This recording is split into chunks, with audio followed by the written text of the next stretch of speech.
Chapter 1. On a brilliant day in May in the year 1868, a gentleman was reclining at his ease on the great circular divan, which at that period occupied the center of the salon car in the Museum of the Louvre. This commodious ottoman has since been removed to the extreme regret of all weak-kneed lovers of the fine arts, but the gentleman in question had taken serene possession of its softest spot, and with his head thrown back and his legs outstretched was staring at Murillo's beautiful moonborn Madonna in profound enjoyment of his posture. He had removed his hat and flung down beside him a little red guidebook. And an opera glass, the day was warm, he was heated with walking, and he repeatedly passed his handkerchief over his forehead with a somewhat wearied gesture, and yet he was evidently not a man to whom fatigue was familiar. Long, lean, and muscular, he suggested the sort of vigor that is commonly known as toughness.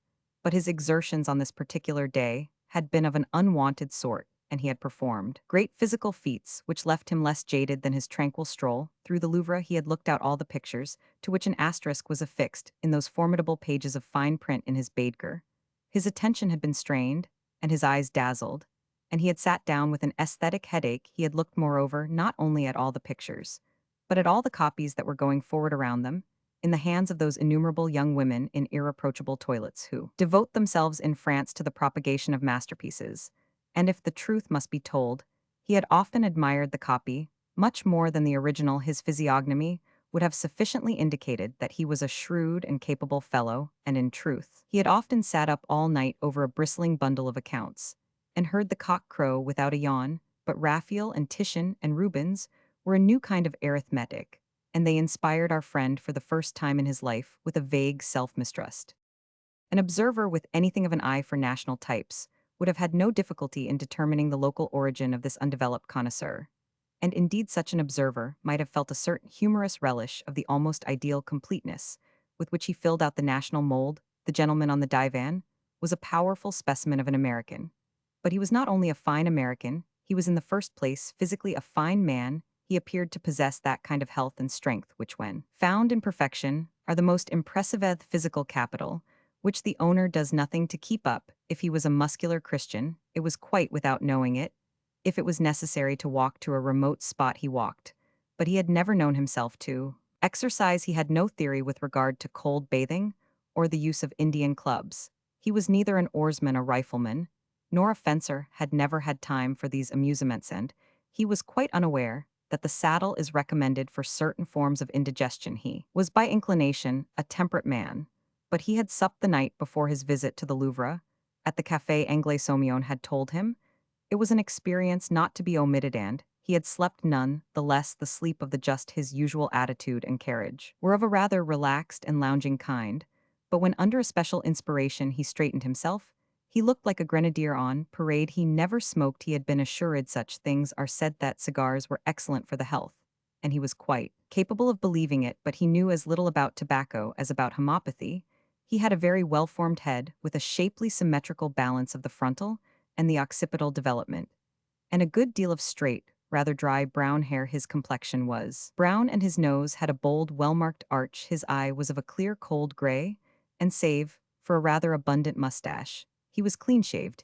He had the flat jaw and sinewy neck which are frequent in the American type, but the traces of national origin are a matter of expression even more than of feature, and it was in this respect that our friend's countenance was supremely eloquent. The discriminating observer, we have been supposing, might, however, perfectly have measured its expressiveness, and yet have been at a loss to describe it. It had that typical vagueness which is not vacuity, that blankness which is not simplicity, that look of being committed to nothing in particular, of standing in an attitude of general hospitality to the chances of life, of being very much at one's own disposal, so characteristic of many American faces.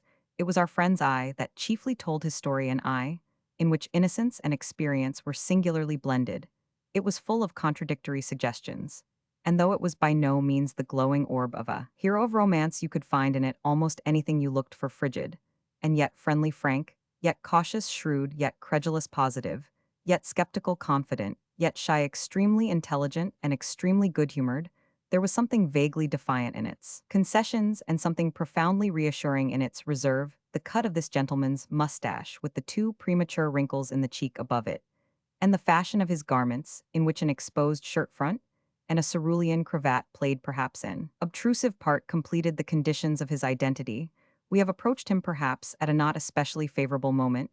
He is by no means sitting for his portrait, but listless, as he lounges there, rather baffled on the aesthetic question and guilty of the damning fault as we have lately discovered it to be of confounding the merit of the artist with that of his work, for he admires the squinting Madonna of the young lady with the boyish coiffure, because he thinks the young lady herself, uncommonly, taking he is a sufficiently promising acquaintance decision, salubrity, jocosity, prosperity, seem to hover within his call.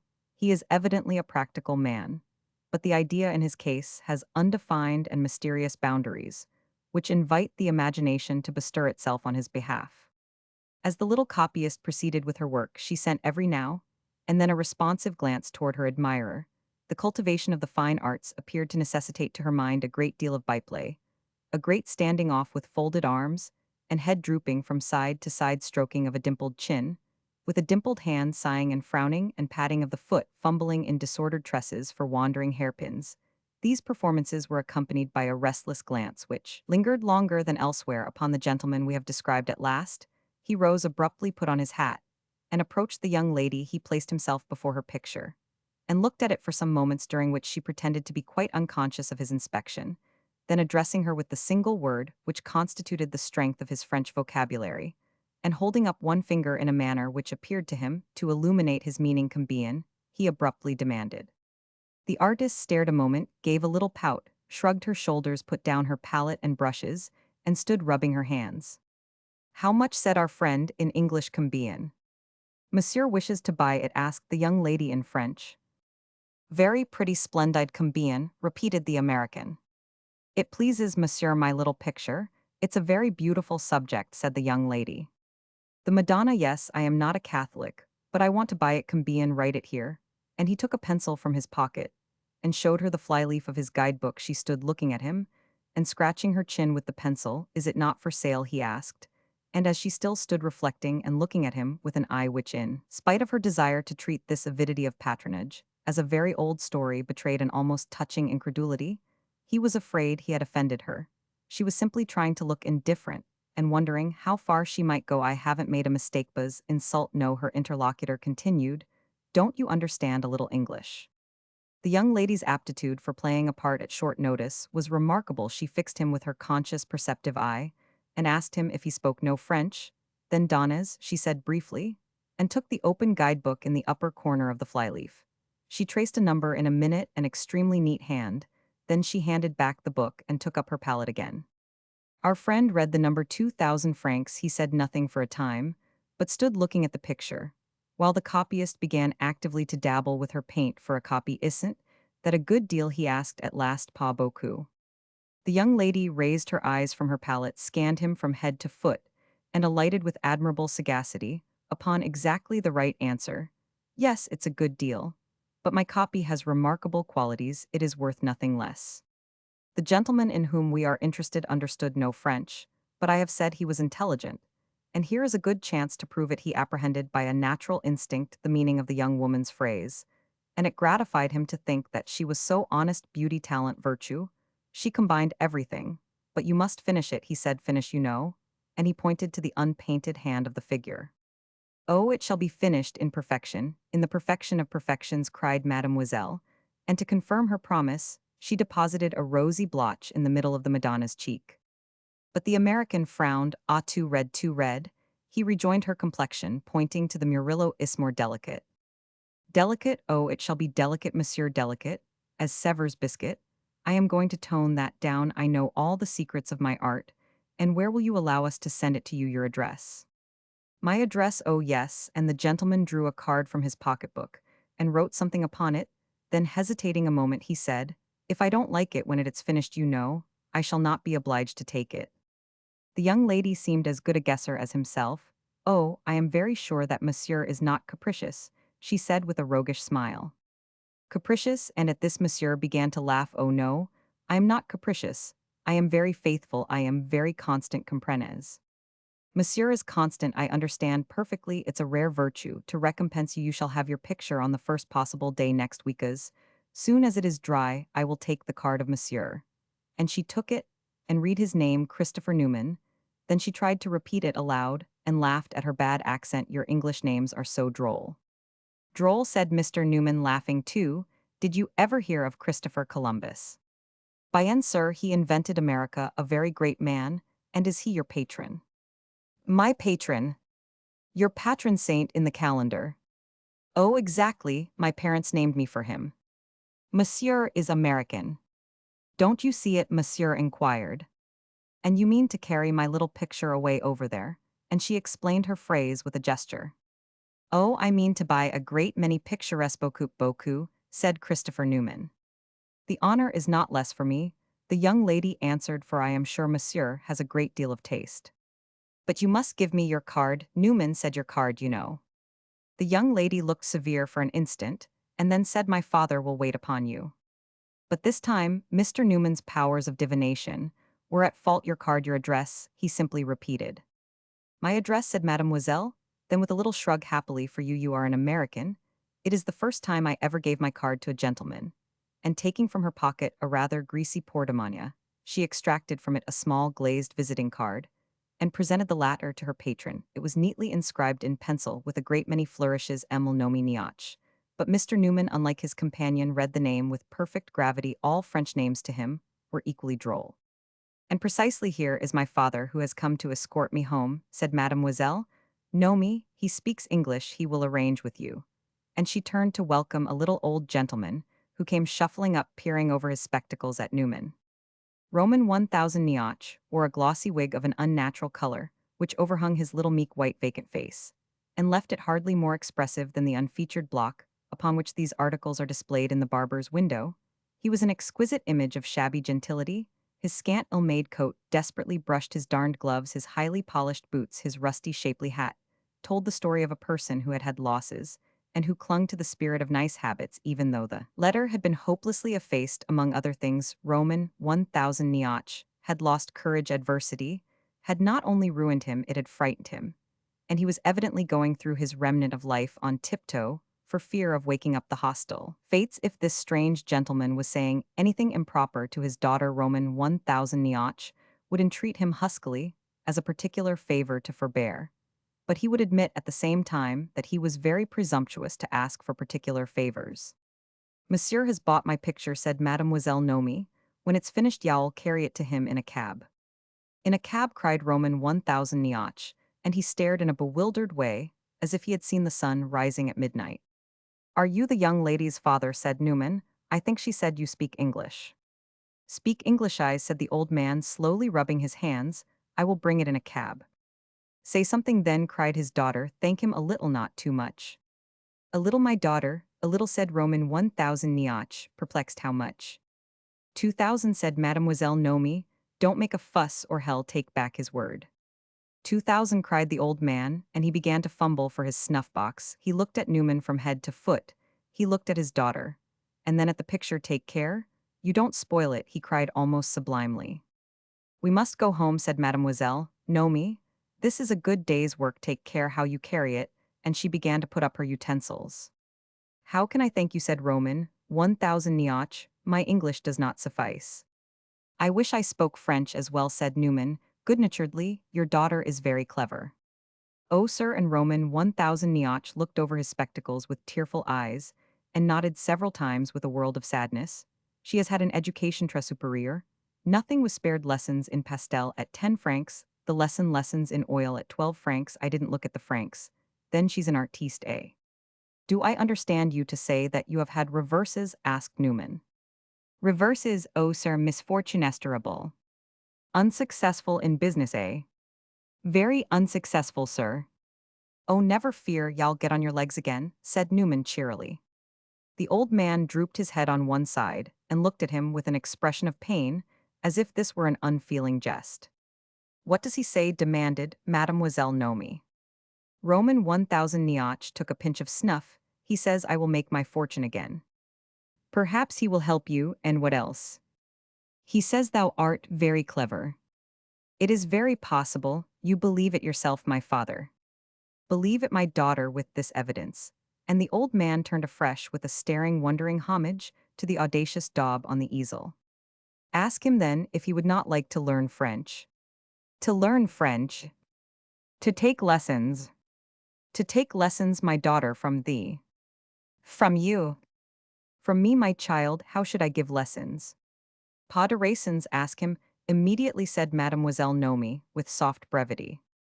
Roman 1000 Nioch stood aghast, but under his daughter's eye, he collected his wits, and doing his best to assume an agreeable smile, he executed her commands. Would it please you to receive instruction in our beautiful language? He inquired, with an appealing quaver.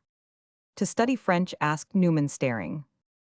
Roman 1000 Nioch pressed his fingertips together and slowly raised his shoulders. A little conversation.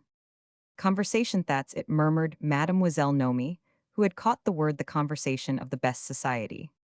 Our French conversation is famous, you know. Roman 1000 Nioch ventured to continue. It's a great talent. But isn't it awfully difficult, asked Newman very simply.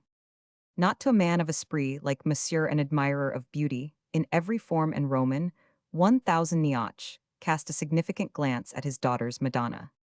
I can't fancy myself chattering French, said Newman, with a laugh, and yet I suppose that the more a man knows the better. Monsieur expresses that very happily, Hella's we.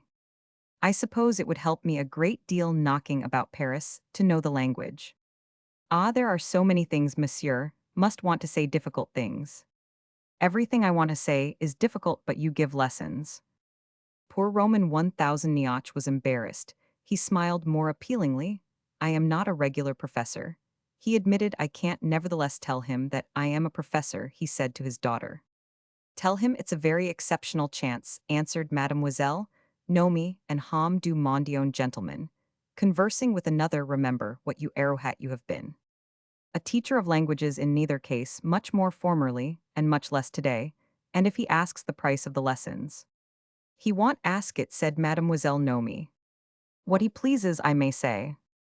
Never, that's bad style. If he asks then. Mademoiselle Nomi had put on her bonnet, and was tying the ribbons. She smoothed them out with her soft little chin thrust. Forward 10 francs, she said quickly. Oh, my daughter, I shall never dare. Don't dare then. He won't ask till the end of the lessons, and then I will make out the bill. Roman 1000 Nioch turned to the confiding foreigner again, and stood rubbing his hands with an air of seeming to plead guilty, which was not intenser only, because it was habitually so striking. It never occurred to Newman to ask him for a guarantee of his skill in imparting instruction. He supposed, of course, Roman 1000 Nioch knew his own language, and his appealing forlornness was quite the perfection of what the American, for vague reasons, had always associated with all elderly foreigners of the lesson-giving class. Newman had never reflected upon philological processes.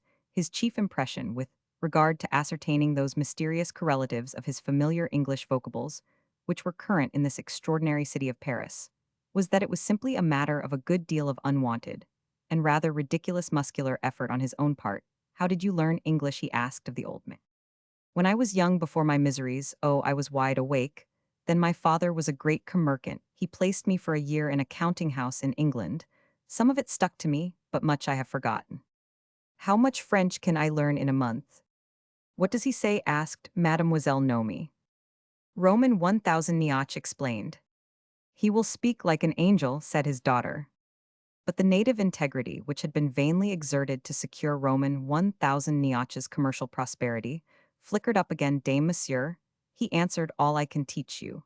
And then, recovering himself at a sign from his daughter, I will wait upon you at your hotel. Oh yes, I should like to learn French, Newman went on with democratic confidingness. Hang me, if I should ever have thought of it. I took for granted it was impossible. But if you learned my language, why shouldn't I learn yours? And his frank, friendly laugh drew the sting from the jest. Only if we are going to converse, you know, you must think of something cheerful to converse about.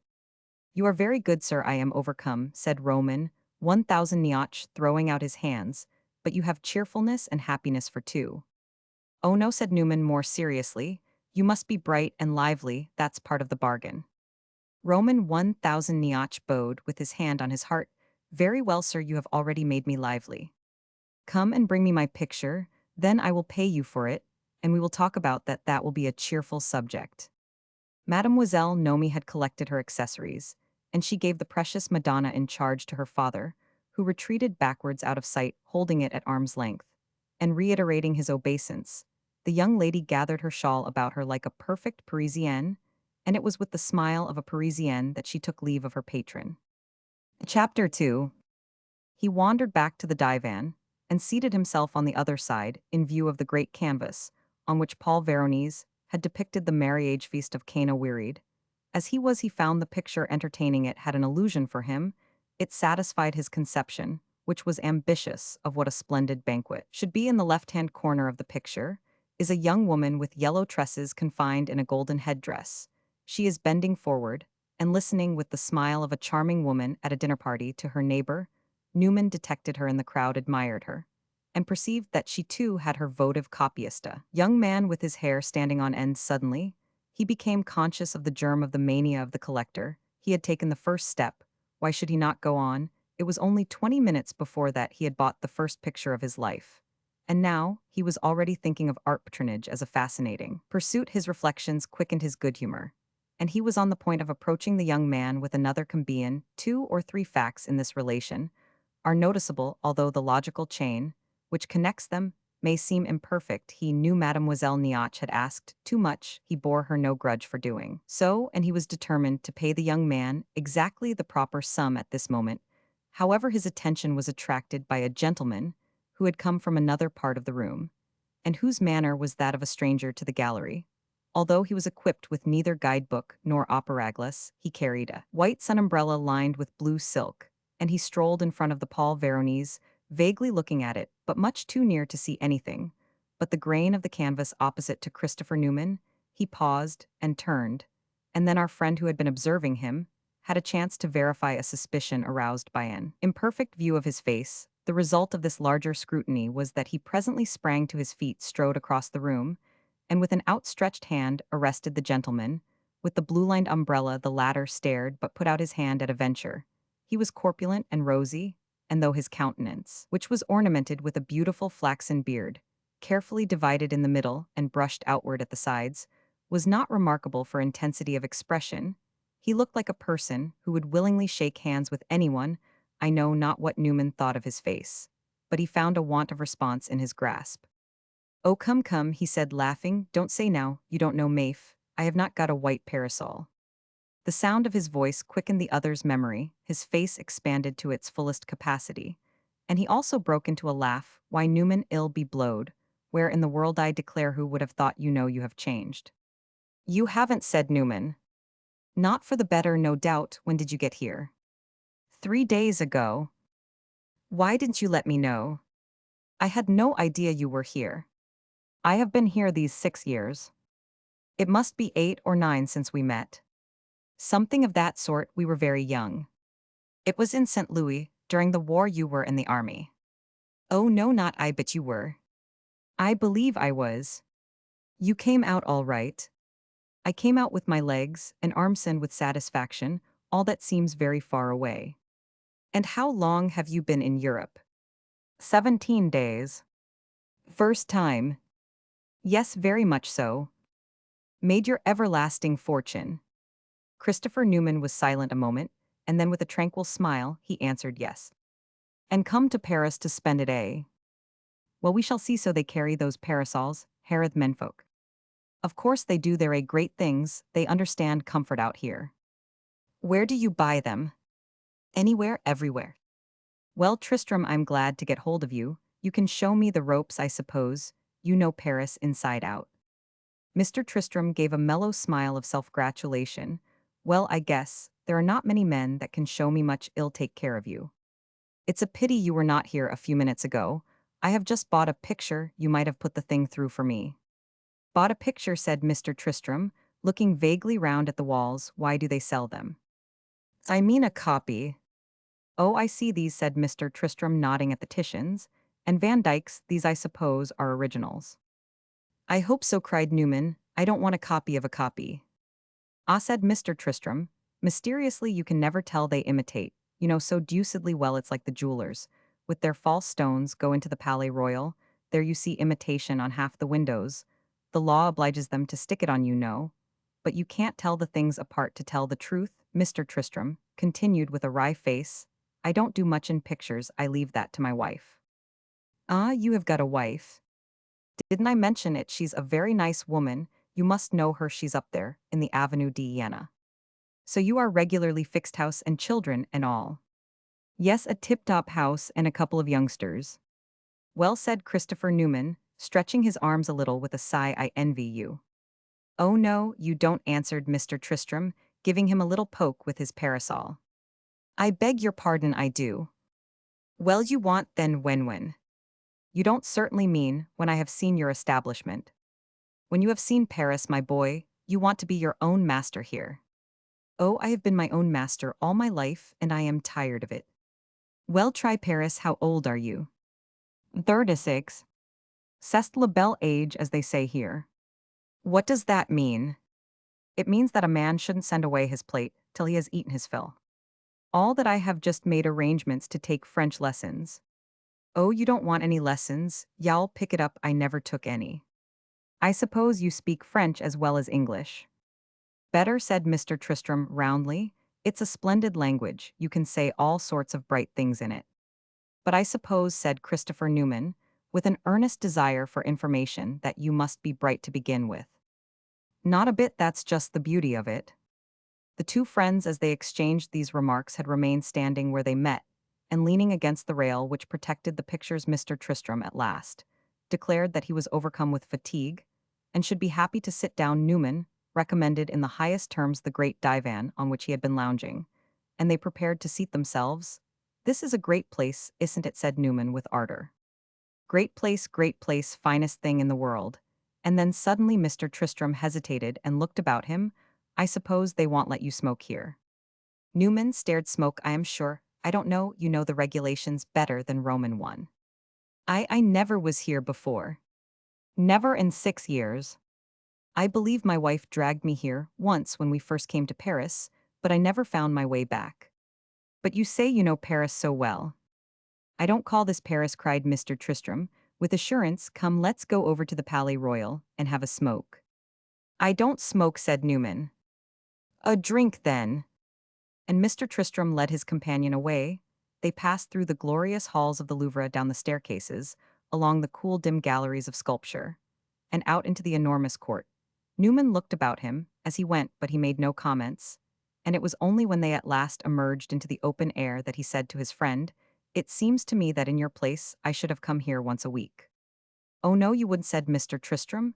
You think so, but you wouldn't have had time. You would always mean to go, but you never would go. There's better fun than that here in Paris, Italy's. The place to see pictures. Wait till you get there. You have to go, you can't do anything else. It's an awful country. You can't get a decent cigar. I don't know why I went in there today. I was strolling along, rather hard up for amusement. I sort of noticed the Louvre as I passed, and I thought I would go in and see what was going on, but if I hadn't found you there, I should have felt rather sold. Hang it, I don't care for pictures, I prefer the reality. And Mr. Tristram tossed off this happy formula, with an assurance which the numerous class of persons suffering from an overdose of culture might have envied him. The two gentlemen proceeded along the Rue de Rivoli and into the Palais Royal, where they seated themselves at one of the little tables stationed at the door of the café, which projects into the great open quadrangle. The place was filled with people, the fountains were spouting, a band was playing, clusters of chairs were gathered beneath all the limy trees, and buxom white-capped nurses, seated along the benches, were offering to their infant charges the amplest facilities for nutrition. There was an easy, homely gaiety in the whole scene, and Christopher Newman felt that it was most characteristically Parisian. And now began Mr. Tristram, when they had tested the decoction which he had caused to be served to them. Now just give an account of yourself. What are your ideas? What are your plans? Where have you come from? And where are you going in the first place? Where are you staying? At the Grand Hotel, said Newman. Mr. Tristram puckered his plump visage. That want do you must chain. Change, demanded Newman. Why, it's the finest hotel I ever was in. You don't want a fine hotel, you want something small and quiet and elegant, where your bell is answered, and your person is recognized. They keep running to see if I have rung before I have touched the bell, said Newman, and as for my person, they are always bowing and scraping to it. I suppose you are always tipping them. That's very bad style. Always, by no means. A man brought me something yesterday, and then stood loafing in a beggarly manner. I offered him a chair and asked him if he wouldn't sit down. Was that bad style? Very. But he bolted instantly. At any rate, the place amuses me. Hang your elegance. If it bores me, I sat in the court of the Grand Hotel last night, until 2 o'clock in the morning, watching the coming and going, and the people knocking about.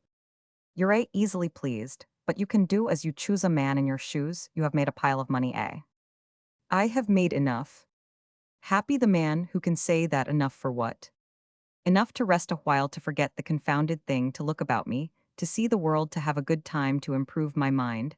And if the fancy takes me to marry a wife, Newman spoke slowly with a certain dryness of accent, and with frequent pauses. This was his habitual mode of utterance. But it was especially marked in the words I have just quoted. Jupiter, there's a program, cried Mr. Tristram. Certainly. All that takes money, especially the wife. Unless indeed she gives it as mine. Roman 999. And what's the story? How have you done it? Newman had pushed his hat back from his forehead, folded his arms, and stretched his legs. He listened to the music.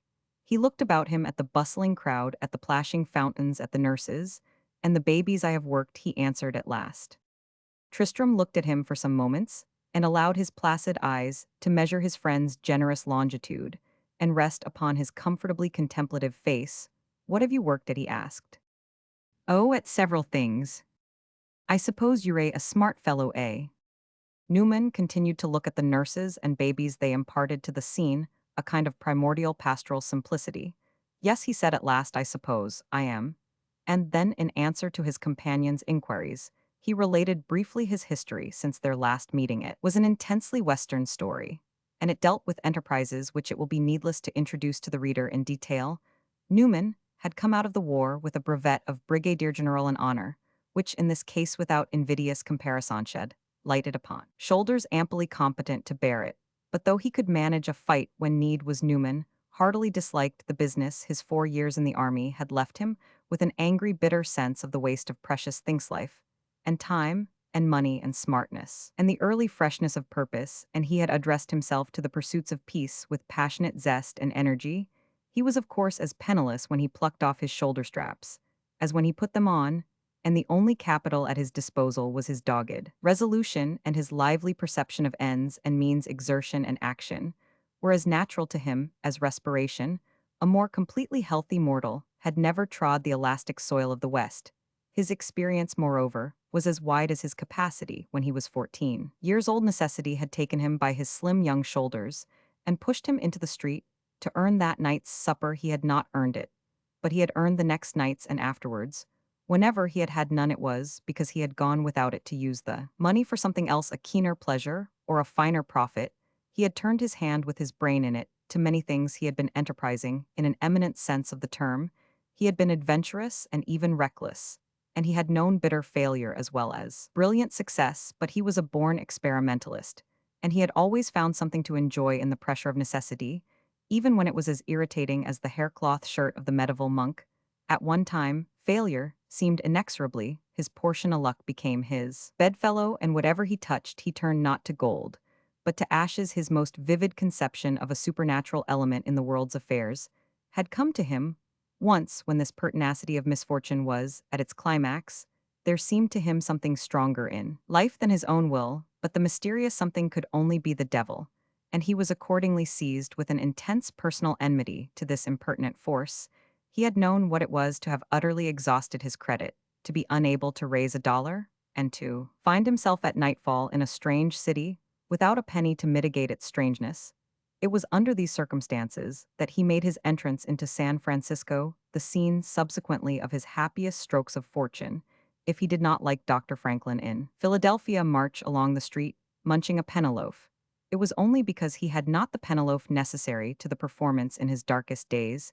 He had had but one simple practical impulse of desire, as he would have phrased it, to see the thing through. He did so at last, buffeted his way into smooth waters, and made money largely. It must be admitted, rather nakedly, that Christopher Newman's sole aim in life had been to make money. What he had been placed in the world for was, to his own perception, simply to wrest a fortune, the bigger the better, from defiant opportunity. This idea completely filled his horizon, and satisfied his imagination upon the uses of money, upon what one might do with a life into which one had succeeded in injecting the golden stream. He had, up to his third or fifth, very scantily reflected life, had been for him an open game, And he had played for high stakes he had won at last, and carried off his winnings. And now what was he to do with them? He was a man to whom sooner or later the question was sure to present itself, and the answer to it belongs to our story, a vague sense that more answers were possible than his philosophy had hitherto dreamt of had already taken possession of him. And it seemed softly and agreeably to deepen as he lounged in this brilliant corner of Paris with his friend. I must confess, he presently went on that here. I don't feel at all smart, my remarkable talents seem of no use, I feel as simple as a little child. And a little child might take me by the hand and lead me about. Oh, ill be your little child, said Tristram, jovially, ill take you by the hand, trust yourself to me. I am a good worker, Newman continued, but I rather think I am a poor loafer. I have come abroad to amuse myself, but I doubt whether I know how. Oh, that's easily learned. Well, I may perhaps learn it, but I am afraid I shall never do it by rote. I have the best will in the world about it. But my genius doesn't lie in that direction. As a loafer, I shall never be original as I take it that you are. Yes, said Tristram, I suppose I am original, like all those immoral pictures in the Louvre. Besides, Newman continued, I don't want to work at pleasure any more than I played at work. I want to take it easily, I feel deliciously lazy. And I should like to spend 6 months as I am now sitting under a tree and listening to a band. There's only one thing I want to hear, some good music. Music and pictures, Lord, what refined tastes you, are what my wife calls intellectual. I ain't a bit, but we can find something better for you to do than to sit under a tree to begin with. You must come to the club. What club? The Occidental, you will see all the Americans there, all the best of them, at least of course you play poker. Oh, I say, cried Newman with energy, you are not going to lock me up in a club and stick me down at a cartable. I haven't come all this way for that. What the deuce have you come for? You were glad enough to play poker in St. Louis, I recollect, when you cleaned me out. I have come to see Europe to get the best out of it. I want to see all the great things, and do what the clever people do. The clever people, much obliged, you set me down as a blockhead then. Newman was sitting sidewise in his chair with his elbow on the back, and his head leaning on his hand, without moving. He looked a while at his companion with his dry, guarded, half-inscrutable, and yet altogether good-natured smile. Introduce me to your wife, he said at last. Tristram bounced about in his chair. Upon my word, I want she doesn't want any help to turn up her nose at me, nor do you either. I don't turn up my nose at you, my dear fellow, nor at anyone, or anything. I am not proud, I assure you I am not proud. That's why I am willing to take example by the clever people. Well, if I am not the rose, as they say here, I have lived near it. I can show you some clever people, too. Do you know General Packard? Do you know Roman 100p? Hatch, do you know Miss Kitty Upjohn?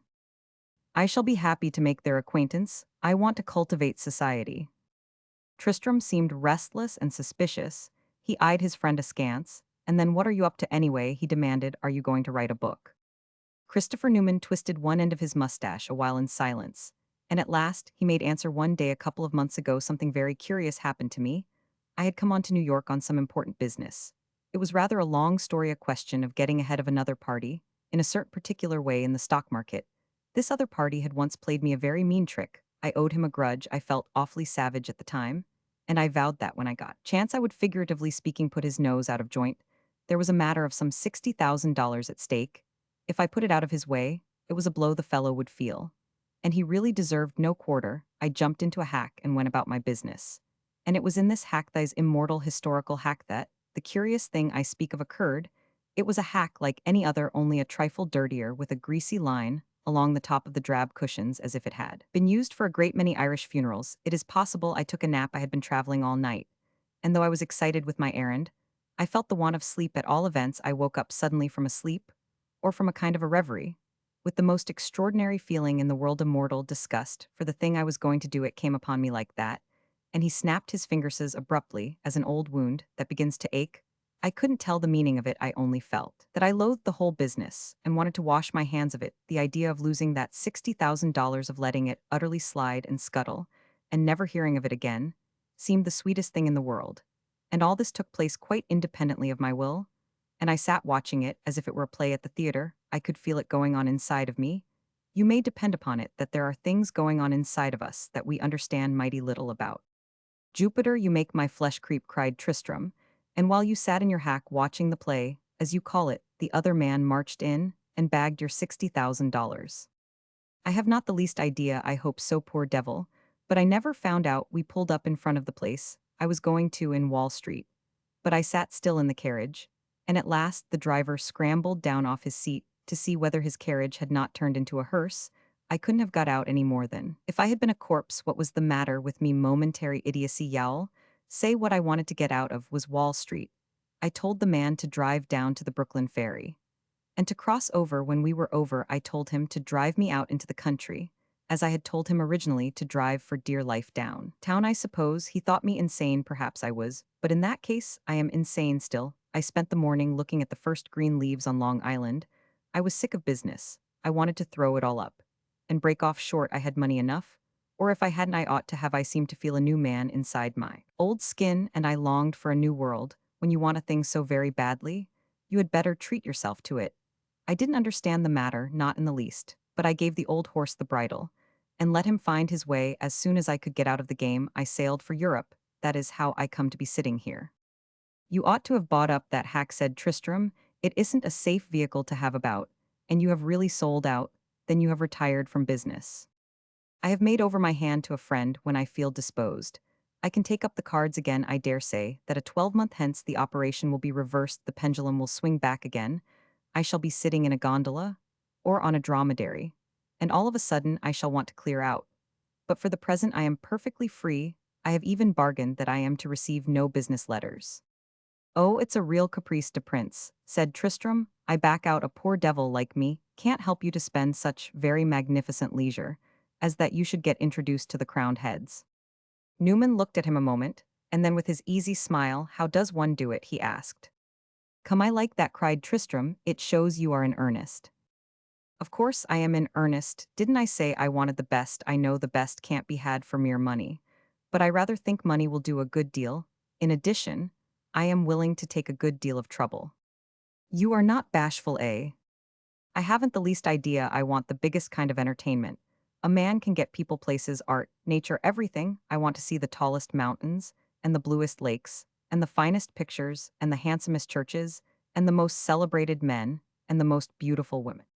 Settled down in Paris, then there are no mountains that I know of, and the only lake is in the Bois du Boulogne, and not particularly blue. But there is everything else, plenty of pictures and churches, no end of celebrated men, and several beautiful women. But I can't settle down in Paris at this season, just as summer is coming on. Oh, for the summer go up to Trouville. What is Trouville? The French Newport. Half the Americans go. Is it anywhere near the Alps?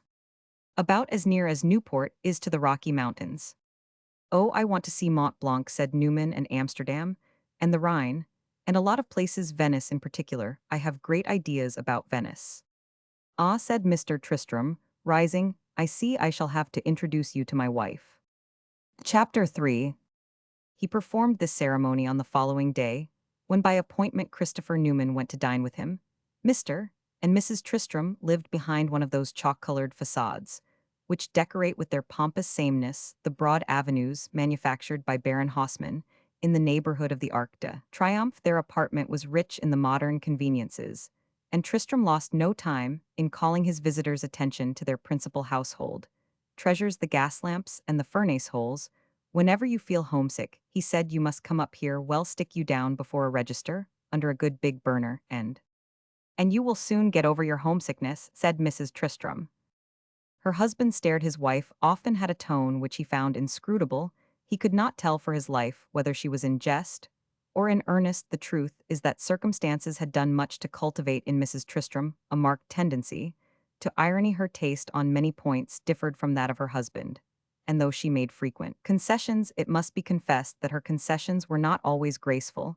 They were founded upon a vague project she had of some day doing something very positive, something a trifle passionate. What she meant to do she could by no means have told you, but meanwhile, nevertheless, she was buying a good conscience by installments. It should be added without delay, to anticipate misconception, that her little scheme of independence did not definitely involve the assistance of another person of the opposite sex. She was not saving up virtue to cover the expenses of a flirtation for this. There were various reasons. To begin with, she had a very plain face, and she was entirely without illusions. As to her appearance, she had taken its measure to a hair's breadth. She knew the worst and the best. She had accepted herself. It had not been indeed without a struggle.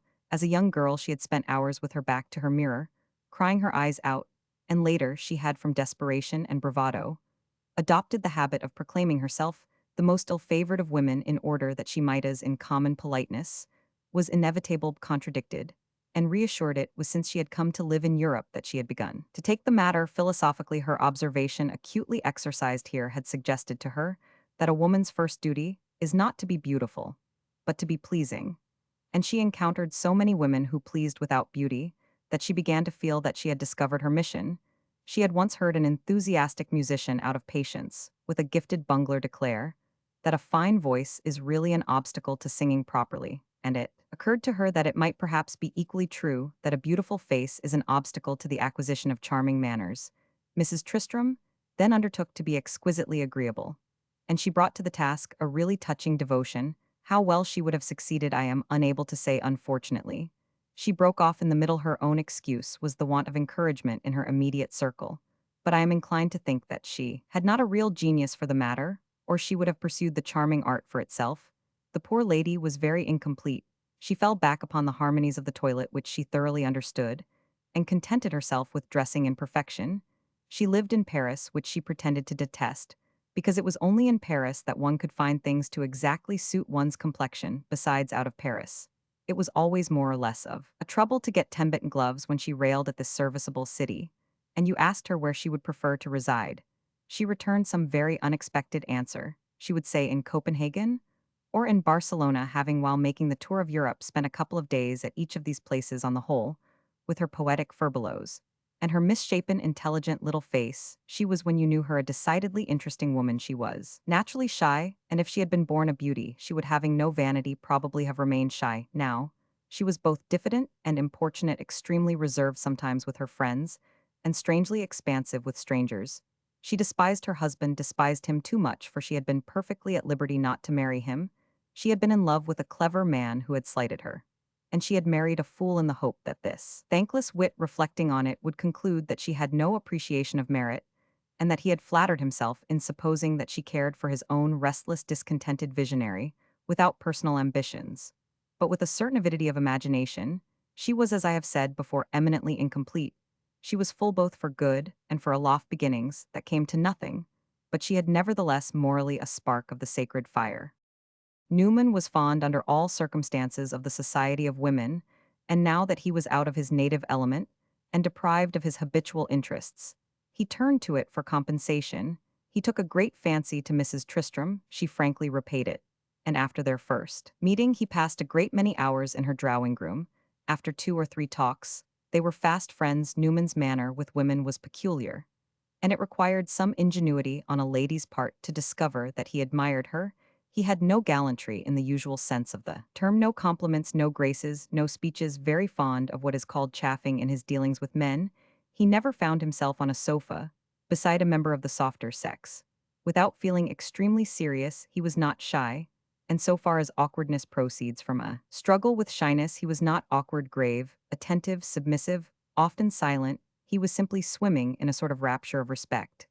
This emotion was not at all theoretic, it was not even in a high degree sentimental. He had thought very little about the position of women, and he was not familiar, either sympathetically or otherwise, with the image of a president in petticoats. His attitude was simply the flower of his general good nature, and a part of his instinctive and genuinely democratic assumption of everyone's right to lead an easy life. If a shaggy pauper had a right to bed and board and wages, and a vote, women, of course, who were weaker than paupers, and whose physical tissue was in itself an appeal, should be maintained sentimentally at the public expense, Newman was willing to be taxed for this purpose largely in proportion to his means. Moreover, many of the common traditions with regard to women were with him fresh personal impressions. He had never read a novel. He had been struck with their acuteness, their subtlety, their tact, their felicity of judgment. They seemed to him exquisitely organized. If it is true that one must always have in one's work here below a religion, or at least an ideal of some sort, Newman found his metaphysical inspiration in a vague acceptance of final responsibility to some illumined feminine brow. He spent a great deal of time in listening to advice from Mrs. Tristram advice. It must be added for which he had never asked, he would have been incapable of asking for it, for he had no perception of difficulties, and consequently no curiosity about remedies. The complex Parisian world about him seemed a very simple affair. It was an immense, amazing spectacle. But it neither inflamed his imagination nor irritated his curiosity. He kept his hands in his pockets, looked on good-humoredly, desired to miss nothing important, observed a great many things narrowly, and never reverted to himself. Mrs. Tristram's advice was a part of the show and a more entertaining element in her abundant gossip than the others he enjoyed her talking about himself. It seemed a part of her beautiful ingenuity. But he never made an application of anything she said, or remembered it when he was away from her for herself. She appropriated him. He was the most interesting thing she had had to think about in many a month. She wished to do something with him. She hardly knew what. There was so much of him. He was so rich and robust, so easy, friendly, well-disposed, that he kept her fancy constantly on the alert. For the present, the only thing she could do was to like him. She told him that he was horribly Western. But in this compliment, the adverb was tinged with insincerity. She led him about with her, introduced him to 50 people, and took extreme satisfaction in her conquest. Newman accepted every proposal, shook hands universally and promiscuously, and seemed equally unfamiliar with trepidation or with elation. Tom Tristram complained of his wife's avidity, and declared that he could never have a clear 5 minutes with his friend. If he had known how things were going to turn out, he never would have brought him to the Avenue de Iena. The two men formerly had not been intimate, but Newman remembered his earlier impression of his host, and did Mrs. Tristram, who had by no means taken him into her confidence, but whose secret he presently discovered the justice to admit that her husband was a rather degenerate mortal. At 25 he had been a good fellow, and in this respect he was unchanged, but of a man of his age. One expected something more. People said he was sociable, but this was as much a matter of course as for a dipped sponge to expand, and it was not a high order of sociability. He was a great gossip and tattler, and to produce a laugh would hardly have spared the reputation of his aged mother. Newman had a kindness for old memories, but he found it impossible not to perceive that Tristram was nowadays a very light weight. His only aspirations were to hold out at poker at his club, to know the names of all the cocottes, to shake hands all round, to ply his rosy gullet with truffles and champagne, and to create uncomfortable eddies and obstructions among the constituent atoms of the American colony. He was shamefully idle, spiritless, sensual, snobbish. He irritated our friend by the tone of his allusions to their native country, and Newman was at a loss to understand why the United States were not good enough for Mr. Tristram. He had never been a very conscious patriot, but it vexed him to see them treated as little better than a vulgar smell in his friend's nostrils, and he finally broke out and swore that they were the greatest country in the world, that they could put all Europe into their breeches pockets, and that an American who spoke ill of them ought to be carried home in irons and compelled to live in Boston. This, for Newman was putting it very vindictively, Tristram was a comfortable man to snub. He bore no malice, and he continued to insist on Newman's finishing his evening at the Occidental Club. Christopher Newman dined several times in the Avenue de Iena, and his host always proposed an early adjournment to this institution. Mrs. Tristram protested, and declared that her husband exhausted his ingenuity in trying to displease her. "Oh no, I never try, my love," he answered. "I know you loathe me quite enough when I take my chance." Newman hated to see a husband and wife on these terms, and he was sure one or other of them must be very unhappy. He knew it was not Tristram. Mrs. Tristram had a balcony before her windows upon which during the June evenings she was fond of sitting, and Newman used frankly to say that he preferred the balcony to the club. It had a fringe of perfumed plants in tubs, and enabled you to look up the broad street and see the Arch of Triumph, vaguely massing its heroic sculptures in the summer starlight. Sometimes Newman kept his promise of following Mr. Tristram in half an hour to the Occidental, and sometimes he forgot it. His hostess asked him a great many questions about himself, but on this subject he was an indifferent talker. He was not what is called subjective, though when he felt that her interest was sincere, he made an almost heroic attempt to be. He told her a great many things he had done, and regaled her with anecdotes of Western life. She was from Philadelphia, and with her 8 years in Paris talked of herself as a languid Oriental, but some other person was always the hero of the tale, by no means always to his advantage, and Newman's own emotions were but scantily chronicled. She had an especial wish to know whether he had ever been in love seriously, passionately, and, failing to gather any satisfaction from his allusions, she at last directly inquired. He hesitated a while, and at last he said no. She declared that she was delighted to hear it, as it confirmed her private conviction that he was a man of no feeling. Really? He asked very gravely. Do you think so? How do you recognize a man of feeling? I can't make out, said Mrs. Tristram, whether you are very simple or very deep. I am very deep, that's a fact. I believe that if I were to tell you with a certain air that you have no feeling, you would implicitly believe me. A certain air, said Newman. Try it and see. You would believe me, but you would not care, said Mrs. Tristram. You have got it all wrong. I should care immensely. But I shouldn't believe you. The fact is, I have never had time to feel things. I have had to do them to make myself felt. I can imagine that you may have done that tremendously sometimes. Yes, there's no mistake about that. When you are in a fury, it can't be pleasant. I am never in a fury. Angry then or displeased? I am never angry, and it is so long since I have been displeased that I have quite forgotten it. I don't believe, said Mrs. Tristram, that you are never angry. A man ought to be angry sometimes, and you are neither good enough nor bad enough always to keep your temper. I lose it perhaps once in 5 years. The time is coming round, then said his hostess, before I have known you 6 months I shall see you in a fine fury. Do you mean to put me into one? I should not be sorry. You take things too coolly, it exasperates me. And then you are too happy. You have what must be the most agreeable thing in the world, the consciousness of having bought your pleasure beforehand, and paid for it. You have not a day of reckoning. Staring you in the face, your reckonings are over. Well, I suppose I am happy, said Newman meditatively. You have been odiously successful. Successful in copper, said Newman, only so-so in railroads, and a hopeless fizzle in oil. It is very disagreeable to know how Americans have made their money. Now, you have the world before you have only to enjoy. Oh, I suppose I am very well off, said Newman, only I am tired of having it thrown up at me. Besides, there are several drawbacks. I am not intellectual. One doesn't expect it of you, Mrs. Tristram answered. Then, in a moment, besides, you are. Well, I mean to have a good time, whether or no, said Newman.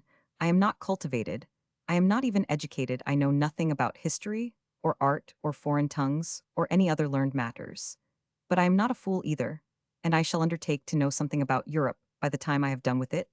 I feel something under my ribs here, he added in a moment, that I can't explain, a sort of a mighty hankering, a desire to stretch out and haul in. Bravo, said Mrs. Tristram, that is very fine. You are the great Western barbarian stepping forth in his innocence, and Mike gazing a while at this poor effete old world, and then swooping down on it. Oh, come, said Newman, I am not a barbarian by a good deal. I am very much the reverse. I have seen barbarians. I know what they are. I don't mean that you are a Comanche chief, or that you wear a blanket and feathers. There are different shades. I am a highly civilized man, said Newman. I stick to that. If you don't believe it, I should like to prove it to you. Mrs. Tristram was silent a while. I should like to make you prove it, she said at last. I should like to put you in a difficult place. Pray do, said Newman. That has a little conceited sound, his companion rejoined. Oh, said Newman, I have a very good opinion of myself. I wish I could put it to the test. Give me time, and I will. And Mrs. Tristram remained silent for some time afterwards, as if she was trying to keep her pledge. It did not appear that evening that she succeeded. But as he was rising to take his leave, she passed suddenly, as she was very apt to do, from the tone of unsparing persiflage to that of almost tremulous sympathy. Speaking seriously, she said, I believe in you, Mr. Newman. You flatter my patriotism. Your patriotism, Christopher demanded. Even so, it would take too long to explain, and you probably would not understand. Besides, you might take it really. You might take it for a declaration. But it has nothing to do with you personally. It's what you represent. Fortunately, you don't know all that, or your conceit would increase insufferably. Newman stood staring and wondering what under the sun he represented. Forgive all my meddlesome chatter, and forget my advice. It is very silly in me to undertake to tell you what to do when you are embarrassed. Do as you think best, and you will do very well when you are in a difficulty. Judge for yourself. I shall remember everything you have told me, said Newman. There are so many forms and ceremonies over here. Forms and ceremonies are what I mean, of course. Ah, but I want to observe them, said Newman. Haven't I as good a right as another? They don't scare me, and you needn't give me leave to violate them. I won't take it. That is not what I mean. I mean observe them in your own way. Settle nice questions for yourself. Cut the knot or untie it as you choose. "Oh, I am sure I shall never fumble over it," said Newman. The next time that he dined in the Avenue di Iena was a Sunday a day on which Mr. Tristram left the cards unshuffled, so that there was a trio in the evening on the balcony.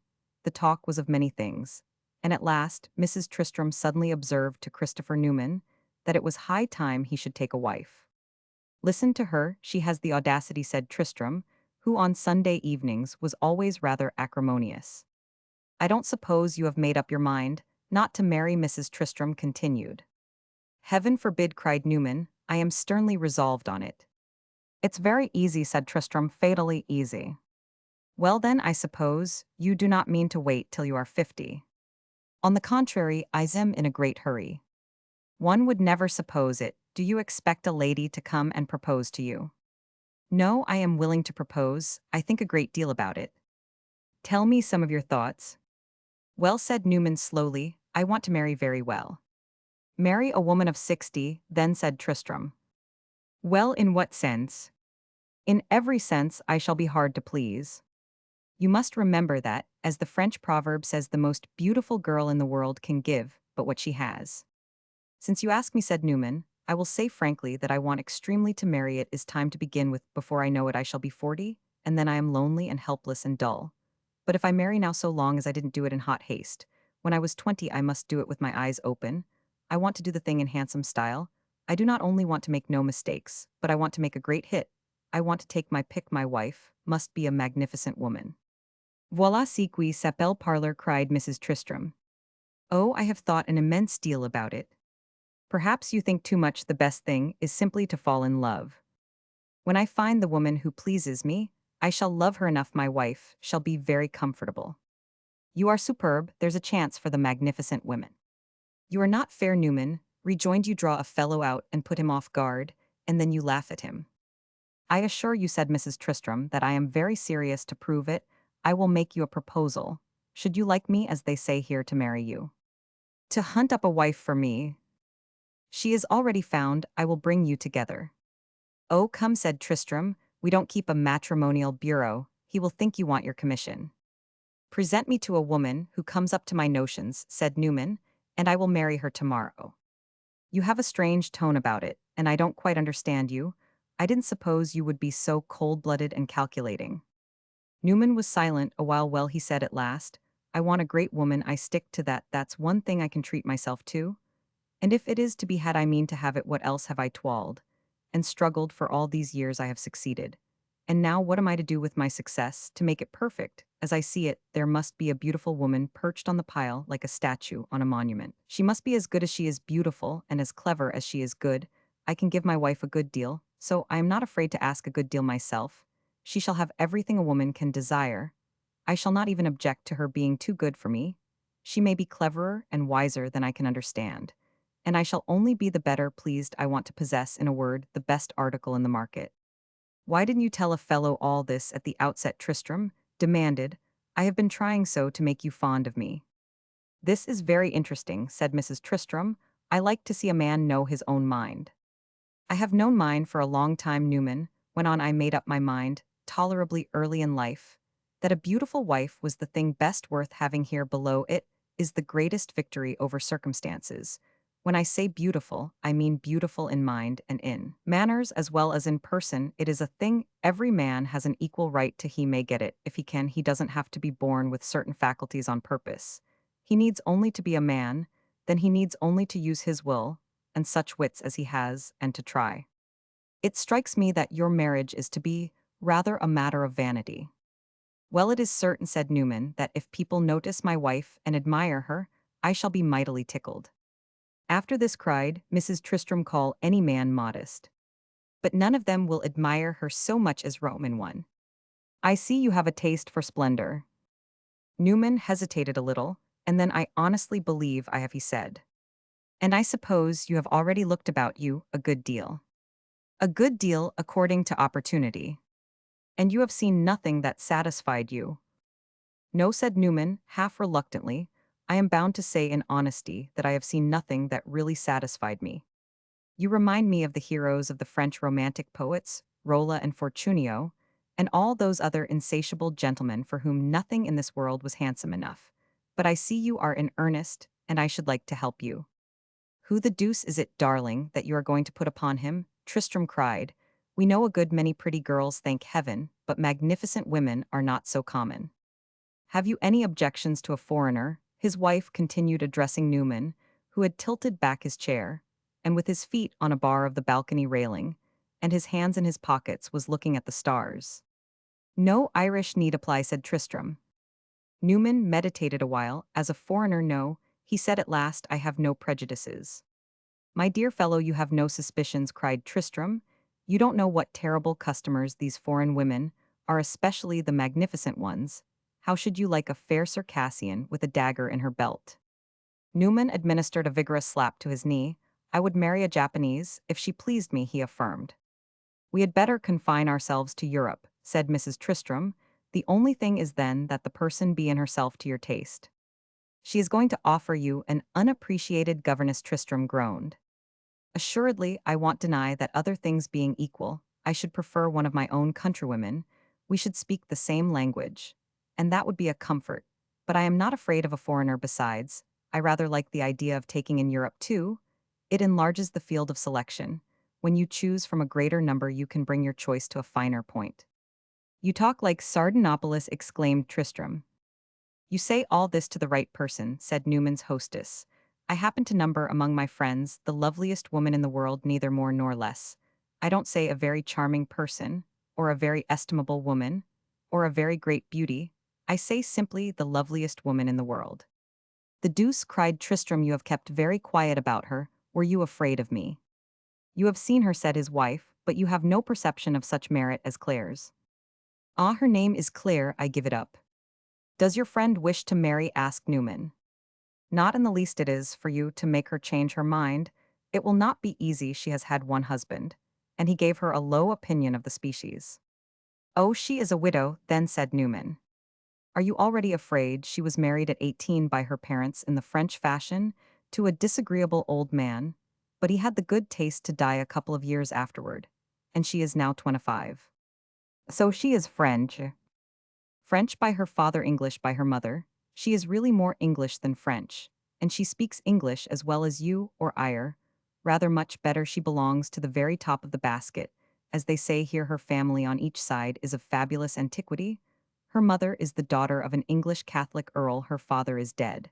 And since her widowhood she has lived with her mother and a married brother. There is another brother younger, who I believe is wild. They have an old hotel in the Rue de l'Université. But their fortune is small, and they make a common household for economy's sake. When I was a girl, I was put into a convent here for my education. While my father made the tour of Europe, it was a silly thing to do with me, but it had the advantage that it made me acquainted with Claire de Bellegarde. She was younger than I, but we became fast friends. I took a tremendous fancy to her, and she returned my passion as far as she could. They kept such a tight rein on her that she could do very little, and when I left the convent she had to give me up. I was not of her monde, I am not now either, but we sometimes meet. They are terrible people, her monde, all mounted upon stilts a mile high, and with pedigrees long in proportion. It is the skim of the milk of the old noblesse. Do you know what a legitimist is? Or an ultramontane? Go into Madame de Sinter's drawing room some afternoon at 5 o'clock, and you will see the best preserved specimens. I say go, but no one is admitted who can't show his 50 quarterings. And this is the lady you proposed to me to marry? Asked Newman. A lady I can't even approach. But you said just now that you recognized no obstacles. Newman looked at Mrs. Tristram a while, stroking his mustache. Is she a beauty? He demanded. No. Oh, then it's no use. She is not a beauty, but she is beautiful, two very different things. A beauty has no faults in her face. The face of a beautiful woman may have faults that only deepen its charm. I remember Madame de Sinter now, said Tristram. She is as plain as a pikestaff. A man wouldn't look at her twice. In saying that he would not look at her twice, my husband sufficiently describes her, Mrs. Tristram rejoined. Is she good? Is she clever? Newman asked. She is perfect. I won't say more than that. When you are praising a person to another, who is to know her, it is bad policy to go into details. I won't exaggerate. I simply recommend her among all women I have known. She stands alone. She is of a different clay. I should like to see her, said Newman simply. I will try to manage it. The only way will be to invite her to dinner. I have never invited her before. and I don't know that she will come her old feudal countess of a mother, rules the family with an iron hand, and allows her to have no friends but of her own choosing, and to visit only in a certain sacred circle. But I can at least ask her. At this moment, Mrs. Tristram was interrupted. A servant stepped out upon the balcony and announced that there were visitors in the drawing room. When Newman's hostess had gone in to receive her friends, Tom Tristram approached his guest. "Don't put your foot into this, my boy," he said, puffing the last whiffs of his cigar. "There's nothing in it." Newman looked askance at him. "Inquisitive, you tell another story, eh?" "I say simply that Madame de Cinter is a great white doll of a woman who cultivates quiet haughtiness." "Ah, she's haughty, eh? She looks at you as if you were so much thin air, and cares for you about as much. She is very proud, eh?" Proud as I am humble. And not good-looking." Tristram shrugged his shoulders. "It's a kind of beauty you must be intellectual to understand, but I must go in and amuse the company." Some time elapsed before Newman followed his friends into the drawing room. When he at last made his appearance there, he remained but a short time, and during this period sat perfectly silent, listening to a lady to whom Mrs. Tristram had straightway introduced him, and who chattered without a pause with the full force of an extraordinarily high-pitched voice. Newman gazed, and attended presently. He came to bid good night to Mrs. Tristram. "Who is that lady?" he asked. "Miss Dora Finch. How do you like her?" "She's too noisy." "She is thought so bright, certainly. You are fastidious," said Mrs. Tristram. Newman stood a moment hesitating, then at last, "Don't forget about your friend," he said. "Madame What's-her-name, the proud beauty, ask her to dinner and give me a good notice," and with this he departed. Some days later he came back. It was in the afternoon. He found Mrs. Tristram in her drawing room. With her was a visitor, a woman young and pretty, dressed in white. The two ladies had risen, and the visitor was apparently taking her leave as Newman approached. He received from Mrs. Tristram a glance of the most vivid significance, which he was not immediately able to interpret. "This is a good friend of ours," she said, turning to her companion, "Mr. Christopher Newman. I have spoken of you to him, and he has an extreme desire to make your acquaintance. If you had consented to come and dine, I should have offered him an opportunity." The stranger turned her face toward Newman with a smile. He was not embarrassed, for his unconscious sang-froid was boundless. But as he became aware that this was the proud and beautiful Madame de Cinter, the loveliest woman in the world, the promised perfection, the proposed ideal, he made an instinctive movement to gather his wits together. Through the slight preoccupation that it produced, he had a sense of a long, fair face, and of two eyes that were both brilliant and Roman. 1449. "I should have been most happy," said Madame de Cinter. "Unfortunately, as I have been telling Mrs. Tristram, I go on Monday to the country."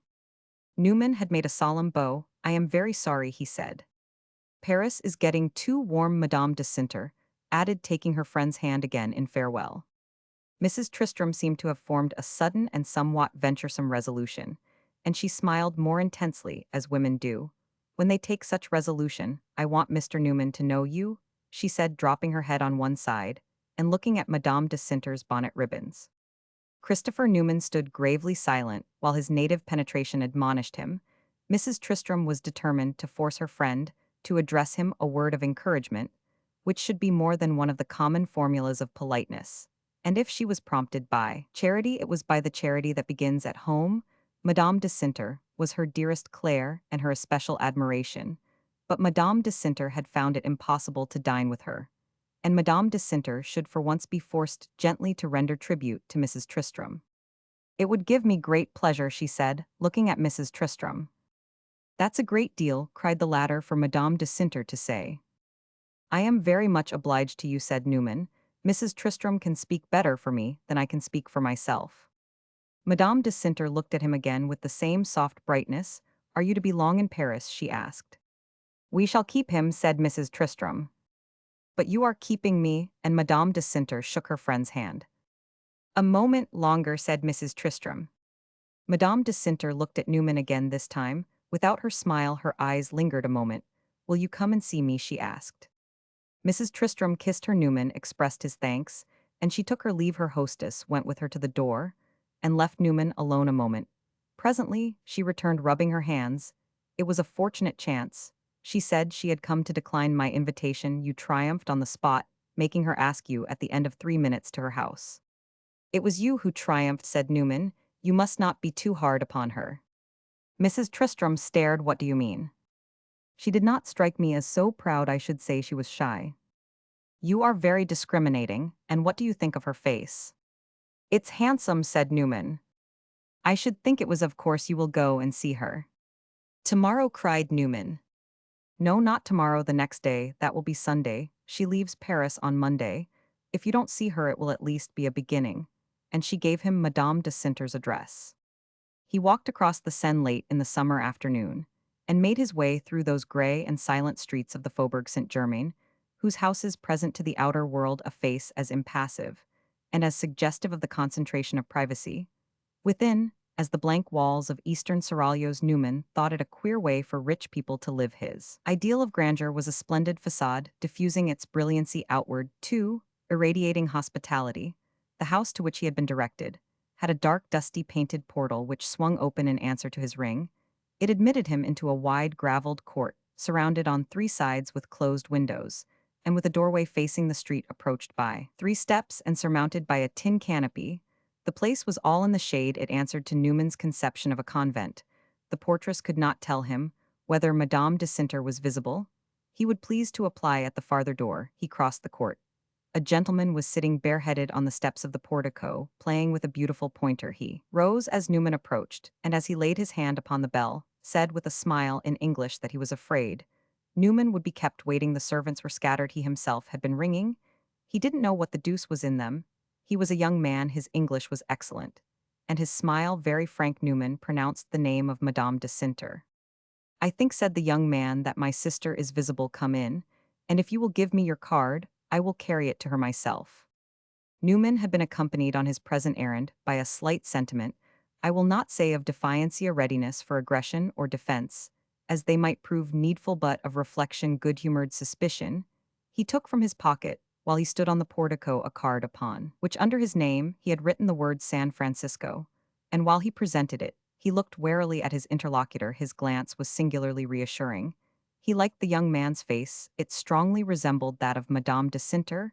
He was evidently her brother. The young man on his side had made a rapid inspection of Newman's person. He had taken the card, and was about to enter the house with it, when another figure appeared on the threshold, an older man, of a fine presence, wearing evening dress. He looked hard at Newman, and Newman looked at him. Madame de Cinter, the younger man repeated as an introduction of the visitor.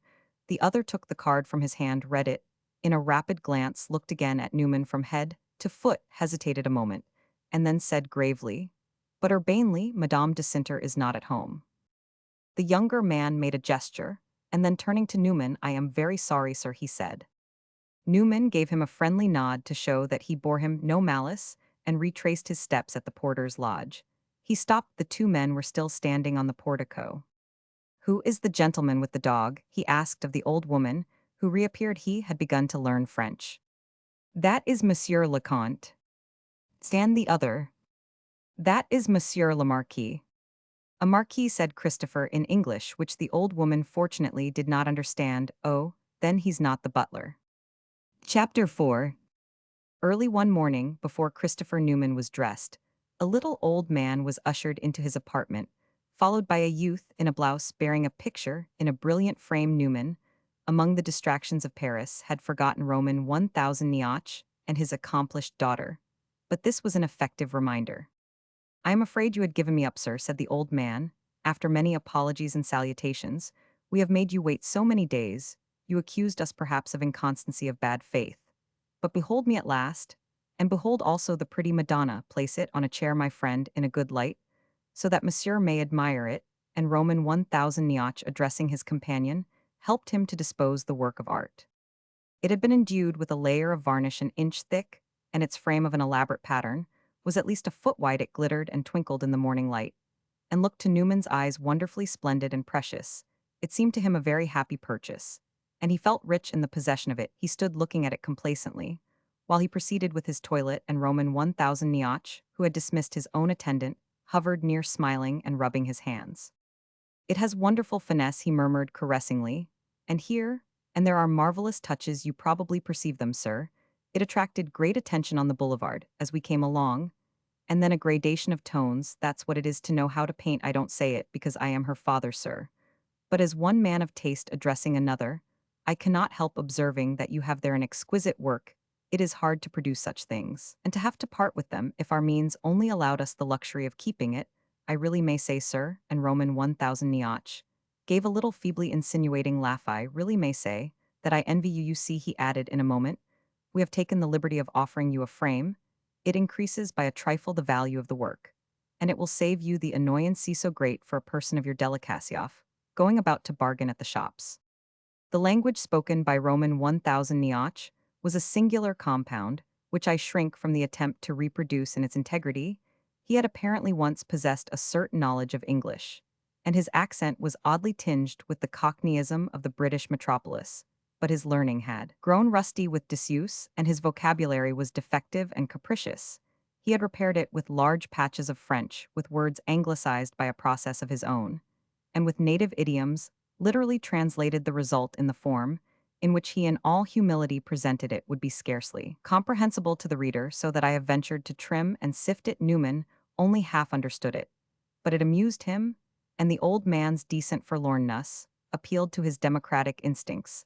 The assumption of a fatality in misery always irritated his strong good nature. Rate was almost the only thing that did so, and he felt the impulse to wipe it out, as it were, with the sponge of his own prosperity. The pauper of Mademoiselle Nomi, however, had apparently on this occasion been vigorously indoctrinated, and he showed a certain tremulous eagerness to cultivate unexpected opportunities. How much do I owe you then with the frame? Asked Newman. It will make in all 3,000 francs, said the old man, smiling agreeably, but folding his hands in instinctive suppliance. Can you give me a receipt? I have brought one, said Roman 1000 Niach. I took the liberty of drawing it up in case Monsieur should happen to desire to discharge his debt, and he drew a paper from his pocketbook and presented it to his patron. The document was written in a minute fantastic hand and couched in the choicest language. Newman laid down the money, and Roman 1000 Niach dropped the Napoleons one by one solemnly and lovingly into an old leathern purse. And how is your young lady? Asked Newman. She made a great impression on me. An impression, monsieur, is very good. Monsieur admires her appearance. She is very pretty, certainly. Alas, yes, she is very pretty. And what is the harm in her being pretty? Roman 1000 Niach fixed his eyes upon a spot on the carpet and shook his head, then looking up at Newman, with a gaze that seemed to brighten and expand. Monsieur knows what Paris is. She is dangerous to beauty when beauty hasn't the sou. Ah, but that is not the case with your daughter. She is rich now. Very true, we are rich for 6 months, but if my daughter were a plain girl, I should sleep better all the same. You are afraid of the young men. The young and the old. She ought to get a husband. Ah, monsieur, one doesn't get a husband for nothing. Her husband must take her. As she is, I can't give her a sou, but the young men don't see with that eye. Oh, said Newman, her talent is in itself a dowry. Ah, sir, it needs first to be converted into specie. And Roman 1000 Niach slapped his purse tenderly before he stowed it away. The operation doesn't take place every day. Well, your young men are very shabby, said Newman. That's all I can say. They ought to pay for your daughter, and not ask money themselves. Those are very noble ideas, monsieur. But what will you have? They are not the ideas of this country. We want to know what we are about when we marry. How big a portion does your daughter want? Roman 1000 Niach stared, as if he wondered what was coming next, but he promptly recovered himself at a venture, and replied that he knew a very nice young man employed by an insurance company who would content himself with 15,000 francs. Let your daughter paint half a dozen pictures for me, and she shall have her dowry. Half a dozen picturesque dowry, monsieur, is not speaking inconsiderately. If she will make me 6 or 8 copies in the Louvre, as pretty as that Madonna, I will pay her the same price, said Newman. Poor Roman 1000 Niach was speechless a moment with amazement and gratitude, and then he seized Newman's hand, pressed it between his own 10 fingers, and gazed at him with watery eyes. As pretty as that, they shall be 1,000 times prettier, shall be magnificent, sublime. Ah, if I only knew how to paint myself, sir, so that I might lend a hand. What can I do to thank you, voyons? And he pressed his forehead while he tried to think of something. Oh, you have thanked me enough, said Newman. Ah, here it is, sir, cried Roman 1000 Niach. To express my gratitude, I will charge you nothing for the lessons in French conversation. The lessons I had quite forgotten them, listening to your English, added Newman laughing, is almost a lesson in French. Ah, I don't profess to teach English, certainly, said Roman 1000 Niach, but for my own admirable tongue, I am still at your service. Since you are here then, said Newman, we will begin. This is a very good hour. I am going to have my coffee come every morning at 9:30, and have yours with me. Monsieur offers me my coffee, also, cried Roman 1000 Niach, truly, my beaux jours are coming back. Come, said Newman, let us begin. The coffee is almighty hot. How do you say that in French? Every day then for the following 3 weeks, the minutely respectable figure of Roman 1000 Niach made its appearance with a series of little inquiring and apologetic obeisances. Among the aromatic fumes of Newman's morning beverage, I don't know how much French our friend learned. But as he himself said, if the attempt did him no good, it could at any rate do him no harm. And it amused him, it gratified that irregularly sociable side of his nature which had always expressed itself in a relish for ungrammatical conversation, and which often, even in his busy and preoccupied days, had made him sit on rail fences in young western towns in the twilight in gossip, hardly less than fraternal, with humorous loafers and obscure fortune-seekers. He had notions wherever he went about talking with the natives, he had been assured, and his judgment approved the advice, that in traveling abroad it was an excellent thing to look into the life of the country. Roman 1000 Niach was very much of a native, and though his life might not be particularly worth looking into, he was a palpable and smoothly rounded unit in that picturesque Parisian civilization, which offered our hero so much easy entertainment, and propounded so many curious problems to his inquiring and practical mind. Newman was fond of statistics. He liked to know how things were done. It gratified him to learn what taxes were paid, what profits were gathered, what commercial habits prevailed, how the battle of life was fought. Roman 1000 Niach, as a reduced capitalist, was familiar with these considerations, and he formulated his information, which he was proud to be able to impart in the neatest possible terms, and with a pinch of snuff between finger and thumb. Frenchman, quite apart from Newman's Napoleon's Roman 1000 Niach loved conversation, and even in his decay, his urbanity had not grown rusty. As a Frenchman, too, he could give a clear account of things, and still, as a Frenchman, when his knowledge was at fault, he could supply its lapses with the most convenient and ingenious hypotheses. The little shrunken financier was intensely delighted to have questions asked him, and he scraped together information by frugal processes and took notes in his little greasy pocketbook of incidents, which might interest his munificent friend. He read old almanacs at the bookstalls on the quays, and he began to frequent another cafe where more newspapers were taken, and his postprandial demitasse cost him a penny extra, and where he used to con the tattered sheets for curious anecdotes, freaks of nature, and strange coincidences. He would relate with solemnity the next morning that a child of 5 years of age had lately died at Bordeaux, whose brain had been found to weigh 60 ounces, brain of a Napoleon or a Washington, or that Madame P. Charcutier in the Rue de Clichy had found in the wadding of an old petticoat the sum of 360 francs, which she had lost 5 years before. He pronounced his words with great distinctness and sonority, and Newman assured him that his way of dealing with the French tongue was very superior to the bewildering chatter that he heard in other mouths. Upon this, Roman 1000 Niach's accent became more finely trenchant than ever. He offered to read extracts from Lamartine, and he protested that, although he did endeavor according to his feeble lights to cultivate refinement of diction, monsieur, if he wanted the real thing, should go to the Theatre Francais. Newman took an interest in French thriftiness, and conceived a lively admiration for Parisian economies.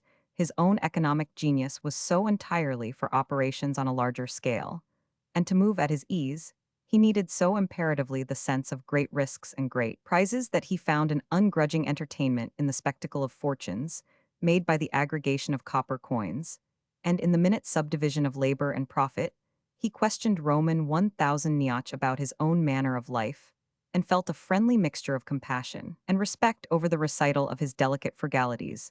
The worthy man told him how at one period he and his daughter had supported existence comfortably upon the sum of 15 sous per diem, recently having succeeded in hauling ashore the last floating fragments of the wreck of his fortune. His budget had been a trifle more ample, but they still had to count their sous very narrowly, and Roman 1000 Niach intimated with a sigh that Mademoiselle Nomi did not bring to this task that zealous cooperation which might have been desired. But what will you have? He asked philosophically, One is young, one is pretty, one needs new dresses and fresh gloves, one can't wear shabby gowns among the splendors of the Louvre. But your daughter earns enough to pay for her own clothes, said Newman. Roman 1000 Nioch looked at him with weak, uncertain eyes. He would have liked to be able to say that his daughter's talents were appreciated, and that her crooked little daubs commanded a market. But it seemed a scandal to abuse the credulity of this free-handed stranger, who without a suspicion or a question, had admitted him to equal social rights he compromised, and declared that while it was obvious that Mademoiselle Nomi's reproductions of the old masters had only to be seen to be coveted the prices which, in consideration of their altogether peculiar degree of finish, she felt obliged to ask for them, had kept purchasers at a respectful distance. Poor little one, said Roman 1000 Nioch. With a sigh, it is almost a pity that her work is so perfect, it would be in her interest to paint less well. But if Mademoiselle Nomi has this devotion to her art, Newman once observed, why should you have those fears for her that you spoke of the other day? Roman 1000 Nioch meditated. There was an inconsistency in his position.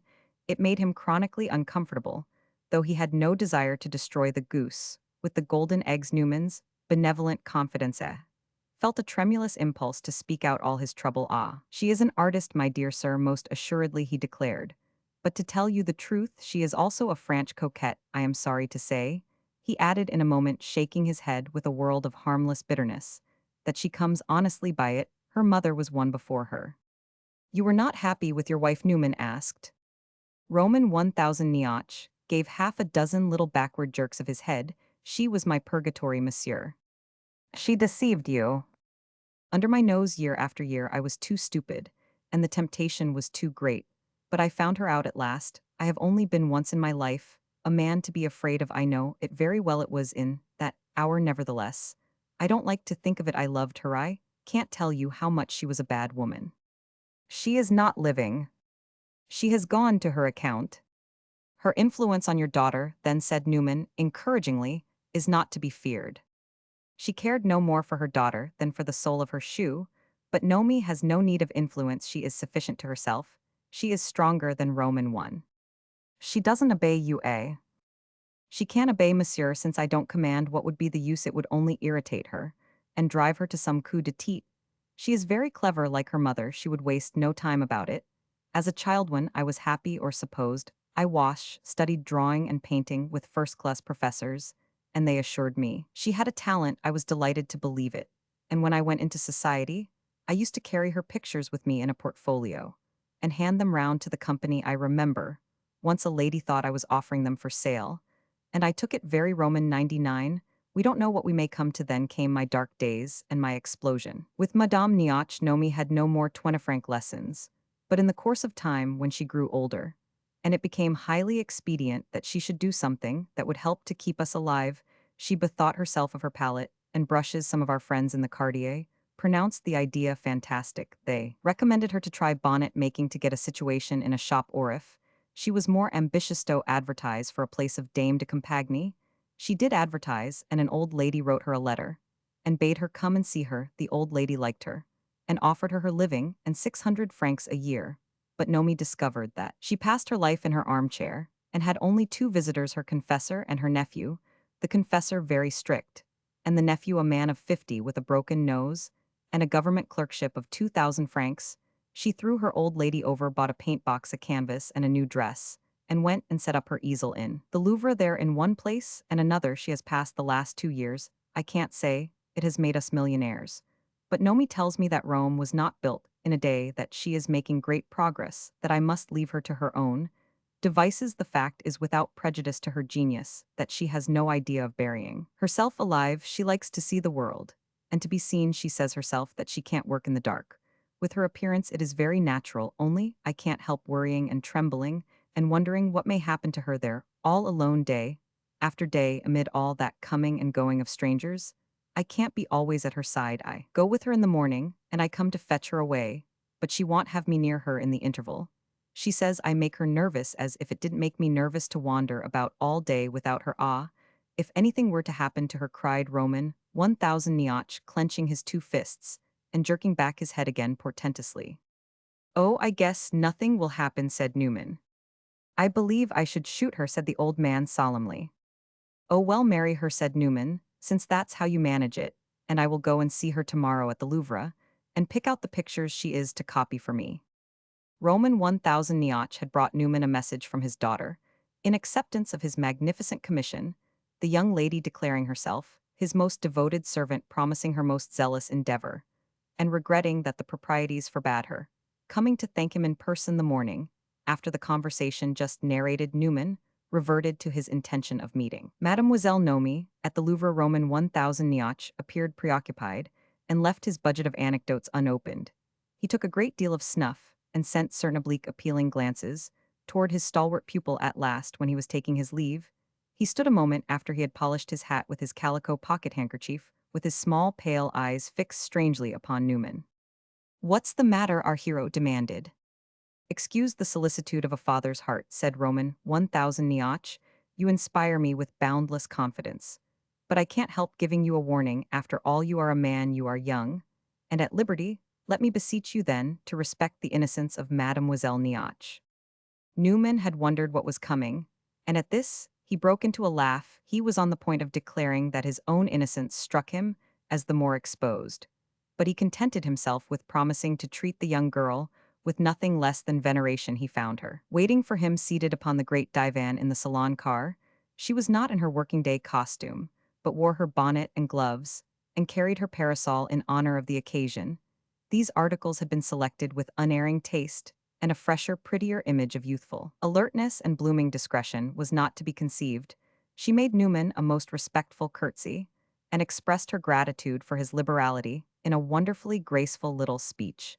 It annoyed him to have a charming young girl stand there thanking him, and it made him feel uncomfortable to think that this perfect young lady, with her excellent manners and her finished intonation, was literally in his pay. He assured her in such French as he could muster that the thing was not worth mentioning, and that he considered her services a great favor. "Whenever you please, then," said Mademoiselle Nomi, "we will pass the review." They walked slowly round the room, then passed into the others, and strolled about for half an hour. Mademoiselle Nomi evidently relished her situation, and had no desire to bring her public interview with her stricken-looking patron to a close. Newman perceived that prosperity agreed with her. The little thin-lipped peremptory air with which she had addressed her father on the occasion of their former meeting had given place to the most lingering and caressing tones. "What sort of pictures do you desire?" she asked, "sacred or profane?" "Oh, a few of each," said Newman, "but I want something bright and gay." "Something gay? There is nothing very gay in this solemn old Louvre, but we will see what we can find. You speak French today, like a charm. My father has done wonders." "Oh, I am a bad subject," said Newman. "I am too old to learn a language." "Too old, quelle folie!" cried Mademoiselle Nomi, with a clear, shrill laugh. "You are a very young man, and how do you like my father?" "He is a very nice old gentleman. He never laughs at my blunders." "He is very comme il faut, my papa," said Mademoiselle Nomi, "and as honest as the day. Oh, an exceptional probity. You could trust him with millions." "Do you always obey him?" asked Newman. "Obey him? Do you do what he bids you?" The young girl stopped and looked at him. She had a spot of color in either cheek, and in her expressive French eye, which projected too much for perfect beauty, there was a slight gleam of audacity. "Why do you ask me that?" she demanded. "Because I want to know. You think me a bad girl," and she gave a strange smile. Newman looked at her. A moment he saw that she was pretty, but he was not in the least dazzled. He remembered poor Roman 1000 Nioch's solicitude for her innocence, and he laughed as his eyes met hers. Her face was the oddest mixture of youth and maturity, and beneath her candid brow her searching little smile seemed to contain a world of ambiguous intentions. She was pretty enough, certainly, to make her father nervous, but as regards her innocence, Newman felt ready on the spot to affirm that she had never parted with it. She had simply never had any. She had been looking at the world since she was 10 years old, and he would have been a wise man who could tell her any secrets. In her long mornings at the Louvre, she had not only studied Madonnas and St. John's, she had kept an eye upon all the variously embodied human nature around her, and she had formed her conclusions in a certain sense. It seemed to Newman Roman 1000 Nioch might be at rest. His daughter might do something very audacious, but she would never do anything foolish. Newman, with his long-drawn, leisurely smile, and his even unhurried utterance, was always mentally taking his time, and he asked himself now what she was looking at him in that way for he had an idea that she would like him to confess that he did think her a bad girl. "Oh no," he said at last, "it would be very bad manners in me to judge you that way. I don't know you. But my father has complained to you," said Mademoiselle Nomi. "He says you are a coquette. He shouldn't go about saying such things to gentlemen, but you don't believe it." "No," said Newman gravely, "I don't believe it." She looked at him again, gave a shrug and a smile, and then pointed to a small Italian picture, a marriage of St. Catherine. "How should you like that?" she asked. "It doesn't please me," said Newman. "The young lady in the yellow dress is not pretty." "Ah, you are a great connoisseur," murmured Mademoiselle Nomi. "In pictures, oh no, I know very little about them." "In pretty women, then?" "In that I am hardly better." "What do you say to that, then?" the young girl asked, indicating a superb Italian portrait of a lady. "I will do it for you on a smaller scale." "On a smaller scale, why not as large as the original?" Mademoiselle Nomi glanced at the glowing splendor of the Venetian masterpiece and gave a little toss of her head. "I don't like that woman, she looks stupid." "I do like her," said Newman decidedly. "I must have her as large as life, and just as stupid as she is there." The young girl fixed her eyes on him again, and with her mocking smile, "It certainly ought to be easy for me to make her look stupid," she said. "What do you mean?" asked Newman, puzzled. She gave another little shrug seriously. "Then you want that portrait, the golden hair, the purple satin, the pearl necklace, the two magnificent arms. Everything just as it is. Would nothing else do instead?" "Oh, I want some other things, but I want that too." Mademoiselle Nomi turned away a moment, walked to the other side of the hall, and stood there, looking vaguely about her. At last she came back. "It must be charming to be able to order pictures, at such a rate, Venetian portraits, as large as life. You go at it and prints. And you are going to travel about Europe that way?" "Yes, I intend to travel," said Newman. "Ordering, buying, spending money." "Of course, I shall spend some money." "You are very happy to have it, and you are perfectly free." "How do you mean free?" "You have nothing to bother you, no family, no wife, no fiancé." "Yes, I am tolerably free." "You are very happy," said Mademoiselle Nomi gravely. "Je le veux bien," said Newman, proving that he had learned more French than he admitted. "And how long shall you stay in Paris?" the young girl went on. "Only a few days more." "Why did you go away?"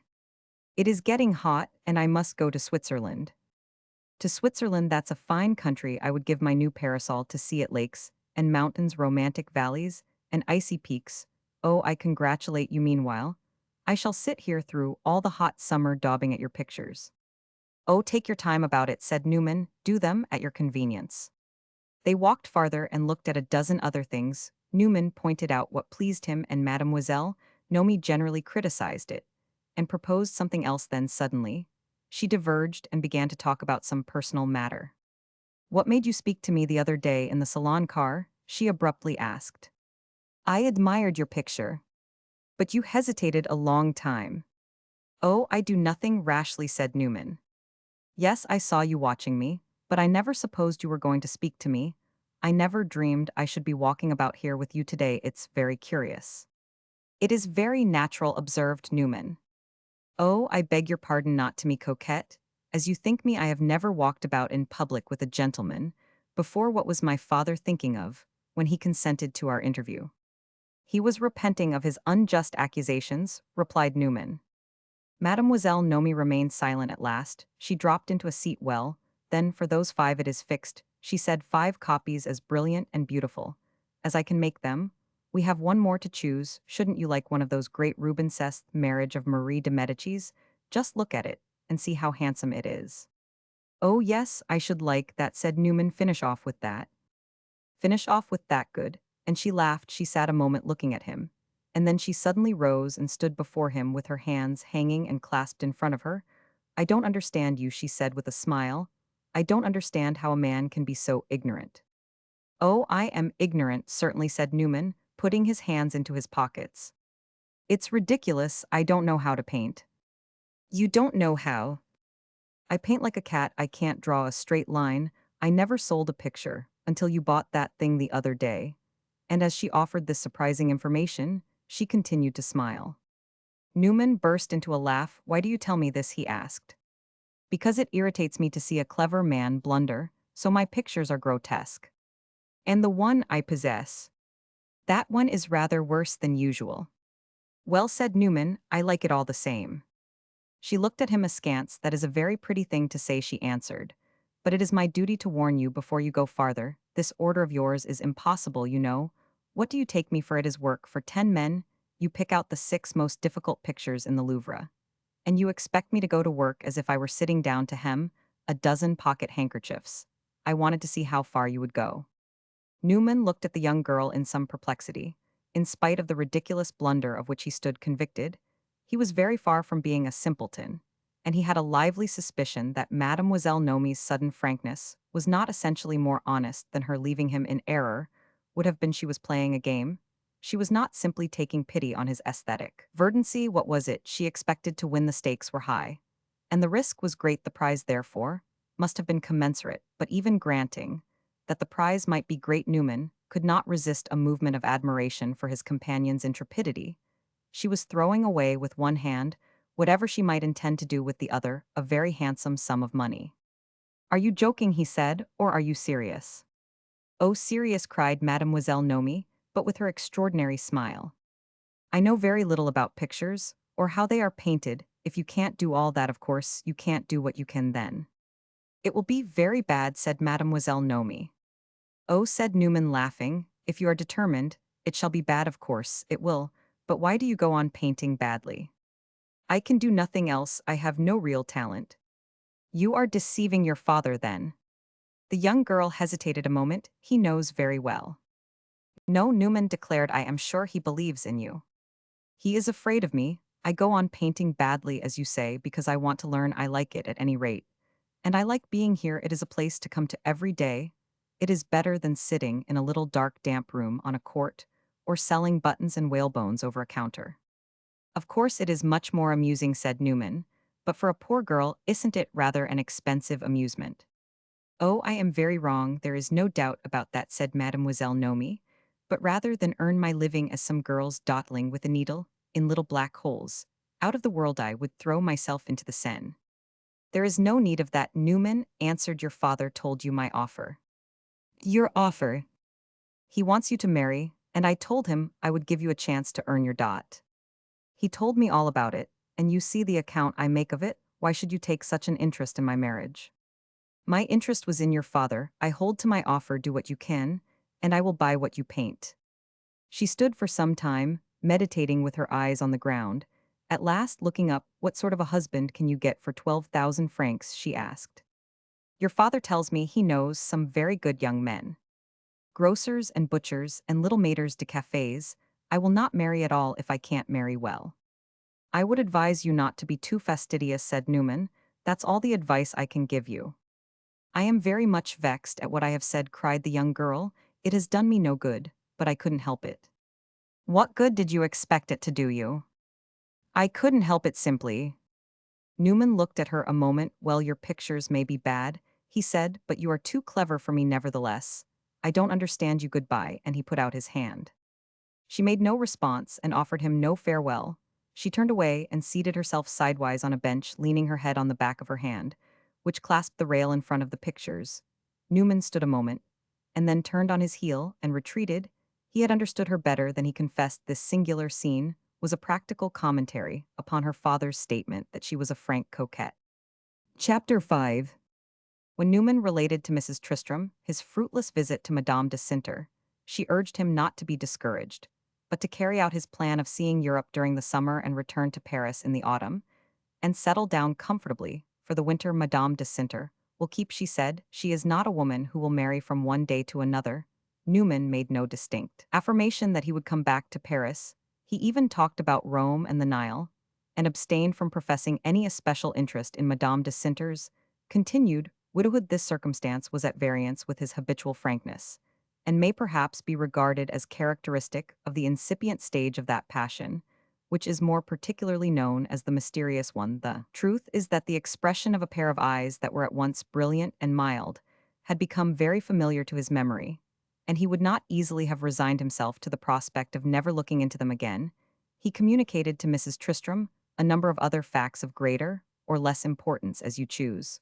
But on this particular point, he kept his own counsel he took. A kindly leave of Roman 1000 Niach having assured him that so far as he was concerned, the blue-cloaked Madonna herself might have been present at his interview with Mademoiselle Nomi, and left the old man nursing his breast pocket in an ecstasy which the acutest misfortune might have been defied to dissipate. Newman then started on his travels with all his usual appearance of slow-strolling leisure and all his essential directness and intensity of aim. No man seemed less in a hurry, and yet no man achieved more in brief periods. He had certain practical instincts, which served him excellently in his trade of tourist. He found his way in foreign cities by divination. His memory was excellent when once his attention had been at all cordially given, and he emerged from dialogues in foreign tongues of which he had formerly not understood a word, in full possession of the particular fact he had desired to ascertain. His appetite for facts was capacious, and although many of those which he noted would have seemed woefully dry and colorless to the ordinary sentimental traveler, a careful inspection of the list would have shown that he had a soft spot in his imagination in the charming city of Brussels. First stopping place, after leaving Paris, asked a great many questions about the streetcars, and took extreme satisfaction in the reappearance of this familiar symbol of American civilization. But he was also greatly struck with the beautiful Gothic tower of the Hotel de Ville, and wondered whether it would not be possible to get up something like it in San Francisco. He stood for half an hour in the crowded square before this edifice, in imminent danger from carriage wheels, listening to a toothless old cicerone mumble, in broken English, the touching history of Counts Egmont and Horn. And he wrote the names of these gentlemen for reasons best known to himself in the back of an old letter. At the outset on his leaving Paris, his curiosity had not been intense passive entertainment in the Champs-Élysées, and at the theaters seemed about as much as he need expect of himself. And although, as he had said to Tristram, he wanted to see the mysterious, satisfying best, he had not the grand tour in the least on his conscience, and was not given to cross-questioning the amusement of the hour. He believed that Europe was made for him, and not he for Europe. He had said that he wanted to improve his mind, but he would have felt a certain embarrassment, a certain shame, even a false shame possibly, if he had caught himself looking intellectually into the mirror. Neither in this, nor in any other respect, had Newman a high sense of responsibility. It was his prime conviction that a man's life should be easy, and that he should be able to resolve privilege into a matter of course. The world, to his sense, was a great bazaar where one might stroll about and purchase handsome things, but he was no more conscious individually of social pressure than he admitted the existence of such a thing as an obligatory purchase.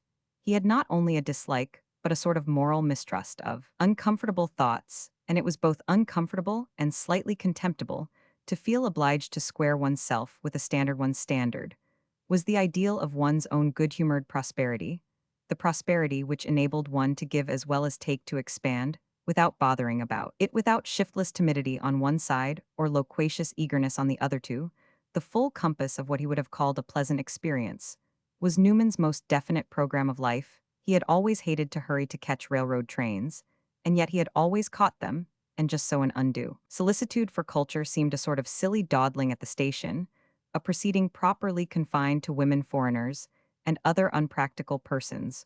All this, admitted Newman, enjoyed his journey, when once he had fairly entered the current, as profoundly as the most zealous dilettante ones. Theories, after all, matter little. It is one's humor that is the great thing. Our friend was intelligent, and he could not help that he lounged through Belgium and Holland, and the Rhineland, through Switzerland and northern Italy, planning about nothing, but seeing everything. The guides in Valesta place found him an excellent subject.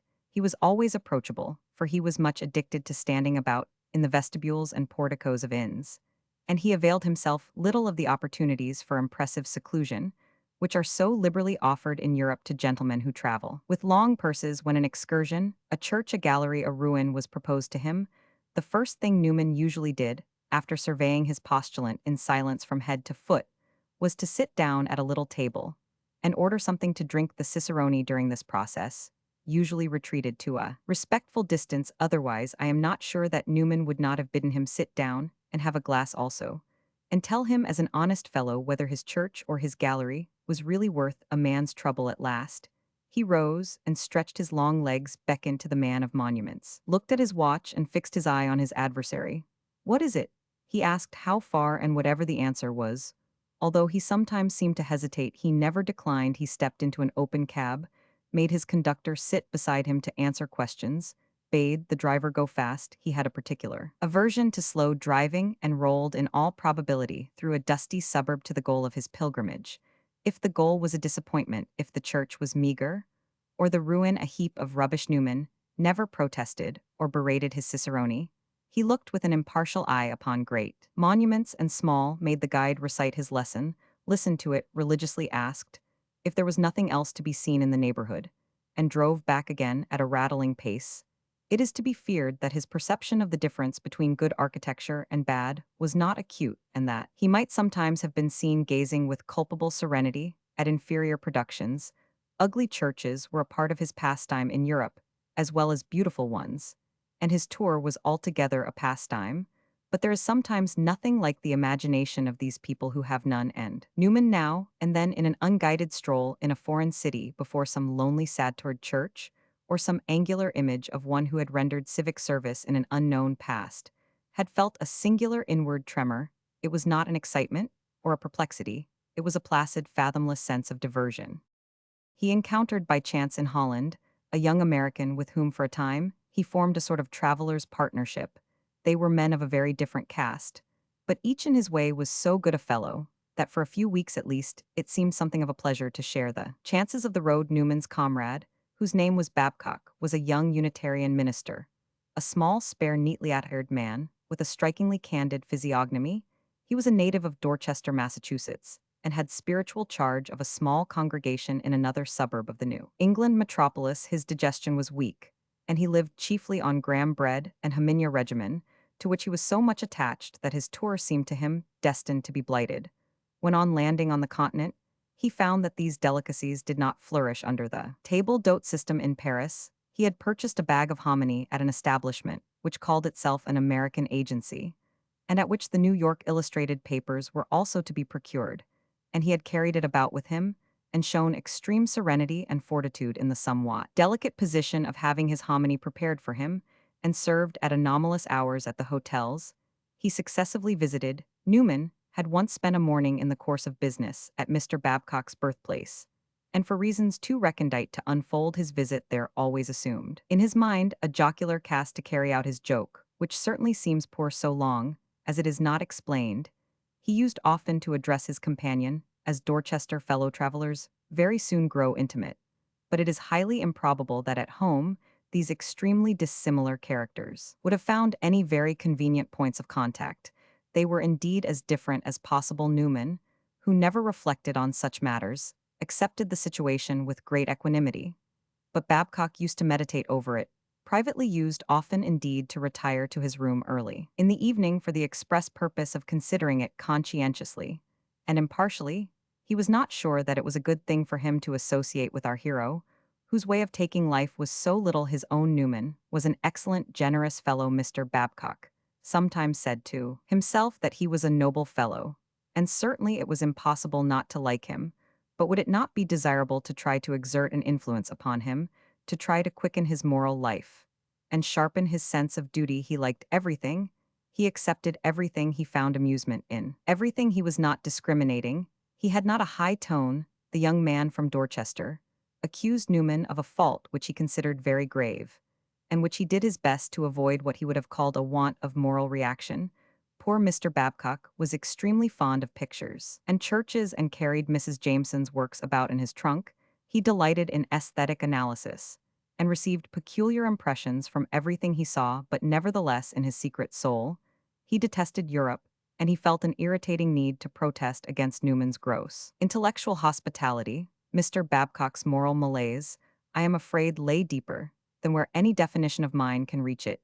He mistrusted the European temperament, he suffered from the European climate, he hated the European dinner. Our European life seemed to him unscrupulous and impure, and yet he had an exquisite sense of beauty, and as beauty was often inextricably associated with the above displeasing conditions, as he wished above all to be just and dispassionate, and as he was furthermore extremely devoted to culture, he could not bring himself to decide that Europe was utterly bad, but he thought it was very bad indeed. And his quarrel with Newman was that this unregulated epicure had a sadly insufficient perception of the bad. Babcock himself really knew as little about the bad in any quarter of the world as a nursing infant his most vivid realization of evil had been the discovery that one of his college classmates, who was studying architecture in Paris, had a love affair with a young woman who did not expect him to marry her. Babcock had related this incident to Newman, and our hero had applied an epithet of an unflattering sort to the young girl. The next day, his companion asked him whether he was very sure he had used exactly the right word to characterize the young architect's mistress. Newman stared and laughed. There are a great many words to express that idea, he said. You can take your choice. Oh, I mean, said Babcock, was she possibly not to be considered in a different light? Don't you think she really expected him to marry her? I am sure I don't know, said Newman. Very likely she did. I have no doubt she is a grand woman. And he began to laugh again. I didn't mean that either, said Babcock. I was only afraid that I might have seemed yesterday not to remember, not to consider well. I think I will write to Percival about it. And he had written to Percival, who answered him in a really impudent fashion, and he had reflected that it was somehow raw and reckless in Newman to assume in that offhand manner that the young woman in Paris might be grand. The brevity of Newman's judgments very often shocked and discomposed him. He had a way of damning people without farther appeal, or of pronouncing them capital company, in the face of uncomfortable symptoms, which seemed unworthy of a man whose conscience had been properly cultivated. And yet poor Babcock liked him, and remembered that even if he was sometimes perplexing and painful, this was not a reason for giving him up. Goethe recommended seeing human nature in the most various forms, and Mr. Babcock thought Goethe perfectly splendid.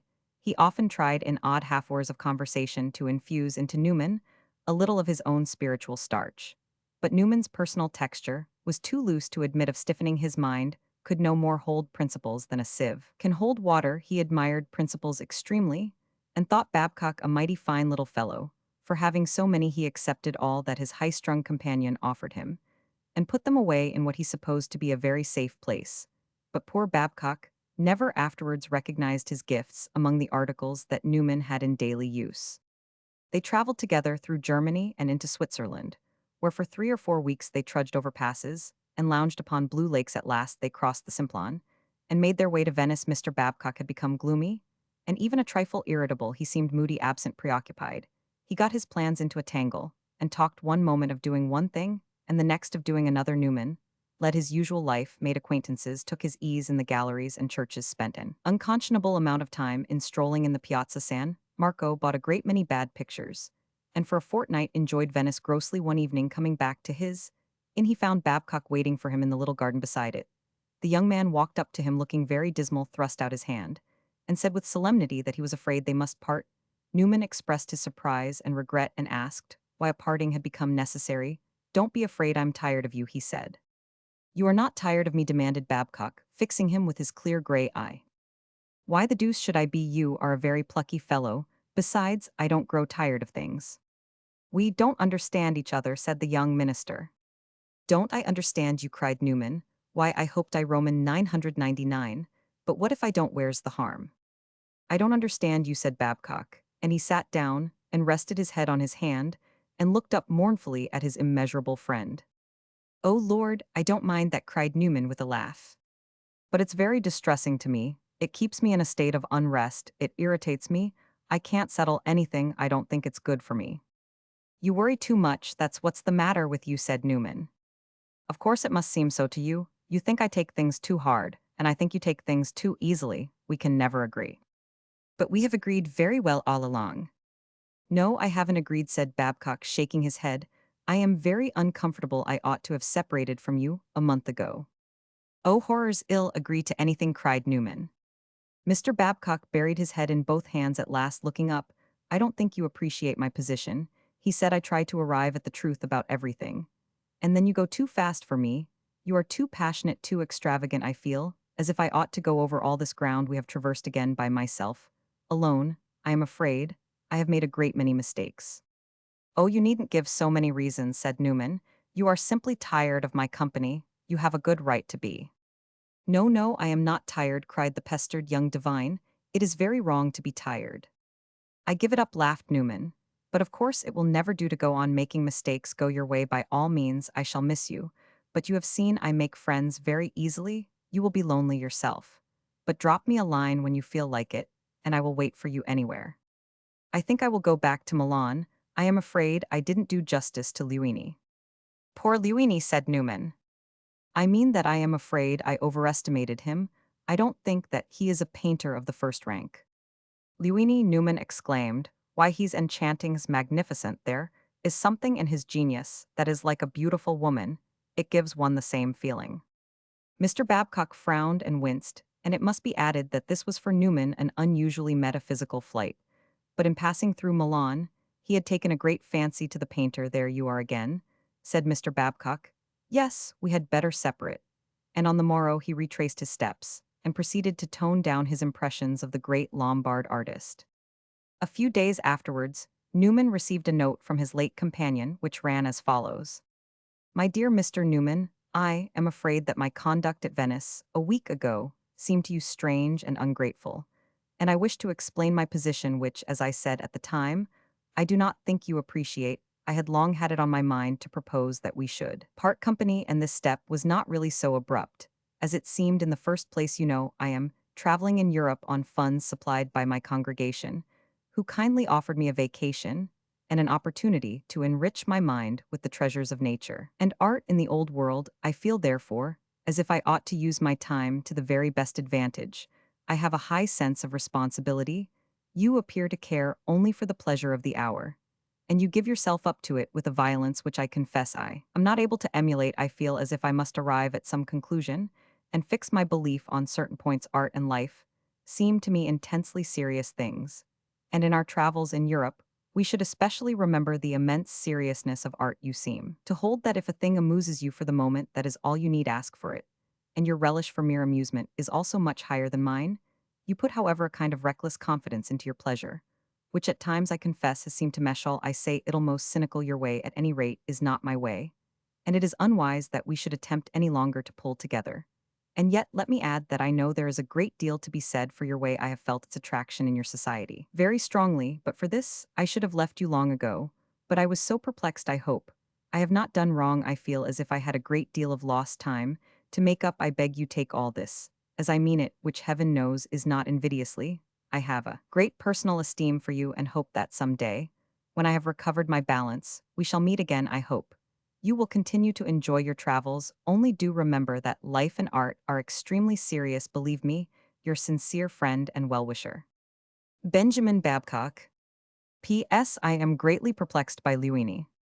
This letter produced in Newman's mind a singular mixture of exhilaration and awe. At first, Mr. Babcock's tender conscience seemed to him a capital farce, and his traveling back to Milan, only to get into a deeper muddle, appeared as the reward of his pedantry exquisitely and ludicrously. Just then Newman reflected that these are mighty mysteries, that possibly he himself was indeed that baleful and barely mentionable thing, a cynic, and that his manner of considering the treasures of art and the privileges of life was probably very base and immoral. Newman had a great contempt for immorality, and that evening, for a good half hour, as he sat watching the starshine on the warm Adriatic, he felt rebuked and depressed. He was at a loss how to answer Babcock's letter. His good nature checked his resenting the young minister's lofty admonitions, and his tough, inelastic sense of humor forbade his taking them seriously. He wrote no answer at all, but a day or two afterward he found in a curiosity shop a grotesque little statuette in ivory of the 16th century, which he sent off to Babcock without a commentary. It represented a gaunt, ascetic-looking monk in a tattered gown and cowl, kneeling with clasped hands and pulling a portentously long face. It was a wonderfully delicate piece of carving, and in a moment, through one of the rents of his gown, you espied a fat capon hung round the monk's waist. In Newman's intention, what did the figure symbolize? Did it mean that he was going to try to be as heightened as the monk looked at first, but that he feared he should succeed no better than the friar on a closer inspection proved to have done? It is not supposable that he intended a satire upon Babcock's own asceticism, for this would have been a truly cynical stroke. He made his late companion, at any rate, a very valuable little present. Newman, on leaving Venice, went through the Tyrol to Vienna, and then returned westward through southern Germany. The autumn found him at Baden-Baden, where he spent several weeks. The place was charming, and he was in no hurry to depart. Besides, he was looking about him and deciding what to do for the winter. His summer had been very full, and he sat under the great trees, beside the miniature river that trickles past the Baden flower beds. He slowly rummaged it over. He had seen and done a great deal, enjoyed and observed a great deal. He felt older, and yet he felt younger too. He remembered Mr. Babcock, and his desire to form conclusions, and he remembered also that he had profited very little by his friend's exhortation to cultivate the same respectable habit. Could he not scrape together a few conclusions? Baden-Baden was the prettiest place. He had seen yet and orchestral music in the evening under the stars, was decidedly a great institution. This was one of his conclusions. But he went on to reflect that he had done very wisely to pull up stakes and come abroad. This seeing of the world was a very interesting thing. He had learned a great deal, he couldn't say just what, but he had it there under his hatband. He had done what he wanted, he had seen the great things. And he had given his mind a chance to improve, if it would. He cheerfully believed that it had improved. Yes, this seeing of the world was very pleasant, and he would willingly do a little more of it. 36 years old, as he was, he had a handsome stretch of life before him yet, and he need not begin to count his weeks. Where should he take the world next? I have said. He remembered the eyes of the lady whom he had found standing in Mrs. Tristram's drawing-room. 4 months had elapsed, and he had not forgotten them, yet he had made a point of looking into a great many other eyes in the interval, but the only ones he thought of now were Madame de Sinter's. If he wanted to see more of the world, should he find it in Madame de Sinter's eyes, he would certainly find something there. Call it this world or the next. Throughout these rather formless meditations, he sometimes thought of his past life, and the long array of years they had begun so early, during which he had had nothing in his head but enterprise. They seemed far away now, for his present attitude was more than a holiday. It was almost a rupture. He had told Tristram that the pendulum was swinging back, and it appeared that the backward swing had not yet ended. Still, enterprise, which was over in the other quarter, wore to his mind a different aspect at different hours in its train. 1,000 forgotten episodes came trooping back into his memory. Some of them he looked complacently enough in the face, from some he averted his head. They were old efforts, old exploits, antiquated examples of smartness and sharpness. Some of them, as he looked at them, he felt decidedly proud of. He admired himself, as if he had been looking at another man, and in fact, many of the qualities that make a great deed were there: the decision, the resolution, the courage, the celerity, the clear eye, and the strong hand. Of certain other achievements, it would be going too far to say that he was ashamed of them, for Newman had never had a stomach for dirty work. He was blessed with a natural impulse to disfigure with a direct, unreasoning blow the comely visage of temptation, and certainly in no man could a want of integrity have been less excusable. Newman knew the crooked from the straight at a glance, and the former had cost him first and last a great many moments of lively disgust, but none the less some of his memories seemed to wear at present a rather graceless and sordid mien, and it struck him that if he had never done anything very ugly, he had never, on the other hand, done anything particularly beautiful. He had spent his years in the unremitting effort to add thousands to thousands, and now that he stood well outside of it, the business of money-getting appeared tolerably dry and sterile. It is very well to sneer at money-getting after you have filled your pockets, and Newman, it may be said, should have begun somewhat earlier to moralize. Thus delicately to this it may be answered that he might have made another fortune if he chose, and we ought to add that he was not exactly moralizing. It had come back to him simply that what he had been looking at all summer was a very rich and beautiful world, and that it had not all been made by sharp railroad men and stockbrokers. During his stay at Baden-Baden, he received a letter from Mrs. Tristram, scolding him for the scanty tidings he had sent to his friends of the Avenue de Iena, and begging to be definitely informed that he had not concocted any horrid scheme for wintering in outlying regions, but was coming back sanely and promptly to the most comfortable city in the world. Newman's answer ran as follows: I supposed you knew I was a miserable letter writer, and didn't expect anything of me. I don't think I have written 20 letters of pure friendship in my whole life in America. I conducted my correspondence altogether by telegrams. This is a letter of pure friendship. You have got hold of a curiosity, and I hope you will value it. You want to know everything that has happened to me these 3 months. The best way to tell you, I think, would be to send you my half-dozen guidebooks with my pencil marks in the margin. Wherever you find a scratch or a cross or a beautiful or a so true or a too thin, you may know that I have had a sensation of some sort or other that has been about my history. Ever since I left you, Belgium, Holland, Switzerland, Germany, Italy, I have been through the whole list, and I don't think I am any the worse for it. I know more about Madonnas and church steeples than I supposed any man could. I have seen some very pretty things, and shall perhaps talk them over this winter by your fireside. You see, my face is not altogether set against Paris. I have had all kinds of plans and visions, but your letter has blown most of them away. La petite vient en mangint, says the French proverb, and I find that the more I see of the world, the more I want to see now that I am in the shafts. Why shouldn't I trot to the end of the course? Sometimes I think of the Far East, and keep rolling the names of eastern cities under my tongue: Damascus and Baghdad, Medina. And Mecca.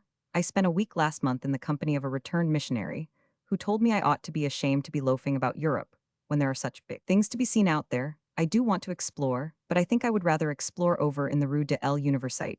Do you ever hear from that pretty lady? If you can get her to promise she will be at home, the next time I call I will go back to Paris straight. I am more than ever in the state of mind I told you about that evening. I want a first-class wife. I have kept an eye on all the pretty girls I have come across this summer, but none of them came up to my notion, or anywhere near it. I should have enjoyed all this 1,000 times more if I had had the lady just mentioned by my side. The nearest approach to her was a Unitarian minister from Boston, who very soon demanded a separation for incompatibility of temper. He told me I was low-minded, immoral, a devotee of art for art, whatever, that is, all of which greatly afflicted me, for he was really a sweet little fellow. But shortly afterwards, I met an Englishman with whom I struck up an acquaintance, which at first seemed to promise well. A very bright man, who writes in the London papers and knows Paris nearly as well as Tristram. We knocked about for a week together. But he very soon gave me up in disgust. I was too virtuous by half, I was too stern a moralist. He told me in a friendly way that I was cursed with a conscience, that I judged things like a Methodist, and talked about them like an old lady. This was rather bewildering. Which of my two critics was I to believe? I didn't worry about it, and very soon made up my mind. They were both idiots.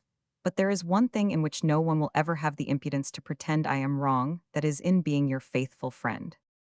In Chapter 6, Newman gave up Damascus and Baghdad, and returned to Paris. Before the autumn was over, he established himself in some rooms selected for him by Tom Tristram, in accordance with the latter's estimate of what he called his social position. When Newman learned that his social position was to be taken into account, he professed himself utterly incompetent and begged Tristram to relieve him of the care. I didn't know I had a social position, he said. And if I have, I haven't the smallest idea what it is. Isn't a social position knowing some 2 or 3 thousand people and inviting them to dinner? I know you and your wife and little old Mr. Nioch, who gave me French lessons last spring. Can I invite you to dinner to meet each other? If I can, you must come tomorrow. That is not very grateful to me, said Mrs. Tristram, who introduced you last year to every creature I know. So you did. I had quite forgotten. But I thought you wanted me to forget, said Newman, with that tone of simple deliberateness, which frequently marked his utterance, and which an observer would not have known whether to pronounce a somewhat mysteriously humorous affection of ignorance, or a modest aspiration to knowledge. You told me you disliked them all. Ah, the way you remember what I say is at least very flattering. But in future, added Mrs. Tristram, pray forget all the wicked things, and remember only the good ones. It will be easily done, and it will not fatigue your memory. But I forewarn you that if you trust my husband to pick out your rooms, you are in for something hideous. Hideous, darling, cried Tristram. Today I must say nothing wicked, otherwise I should use stronger language. What do you think she would say? Newman asked Tristram. If she really tried now, she can express displeasure volubly in 2 or 3 languages. That's what it is to be intellectual. It gives her the start of me completely. For I can't swear for the life of me, except in English. When I get mad, I have to fall back on our dear old mother tongue. There's nothing like it after all. Newman declared that he knew nothing about tables and chairs, and that he would accept in the way of a lodging with his eyes shut anything that Tristram should offer him. This was partly veracity on our hero's part, but it was also partly charity. He knew that to pry about and look at rooms and make people open windows and poke into sofas with his cane and gossip with landladies and ask who lived above and who below, knew that this was of all pastimes the dearest to Tristram's heart, and he felt the more disposed to put it in his way, as he was conscious that as regards his obliging friend, he had suffered the warmth of ancient good fellowship somewhat to abate. Besides, he had no taste for upholstery. He had even no very exquisite sense of comfort or convenience. He had a relish for luxury and splendor, but it was satisfied by rather gross contrivances. He scarcely knew a hard chair from a soft one, and he possessed a talent for stretching his legs which quite dispensed with adventitious facilities. His idea of comfort was to inhabit very large rooms, have a great many of them, and be conscious of their possessing a number of patented mechanical devices, of which he should never have occasion to use. The apartments should be light and brilliant and lofty. He had once said that he liked rooms in which you wanted to keep your hat on, For the rest, he was satisfied, with the assurance of any respectable person that everything was handsome. Tristram accordingly secured for him an apartment to which this epithet might be lavishly applied. It was situated on the Boulevard Haussmann on the first floor, and consisted of a series of rooms gilded from floor to ceiling a foot thick, draped in various light shades of satin, and chiefly furnished with mirrors and clocks. Newman thought them magnificent, thanked Tristram, heartily immediately took possession, and had one of his trunks standing for 3 months in his drawing-room. One day, Mrs. Tristram told him that her beautiful friend, Madame de Sinter, had returned from the country, that she had met her 3 days. Before coming out of the church of St. Sulpice, she herself, having journeyed to that distant quarter, in quest of an obscure lace-mender, of whose skill she had heard high praise. "And how were those eyes?" Newman asked. "Those eyes were red with weeping, if you please," said Mrs. Tristram. "She had been to confession." "It doesn't tally with your account of her," said Newman, "that she should have sins to confess." "They were not sins, they were sufferings." "How do you know that?" "She asked me to come and see her, I went this morning." "And what does she suffer from?" "I didn't ask her. With her somehow one is very discreet, but I guessed easily enough she suffers from her wicked old mother, and her grand Turk of a brother. They persecute her. But I can almost forgive them, because as I told you she is a saint, and a persecution is all that she needs to bring out her saintliness and make her perfect. That's a comfortable theory for her. I hope you will never impart it to the old folks. Why does she let them bully her? Is she not her own mistress?" "Legally, yes, I suppose, but morally, no. In France, you must never say nay to your mother, whatever she requires of you. She may be the most abominable old woman in the world, and make your life a purgatory. But after all, she is ma mère, and you have no right to judge her. You have simply to obey. The thing has a fine side to it." Madame de Sinter bows her head and folds her wings. "Can't she at least make her brother leave off?" "Her brother is the chef de la famille. As they say, he is the head of the clan. With those people the family is everything. You must act not for your own pleasure, but for the advantage of the family." "I wonder what my family would like me to do," exclaimed Tristram. "I wish you had one," said his wife. "But what do they want to get out of that?" poor Lady Newman asked. "Another marriage. They are not rich, and they want to bring more money into the family." "There's your chance, my boy," said Tristram. "And Madame de Sinter objects," Newman continued. "She has been sold once, she naturally objects to being sold again. It appears that the first time they made rather a poor bargain. Roman 1,000 de Sinter left a scanty property." "And to whom do they want to marry her now?" "I thought it best not to ask, but you may be sure it is to some horrid old nabob, or to some dissipated little duke." "There's Mrs. Tristram as large as life," cried her husband. "Observe the richness of her imagination. She has not a single question. It's vulgar to ask questions, and yet she knows everything. She has the history of Madame de Sinter's marriage at her fingers' ends.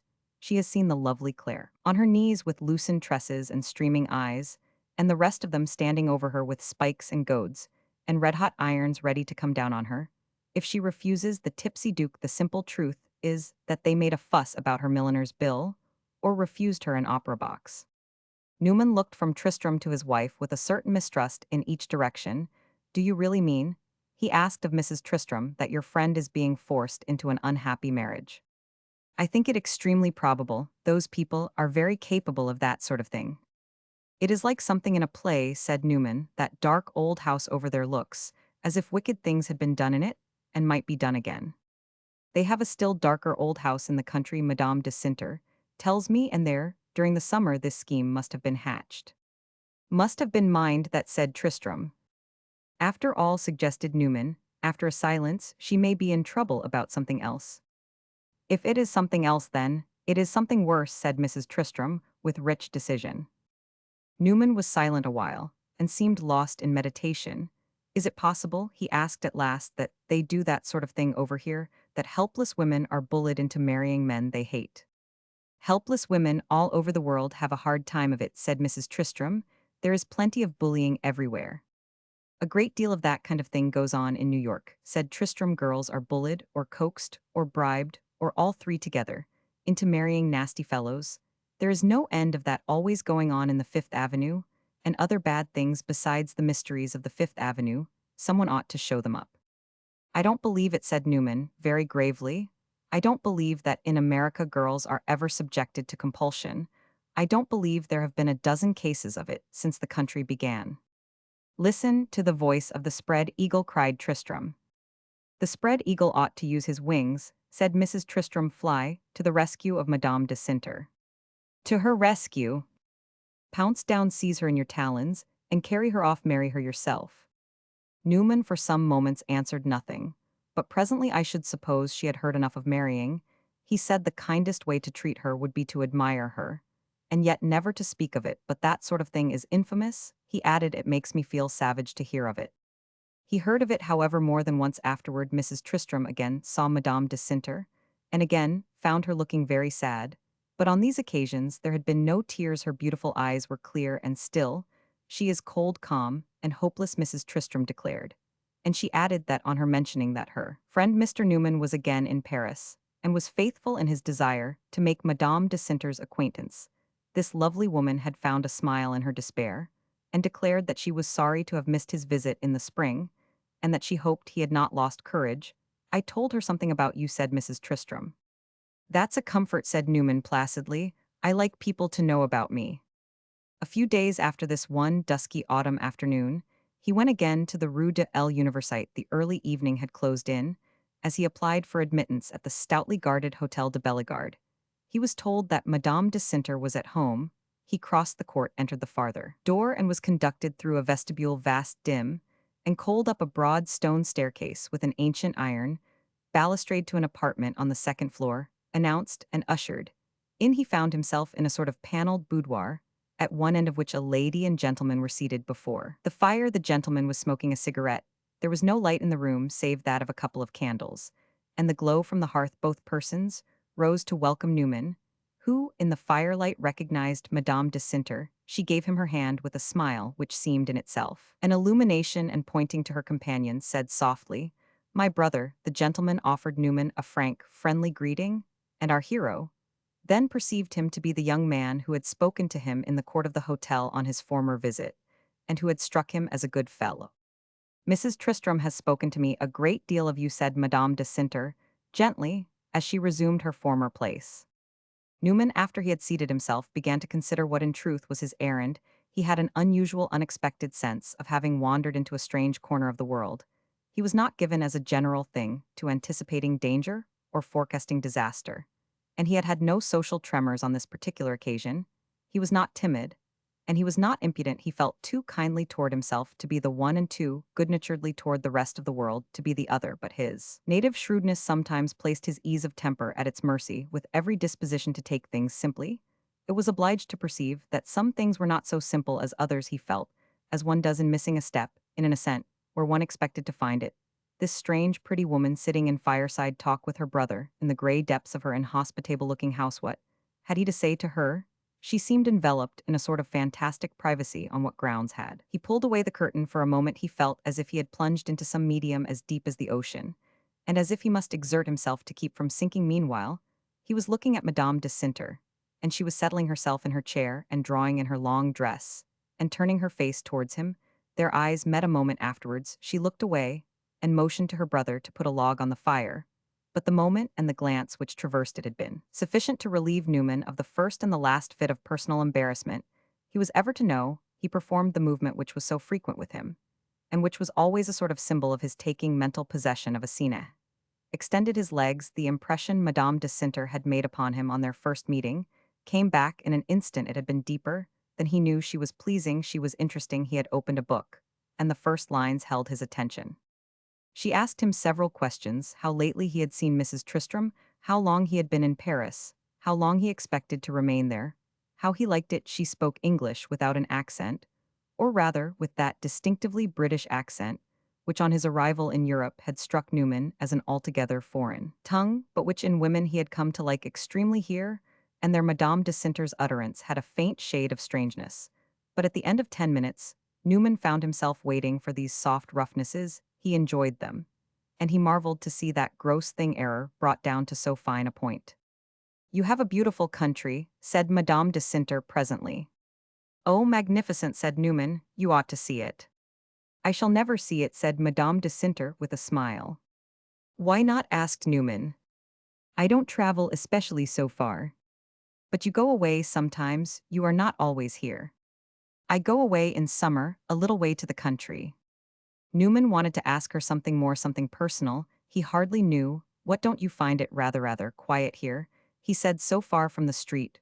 Rather gloomy, he was going to say, but he reflected that that would be impolite. Yes, it is very quiet, said Madame de Cinter, but we like that. Ah, you like that, repeated Newman slowly. Besides, I have lived here all my life. Lived here all your life, said Newman in the same way.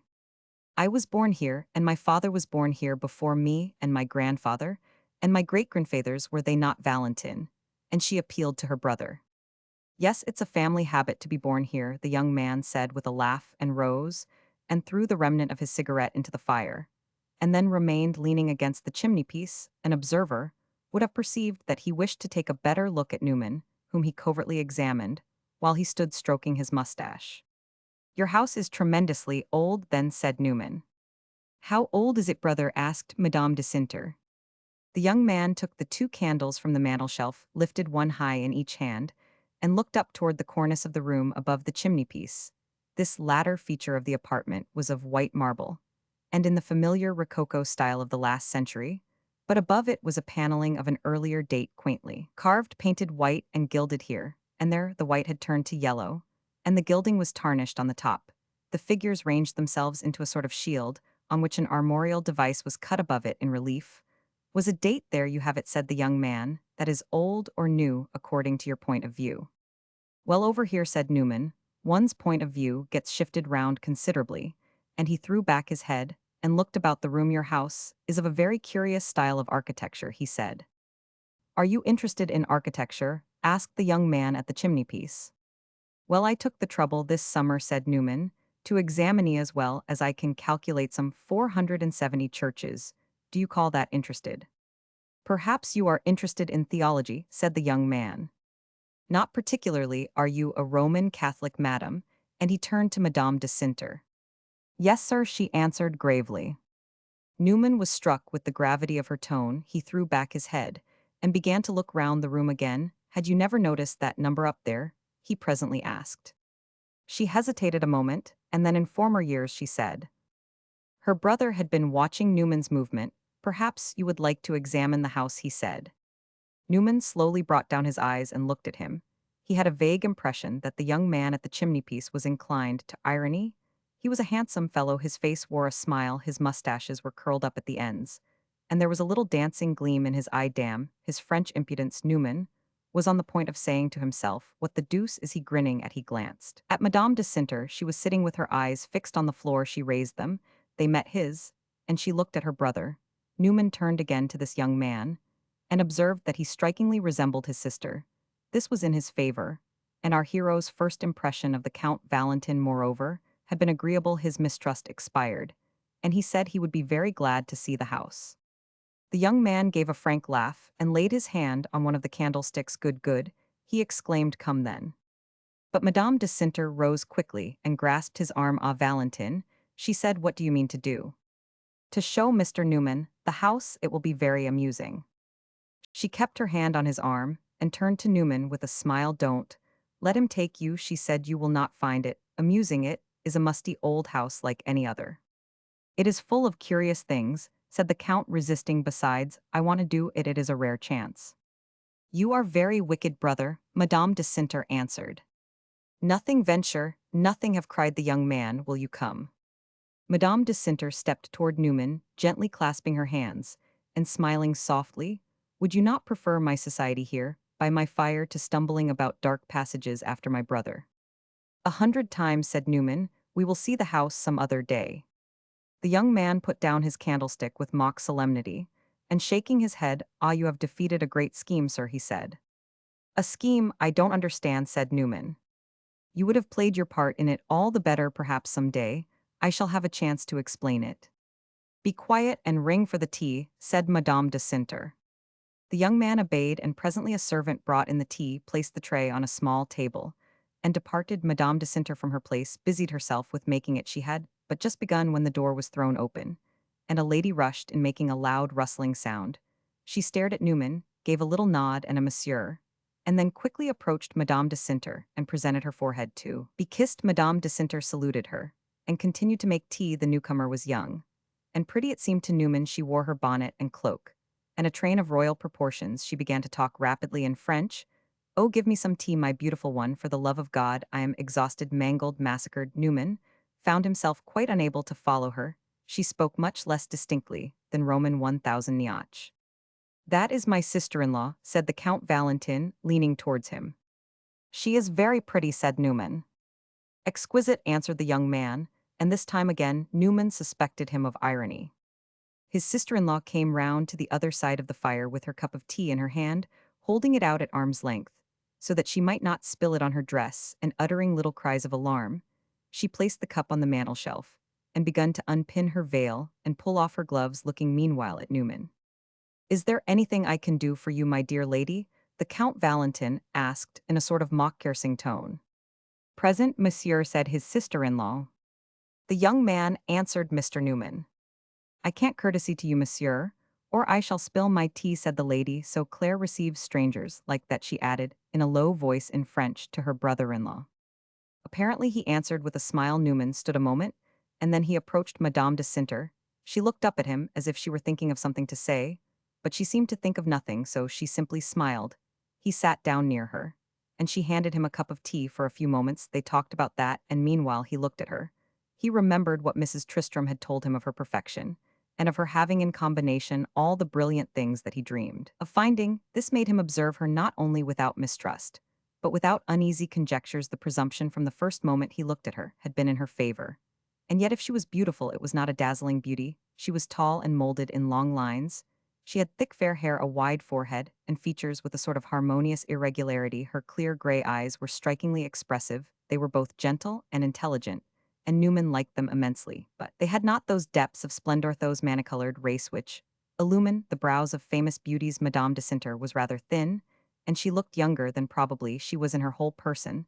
There was something both youthful and subdued, slender, and yet ample, tranquil, yet shy, a mixture of immaturity and repose, of innocence and dignity. What had Tristram meant, Newman wondered, by calling her proud? She was certainly not proud now to him, or if she was, it was of no use. It was lost upon him. She must pile it up higher if she expected him to mind it. She was a beautiful woman, and it was very easy to get on with her. Was she a countess, a marquise, a kind of historical formation? Newman, who had rarely heard these words used, had never been at pains to attach any particular image to them, but they occurred to him now, and seemed charged with a sort of melodious meaning. They signified something fair and softly bright, that had easy motions, and spoke very agreeably. "Have you many friends in Paris? Do you go out?" asked Madame de Cinter, who had at last thought of something to say. "Do you mean, do I dance and all that? Do you go dans le monde, as we say?" "I have seen a good many people. Mrs. Tristram has taken me about. I do whatever she tells me." "By yourself, you are not fond of amusements?" "Oh yes, of some sorts. I am not fond of dancing, and that sort of thing. I am too old and sober. But I want to be amused. I came to Europe for that." "But you can be amused in America too." "I couldn't. I was always at work, but after all that was my amusement." At this moment, Madame de Bellegarde came back for another cup of tea, accompanied by the Count Valentin. Madame de Cinter, when she had served her, began to talk again with Newman, and recalling what he had last said, "In your own country, you were very much occupied," she asked. "I was in business. I have been in business since I was 15 years old." "And what was your business?" asked Madame de Bellegarde, who was decidedly not so pretty as Madame de Cinter. "I have been in everything," said Newman. "At one time I sold leather, at one time I manufactured washtubs." Madame de Bellegarde made a little grimace. "Leather? I don't like that. Washtubs are better. I prefer the smell of soap. I hope, at least, they made your fortune." She rattled this off with the air of a woman who had the reputation of saying everything that came into her head, and with a strong French accent. Newman had spoken with cheerful seriousness, but Madame de Bellegarde's tone made him go on after a meditative pause with a certain light grimness of jocularity. "No, I lost money on washtubs, but I came out pretty square on leather." "I have made up my mind after all," said Madame de Bellegarde, "that the great point issue, do you call ito, come out square. I am on my knees to money. I don't deny it. If you have it, I ask no questions, for that I am a real democrat like you." Monsieur Madame de Cinter is very proud, but I find that one gets much more pleasure in this sad life if one doesn't look too close. Just heaven, dear, madam, how you go at it, said the Count Valentin, lowering his voice. He's a man one can speak to, I suppose, since my sister receives him, the lady answered. Besides, it's very true, those are my ideas. Ah, you call them ideas, murmured the young man. But Mrs. Tristram told me you had been in the army in your war, said Madame de Cinter. Yes, but that is not business, said Newman. Very true, said Roman, 1000 de Bellegarde, otherwise perhaps I should not be penniless. Is it true, asked Newman, in a moment that you are so proud I had already heard it. Madame de Cinter smiled. Do you find me so? Oh, said Newman, I am no judge if you're proud with me. You will have to tell me, otherwise I shall not know it. Madame de Cinter began to laugh. That would be pride in a sad position, she said. It would be partly, Newman went on, because I shouldn't want to know it. I want you to treat me well. Madame de Cinter, whose laugh had ceased, looked at him, with her head half averted, as if she feared what he was going to say. Mrs. Tristram told you the literal truth, he went on. I want very much to know you. I didn't come here simply to call today. I came in the hope that you might ask me to come again. Oh, pray come, often, said Madame de Cinter. But will you be at home? Newman insisted, even to himself. He seemed a trifle pushing, but he was in truth a trifle excited. I hope so, said Madame de Cinter. Newman got up. Well, we shall see, he said, smoothing his hat with his coat cuff. Brother, said Madame de Cinter, invite Mr. Newman to come again. The Count Valentin looked at our hero from head to foot with his peculiar smile, in which impudence and urbanity seemed perplexingly commingled. Are you a brave man? He asked, eyeing him askance. Well, I hope so, said Newman. I rather suspect so. In that case, come again. Ah, what an invitation, murmured Madame de Cinter, with something painful in her smile. Oh, I want Mr. Newman to come particularly, said the young man. It will give me great pleasure. I shall be desolate if I miss one of his visits, but I maintain he must be brave, a stout heart, sir. And he offered Newman his hand. I shall not come to see you, I shall come to see Madame de Cinter, said Newman. You will need all the more courage. Ah, Valentin, said Madame de Cinter appealingly. Decidedly, cried Madame de Bellegarde, I am the only person here capable of saying something polite. Come to see me, you will need no courage, she said. Newman gave a laugh which was not altogether an assent, and took his leave. Madame de Cinter did not take up her sister's challenge to be gracious, but she looked with a certain troubled air at the retreating guest. Chapter 7. One evening very late, about a week after his visit to Madame de Cinter, Newman's servant brought him a card. It was that of young Roman 1000 de Bellegarde. When a few moments later, he went to receive his visitor, he found him standing in the middle of his great gilded parlor, and eyeing it from cornice to carpet. Roman 1000 de Bellegarde's face, it seemed to Newman, expressed a sense of lively entertainment. What the devil is he laughing at now, our hero asked himself. But he put the question without acrimony, for he felt that Madame de Cinter's brother was a good fellow, and he had a presentiment that, on this basis of good fellowship, they were destined to understand each other. Only, if there was anything to laugh at, he wished to have a glimpse of it too. To begin with, said the young man, as he extended his hand, have I come too late? Too late for what? Asked Newman. To smoke a cigar with you. You would have to come early to do that, said Newman. I don't smoke. Ah, you are a strong man. But I keep cigars, Newman added. Sit down. Surely I may not smoke here, said Roman 1000 de Bellegarde. What is the matter? Is the room too small? It is too large. It is like smoking in a ballroom or a church. That is what you were laughing at just now. Newman asked the size of my room. It is not size only, replied Roman 1000 de Bellegarde, but splendor and harmony and beauty of detail. It was the smile of admiration. Newman looked at him a moment, and then, so it is very ugly, he inquired. Ugly, my dear sir, it is magnificent. That is the same thing, I suppose, said Newman. Make yourself comfortable, you're coming to see me. I take it is an act of friendship. You were not obliged to, therefore, if anything around here amuses you, it will be all in a pleasant way. Laugh as loud as you please. I like to see my visitors cheerful. Only, I must make this request that you explain the joke to me as soon as you can speak. I don't want to lose anything myself. Roman 1000 de Bellegarde stared with a look of unresentful perplexity.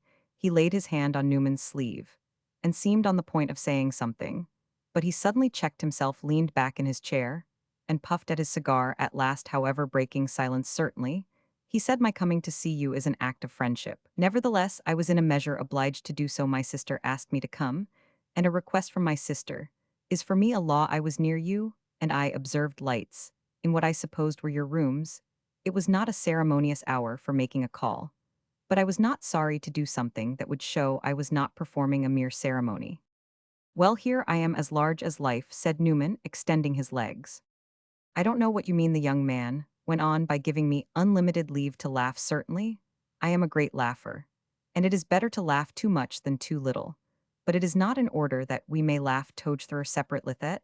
I have, I may say, sought your acquaintance to speak with almost impudent frankness. You interest me all. This was uttered by Roman 1000 de Bellegarde, with the modulated smoothness of the man of the world, and in spite of his excellent English of the Frenchman. But Newman, at the same time that he sat noting its harmonious flow, perceived that it was not mere mechanical urbanity. Decidedly, there was something in his visitor that he liked. Roman 1000 de Bellegarde was a foreigner to his fingertips, and if Newman had met him on a western prairie, he would have felt it proper to address him with a howdy Edo Mossier. But there was something in his physiognomy which seemed to cast a sort of aerial bridge over the impassable gulf produced by difference of race. He was below the middle height and robust and agile in figure. Valentin de Bellegarde, Newman afterwards learned, had a mortal dread of the robustness. Overtaking the agility, he was afraid of growing stout. He was too short, as he said, to afford a belly. He rode and fenced and practiced gymnastics with unremitting zeal. And if you greeted him with a "how well you are," looking, he started and turned pale. In your well, he read a grosser monosyllable. He had a round head high above the ears, a crop of hair at once dense and silky, a broad low forehead, a short nose of the ironical and inquiring, rather than of the dogmatic or sensitive cast, and a mustache as delicate as that of a page in a romance. He resembled his sister not in feature, but in the expression of his clear, bright eye, completely void of introspection. And in the way he smiled. The great point in his face was that it was intensely alive, frankly, ardently, gallantly alive. The look of it was like a bell of which the handle might have been in the young man's soul. At a touch of the handle it rang with a loud silver sound. There was something in his quick light brown eye which assured you that he was not economizing his consciousness.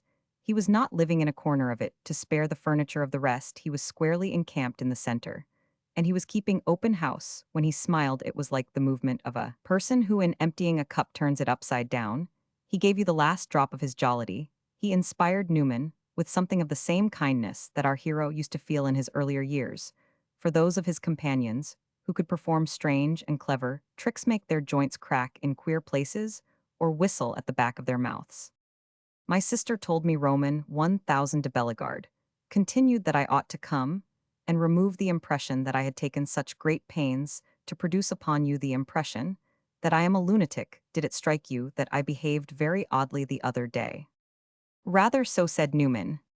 So my sister tells me, and Roman 1000 de Bellegarde watched his host for a moment through his smoke wreaths. If that is the case, I think we had better let it stand. I didn't try to make you think I was a lunatic at all. On the contrary, I wanted to produce a favorable impression. But if, after all, I made a fool of myself, it was the intention of Providence I should injure myself by protesting too much, for I should seem to set up a claim for wisdom, which, in the sequel of our acquaintance, I could by no means justify. Set me down as a lunatic, with intervals of sanity. Oh, I guess you know what you are about, said Newman.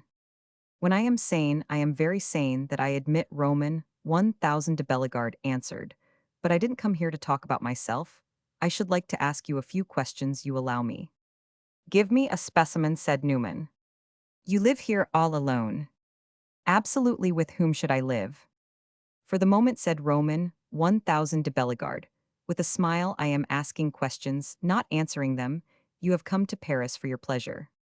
Newman was silent a while, then at last, everyone asks me that, he said with his mild slowness. It sounds so awfully foolish. But at any rate, you had a reason. Oh, I came for my pleasure, said Newman, though it is foolish, it is true. And you are enjoying it? Like any other good American, Newman thought it as well not to truckle to the foreigner. Oh, so, he answered. Roman 1000 de Bellegarde puffed his cigar again, in silence. For myself, he said at last, I am entirely at your service. Anything I can do for you I shall be very happy to do. Call upon me at your convenience. Is there anyone you desire to know, anything you wish to see? It is a pity you should not enjoy Paris. Oh, I do enjoy it, said Newman good-naturedly. I am much obliged to you. Honestly speaking, Roman 1000 de Bellegarde went on there, is something absurd to me in hearing myself. Make you these offers, they represent a great deal of goodwill.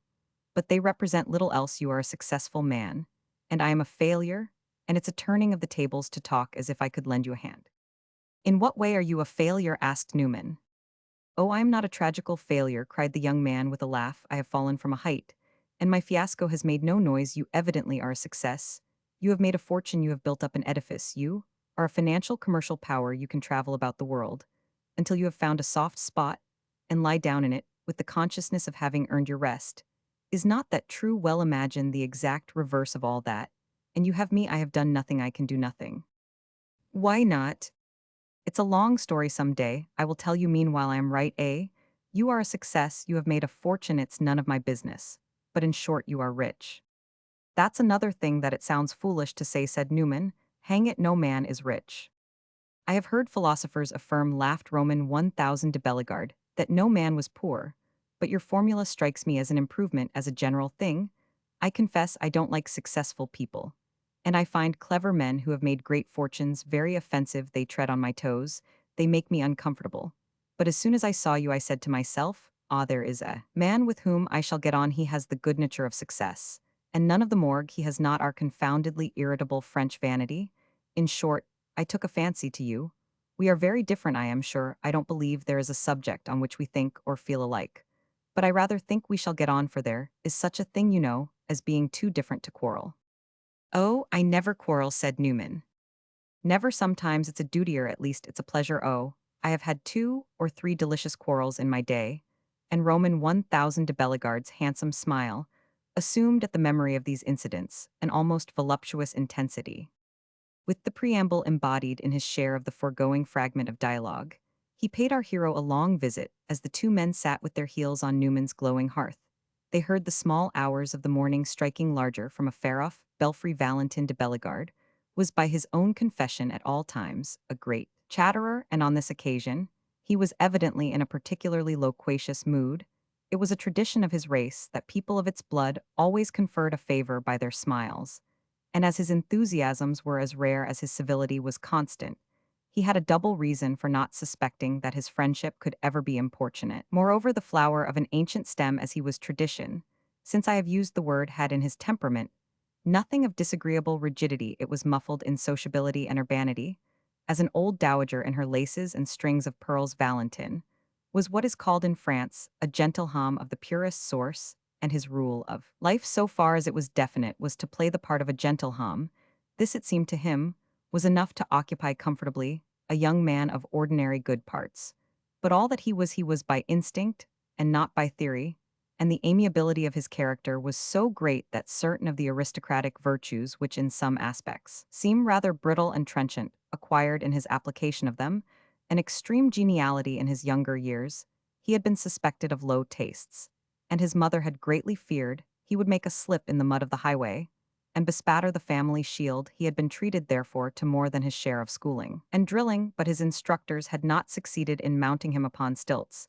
They could not spoil his safe spontaneity, and he remained the least cautious and the most lucky of young nobles. He had been tied with so short a rope in his youth that he had now a mortal grudge against family discipline. He had been known to say, within the limits of the family, that light-headed, as he was, the honor of the name was safer in his hands than in those of some of its other members, and that if a day ever came to try it, they should see his talk was an odd mixture of almost boyish garrulity and of the reserve and discretion of the man of the world. And he seemed to Newman, as afterwards young members of the Latin races often seemed to him, now amusingly juvenile, and now appallingly mature in America. Newman reflected lads of 25 and 30 have old heads and young hearts, or at least young morals. Here they have young heads and very aged hearts, morals the most grizzled and wrinkled. What I envy you is your liberty, observed Roman 1000 de Bellegarde, your wide range, your freedom to come and go. You're not having a lot of people who take themselves awfully seriously, expecting something of you. I live, he added with a sigh, beneath the eyes of my admirable mother. It is your own fault. What is to hinder your ranging, said Newman. There is a delightful simplicity in that remark. Everything is to hinder me to begin with. I have not a penny. I had not a penny when I began to reign. Ah, but your poverty was your capital. Being an American, it was impossible you should remain what you were born. And being born Porto, I understand. It was therefore inevitable that you should become rich. You were in a position that makes one's mouth water. You looked round you and saw a world full of things you had only to step up to and take hold of. When I was 20, I looked around me and saw a world with everything ticketed, hands off. And the deuce of it was that the ticket seemed meant only for me. I couldn't go into business. I couldn't make money because I was a Bellegarde. I couldn't go into politics because I was a Bellegarde. Bellegardes don't recognize the Bonapartes. I couldn't go into literature because I was a dunce. I couldn't marry a rich girl because no Bellegarde had ever married a roturière. And it was not proper that I should begin. We shall have to come to it. Yet marriageable heiresses do not are bored, are not to be had for nothing. It must be name for name, and fortune for fortune. The only thing I could do was to go and fight for the Pope. That I did punctiliously, and received an apostolic flesh wound at Castle Fitterdo. It did neither the Holy Father nor me any good. That I could see Rome was doubtless a very amusing place in the days of Caligula, but it has sadly fallen off since I passed 3 years in the castle of St. Angelo, and then came back to secular life. So you have no profession, you do nothing, said Newman. I do nothing. I am supposed to amuse myself. And to tell the truth, I have amused myself. One can if one knows how, but you can't keep it up forever. I am good for another 5 years perhaps. But I foresee that, after that, I shall lose my appetite. Then, what shall I do? I think I shall turn monk. Seriously, I think I shall tie a rope round my waist and go into a monastery. It was an old custom. And the old customs were very good. People understood life quite as well as we do. They kept the pot boiling till it cracked, and then they put it on the shelf altogether.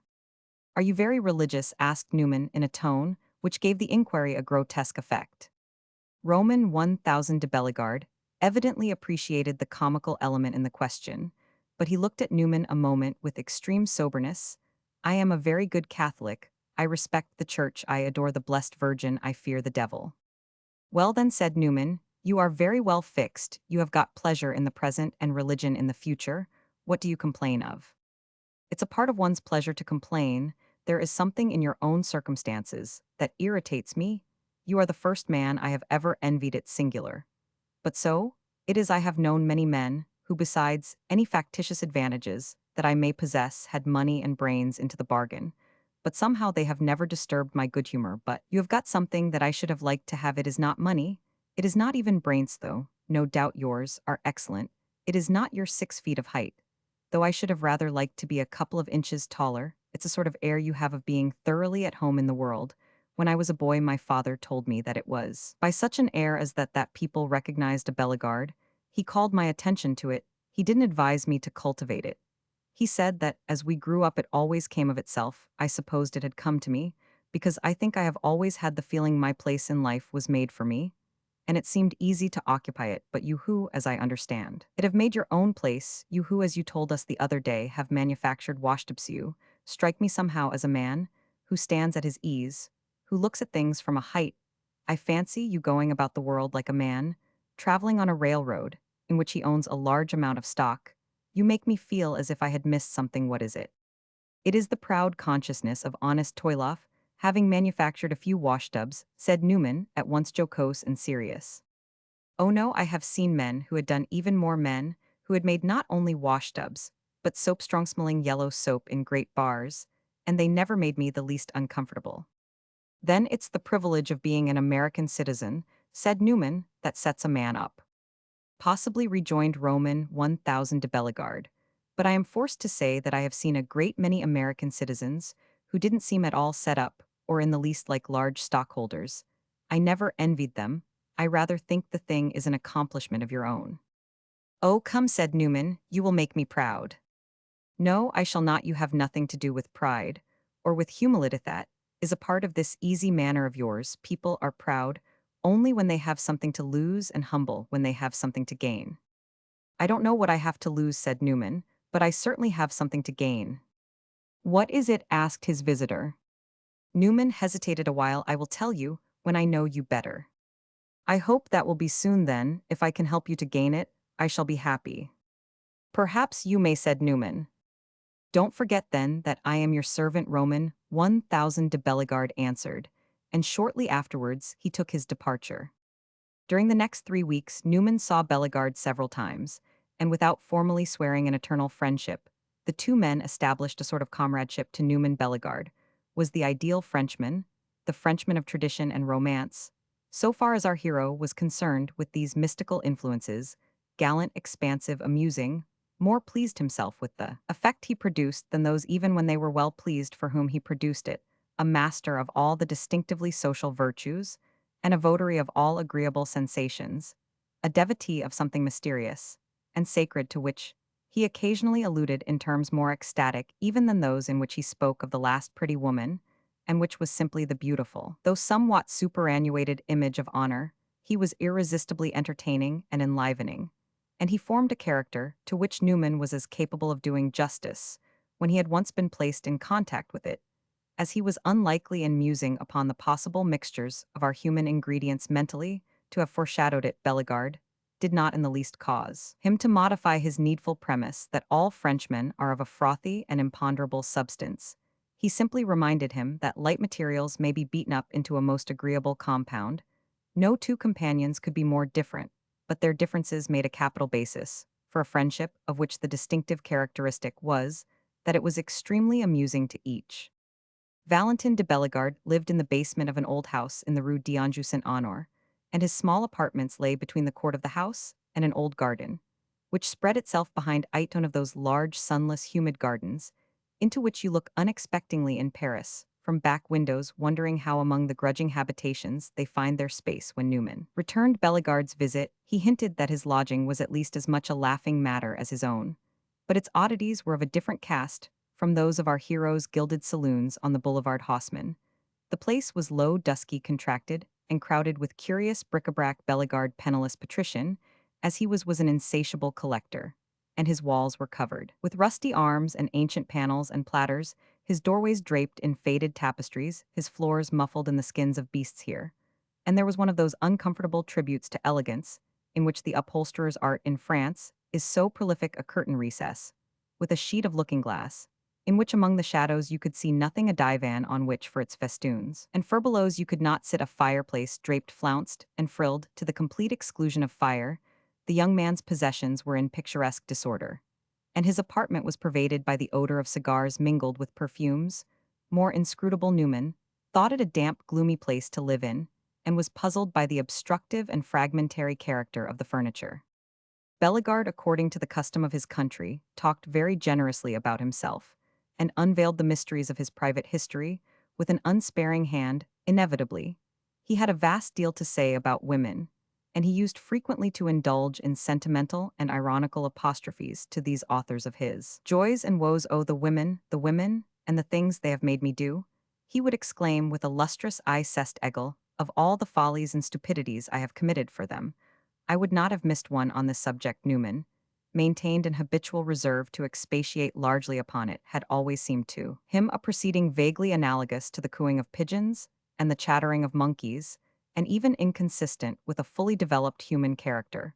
But Bellegarde's confidences greatly amused him, and rarely displeased him, for the generous young Frenchman was not a cynic. "I really think," he had once said, "that I am not more depraved than most of my contemporaries. They are tolerably depraved, my contemporaries." He said wonderfully pretty things about his female friends, and numerous and various as they had been declared, that on the whole there was more good in them than harm. "But you are not to take that as advice," he added. "As an authority I am very untrustworthy. I am prejudiced in their favor. I am an idealist." Newman listened to him with his impartial smile, and was glad for his own sake that he had fine feelings, but he mentally repudiated the idea of a Frenchman having discovered any merit in the amiable sex which he himself did not suspect. Roman 1000 de Bellegarde, however, did not confine his conversation to the autobiographical channel. He questioned our hero largely as to the events of his own life, and Newman told him some better stories than any that Bellegarde carried in his budget.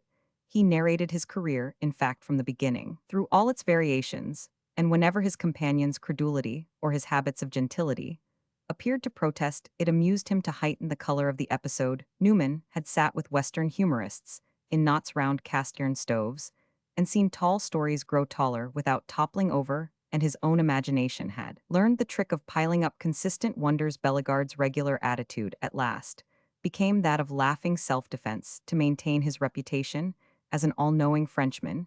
He doubted of everything wholesale. The result of this was that Newman found it impossible to convince him of certain time-honored verities. But the details don't matter, said Roman 1000 de Bellegarde. You have evidently had some surprising adventures. You have seen some strange sides of life. You have revolved to and fro over a whole continent.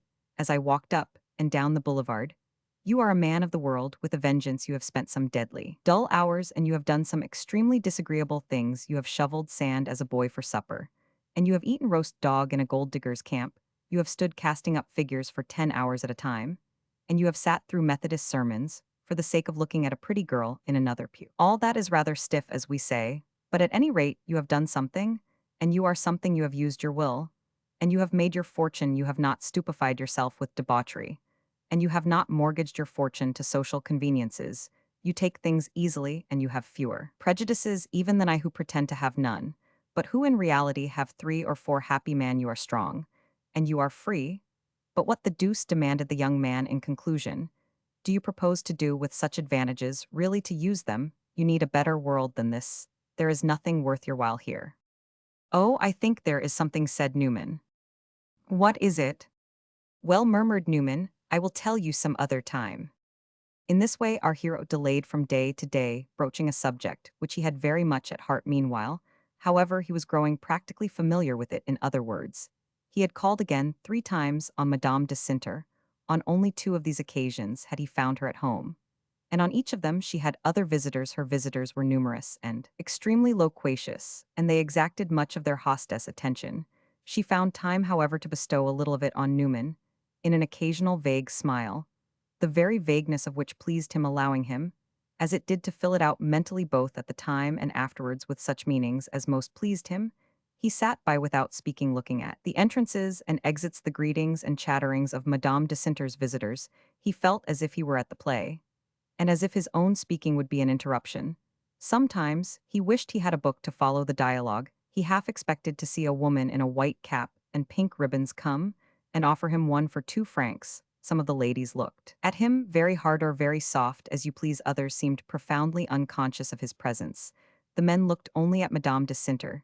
This was inevitable, for whether one called her beautiful or not, she entirely occupied and filled one's vision, just as an agreeable sound fills one's ear. Newman had but 20 distinct words with her, but he carried away an impression to which solemn promises could not have given a higher value.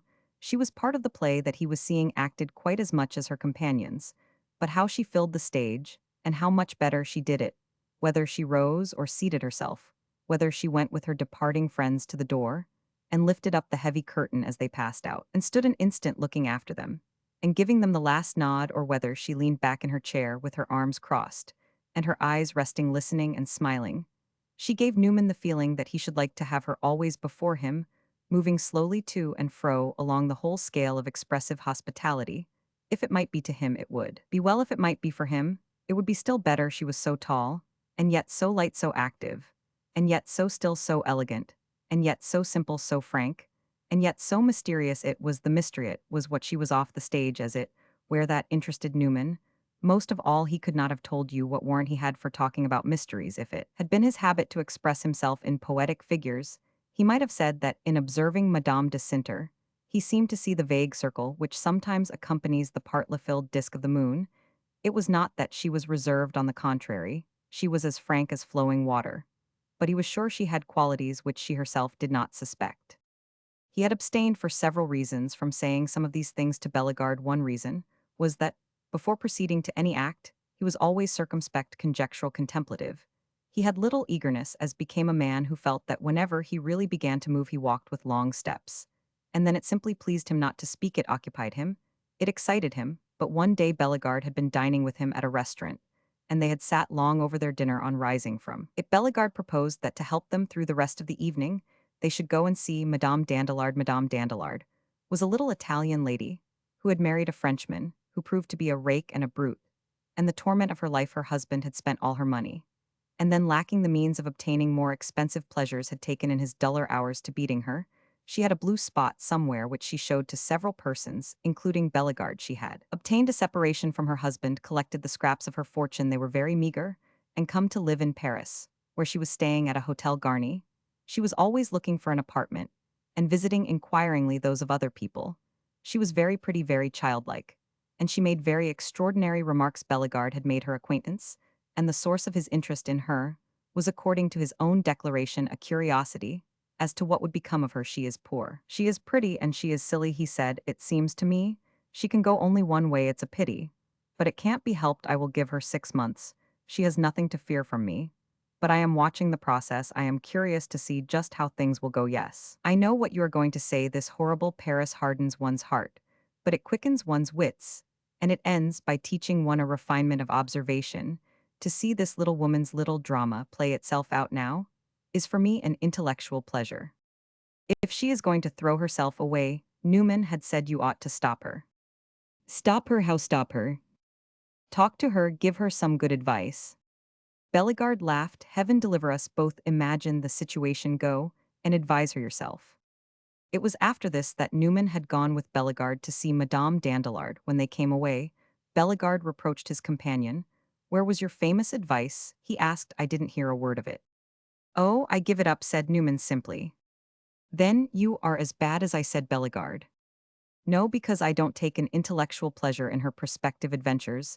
I don't in the least want to see her going downhill. I had rather look the other way. But why? He asked in a moment. Don't you get your sister to go and see her? Bellegarde stared. Go and see Madame Dandelard, me sister. She might talk to her to very good purpose.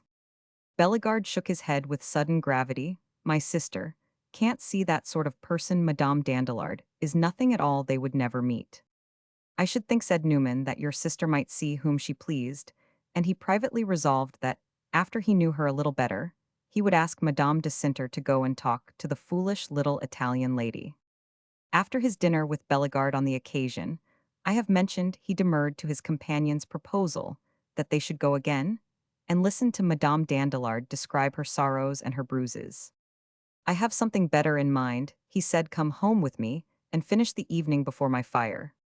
Bellegarde always welcomed the prospect of a long stretch of conversation, and before long the two men sat watching the great blaze, which scattered its scintillations over the high adornments of Newman's ballroom. Chapter 8. Tell me something about your sister. Newman began abruptly. Bellegarde turned and gave him a quick look. Now that I think of it, you have never yet asked me a question about her. I know that very well. If it is because you don't trust me, you are very right, said Bellegarde. I can't talk of her rationally. I admire her too much. Talk of her as you can, rejoined Newman. Let yourself go. Well, we are very good friends. We are such a brother and sister as have not been seen since Orestes and Electra. You have seen her, you know what she is: tall, thin, light, imposing, and gentle, half a grand dame and half an angel, a mixture of pride and humility of the eagle. And the dove, she looks like a statue which had failed as stone resigned itself to its grave defects, and come to life as flesh and blood, to wear white capes and long trains. All I can say is that she really possesses every merit, that her face, her glance, her smile, the tone of her voice lead you to expect it, is saying a great deal as a general thing. When a woman seems very charming, I should say beware. But in proportion as Claire seems charming, you may fold your arms and let yourself float with the current. You are safe. She is so good. I have never seen a woman half so perfect or so complete. She has everything. That is all I can say about her. There, Bellegarde concluded. I told you I should rhapsodize. Newman was silent a while, as if he were turning over his companion's words. She is very good, he repeated at last. Divinely good. Kind, charitable, gentle, generous. Generosity itself, kindness double distilled. Is she clever? She is the most intelligent woman I know. Try her some day with something difficult, and you will see. Is she fond of admiration? Parbleu, cried Bellegarde, what woman is not? Ah, when they are too fond of admiration, they commit all kinds of follies to get it. I did not say she was too fond, Bellegarde exclaimed. Heaven forbid I should say anything so idiotic. She is not too anything. If I were to say she was ugly, I should not mean she was too ugly. She is fond of pleasing. And if you're pleased, she is grateful. If you're not pleased, she lets it pass, and thinks the worst neither of you nor of herself. I imagine, though she hopes the saints in heaven are, for I am sure she is incapable of trying to please by any means of which they would disapprove. Is she grave or gay? Asked Newman. She is both, not alternately, for she is always the same. There is gravity in her gaiety and gaiety in her gravity. But there is no reason why she should be particularly gay. Is she unhappy? I won't say that, for unhappiness is according as one takes things, and Claire takes them according to some receipt, communicated to her by the blessed Virgin in a vision. To be unhappy is to be disagreeable, which for her is out of the question, so she has arranged her circumstances, so as to be happy in them.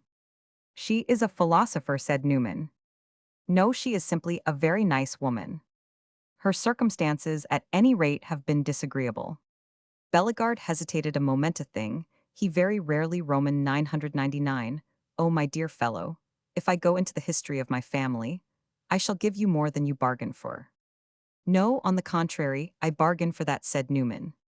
We shall have to appoint a special séance. Then, beginning early, suffice it for the present that Claire has not slept on roses.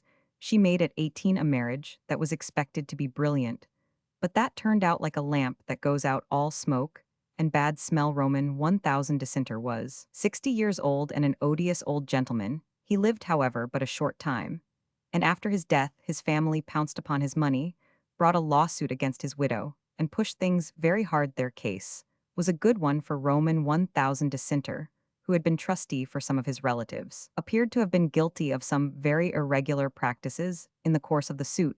Some revelations were made as to his private history, which my sister found so displeasing that she ceased to defend herself, and washed her hands of the property. This required some pluck, for she was between two fires, her husband's family opposing her, and her own family forcing her. My mother and my brother wished her to cleave to what they regarded as her rights, but she resisted firmly, and at last bought her freedom. Obtained my mother's assent to dropping the suit at the price of a promise. What was the promise? To do anything else for the next 10 years that was asked of her, anything, that is, but marry. She had disliked her husband very much. No one knows how much. The marriage had been made in your horrible French way, Newman continued, made by the two families, without her having any voice. It was a chapter for a novel. She saw Roman 1000 Dissenter for the first time a month before the wedding, after everything to the minutest detail had been arranged. She turned white when she looked at him, and white she remained till her wedding day. The evening before the ceremony, she swooned away, and she spent the whole night in sobs. My mother sat holding her two hands, and my brother walked up and down the room. I declared it was revolting, and told my sister publicly that if she would refuse downright, I would stand by her. I was told to go about my business, and she became Comtesse de Sinter. Your brother, said Newman reflectively, must be a very nice young man. He is very nice, though he is not young. He is upward of 15 years my senior. He has been a father to my sister. And me. He is a very remarkable man. He has the best manners in France. He is extremely clever indeed. He is very learned. He is writing a history of the princesses of France, who never married. This was said by Bellegarde with extreme gravity, looking straight at Newman, and with an eye that betokened no mental reservation, or that at least almost betokened none. Newman perhaps discovered there what little there was, for he presently said, "You don't love your brother." "I beg your pardon," said Bellegarde ceremoniously. "Well-bred people always love their brothers." "Well, I don't love him," then Newman answered. "Wait till you know him," rejoined Bellegarde, and this time he smiled. "Is your mother also very remarkable?" Newman asked after a pause. "For my mother," said Bellegarde now with intense gravity, "I have the highest admiration. She is a very extraordinary woman. You cannot approach her without perceiving it. She is the daughter, I believe, of an English nobleman. Of the Earl of St. Dunstan's. Is the Earl of St. Dunstan's a very old family? So the 16th century. It is on my father's side that we go back. The family antiquaries themselves lose breath at last. They stop panting and fanning themselves somewhere in the 9th century, under Charlemagne. That is where we begin." "There is no mistake about it," said Newman. "I am sure, I hope not. We have been mistaken at least for several centuries. And you have always married into old families." "As a rule, though in so long a stretch of time, there have been some exceptions. 3 or 4 Bellegardes in the 17th and 18th centuries took wives out of the burgesses, married lawyers' daughters." "A lawyer's daughter? That's very bad, is it?" asked Newman. "Horrible. One of us in the Middle Ages did better. He married a beggar maid like King Cophetua. That was really better. It was like marrying a bird or a monkey one. Didn't have to think about her family. At all our women have always done well. They have never even gone into the petite noblesse.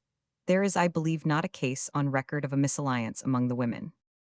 Newman turned this over for a while, and then, at last, he said you offered the first time you came to see me to render me any service you could. I told you that some time I would mention something you might do. Do you remember? Remember, I have been counting the hours. Very well, here's your chance. Do what you can to make your sister think well of me. Bellegarde stared with a smile. Why, I am sure she thinks as well of you as possible already. An opinion founded on seeing me 3 or 4 times, that is putting me off with very little. I want something more. I have been thinking of it a good deal. And at last, I have decided to tell you, I should like very much to marry Madame de Cinter. Bellegarde had been looking at him with quickened expectancy, and with the smile with which he had greeted Newman's allusion to his promised request, at this last announcement, he continued to gaze, but his smile went through 2 or 3 curious phases. It felt apparently a momentary impulse to broaden. But this it immediately checked. Then, it remained for some instants taking counsel with itself, at the end of which it decreed a retreat. It slowly effaced itself, and left a look of seriousness, modified by the desire not to be rude. Extreme surprise had come into the Count Valentin's face, but he had reflected that it would be uncivil to leave it there. And yet what the deuce was he to do with it? He got up in his agitation, and stood before the chimney-piece, still looking at Newman. He was a longer time thinking what to say than one would have expected. If you can't render me the service I ask, said Newman, say it out. Let me hear it again, distinctly, said Bellegarde. It's very important, you know. I shall plead your cause with my sister. Because you want to marry her, that's it, eh? Oh, I don't say plead my cause exactly. I shall try and do that myself. But say a good word for me now, and then let her know that you think well of me. At this Bellegarde gave a little light laugh. What I want chiefly, after all, Newman went on, is just to let you know what I have in mind, I suppose. That is what you expect, isn't it? I want to do what is customary over here. If there is anything particular to be done, let me know, and I will do it. I wouldn't for the world approach Madame de Cinter without all the proper forms. If I ought to go and tell your mother, why, I will go and tell her. I will go and tell your brother. Even I will go and tell anyone you please. As I don't know anyone else, I begin by telling you, but that if it is a social obligation is a pleasure as well. Yes, I see, said Bellegarde, lightly stroking his chin. You have a very right feeling about it, but I'm glad you have begun with me. He paused, hesitated, and then turned away and walked slowly the length of the room. Newman got up and stood leaning against the mantelshelf with his hands in his pockets, watching Bellegarde's promenade. The young Frenchman came back and stopped in front of him. I give it up, he said. I will not pretend I am not surprised. I am hugely. Oof, it's a relief. That sort of news is always a surprise, said Newman. No matter what you have done, people are never prepared. But if you are so surprised, I hope, at least, you are pleased. Come, said Bellegarde, I am going to be tremendously frank. I don't know whether I am pleased or horrified. If you are pleased, I shall be glad, said Newman, and I shall be encouraged. If you are horrified, I shall be sorry, but I shall not be discouraged. You must make the best of it. That is quite right. That is your only possible attitude. You are perfectly serious. Am I a Frenchman that I should not be, asked Newman, but why is it, by the by, that you should be horrified? Bellegarde raised his hand to the back of his head and rubbed his hair quickly up and down, thrusting out the tip of his tongue. As he did so, why, you are not noble, for instance, he said. The devil, I am not, exclaimed Newman. Oh, said Bellegarde a little more seriously, I did not know you had a title. A title? What do you mean by a title? Asked Newman. A Count, a Duke, a Marquis? I don't know anything about that. I don't know who is and who is not, but I say I am noble. I don't exactly know what you mean by it, but it's a fine word and a fine idea. I put in a claim to it. But what have you to show, my dear fellow? What proofs? Anything you please, but you don't suppose I am going to undertake to prove that I am noble. It is for you to prove the contrary. That's easily done. You have manufactured washtubs. Newman stared a moment. Therefore, I am not noble. I don't see it. Tell me something I have not done, something I cannot do. You cannot marry a woman like Madame de Cinter for the asking. I believe you mean, said Newman slowly, that I am not good enough. Brutally speaking, eyes. Bellegarde had hesitated a moment, and while he hesitated, Newman's attentive glance had grown somewhat eager in answer to these last words. He for a moment said nothing. He simply blushed a little. Then he raised his eyes to the ceiling, and stood looking at one of the rosy cherubs that was painted upon it. Of course, I don't expect to marry any woman for the asking, he said at last. I expect first to make myself acceptable to her. She must like me to begin with, but that I am not good enough to make a trial is rather a surprise.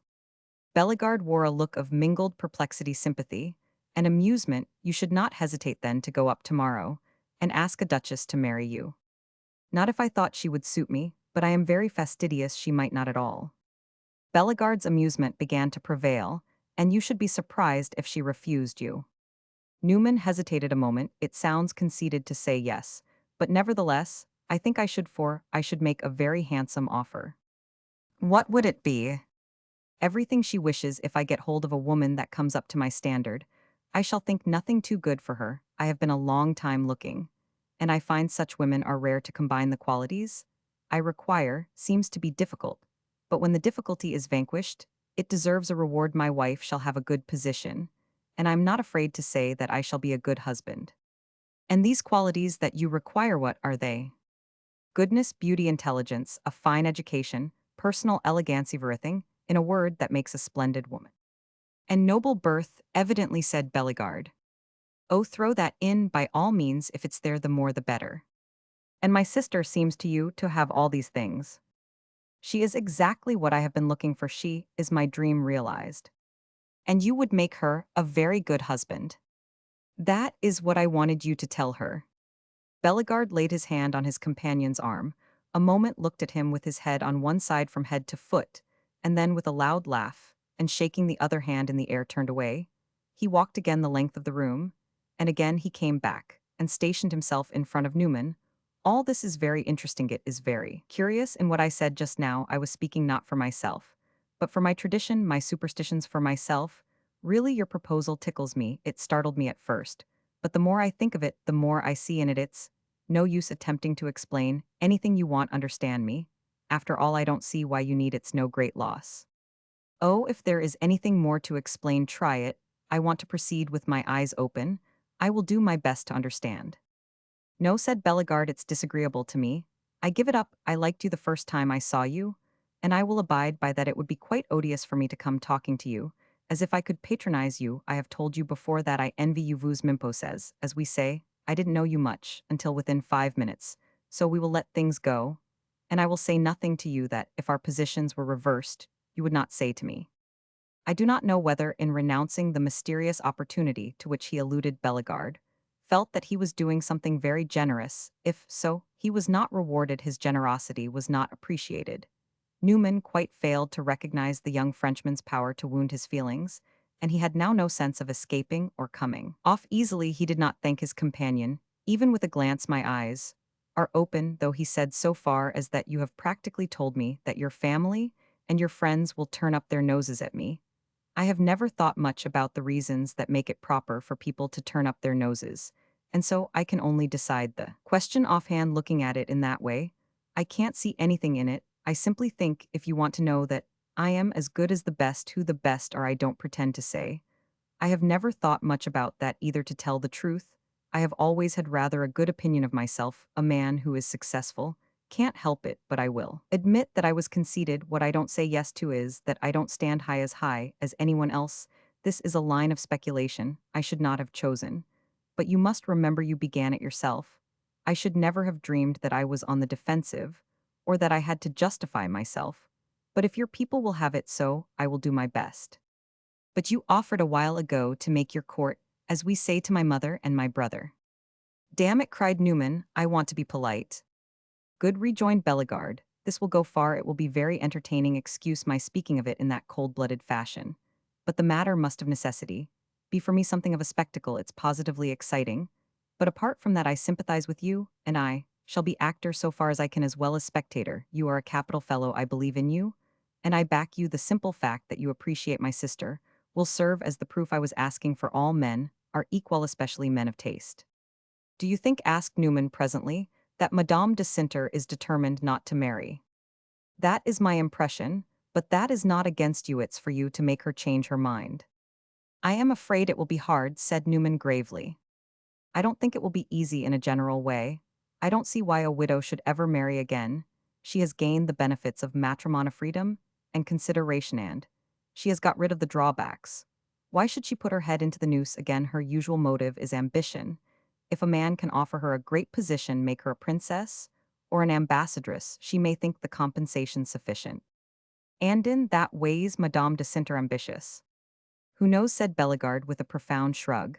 I don't pretend to say all that she is or all that she is not. I think she might be touched by the prospect of becoming the wife of a great man, but in a certain way, I believe whatever she does will be the improbable. Don't be too confident, but don't absolutely doubt your best chance for success will be precisely in being to her mind unusual, unexpected, original. Don't try to be anyone else, be simply yourself, out and out. Something or other can't fail to come of it. I am very curious to see what. I am much obliged to you for your advice, said Newman, and he added with a smile, I am glad for your sake. I am going to be so amusing. It will be more than amusing, said Bellegarde. It will be inspiring. I look at it from my point of view, and you from yours. After all, anything for a change. And only yesterday I was yawning so as to dislocate my jaw, and declaring that there was nothing new under the sun, if it isn't new to see you come into the family. As a suitor, I am very much mistaken. Let me say that, my dear fellow, I won't call it anything else bad or good. I will simply call it new, and overcome with a sense of the novelty. Thus foreshadowed, Valentin de Bellegarde threw himself into a deep armchair before the fire, and with a fixed, intense smile, seemed to read a vision of it in the flame of the logs. After a while, he looked up. Go ahead, my boy, you have my good wishes, he said. But it is really a pity you don't understand me, that you don't know just what I am doing. Oh, said Newman, laughing, don't do anything wrong, leave me to myself, rather, or defy me out and out. I wouldn't lay any load on your conscience. Bellegarde sprang up again. He was evidently excited. There was a warmer spark even than usual in his eye. You never will understand, you never will know, he said. And if you succeed and I turn out to have helped you, you will never be grateful, not, as I shall deserve you should be. You will be an excellent fellow, always, but you will not be grateful. But it doesn't matter, for I shall get my own fun out of it. And he broke into an extravagant laugh. You look puzzled, he added, you look almost frightened. It is a pity, said Newman, that I don't understand you. I shall lose some very good jokes. I told you, you remember, that we were very strange people. Bellegarde went on, I give you warning again. We are, my mother is strange, my brother is strange. And I verily believe that I am stranger than either. You will even find my sister a little strange. Old trees have crooked branches, old houses have queer cracks, old races have odd secrets. Remember that we are 800 years old. Very good, said Newman, that's the sort of thing I came to Europe, for you come into my program. Tushla, then, said Bellegarde, putting out his hand, it's a bargain. I accept you, I espouse your cause, it's because I like you in a great measure. But that is not the only reason, and he stood holding Newman's hand and looking at him askance. What is the other one? I am in the opposition, I dislike someone else. Your brother, asked Newman in his unmodulated voice. Bellegarde laid his fingers upon his lips with a whispered hush. Old races have strange secrets. He said, put yourself into motion, come and see my sister, and be assured of my sympathy, and on this he took his leave. Newman dropped into a chair before his fire, and sat a long time staring into the blaze. Chapter 9. He went to see Madame de Cinter the next day, and was informed by the servant that she was at home.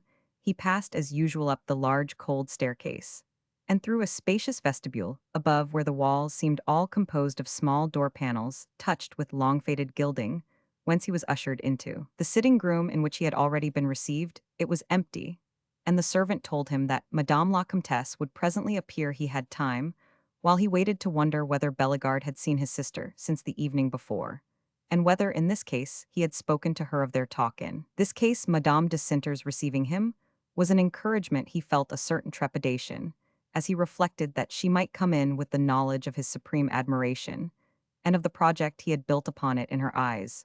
But the feeling was not disagreeable. Her face could wear no look that would make it less beautiful, and he was sure beforehand that, however she might take the proposal he had in reserve, she would not take it in scorn, or in irony. He had a feeling that if she could only read the bottom of his heart, and measure the extent of his good will toward her, she would be entirely kind. She came in at last after so long an interval that he wondered whether she had been hesitating. She smiled with her usual frankness, and held out her hand. She looked at him straight with her soft and luminous eyes, and said without a tremor in her voice that she was glad to see him, and that she hoped he was well. He found in her what he had found before it, that faint perfume of a personal shyness worn away by contact with the world. but the more perceptible the more closely you approached her, this lingering diffidence. And to give a peculiar value to what was definite and assured in her manner, it made it seem like an accomplishment of beautiful talent, something that one might compare to an exquisite touch in a pianist. It was in fact Madame de Sinter's authority, as they say of artists, that especially impressed and fascinated Newman.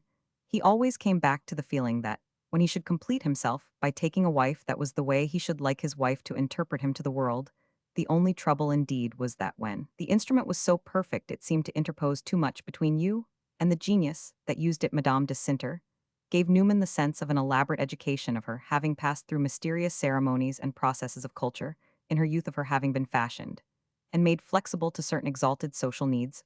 All this, as I have affirmed, made her seem rare and precious, a very expensive article, as he would have said, and one which a man with an ambition to have everything about him best would find it highly agreeable to possess. But looking at the matter with an eye to private felicity, Newman wondered where in so exquisite a compound nature and art showed their dividing line, where did the special intention, separate from the habit of good manners, where did urbanity end and sincerity begin? Newman asked himself these questions, even while he stood ready to accept the admired object in all its complexity.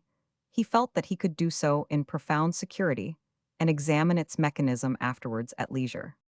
"I am very glad to find you alone," he said. "You know, I have never had such good luck before."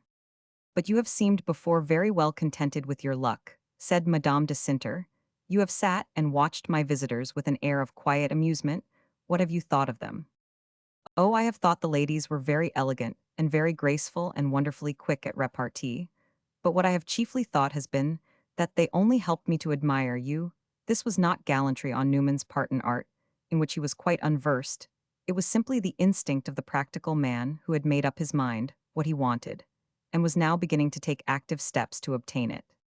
Madame de Sinter started slightly and raised her eyebrows. She had evidently not expected so fervid a compliment. "Oh, in that case," she said with a laugh, "your finding me alone is not good luck for me. I hope someone will come in quickly." "I hope not," said Newman. "I have something particular to say to you. Have you seen your brother?" "Yes, I saw him an hour ago." "Did he tell you that he had seen me last night?" "He said so." "And did he tell you what we had talked about?" Madame de Sinter hesitated a moment. As Newman asked these questions, she had grown a little pale, as if she regarded what was coming as necessary, but not as agreeable. "Did you give him a message to me?" she asked. "It was not exactly a message. I asked him to render me a service." "The service was to sing your praises, was it not?" And she accompanied this question with a little smile, as if to make it easier to herself. "Yes, that is what it really amounts to," said Newman. "Did he sing my praises?" "He spoke very well of you, but when I know that it was by your special request, of course, I must take his eulogy with a grain of salt." "Oh, that makes no difference," said Newman. "Your brother would not have spoken well of me, unless he believed what he was saying. He is too honest for that." "Are you very deep?" said Madame de Sinter. "Are you trying to please me by praising my brother?" "I confess it is a good way. For me, any way that succeeds will be good. I will praise your brother all day, if that will help me. He is a noble little fellow. He has made me feel in promising to do what he can to help me that I can depend upon him." "Don't make too much of that," said Madame de Sinter. "He can help you very little. Of course, I must work my way myself. I know that very well. I only want a chance to in consenting to see me. After what he told you, you almost seem to be giving me a chance." "I am seeing you," said Madame de Sinter slowly and gravely, "because I promised my brother I would." "Blessings on your brother's head," cried Newman. "What I told him last evening was this, that I admired you more than any woman I had ever seen, and that I should like immensely to make you my wife." He uttered these words with great directness and firmness, and without any sense of confusion. He was full of his idea. He had completely mastered it, and he seemed to look down on Madame de Sinter with all her gathered elegance from the height of his bracing good conscience. It is probable that this particular tone and manner were the very best he could have hit upon, yet the light, just visibly forced smile, with which his companion had listened to him, died away, and she sat looking at him with her lips parted, and her face as solemn as a tragic mask. There was evidently something very painful to her in the scene to which he was subjecting her, and yet her impatience of it found no angry voice. Newman wondered whether he was hurting her. He could not imagine why the liberal devotion he meant to express should be disagreeable. He got up and stood before her, leaning one hand on the chimney-piece. "I know I have seen you very little to say this. He said so little that it may make what I say seem disrespectful. That is my misfortune. I could have said it the first time I saw you really I had seen you, before I had seen you in imagination you seemed. Almost an old friend, so what I say is not mere gallantry, and compliments and nonsense I can't talk that way. I don't know how and I wouldn't to you, if I could it's as serious as such words can be I feel, as if I knew you, and knew what a beautiful admirable woman you are I shall know better perhaps some day. But I have a general notion. Now, you are just the woman I have been looking for except that you are far more perfect I won't make any protestations. And vows but you can trust me it is very soon I know to say, all this it is almost offensive. But why not gain time if one can and, if you want time to reflect of course you doth sooner? You begin the better for me. I don't know what you think of me, but there is no great mystery about me. You see, what I am your brother told me that my antecedents and occupations were against me, that your family stands somehow on a higher level than I do that is an idea which of course I don't understand and don't accept, but you don't care anything about that I can assure you that I am a very solid fellow. And that if I give my mind to it, I can arrange things, so that in a very few years I shall not need to waste time in explaining who I am, and what I am you will decide for yourself whether you like me or not what there is you see before you I honestly believe. I have no hidden vices or nasty tricks. I am kind. Kind everything that a man can give a woman. I will give you I have a large fortune, a very large fortune some day. If you will allow me, I will go into details. If you want brilliancy, everything in the way of brilliancy that money can give you shall have, and as regards anything you may give up don't take for granted too much. That its place cannot be filled leave that to me ill take care of you. I shall know what you need energy and ingenuity can arrange everything I am a strong man there. I have said what I had on my heart. It was better to get it off I am very sorry if it's disagreeable to you. But think how much better it is that things should be clear don't answer me now. If you don't wish it think about it as slowly as you please of course. I haven't said I can't say half I mean especially about my admiration for you.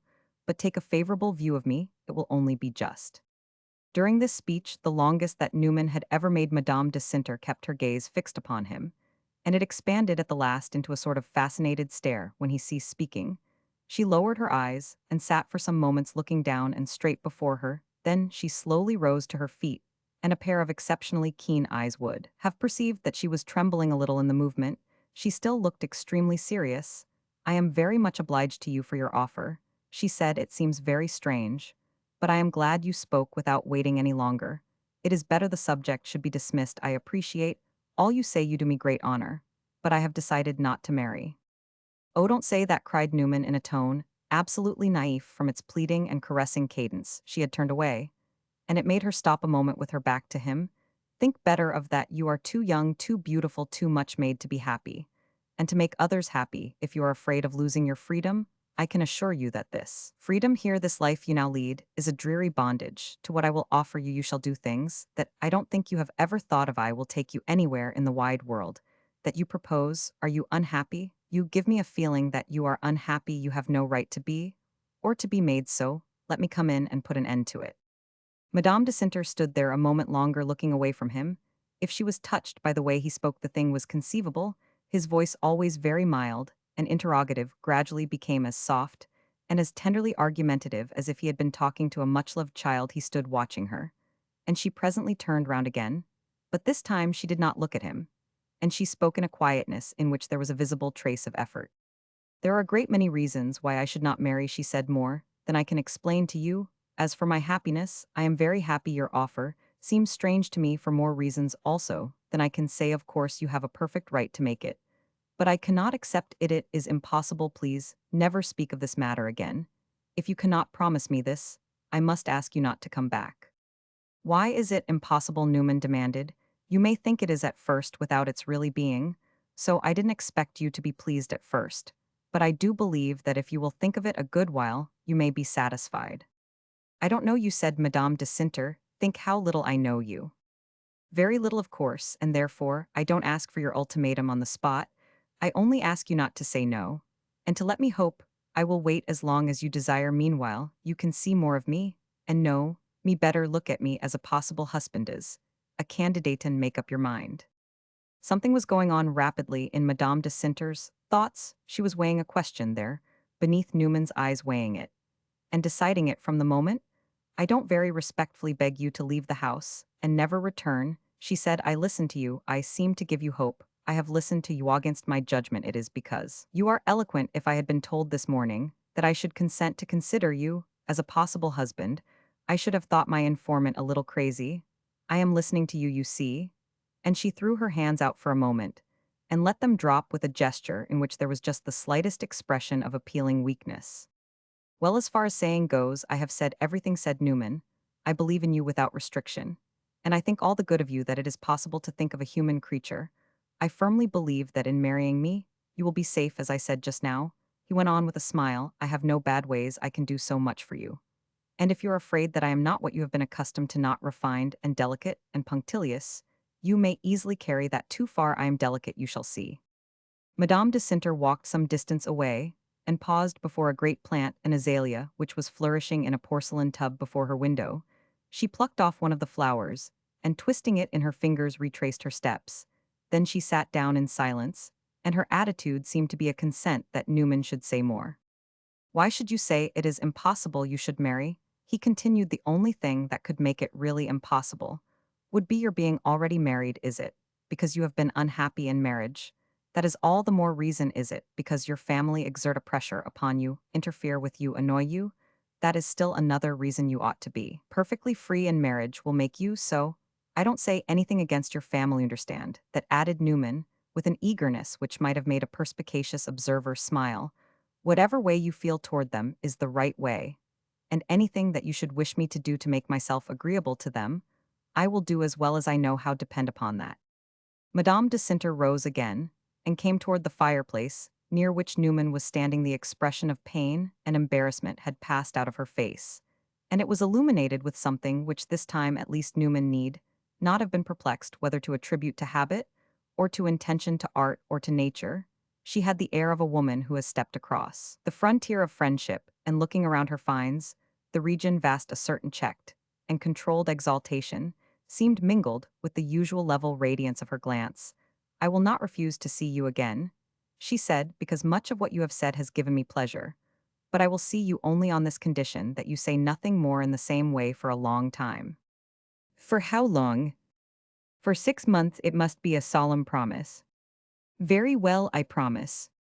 Goodbye then, she said, and extended her hand. He held it a moment as if he were going to say something more, but he only looked at her. Then he took his departure. That evening on the boulevard, he met Valentin de Bellegarde. After they had exchanged greetings, Newman told him that he had seen Madame de Cinter a few hours before. I know it, said Bellegarde. I dined in the Rue de l'Université.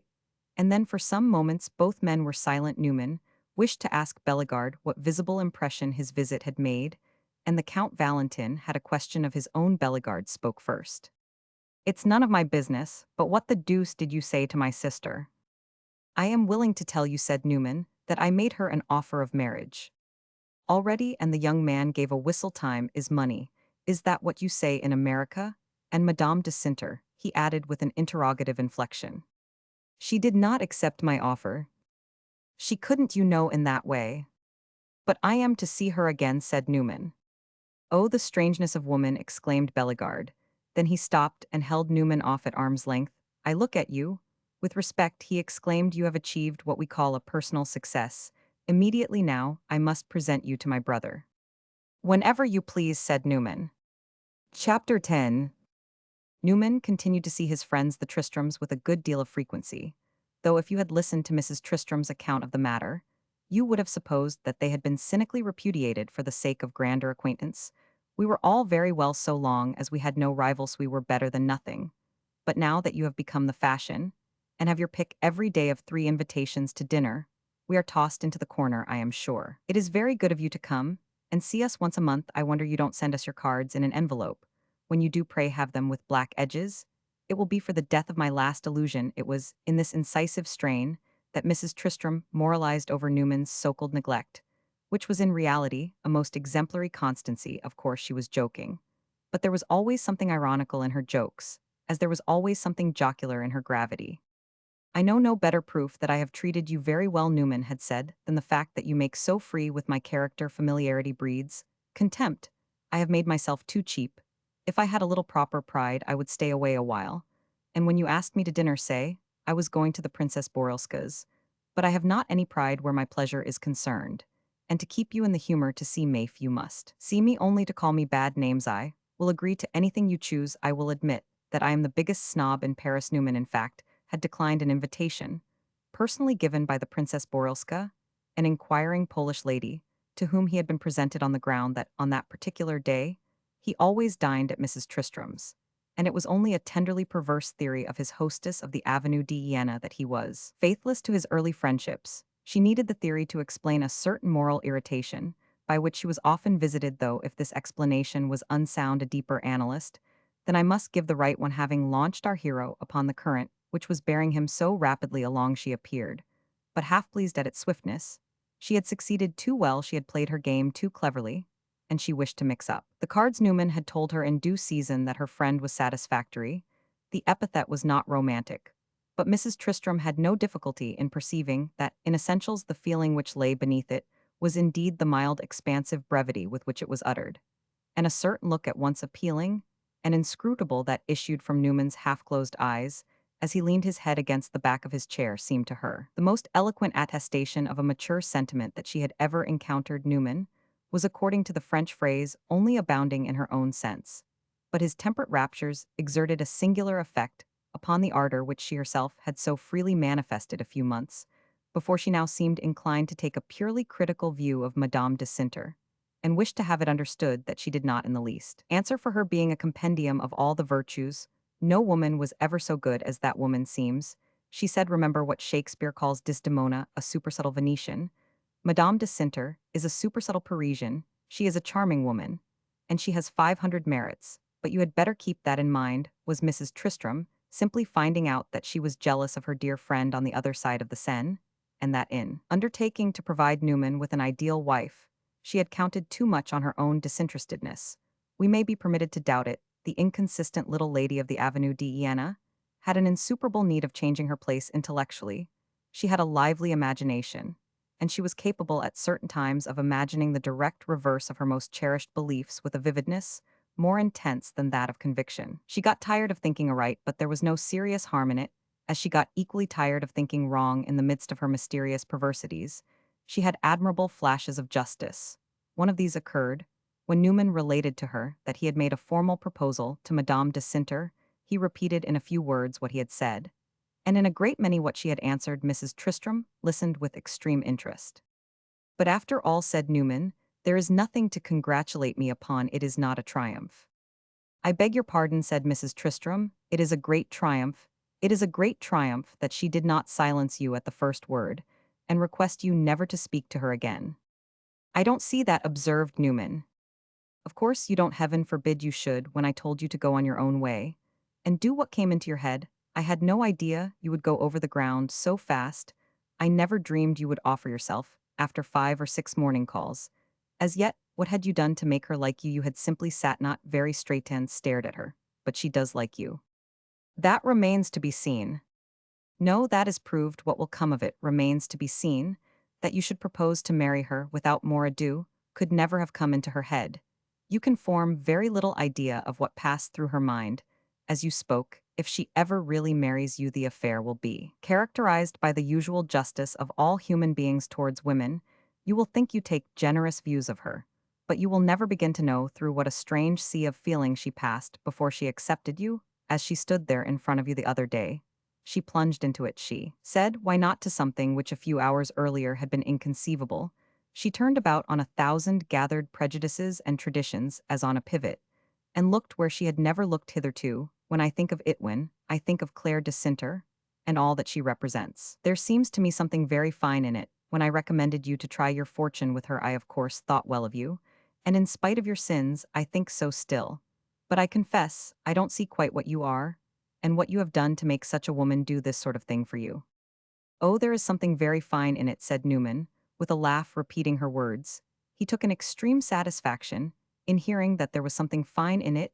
He had not the least doubt of it himself, but he had already begun to value the world's admiration of Madame de Cinter as adding to the prospective glory of possession.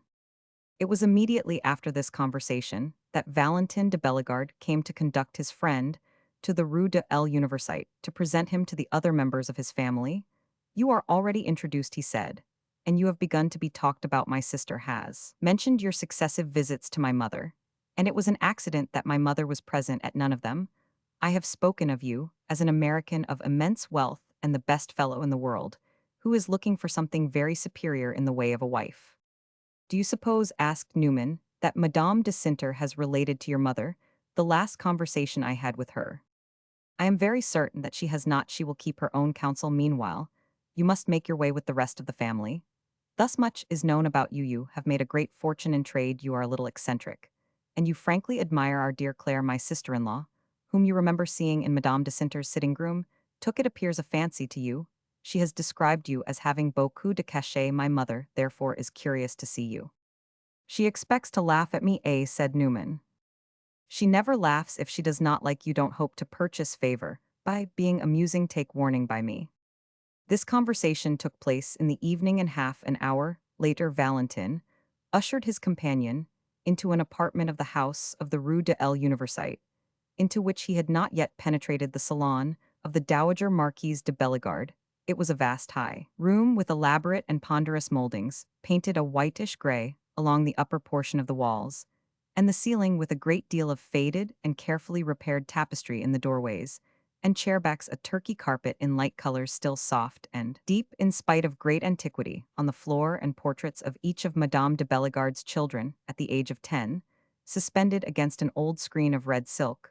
The room was illumined exactly enough for conversation by half a dozen candles placed in odd corners at a great distance apart. In a deep armchair, near the fire, sat an old lady in black. At the other end of the room, another person was seated at the piano, playing a very expressive waltz. In this latter person, Newman recognized the young Marquise de Bellegarde. Valentin presented his friend, and Newman walked up to the old lady by the fire and shook hands with her. He received a rapid impression of a white, delicate, aged face, with a high forehead, a small mouth, and a pair of cold blue eyes which had kept much of the freshness of youth. Madame de Bellegarde looked hard at him and returned his handshake with a sort of British positiveness, which reminded him that she was the daughter of the Earl of St. Dunstan's. Her daughter-in-law stopped playing and gave him an agreeable smile. Newman sat down and looked about him while Valentin went and kissed the hand of the young marquise. I ought to have seen you before, said Madame de Bellegarde. You have paid several visits to my daughter. Oh yes, said Newman, smiling. Madame de Sinter and I are old friends by this time. You have gone fast, said Madame de Bellegarde. Not so fast as I should like, said Newman bravely. Oh, you are very ambitious, answered the old lady.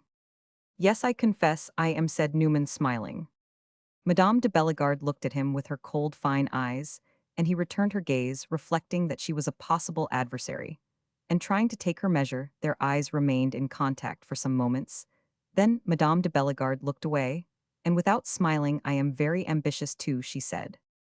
Newman felt that taking her measure was not easy. She was a formidable, inscrutable little woman. She resembled her daughter.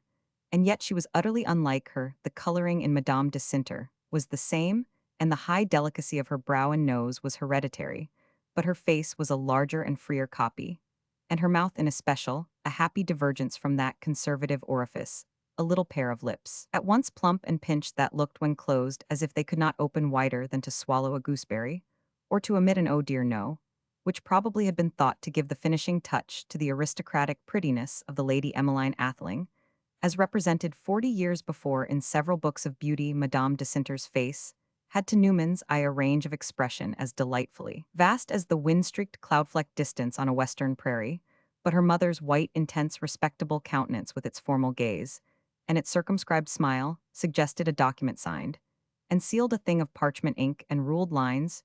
She is a woman of conventions and proprieties, he said to himself, as he looked at her. Her world is the world of things immutably decreed, but how she is at home in it, and what a paradise she finds it. She walks about in it as if it were a blooming park, a garden of Eden, and when she sees this is genteel, or this is improper written on a milestone, she stops ecstatically, as if she were listening to a nightingale, or smelling a rose. Madame de Bellegarde wore a little black velvet hood tied under her chin, and she was wrapped in an old black cashmere shawl.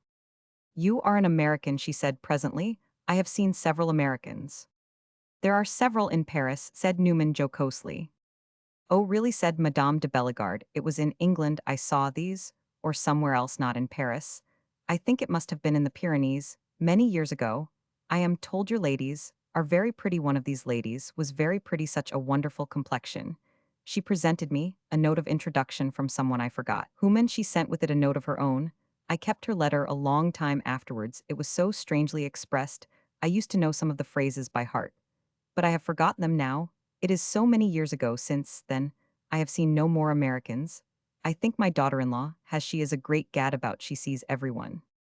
At this, the younger lady came rustling forward, pinching in a very slender waist, and casting idly preoccupied glances over the front of her dress, which was apparently designed for a ball. She was in a singular way at once ugly and pretty. She had protuberant eyes and lips strangely red. She reminded Newman of his friend Mademoiselle Nioche.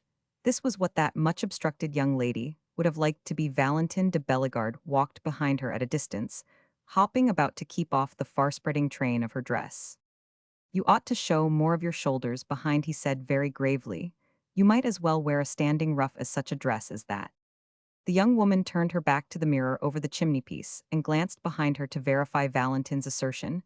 The mirror descended low, and yet it reflected nothing but a large, unclad flesh surface. The young marquise put her hands behind her and gave a downward pull to the waist of her dress. Like that, you mean? She asked. That is a little better, said Bellegarde in the same tone, but it leaves a good deal to be desired. Oh, I never go to extremes, said his sister-in-law, and then turning to Madame de Bellegarde, what were you calling me just now, madame? I called you a gadabout, said the old lady, but I might call you something else too. A gadabout, what an ugly word, what does it mean? A very beautiful person, Newman ventured to say, seeing that it was in French. That is a pretty compliment, but a bad translation, said the young marquise, and then looking at him a moment. Do you dance? Not a step. You are very wrong, she said simply, and with another look at her back in the mirror, she turned away. Do you like Paris? Asked the old lady, who was apparently wondering what was the proper way to talk to an American. Yes, rather, said Newman, and then he added with a friendly intonation, don't you? I can't say I know it. I know my house, I know my friends, I don't know Paris. Oh, you lose a great deal, said Newman, sympathetically. Madame de Bellegarde stared. It was presumably the first time she had been condoled with on her losses. I am content with what I have, she said with dignity.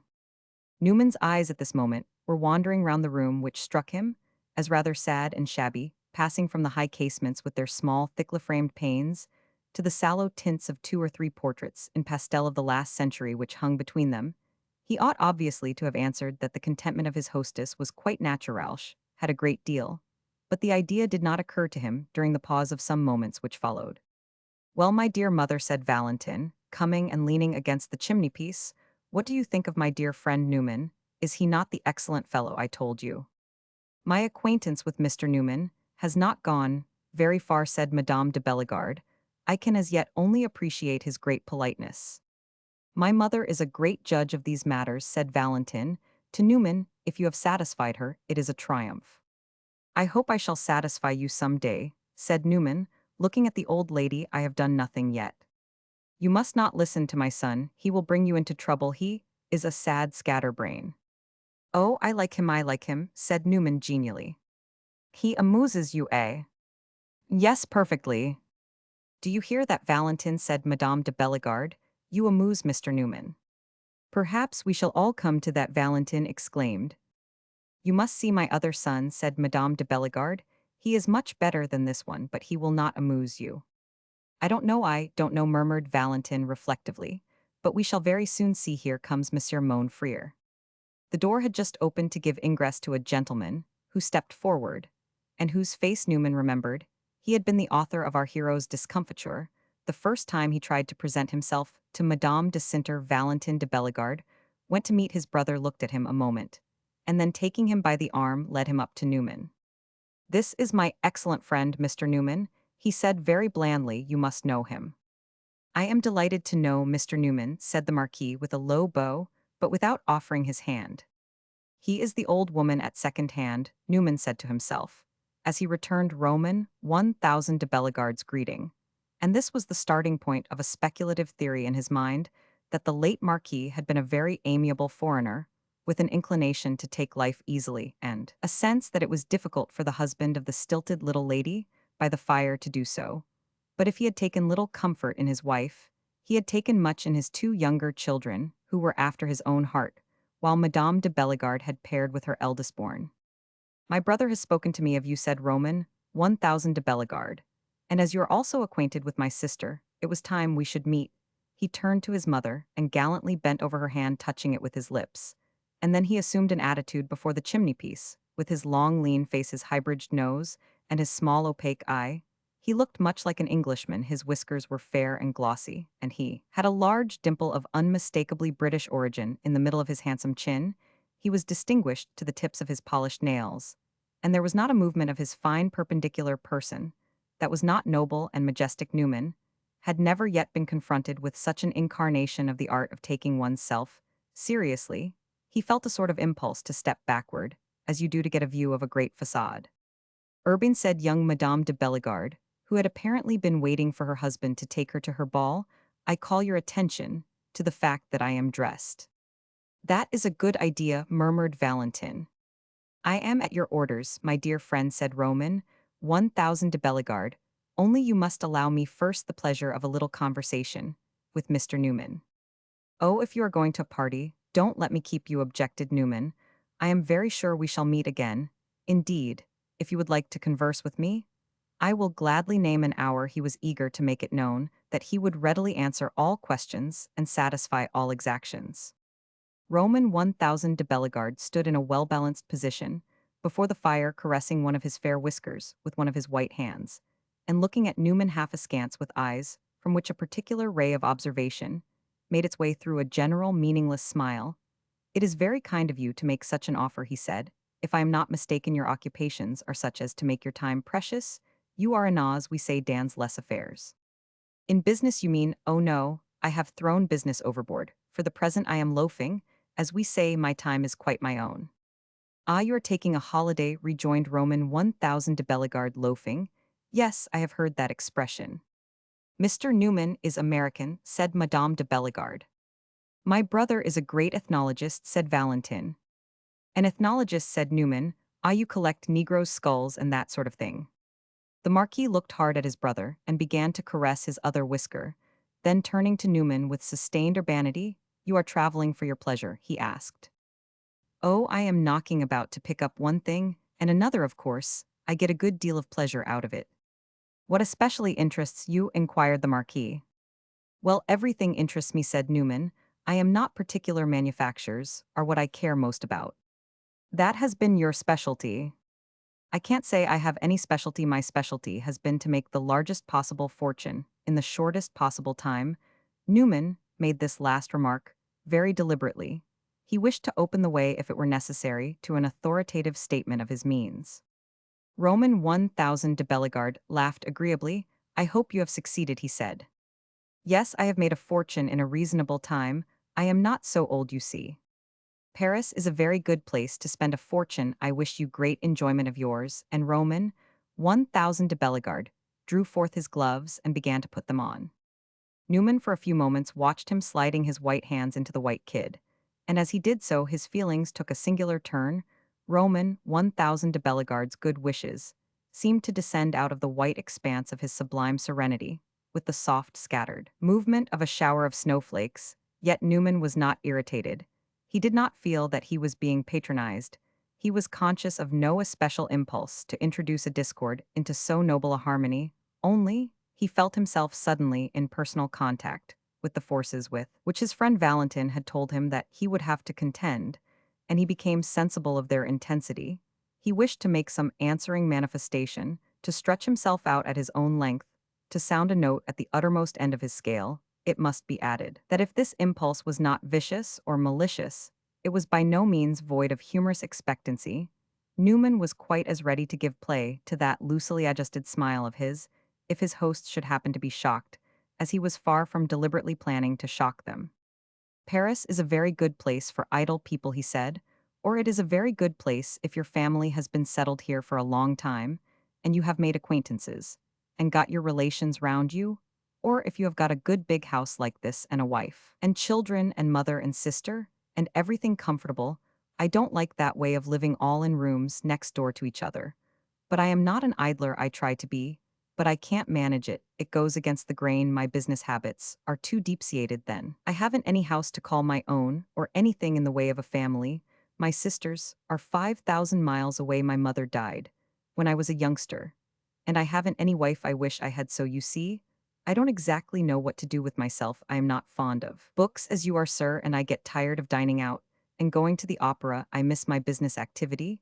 You see, I began to earn my living when I was almost a baby, and until a few months ago, I have never had my hand off the plow. Elegant leisure comes hard. This speech was followed by a profound silence of some moments on the part of Newman's entertainers. Valentin stood looking at him fixedly with his hands in his pockets, and then he slowly, with a half-sidling motion, went out of the door. The Marquis continued to draw on his gloves and to smile benignantly. "You began to earn your living when you were a mere baby," said the Marquise. "Hardly more a small boy. You say you are not fond of books," said Roman 1000 de Bellegarde, "but you must do yourself the justice to remember that your studies were interrupted early." "That is very true. On my 10th birthday, I stopped going to school. I thought it was a grand way to keep it, but I picked up some information afterwards," said Newman reassuringly. "You have some sisters?" asked old Madame de Bellegarde. "Yes, 2 sisters, splendid women. I hope that for them, the hardships of life commenced less early. They married very early, if you call that a hardship, as girls do in our Western country. One of them is married to the owner of the largest India rubber house in the West." "Ah, you make houses also of India rubber?" inquired the Marquise. "You can stretch them as your family increases," said young Madame de Bellegarde, who was muffling herself in a long white shawl. Newman indulged in a burst of hilarity and explained that the house in which his brother-in-law lived was a large wooden structure, but that he manufactured and sold India rubber on a colossal scale. "My children have some little India rubber shoes which they put on when they go to play in the Tuileries in damp weather," said the young Marquise. "I wonder whether your brother-in-law made them." "Very likely," said Newman. "If he did, you may be very sure they are well made."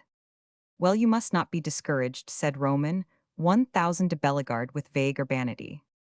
"Oh, I don't mean to be. I have a project which gives me plenty to think about, and that is an occupation."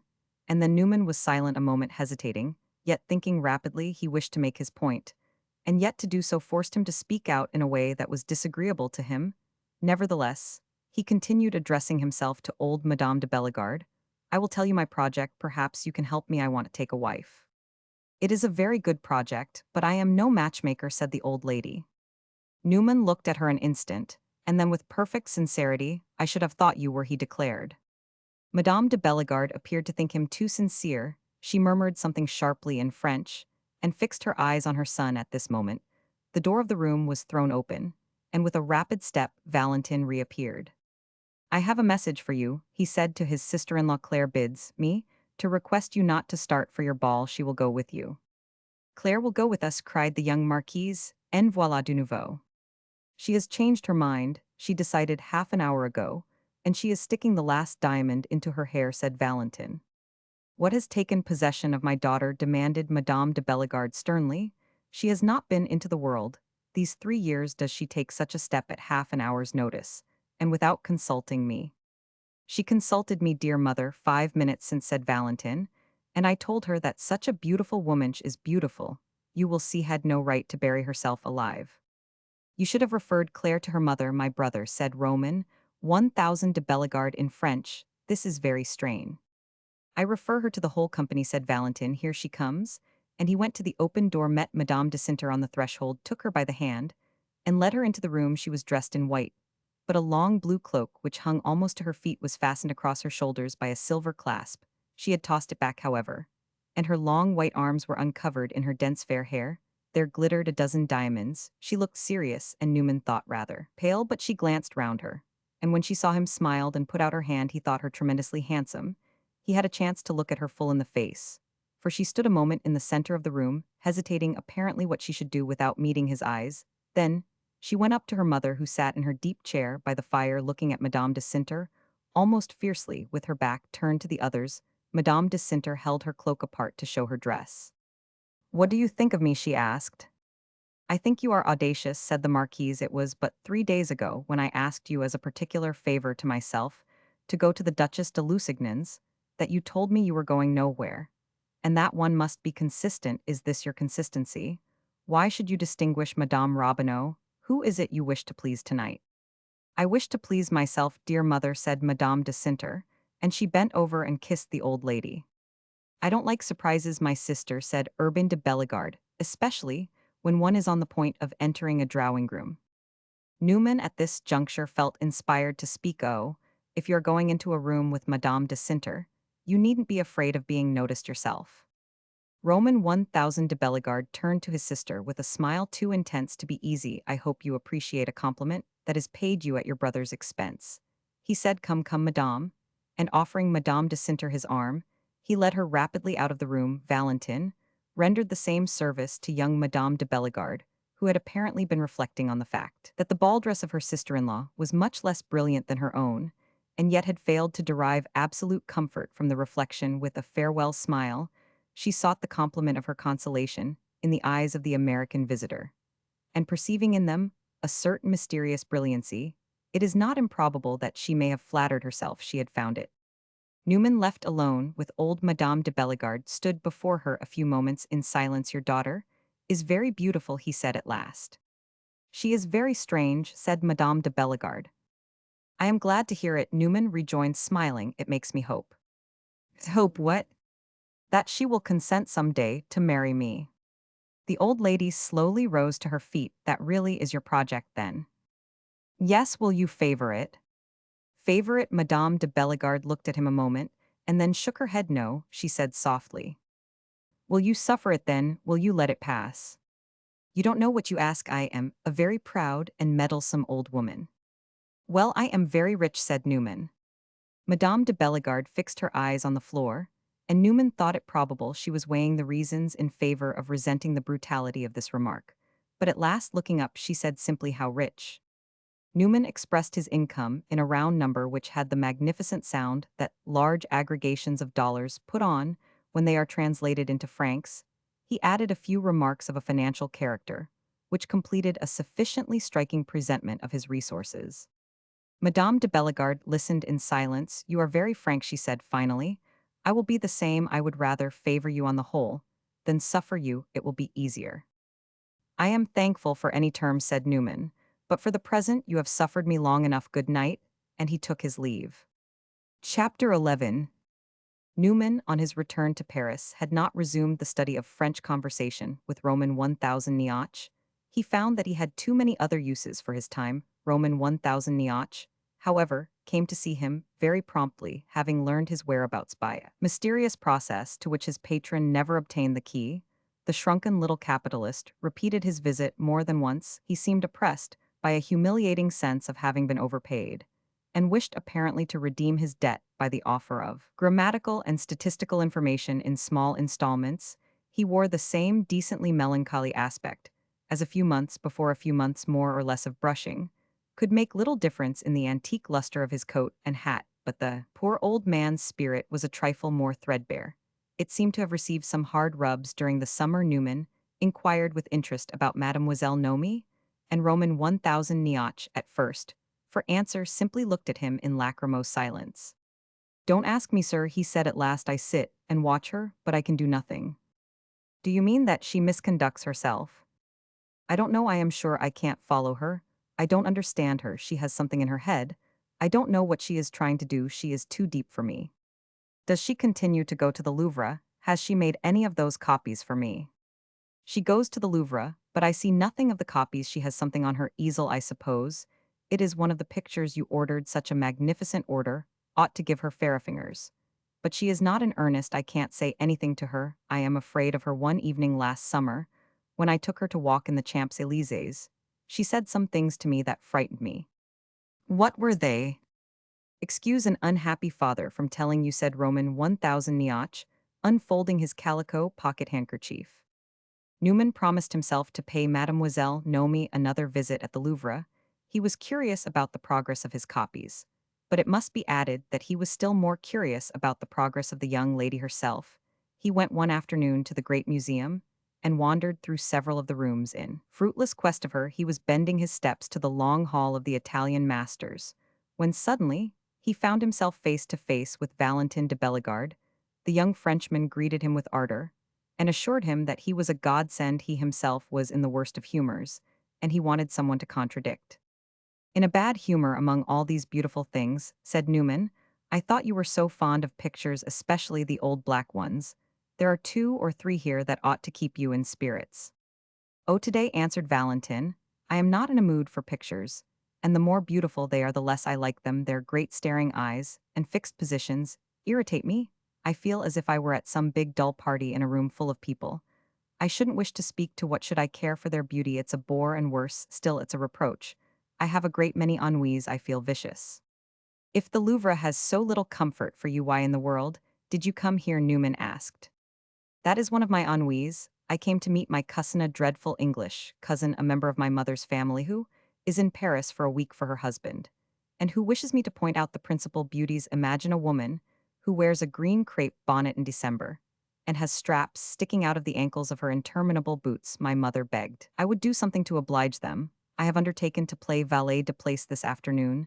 They were to have met me here at 2 o'clock, and I have been waiting for them 20 minutes. Why doesn't she arrive?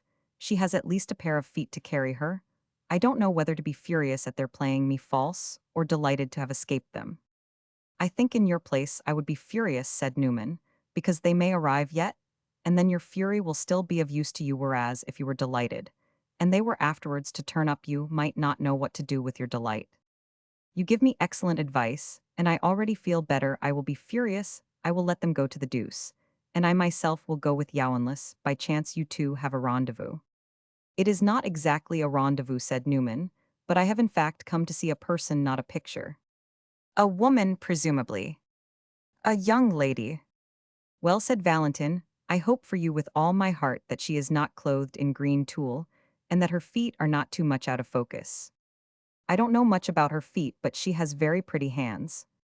Valentin gave a sigh, and on that assurance I must part with you. I am not certain of finding my young lady, said Newman, and I am not quite prepared to lose your company on the chance. It does not strike me as particularly desirable to introduce you to her, and yet I should rather like to have your opinion of her. Is she pretty? I guess you will think so. Bellegarde passed his arm into that of his companion. Conduct me to her on the instant. I should be ashamed to make a pretty woman wait for my verdict. Newman suffered himself to be gently propelled in the direction in which he had been walking, but his step was not rapid.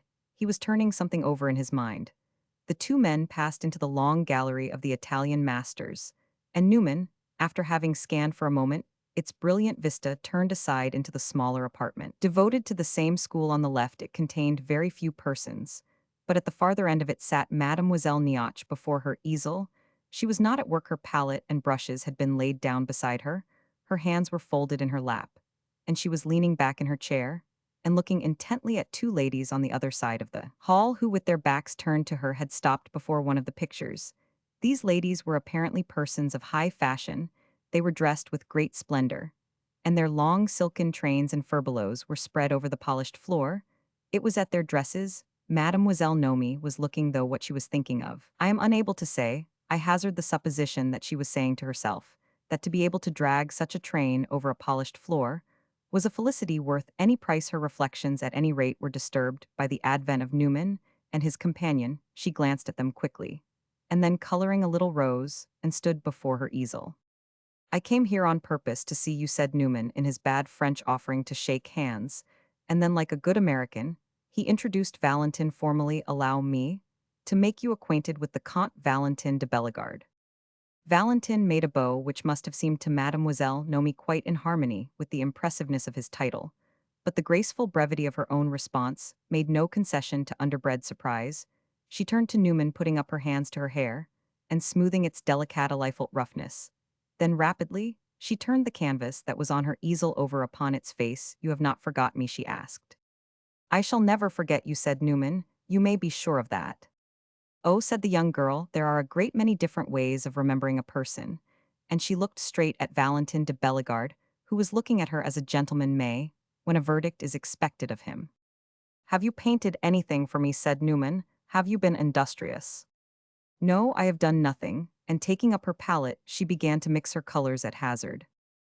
But your father tells me you have come here constantly. I have nowhere else to go here all summer, it was cool at least.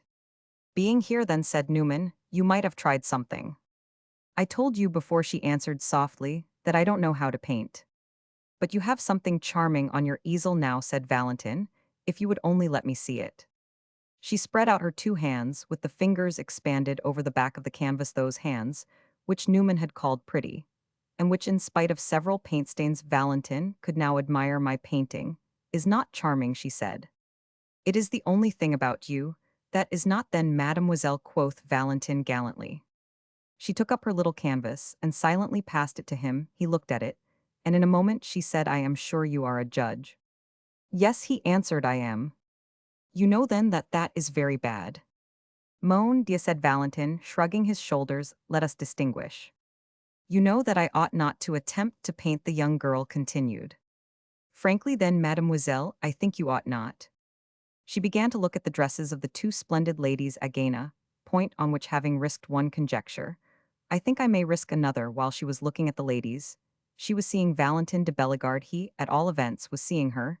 He put down the rough lime-smeared canvas and addressed a little click with his tongue, accompanied by an elevation of the eyebrows, to Newman. Where have you been all these months? Asked Mademoiselle Nomi of our hero. You took those great journeys, you amused yourself well. Oh yes, said Newman, I amused myself well enough. I am very glad, said Mademoiselle Nomi with extreme gentleness, and she began to dabble in her colors again. She was singularly pretty, with the look of serious sympathy that she threw into her face. Valentin took advantage of her downcast eyes to telegraph again to his companion. He renewed his mysterious physiognomical play, making at the same time a rapid tremulous movement in the air with his fingers. He was evidently finding Mademoiselle Nomi extremely interesting. The Blue Devils had departed, leaving the field clear. Tell me something about your travels, murmured the young girl. Oh, I went to Switzerland, to Geneva and Zermatt and Zurich, and all those places you know, and down to Venice, and all through Germany, and down the Rhine and into Holland and Belgium, the regular round. How do you say that in French, the regular round? Newman asked of Valentin. Mademoiselle Nioche fixed her eyes an instant on Bellegarde, and then with a little smile, I don't understand, monsieur, she said, when he says so much at once, would you be so good as to translate? I would rather talk to you out of my own head, Valentin declared. No, said Newman, gravely still in his bad French, you must not talk to Mademoiselle Nioche, because you say discouraging things, you ought to tell her to work, to persevere. And we French, mademoiselle, said Valentin, are accused of being false flatterers. I don't want any flattery, I want only the truth, but I know the truth. All I say is that I suspect there are some things that you can do better than paint, said Valentin. I know the truth, mademoiselle, Nomi repeated, and dipping a brush into a clot of red paint, she drew a great horizontal daub across her unfinished picture. What is that? Asked Newman. Without answering, she drew another long crimson daub in a vertical direction down the middle of her canvas, and so, in a moment, completed the rough indication of a cross. It is the sign of the truth, she said at last. The two men looked at each other, and Valentin indulged in another flash of physiognomical eloquence. You have spoiled your picture, said Newman. I know that very well, it was the only thing to do with it. I had sat looking at it all day, without touching it. I had begun to hate it. It seemed to me something was going to happen. I like it better that way than as it was before, said Valentin. Now, it is more interesting, it tells a story. Is it for sale? Everything I have is for sale, said Mademoiselle Nomi. How much is this thing? 10,000 francs, said the young girl without a smile. Everything that Mademoiselle Nioche may do at present is mine in advance, said Newman. It makes part of an order I gave her some months ago, so you can't have this. Monsieur will lose nothing by it, said the young girl, looking at Valentin, and she began to put up her utensils. I shall have gained a charming memory, said Valentin. You are going away, your day is over.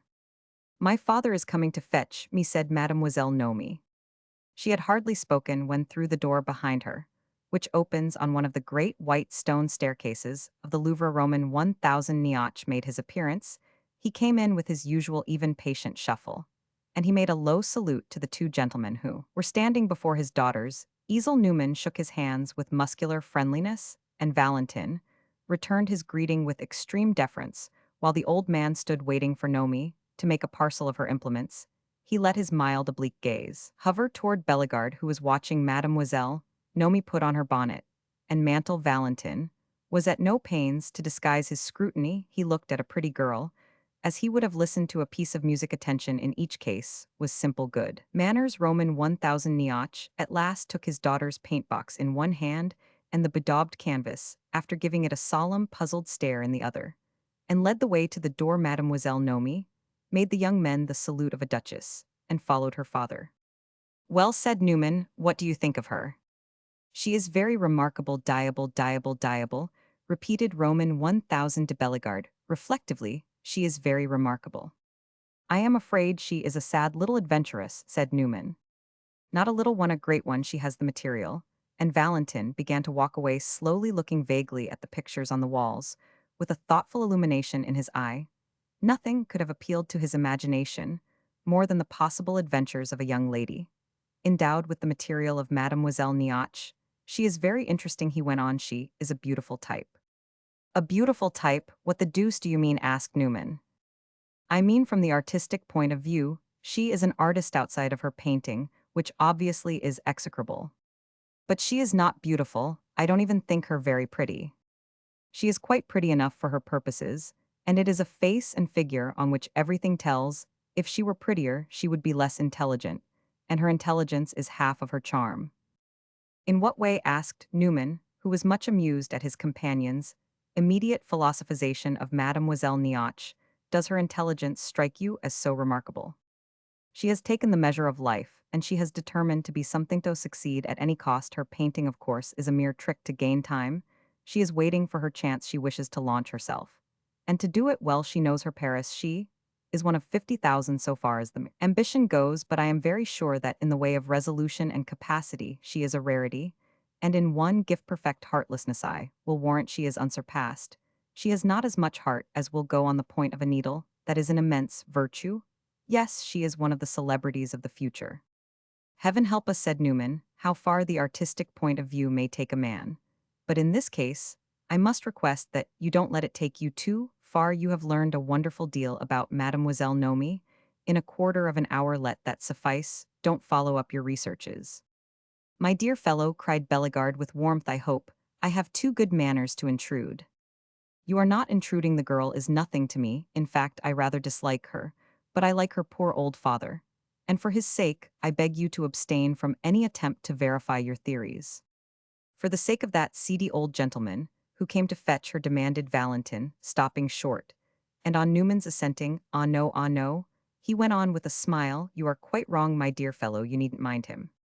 I verily believe that you are accusing the poor gentleman of being capable of rejoicing in his daughter's dishonor." "Voyons," said Valentin, "who is he? What is he?" "He is what he looks like, as poor as a rat, but very heightened." "Exactly, I noticed him perfectly. Be sure I do him justice. He has had losses des malheurs. As we say, he is very low-spirited. And his daughter is too much for him. He is the pink of respectability. And he has 60 years of honesty on his back. All this I perfectly appreciate. But I know my fellow men and my fellow Parisians, and I will make a bargain with you." Newman gave ear to his bargain, and he went on. He would rather his daughter were a good girl than a bad one.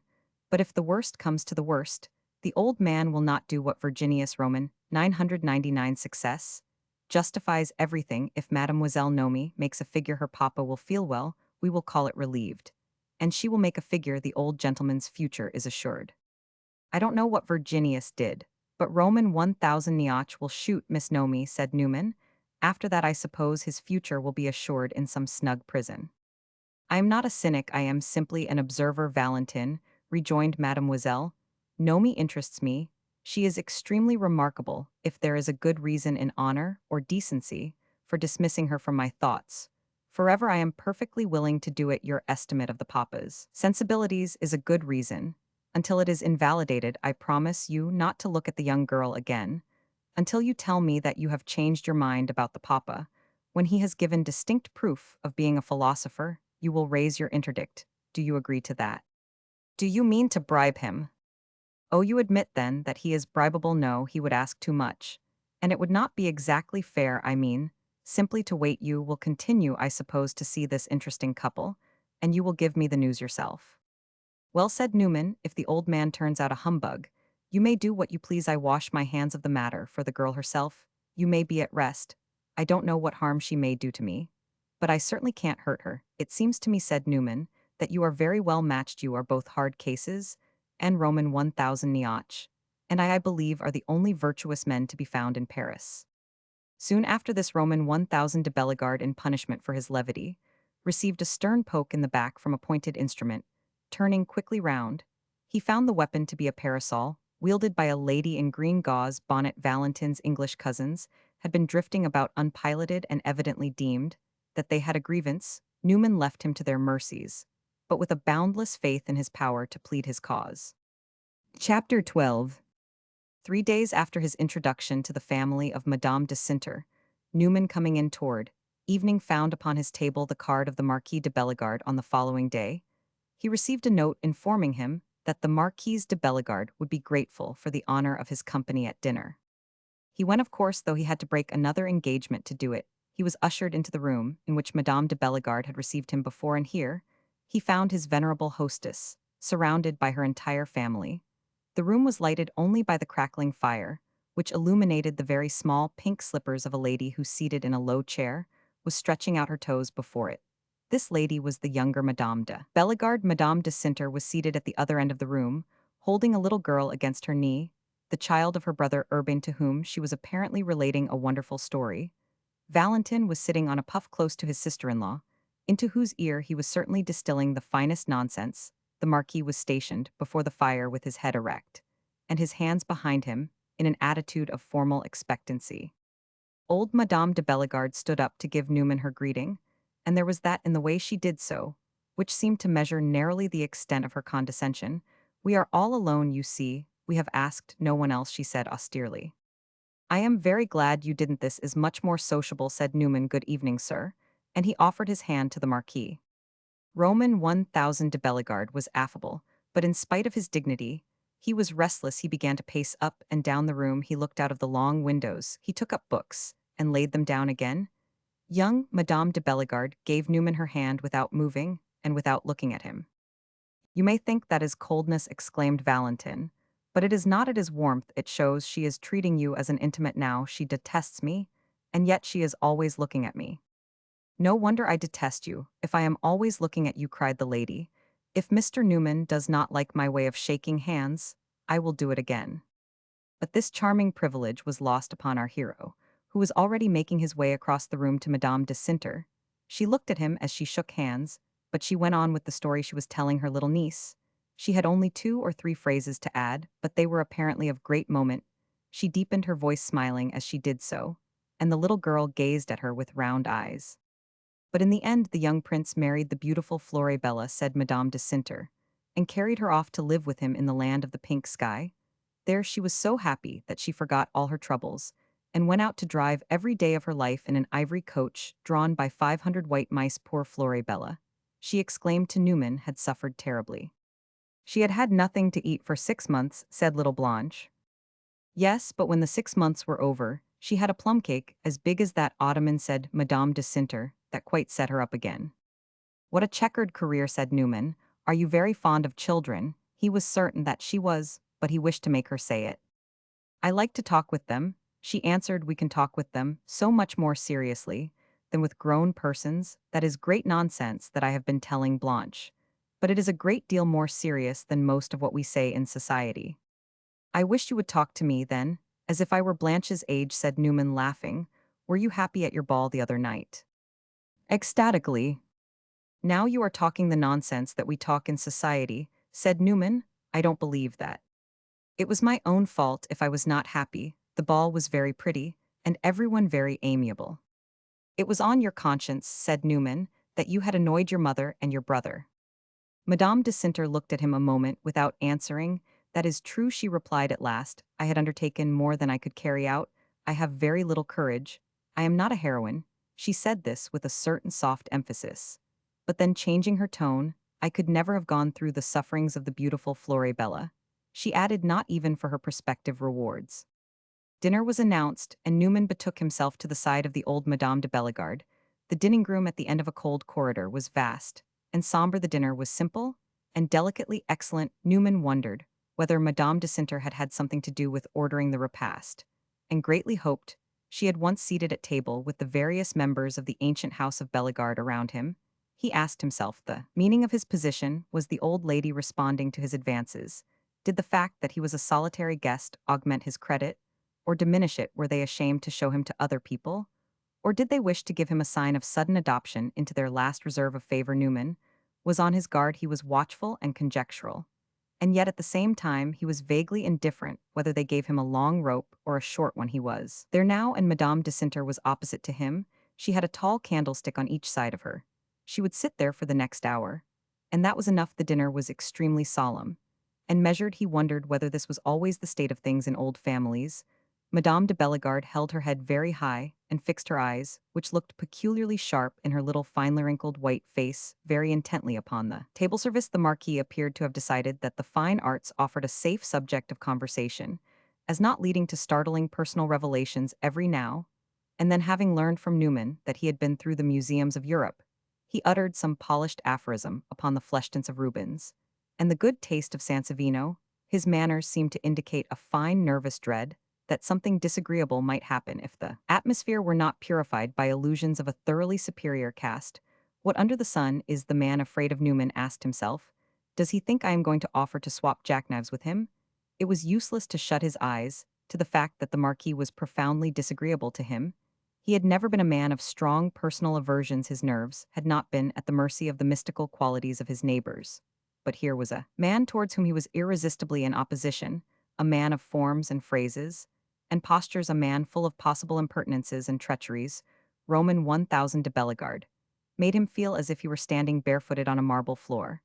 And yet to gain his desire, Newman felt perfectly able to stand. He wondered what Madame de Sinter thought of his being accepted. If accepted it was, there was no judging from her face, which expressed simply the desire to be gracious in a manner which should require as little explicit recognition as possible. Young Madame de Bellegarde had always the same manners. She was always preoccupied, distracted, listening to everything and hearing nothing, looking at her dress, her rings, her fingernails, seeming rather bored, and yet puzzling you to decide what was her ideal of social diversion. Newman was enlightened on this point later. Even Valentin did not quite seem master of his wits. His vivacity was fitful and forced, yet Newman observed that in the lapses of his talk, he appeared excited. His eyes had an intenser spark than usual. The effect of all this was that Newman, for the first time in his life, was not himself, that he measured his movements and counted his words, and resolved that if the occasion demanded that he should appear to have swallowed a ramrod, he would meet the emergency. After dinner, Roman 1000 de Bellegarde proposed to his guest that they should go into the smoking room, and he led the way toward a small, somewhat musty apartment, the walls of which were ornamented with old hangings of stamped leather and trophies of rusty arms. Newman refused a cigar, but he established himself upon one of the divans, while the Marquis puffed his own weed before the fireplace, and Valentin sat looking through the light fumes of a cigarette from one to the other. I can't keep quiet any longer, said Valentin at last. I must tell you the news, and congratulate you. My brother seems unable to come to the point. He revolves around his announcement, like the priest around the altar.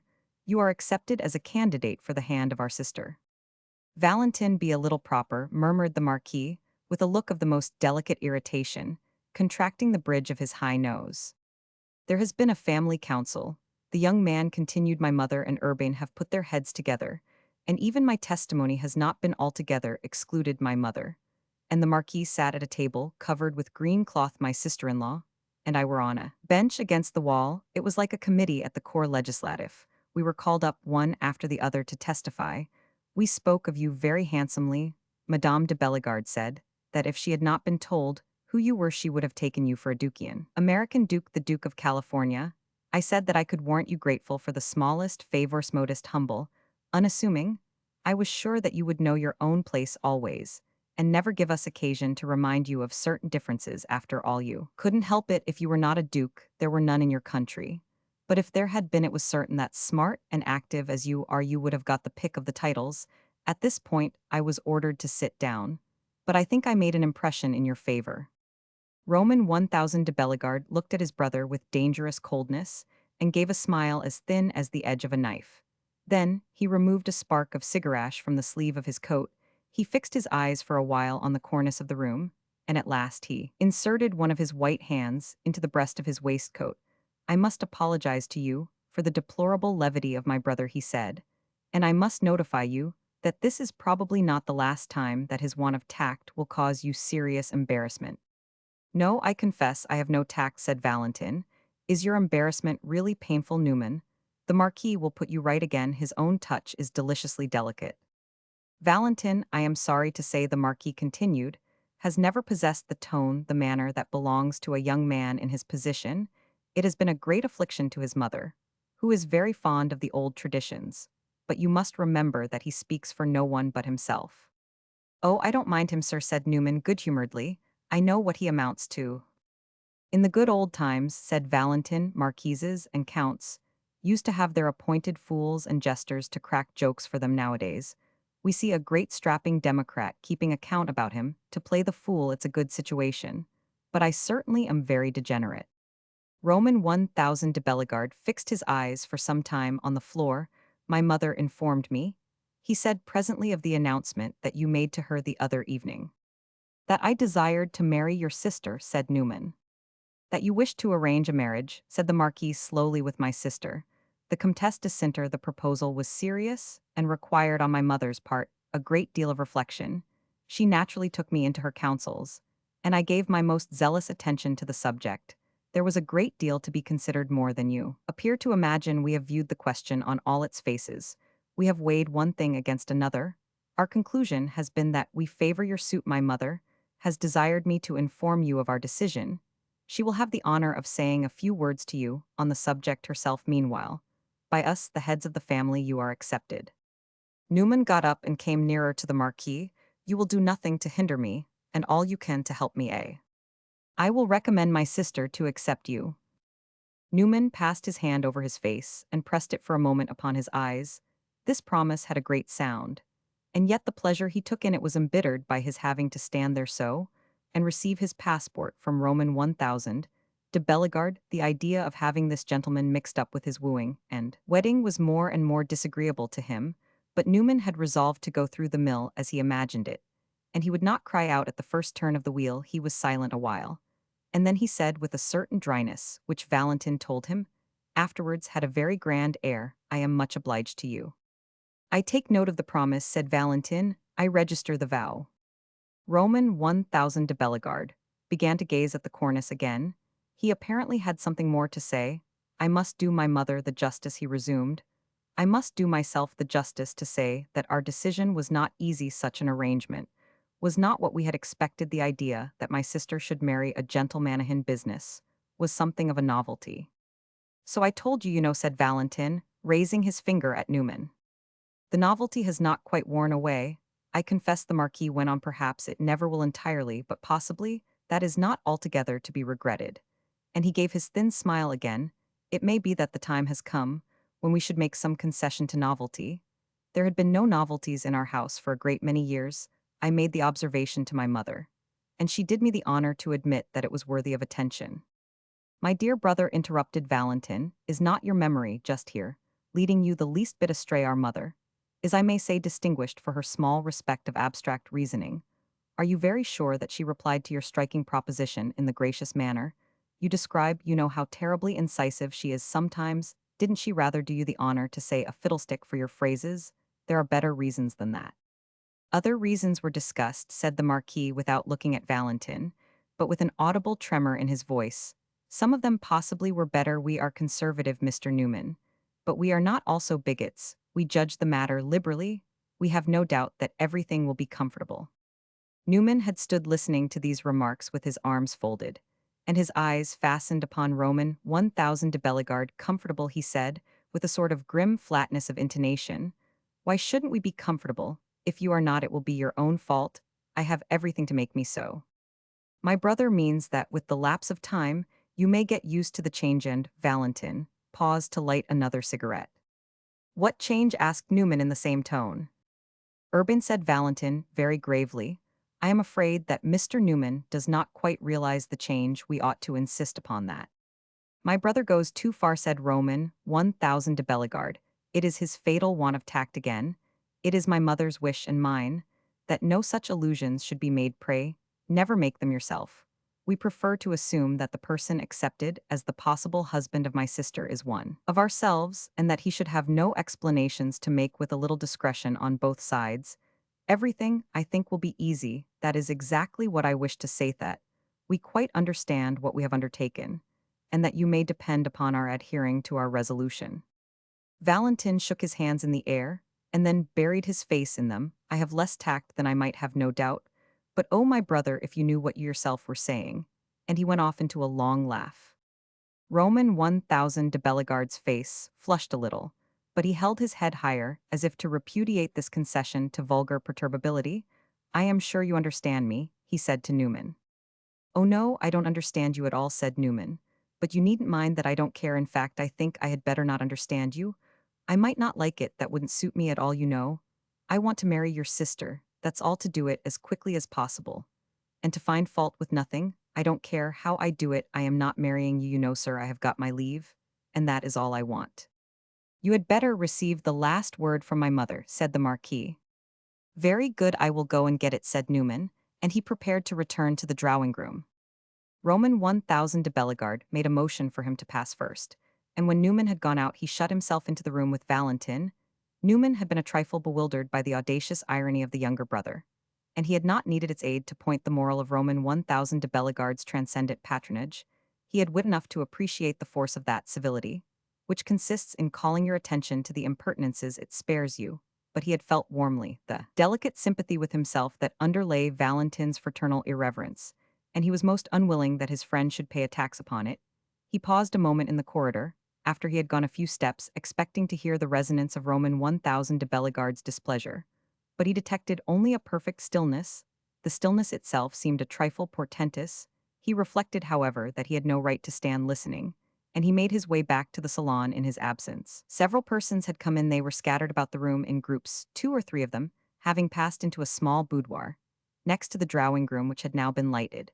An opened old Madame de Bellegarde was in her place by the fire, talking to a very old gentleman in a wig and a profuse white neckcloth of the fashion of 1820. Madame de Sinter was bending a listening head to the historic confidences of an old lady, who was presumably the wife of the old gentleman. Neckcloth, an old lady in a red satin dress and an ermine cape, who wore across her forehead a band with a topaz set in it. Young Madame de Bellegarde, when Newman came in, left some people among whom she was sitting, and took the place that she had occupied before dinner. Then she gave a little push to the puff that stood near her, and by a glance at Newman, seemed to indicate that she had placed it in position for him.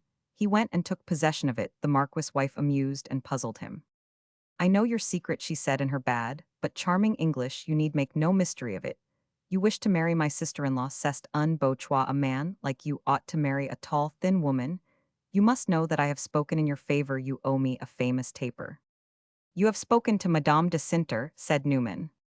Oh no, not that you may think it strange, but my sister-in-law and I are not so intimate as that. No, I spoke to my husband and my mother-in-law. I said I was sure we could do what we chose with you. I am much obliged to you, said Newman, laughing, but you can't. I know that very well. I didn't believe a word of it, but I wanted you to come into the house. I thought we should be friends. I am very sure of it, said Newman. Don't be too sure. If you like Madame de Sinter so much, perhaps you will not like me. We are as different as blue and pink. But you and I have something in common. I have come into this family by marriage. You want to come into it in the same way. Oh no, I don't, interrupted Newman. I only want to take Madame de Sinter out of it. Well, to cast your nets, you have to go into the water. Our positions are alike. We shall be able to compare notes. What do you think of my husband? It's a strange question, isn't it? But I shall ask you some stranger ones yet. Perhaps a stranger one will be easier to answer, said Newman. You might try me. Oh, you get off very well. The old Comte de la Rochefidèle yonder couldn't do it better. I told them that if we only gave you a chance you would be a perfect talon rouge. I know something about men besides. You and I belong to the same camp. I am a ferocious Democrat by birth. I am Ville Roch. A good little bit of the history of France is the history of my family. Oh, you never heard of us, of course. Si que cest. Que la gloire, we are much better than the Bellegardes at any rate, but I don't care a pin for my pedigree. I want to belong to my time. I am a revolutionist, a radical, a child of the age. I am sure I go beyond you. I like clever people wherever they come from. And I take my amusement wherever I find it. I don't pout at the empire here. All the world pouts at the empire, of course. I have to mind what I say. but I expect to take my revenge with you, Madame de Bellegarde, discoursed for some time longer in this sympathetic strain with an eager abundance which seemed to indicate that her opportunities for revealing her esoteric philosophy were indeed rare. She hoped that Newman would never be afraid of her, however. He might be with the others, for really? She went very far indeed. Strong people gens forts were, in her opinion, equal all the world over. Newman listened to her, with an attention at once beguiled and irritated. He wondered what the deuce she too was driving at with her. Hoped that he would not be afraid of her, and her protestations of equality, in so far as he could understand her. She was wrong. A silly, rattling woman was certainly not the equal of a sensible man preoccupied with an ambitious passion. Madame de Bellegarde stopped suddenly and looked at him, sharply shaking her fan. I see you don't believe me. She said, you are too much on your guard. You will not form an alliance, offensive or defensive. You are very wrong. I could help you. Newman answered that he was very grateful, and that he would certainly ask for help. She should see, but first of all he said, I must help myself, and he went to join Madame de Cinter. I have been telling Madame de la Rochefidèle that you are an American, she said, as he came up. It interests her greatly. Her father went over with the French troops to help you in your battles in the last century, and she has always in consequence wanted greatly to see an American, but she has never succeeded. Till tonight you are the first to her knowledge at hat she has ever looked at. Madame de la Rochefidèle had an aged, cadaverous face, with a falling of the lower jaw, which prevented her from bringing her lips together, and reduced her conversations to a series of impressive but inarticulate gutturals. She raised an antique eyeglass, elaborately mounted in chased silver, and looked at Newman from head to foot. Then she said something to which he listened deferentially, but which he completely failed to understand. Madame de la Rochefidèle says that she is convinced that she must have seen Americans without knowing it. Madame de Cinter explained. Newman thought it probable she had seen a great many things without knowing it, and the old lady, again addressing herself to utterance, declared, as interpreted by Madame de Cinter, that she wished she had known it. At this moment, the old gentleman who had been talking to the elder Madame de Bellegarde drew near, leading the Marquise on his arm. His wife pointed out Newman to him, apparently explaining his remarkable origin. Roman 1000 de la Rochefidèle, whose old age was rosy and rotund, spoke very neatly and clearly, almost as prettily Newman thought as Roman 1000 Nioche, when he had been enlightened. He turned to Newman with an inimitable elderly grace. Monsieur is by no means the first American that I have seen, he said. Almost the first person I ever saw to notice him was an American. Ah, said Newman sympathetically. The great Dr. Franklin, said Roman 1000 de la Rochefidèle. Of course, I was very young. He was received very well in Armand. Not better than Mr. Newman, said Madame de Bellegarde. I beg he will offer his arm into the other room. I could have offered no higher privilege to Dr. Franklin. Newman, complying with Madame de Bellegarde's request, perceived that her two sons had returned to the drawing-room. He scanned their faces an instant for traces of the scene that had followed his separation from them, but the Marquis seemed neither more nor less frigidly grand than usual, and Valentin was kissing ladies' hands with at least his habitual air of self-abandonment to the act. Madame de Bellegarde gave a glance at her eldest son, and by the time she had crossed the threshold of her boudoir, he was at her side. The room was now empty and offered a sufficient degree of privacy. The old lady disengaged herself from Newman's arm and rested her hand on the arm of the Marquis, and in this position she stood a moment, holding her head high and biting her small underlip. I am afraid the picture was lost upon Newman, but Madame de Bellegarde was in fact at this moment a striking image of the dignity which even, in the case of a little time-shrunken old lady, may reside in the habit of unquestioned authority and the absoluteness of a social theory favorable to yourself. My son has spoken to you, as I desired, she said, and you understand that we shall not interfere. The rest will lie with yourself. Roman 1000 de Bellegarde told me several things I didn't understand, said Newman, but I made out that you will leave me open field. I am much obliged. I wish to add a word that my son probably did not feel at liberty to say. The Marquise rejoined, I must say it for my own peace of mind. We are stretching a point. We are doing you a great favor. Oh, your son said it very well, didn't you, said Newman. Not so well as my mother, declared the Marquis. I can only repeat I am much obliged. It is proper I should tell you, Madame de Bellegarde went on, that I am very proud, and that I hold my head very high. I may be wrong, but I am too old to change, at least I know it, and I don't pretend to anything else. Don't flatter yourself that my daughter is not proud. She is proud in her own way, a somewhat different way from mine. You will have to make your terms with that. Even Valentin is proud if you touch the right spotter. The wrong one. Urban is proud that you see for yourself. Sometimes, I think he is a little too proud. But I wouldn't change him. He is the best of my children. He cleaves to his old mother. But I have said enough to show you that we are all proud together. It is well that you should know the sort of people you have come among. Well said, Newman.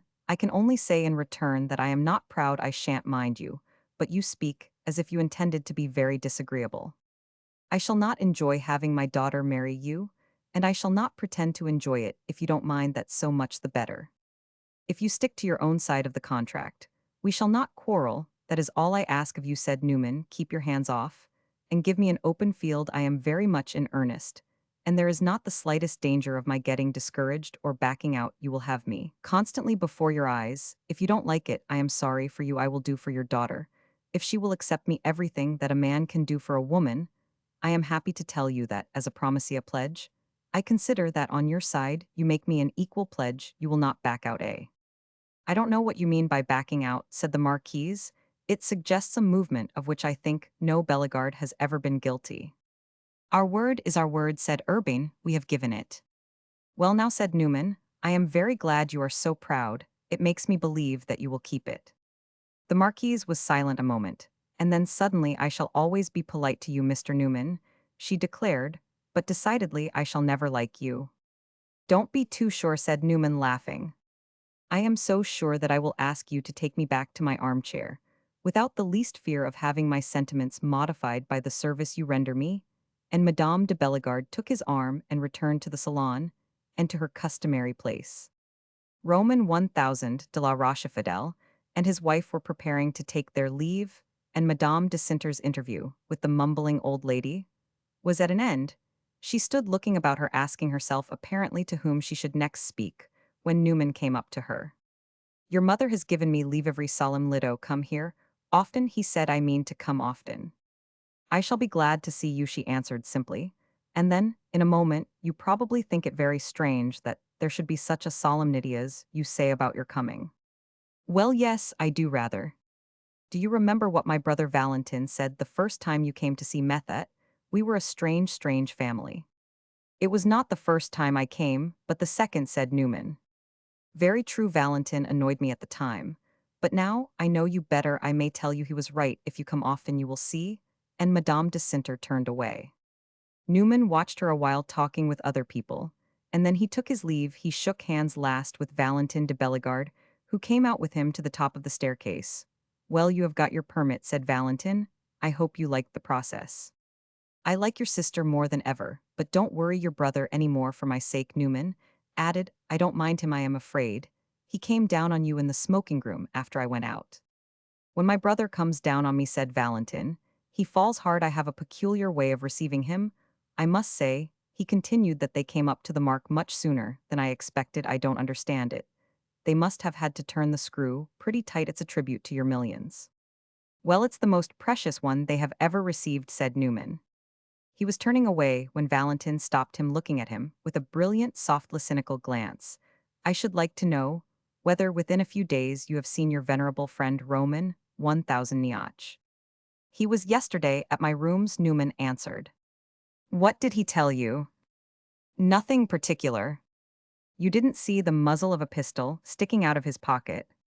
What are you driving at? Newman demanded. I thought he seemed rather cheerful for him. Valentin broke into a laugh. I am delighted to hear it. I win my bet. Mademoiselle Nomi has thrown her cap over the mill. As we say, she has left the paternal domicile. She is launched, and Roman 1000 Niach is rather cheerful for him. Don't brandish your tomahawk at that rate. I have not seen her nor communicated with her since that day at the Louvre. Andromeda has found another Perseus than Roman one. My information is exact on such matters. It always is. I suppose that now you will raise your protest. My protest be hanged, murmured Newman disgustedly. But his tone found no echo in that in which Valentin, with his hand on the door, to return to his mother's apartment, exclaimed, But I shall see her now. She is very remarkable. She is very remarkable. Chapter 13. Newman kept his promise or his menace of going often to the Rue de l'Université, and during the next 6 weeks, he saw Madame de Cinter more times than he could have numbered, he flattered himself that he was not in love, but his biographer may be supposed to know better. He claimed at least none of the exemptions and emoluments of the romantic passion. Love, he believed, made a fool of a man, and his present emotion was not folly, but wisdom. Wisdom sounds serene. Well directed, what he felt was an intense, all-consuming tenderness, which had for its object an extraordinarily graceful and delicate, and at the same time impressive woman who lived in a large gray house on the left bank of the Seine. This tenderness turned very often into a positive heartache, a sign in which certainly Newman ought to have read the appellation, which science has conferred upon his sentiment. When the heart has a heavy weight upon it, it hardly matters whether the weight be of gold or of lead, when at any rate happiness passes into that place, in which it becomes identical with pain, a man may admit that the reign of wisdom is temporarily suspended. Newman wished Madame de Sinter so well that nothing he could think of doing for her in the future rose to the high standard which his present mood had set itself. She seemed to him so felicitous a product of nature and circumstance that his invention, musing on future combinations, was constantly catching its breath, with the fear of stumbling into some brutal compression or mutilation of her beautiful personal harmony.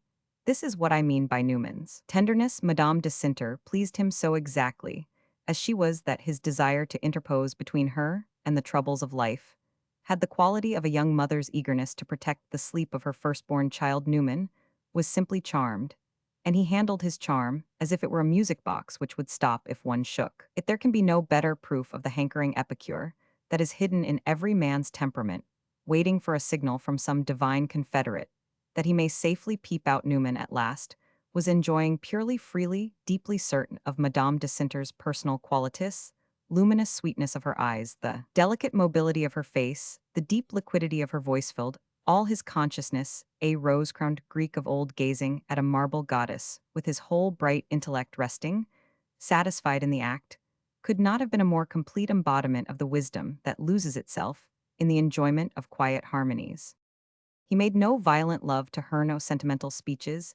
He never trespassed on what she had made him understand was for the present forbidden ground, but he had nevertheless a comfortable sense that she knew better from day to day how much he admired her, though in general he was no great talker. He talked much, and he succeeded perfectly in making her say many things. He was not afraid of boring her either by his discourse or by his silence. And whether or no he did occasionally bore her, it is probable that on the whole she liked him only the better for his absence of embarrassed scruples, her visitors coming in often.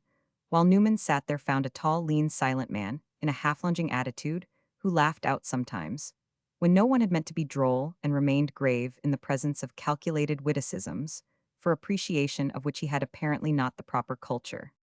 It must be confessed that the number of subjects upon which Newman had no ideas was extremely large, and it must be added that as regards those subjects upon which he was without ideas, he was also perfectly without words. He had little of the small change of conversation, and his stock of ready-made formulas and phrases was the scantiest. On the other hand, he had plenty of attention to bestow, and his estimate of the importance of a topic did not depend upon the number of clever things he could say about it. He himself was almost never bored, and there was no man with whom it would have been a greater mistake to suppose that silence meant displeasure. What it was that entertained him during some of his speechless sessions, I must, however, confess myself unable to determine. We know, in a general way, that a great many things which were old stories to a great many people had the charm of novelty to him, but a complete list of his new impressions would probably contain a number of surprises for us. He told Madame de Sinter 100 long stories. He explained to her, in talking of the United States, the working of various local institutions and mercantile customs. Judging by the sequel, she was interested, but one would not have been sure of it beforehand. As regards her own talk, Newman was very sure himself that she herself enjoyed it. This was as a sort of amendment to the portrait that Mrs. Tristram had drawn of her. He discovered that she had naturally an abundance of gaiety.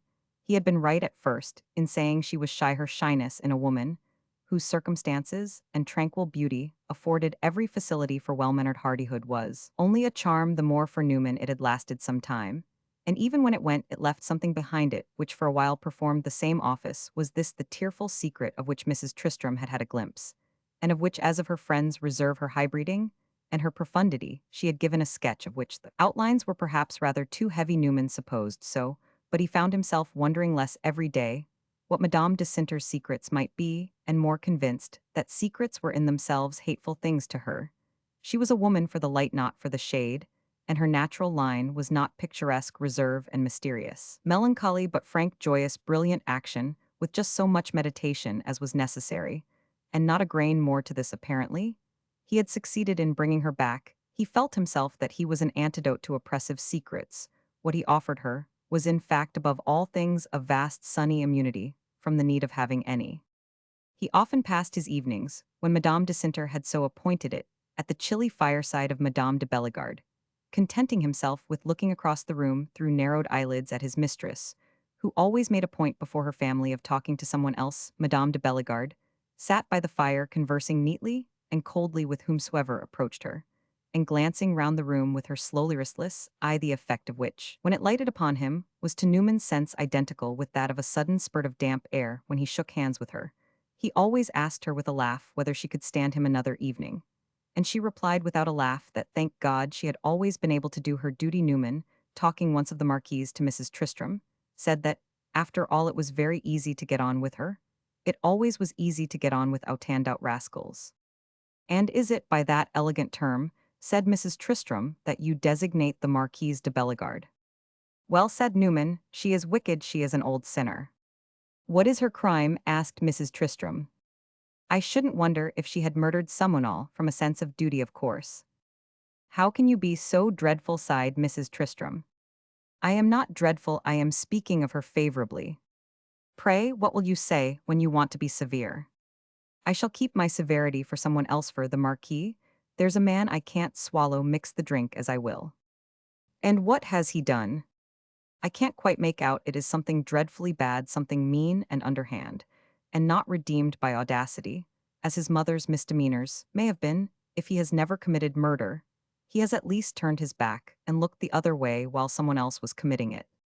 In spite of this invidious hypothesis, which must be taken for nothing more than an example of the capricious play of American humor, Newman did his best to maintain an easy and friendly style of communication with Roman 1000 de Bellegarde. So long as he was in personal contact with people, he disliked extremely to have anything to forgive them, and he was capable of a good deal of unsuspected imaginative effort for the sake of his own personal comfort, to assume for the time that they were good fellows. He did his best to treat the Marquis as one he believed honestly, moreover, that he could not in reason be such a confounded fool as he seemed. Newman's familiarity was never importunate. His sense of human equality was not an aggressive taste or an aesthetic theory, but something as natural and organic as a physical appetite, which had never been put on a scanty allowance, and consequently was innocent of ungraceful eagerness. His tranquil unsuspectingness of the relativity of his own place in the social scale was probably irritating to Roman 1000 de Bellegarde, who saw himself reflected in the mind of his potential brother-in-law,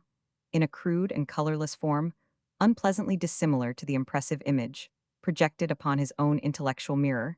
He never forgot himself for an instant, and replied to what he must have considered Newman's advances with mechanical politeness. Newman, who was constantly forgetting himself and indulging in an unlimited amount of irresponsible inquiry and conjecture now, and then found himself confronted by the conscious ironical smile of his host. What the deuce Roman 1000 de Bellegarde was smiling at, he was at a loss to divine. Roman 1000 de Bellegarde's smile may be supposed to have been for himself a compromise between a great many emotions. So long as he smiled, he was polite, and it was proper he should be polite. A smile, moreover, committed him to nothing more than politeness, and left the degree of politeness agreeably vague. A smile, too, was neither dissent, which was too serious, nor agreement, which might have brought on terrible complications.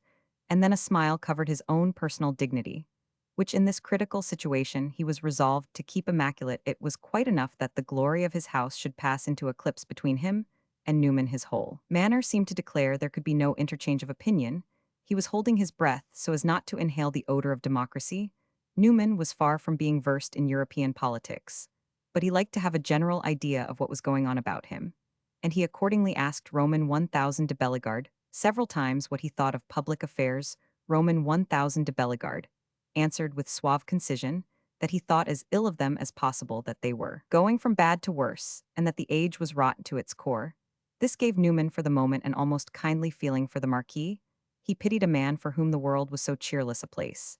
And the next time he saw Roman 1000 de Bellegarde, he attempted to call his attention to some of the brilliant features of the time, the Marquis presently replied that he had but a single political conviction, which was enough for him. He believed in the divine right of Henry of Bourbon, fifth of his name, to the throne of France. Newman stared, and after this he ceased to talk politics with Roman 1000 de Bellegarde. He was not horrified nor scandalized, he was not even amused. He felt, as he should have felt if he had discovered in Roman 1000 de Bellegarde, a taste for certain oddities of diet, an appetite, for instance, for fishbones or nutshells. Under these circumstances, of course, he would never have broached dietary questions with him. One afternoon, on his calling on Madame de Sinter, Newman was requested by the servant to wait a few moments, as his hostess was not at liberty. He walked about the room a while, taking up her books, smelling her flowers, and looking at her prints and photographs, which he thought prodigiously pretty. And at last, he heard the opening of a door to which his back was turned. On the threshold stood an old woman whom he remembered to have met several times in entering and leaving the house. She was tall and straight and dressed in black, and she wore a cap which, if Newman had been initiated into such mysteries, would have been a sufficient assurance that she was not a Frenchwoman, a cap of pure British composition. She had a pale, decent, depressed-looking face, and a clear, dull English eye. She looked at Newman a moment both intently and timidly, and then she dropped a short, straight English curtsy. Madame de Sinter begs, you will kindly wait, she said. She has just come in, she will soon have finished dressing. Oh, I will wait as long as she wants, said Newman. Pray, tell her not to hurry. Thank you, sir, said the woman softly, and then instead of retiring with her message, she advanced into the room. She looked about her for a moment, and presently went to a table, and began to arrange certain books and knickknacks. Newman was struck with the high respectability of her appearance. He was afraid to address her as a servant. She busied herself for some moments with putting the table in order and pulling the curtains straight, while Newman walked slowly to and fro. He perceived at last from her reflection in the mirror, as he was passing, that her hands were idle, and that she was looking at him intently. She evidently wished to say something, and Newman, perceiving it, helped her to begin. You are English? He asked. Yes, sir, please, she answered quickly and softly. I was born in Wiltshire. And what do you think of Paris? Oh, I don't think of Paris, sir, she said in the same tone. It is so long since I have been here. Ah, you have been here very long. It is more than 40 years, sir. I came over with Lady Emmeline. You mean with old Madame de Bellegarde? Yes, sir, I came with her when she was married. I was my lady's own woman. And you have been with her ever since? I have been in the house ever since my lady has taken a younger person. You see, I am very old. I do nothing regular now, but I keep about. You look very strong and well, said Newman, observing the erectness of her figure, and a certain venerable rosiness in her cheek. Thank God I am not ill, sir. I hope I know my duty too well to go panting and coughing about the house, but I am an old woman, sir, and it is as an old woman that I venture to speak to you. Oh, speak out, said Newman, curiously. You needn't be afraid of me. Yes, sir, I think you are kind. I have seen you before. On the stairs, you mean? Yes, sir, when you have been coming to see the Countess. I have taken the liberty of noticing that you come often. Oh, yes, I come very often, said Newman, laughing. You need not have been wide awake to notice that. I have noticed it with pleasure, sir, said the ancient tirewoman gravely, and she stood looking at Newman with a strange expression of face. The old instinct of deference and humility was there, the habit of decent self-effacement and knowledge of her own place, but there mingled with it a certain mild audacity born of the occasion and of a sense probably of Newman's unprecedented approachableness, and beyond this a vague indifference to the old proprieties, as if my lady's own woman had at last begun to reflect that since my lady had taken another person, she had a slight reversionary property in herself. You take a great interest in the family, said Newman. A deep interest, sir, especially in the Countess. I am glad of that, said Newman, and in a moment he added, smiling, so do I. So I suppose, sir, we can't help noticing these things, and having our ideas, can we, sir? You mean as a servant, said Newman. Ah, there it is, sir. I am afraid that, when I let my thoughts meddle with such matters, I am no longer a servant, but I am so devoted to the Countess. If she were my own child, I couldn't love her more. That is how I come to be so bold, sir. They say you want to marry her. Newman eyed his interlocutress, and satisfied himself that she was not a gossip, but a zealot. She looked anxious, appealing, discreet. It is quite true, he said. I want to marry Madame de Sinter. And to take her away to America. I will take her wherever she wants to go. The farther away the better, sir, exclaimed the old woman with sudden intensity. But she checked herself, and taking up a paperweight in mosaic, began to polish it with her black apron. I don't mean anything against the house or the family, sir, but I think a great change would do the poor countess good. It is very sad here. Yes, it's not very lively, said Newman, but Madame de Sinter is gay herself. She is everything that is good. You will not be vexed to hear that she has been gayer for a couple of months past than she had been in many a day before. Newman was delighted to gather this testimony to the prosperity of his suit, but he repressed all violent marks of elation. Has Madame de Sinter been in bad spirits before this? He asked. Poor lady, she had good reason. Roman 1000 de Sinter was no husband for a sweet young lady like that. And then, as I say, it has been a sad house. It is better, in my humble opinion, that she were out of it, so, if you will excuse me for saying so, I hope she will marry you. I hope she will, said Newman. But you must not lose courage, sir, if she doesn't make up her mind at once. That is what I wanted to beg of you, sir. Don't give it up, sir. You will not take it ill if I say it's a great risk for any lady at any time, all the more when she has got rid of one bad bargain. But if she can marry a good, kind, respectable gentleman, I think she had better make up her mind to it. They speak very well of you, sir, in the house. And if you will allow me to say so, I like your face. You have a very different appearance from the late Count. He wasn't 5 feet high, and they say your fortune is beyond everything theirs. No harm in that, so I beseech you to be patient, sir, and bide your time. If I don't say this to you, sir, perhaps no one will. Of course, it is not for me to make any promises. I can answer for nothing. But I think your chance is not so bad, sir. I am nothing but a weary old woman in my quiet corner, but one woman understands another, and I think I make out the countess. I received her in my arms when she came into the world, and her first wedding day was the saddest of my life. She owes it to me to show me another, and a brighter one. If you will hold firm, sir, and you look as if you would, I think we may see it. I am much obliged to you for your encouragement, said Newman, heartily. One can't have too much. I mean to hold firm, and if Madame de Sinter marries me, you must come and live with her. The old woman looked at him strangely, with her soft, lifeless eyes. It may seem a heartless thing to say, sir, when one has been 40 years in a house, but I may tell you that I should like to leave this place. Why, it's just the time to say it, said Newman, fervently. After 40 years one wants a change. You are very kind, sir, and this faithful servant dropped another curtsy, and seemed disposed to retire.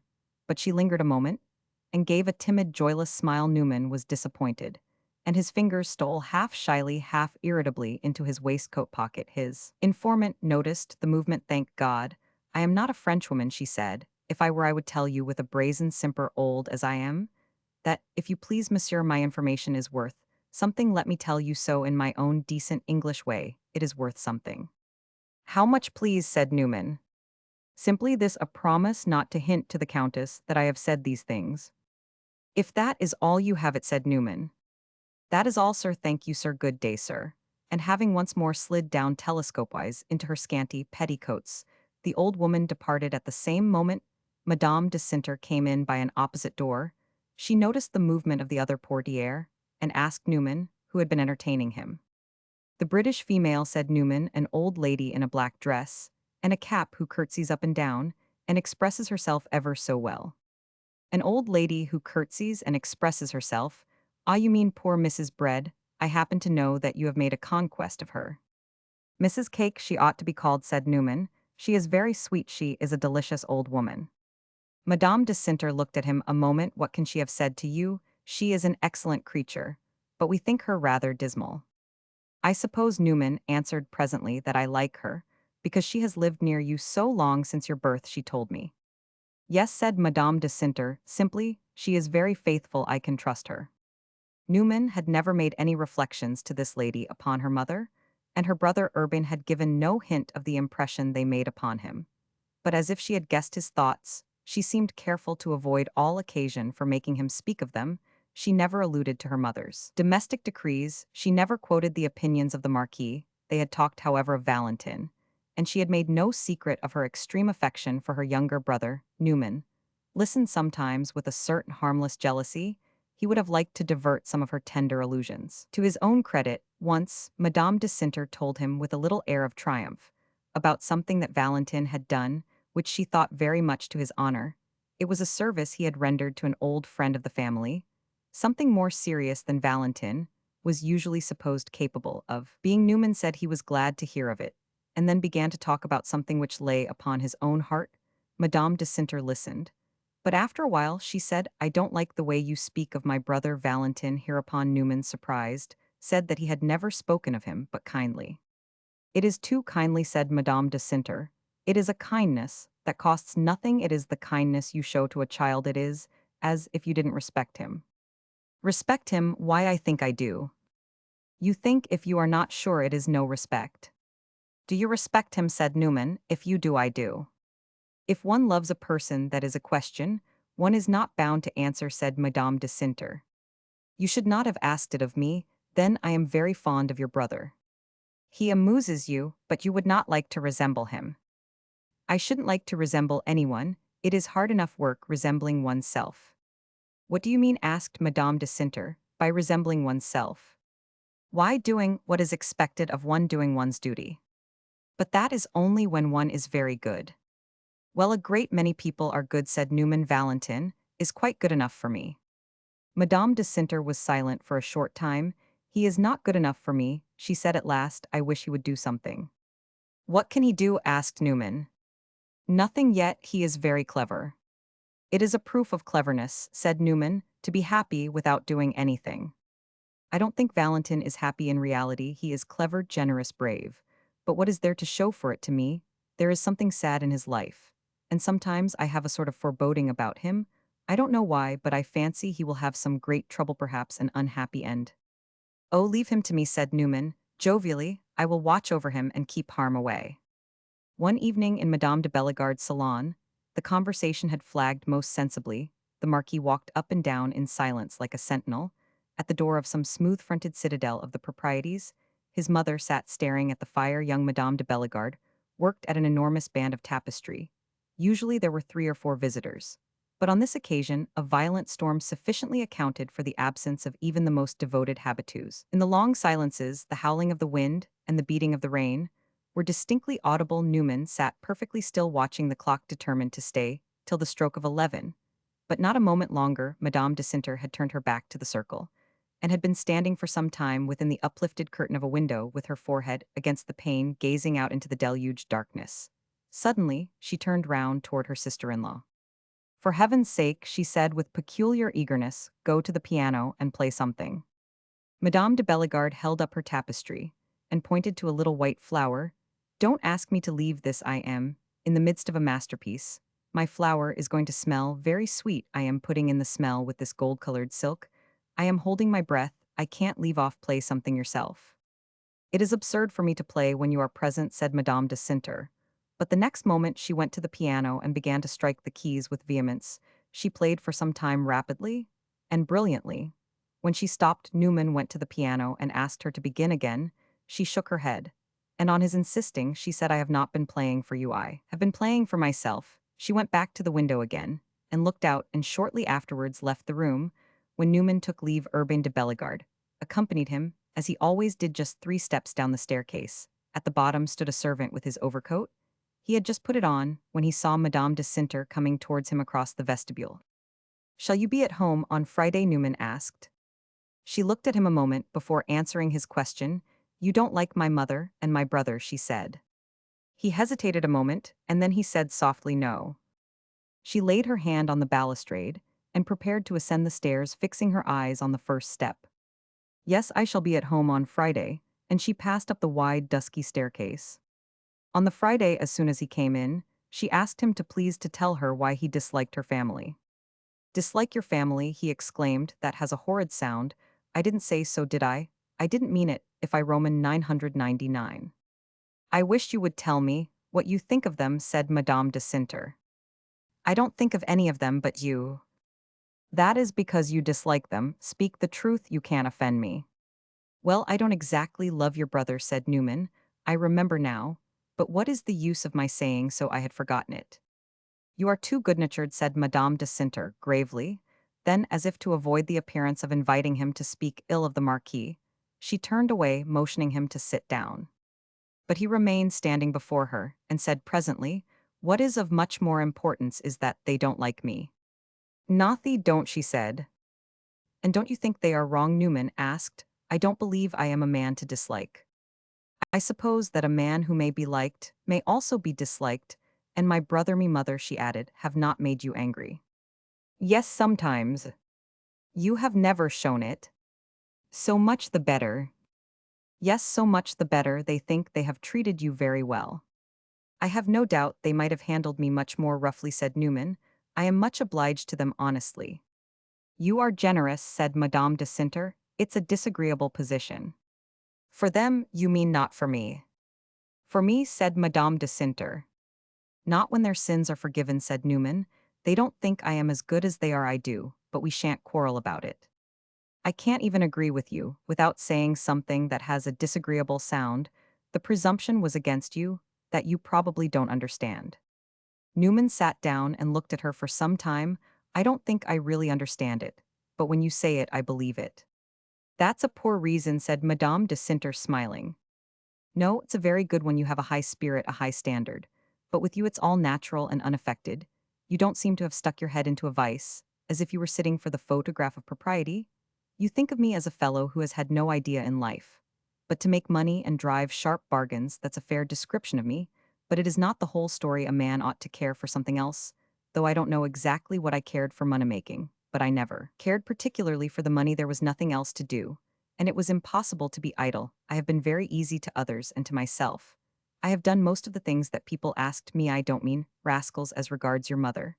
And your brother Newman added, there is only one point upon which I feel that I might quarrel with them. I don't ask them to sing my praises to you, but I ask them to let you alone. If I thought they talked ill of me to you, I should come down upon them. They have let me alone, as you say. They have not talked ill of you. In that case, cried Newman, I declare, they are only too good for this world. Madame de Sinter appeared to find something startling in his exclamation. She would perhaps have replied. But at this moment the door was thrown open, and Urbain de Bellegarde stepped across the threshold. He appeared surprised at finding Newman, but his surprise was but a momentary shadow across the surface of an unwonted joviality.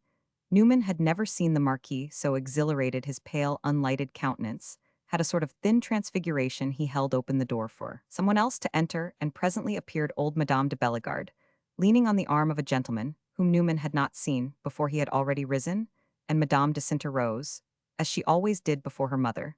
The Marquis, who had greeted Newman, almost genially stood apart, slowly rubbing his hands. His mother came forward with her companion. She gave a majestic little nod at Newman, and then she released the strange gentleman that he might make his bow to her daughter. My daughter, she said, I have brought you an unknown relative, Lord Deepmere. Lord Deepmere is our cousin, but he has done only today what he ought to have done long ago, to make our acquaintance. Madame de Sinter smiled, and offered Lord Deepmere her hand. It is very extraordinary, said this noble laggard, but this is the first time that I have ever been in Paris for more than 3 or 4 weeks.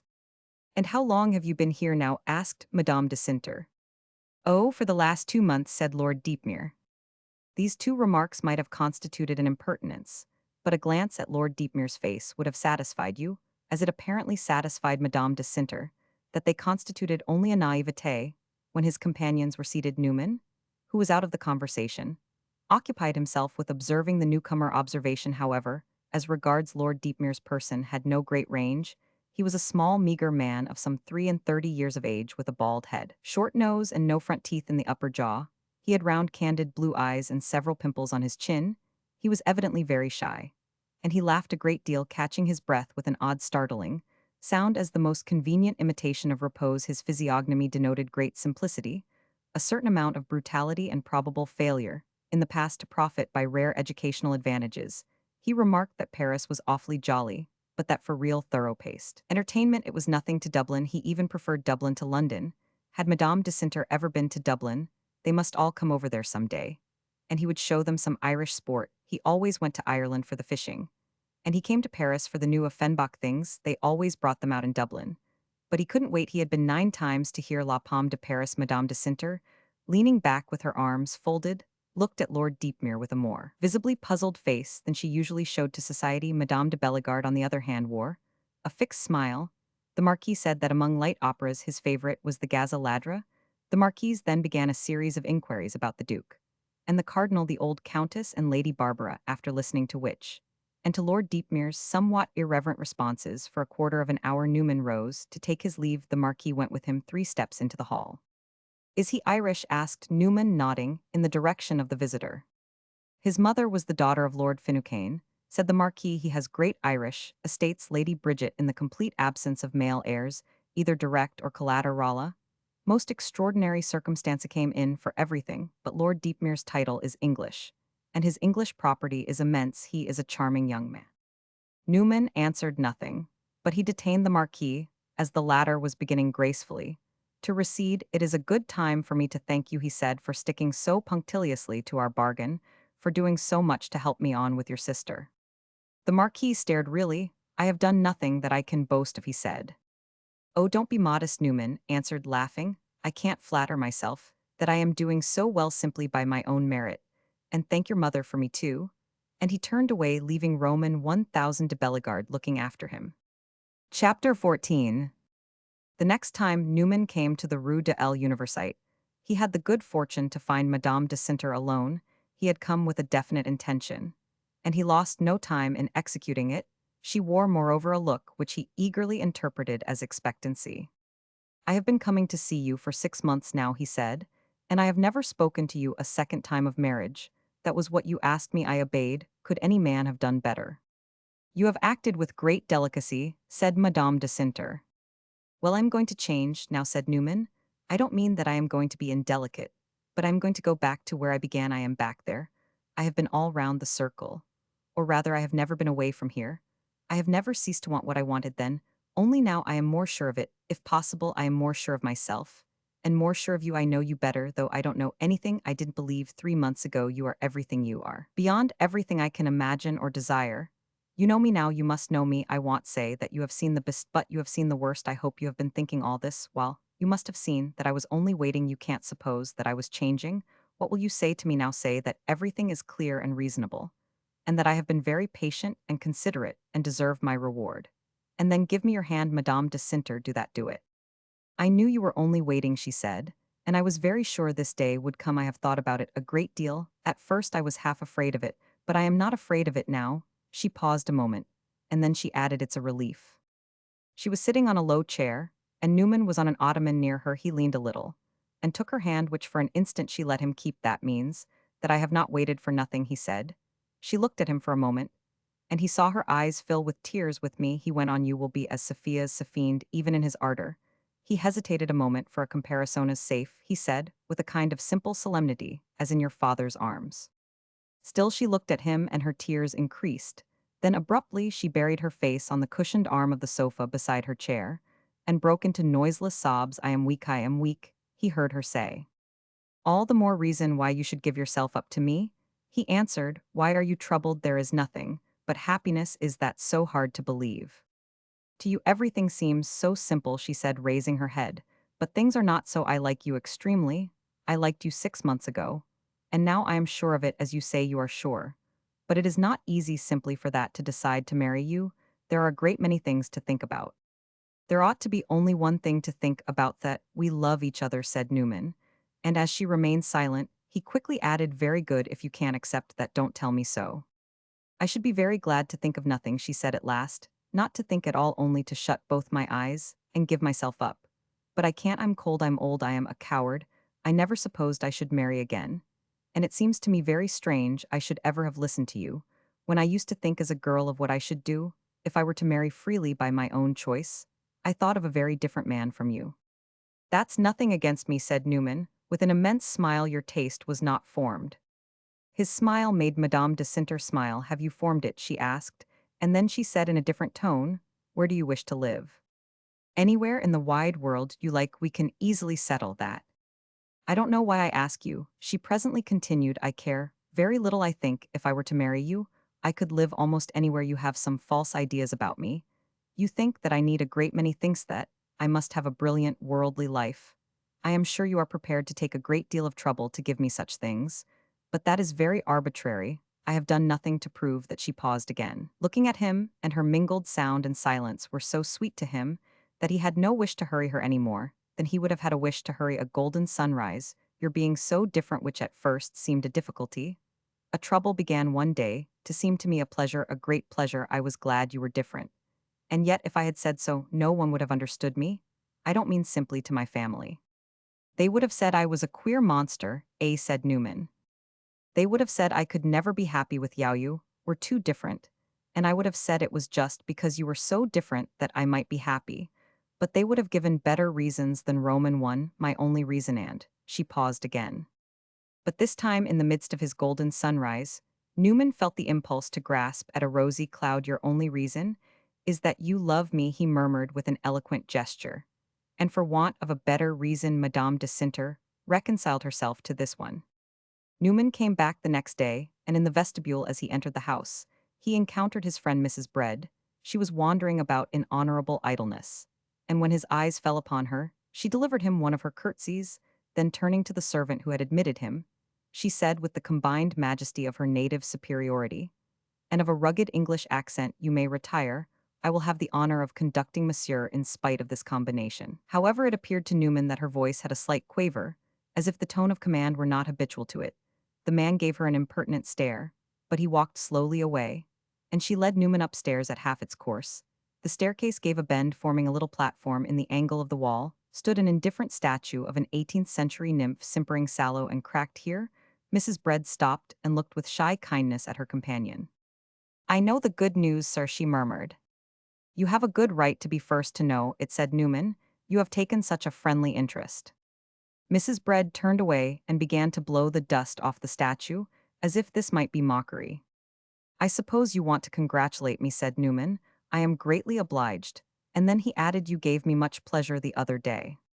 She turned around apparently reassured. You are not to think that I have been told anything, she said. I have only guessed. But when I looked at you as you came in, I was sure I had guessed aright. You are very sharp, said Newman. I am sure that, in your quiet way, you see everything. I am not a fool, sir, thank God. I have guessed something else beside, said Mrs. Bread. What's that? I needn't tell you that, sir. I don't think you would believe it. At any rate, it wouldn't please you. Oh, tell me nothing but what will please me, laughed Newman. That is the way you began. Well, sir, I suppose you won't be vexed to hear that the sooner everything is over, the better. The sooner we are married, you mean the better for me, certainly. The better for everyone. The better for you, perhaps. You know you are coming to live with us, said Newman. I am extremely obliged to you, sir, but it is not of myself I was thinking. I only wanted, if I might take the liberty, to recommend you to lose no time. Whom are you afraid of? Mrs. Bread looked up the staircase, and then she looked at the undusted nymph, as if she possibly had sentient ears. I am afraid of everyone, she said. What an uncomfortable state of mind, said Newman. Does everyone wish to prevent my marriage?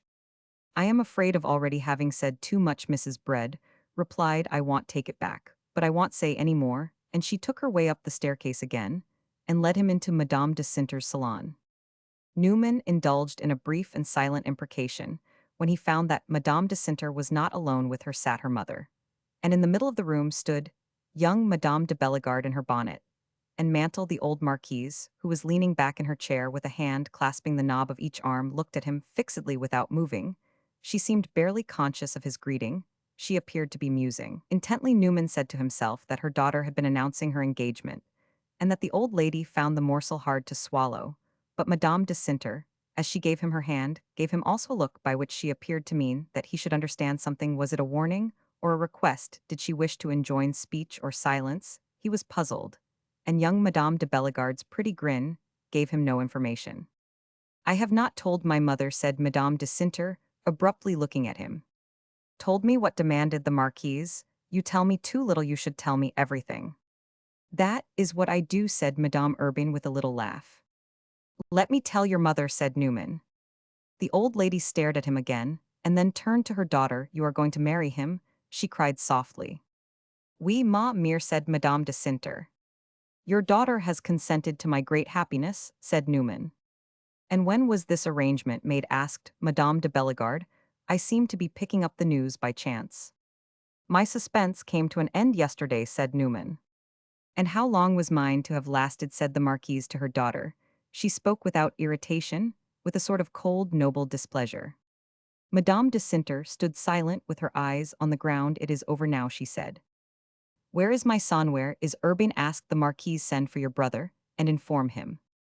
Young Madame de Bellegarde laid her hand on the bell rope. "He was to make some visits with me, and I was to go and knock very softly at the door of his study.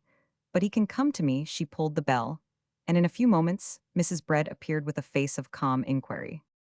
"Send for your brother," said the old lady. But Newman felt an irresistible impulse to speak, and to speak in a certain way. "Tell the Marquis we want him," he said to Mrs. Bread, who quietly retired. Young Madame de Bellegarde went to her sister-in-law and embraced her. Then she turned to Newman with an intense smile. "She is charming. I congratulate you." "I congratulate you, sir," said Madame de Bellegarde with extreme solemnity. "My daughter is an extraordinarily good woman. She may have faults, but I don't know them." "My mother does not often make jokes," said Madame de Cinter, "but when she does they are terrible." "She is ravishing." The Marquise, Urbain resumed, looking at her sister-in-law with her head on one side. "Yes, I congratulate you." Madame de Cinter turned away, and taking up a piece of tapestry, began to ply the needle. Some minutes of silence elapsed, which were interrupted by the arrival of Roman 1000 de Bellegarde. He came in with his hat in his hand gloved, and was followed by his brother Valentin, who appeared to have just entered the house. Roman 1000 de Bellegarde looked around the circle and greeted Newman with his usual finely measured courtesy. Valentin saluted his mother and his sisters, and as he shook hands with Newman, gave him a glance of acute interrogation. "Arrivez donc, messieurs," cried young Madame de Bellegarde, "we have great news for you." "Speak to your brother, my daughter," said the old lady. Madame de Cinter had been looking at her tapestry. She raised her eyes to her brother. "I have accepted, Mr. Newman." "Your sister has consented," said Newman. "You see, after all I knew what I was about." "I am charmed," said Roman 1000 de Bellegarde, with superior benignity. "So am I," said Valentin to Newman. "The Marquis and I are charmed. I can't marry myself, but I can understand it. I can't stand on my head, but I can applaud a clever acrobat. My dear sister, I bless your union." The Marquis stood looking for a while into the crown of his hat. "We have been prepared," he said at last. "But it is inevitable that in face of the event, one should experience a certain emotion," and he gave a most unhilarious smile. "I feel no emotion that I was not perfectly prepared for," said his mother. "I can't say that for myself," said Newman, smiling, "but differently from the Marquis, I am happier than I expected to be. I suppose it's the sight of your happiness." "Don't exaggerate that," said Madame de Bellegarde, getting up and laying her hand upon her daughter's arm. "You can't expect an honest old woman to thank you for taking away her beautiful only daughter." "You forgot me, dear madame," said the young Marquise demurely. "Yes, she is very beautiful," said Newman. "And when is the wedding, pray?" asked young Madame de Bellegarde. "I must have a month to think over a dress." "That must be discussed," said the Marquise. "Oh, we will discuss it, and let you know," Newman exclaimed. "I have no doubt we shall agree," said Urbain. "If you don't agree with Madame de Cinter, you will be very unreasonable." "Come, come," Urbain said young Madame de Bellegarde, "I must go straight to my tailor's." The old lady had been standing with her hand on her daughter's arm looking at her fixedly. She gave a little sigh and murmured, "No, I did not expect it. You are a fortunate man," she added, turning to Newman with an expressive nod. "Oh, I know that," he answered. "I feel tremendously proud. I feel like crying it on the housetops, like stopping people in the street to tell them." Madame de Bellegarde narrowed her lips. "Pray don't," she said. "The more people that know it, the better," Newman declared. "I haven't yet announced it here, but I telegraphed it this morning to America." "Telegraphed it to America?" the old lady murmured. "To New York, to St. Louis, and to San Francisco. Those are the principal cities, you know. Tomorrow I shall tell my friends here." "Have you many?" asked Madame de Bellegarde, in a tone of which I am afraid that Newman but partly measured the impertinence. "Enough to bring me a great many handshakes and congratulations, to say nothing," he added in a moment, "of those I shall receive from your friends." "They will not use the telegraph," said the Marquise, taking her departure. Roman 1000 de Bellegarde, whose wife, her imagination having apparently taken flight to the tailor's, was fluttering her silken wings in emulation, shook hands with Newman, and said with a more persuasive accent than the latter had ever heard him use, "You may count upon me." Then his wife led him away. Valentin stood looking from his sister to our hero. "I hope you both reflected seriously," he said. Madame de Cinter smiled. We have neither your powers of reflection nor your depth of seriousness, but we have done our best. Well, I have a great regard for each of you, Valentin. Continued, you are charming young people. But I am not satisfied on the whole that you belong to that small and superior class, that exquisite group, composed of persons who are worthy to remain unmarried. These are rare souls, they are the salt of the earth. But I don't mean to be invidious, the marrying people are often very nice. Valentin holds that women should marry, and that men should not, said Madame de Cinter. I don't know how he arranges it. I arrange it by adoring you, my sister, said Valentin, ardently. Goodbye. Adore someone whom you can marry, said Newman. I will arrange that for you some day. I foresee that I am going to turn apostle. Valentin was on the threshold. He looked back a moment with a face that had turned grave. I adore someone. I can't marry, he said, and he dropped the portiere and departed. They don't like it, said Newman, standing alone before Madame de Cinter. No, she said after a moment, they don't like it. Well, now do you mind that? Asked Newman. Yes, she said after another interval. That's a mistake. I can't help it, I should prefer that my mother were pleased. Why the deuce, demanded Newman, is she not pleased? She gave you leave to marry me. Very true, I don't understand it, and yet I do mind it. As you say, you will call it superstitious. That will depend upon how much you let it bother you, then I shall call it an awful bore. I will keep it to myself, said Madame de Cinter. It shall not bother you. And then they talked of their marriage day, and Madame de Cinter assented unreservedly to Newman's desire to have it fixed for an early date. Newman's telegrams were answered with interest. Having dispatched but 3 electric missives, he received no less than 8 gratulatory bulletins in return. He put them into his pocketbook, and the next time he encountered old Madame de Bellegarde drew them forth and displayed them to her. This, it must be confessed, was a slightly malicious stroke. The reader must judge in what degree the offense was venial. Newman knew that the Marquise disliked his telegrams, though he could see no sufficient reason for it. Madame de Cinter, on the other hand, liked them, and most of them, being of a humorous cast, laughed at them immoderately, and inquired into the character of their authors. Newman, now that his prize was gained, felt a peculiar desire that his triumph should be manifest. He more than suspected that the Bellegardes were keeping quiet about it, and allowing it in their select circle, but a limited resonance. And it pleased him to think that if he were to take the trouble, he might, as he phrased it, break all the windows. No man likes being repudiated. And yet Newman, if he was not flattered, was not exactly offended.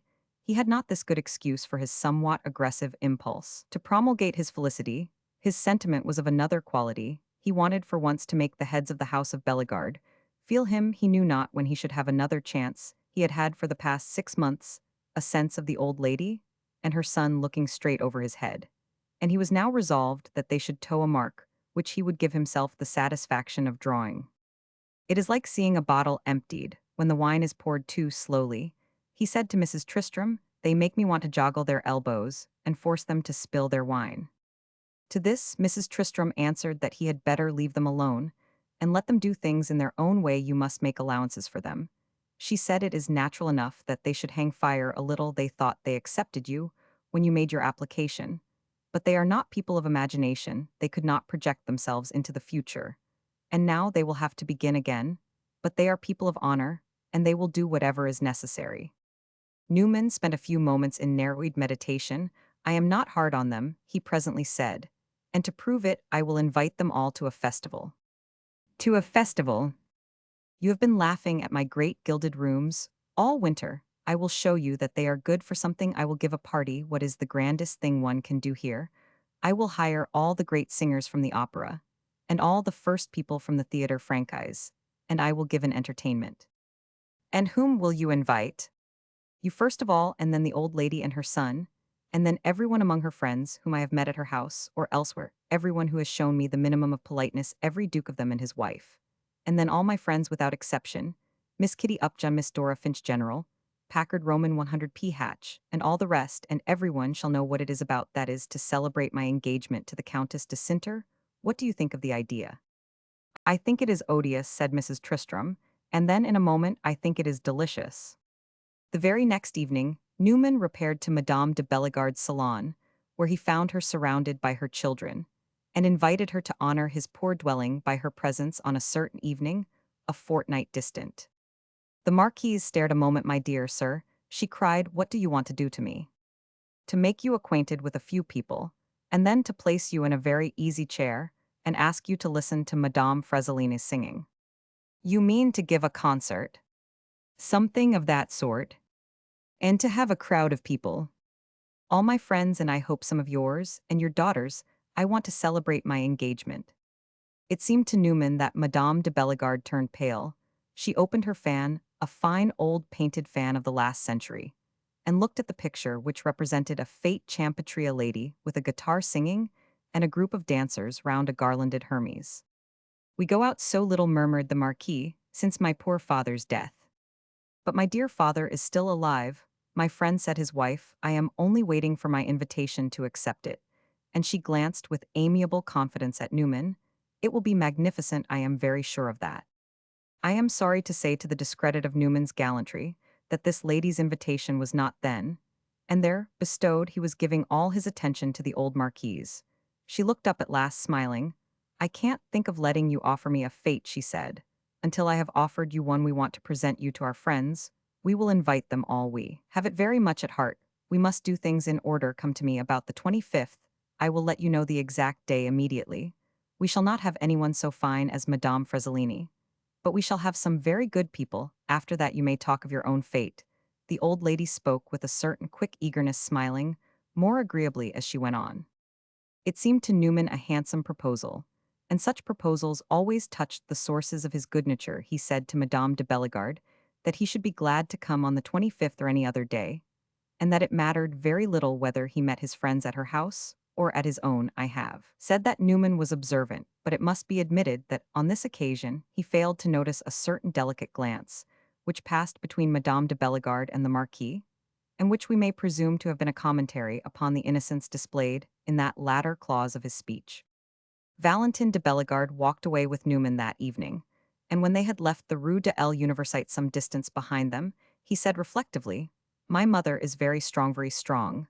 Then, in answer to an interrogative movement of Newman's, he continued, "She was driven to the wall, but you would never have thought it. Her fate of the 25th was an invention of the moment. She had no idea whatever of giving a fate, but finding it the only issue from your proposal, she looked straight at the dose excuse, the expression, and bolted it.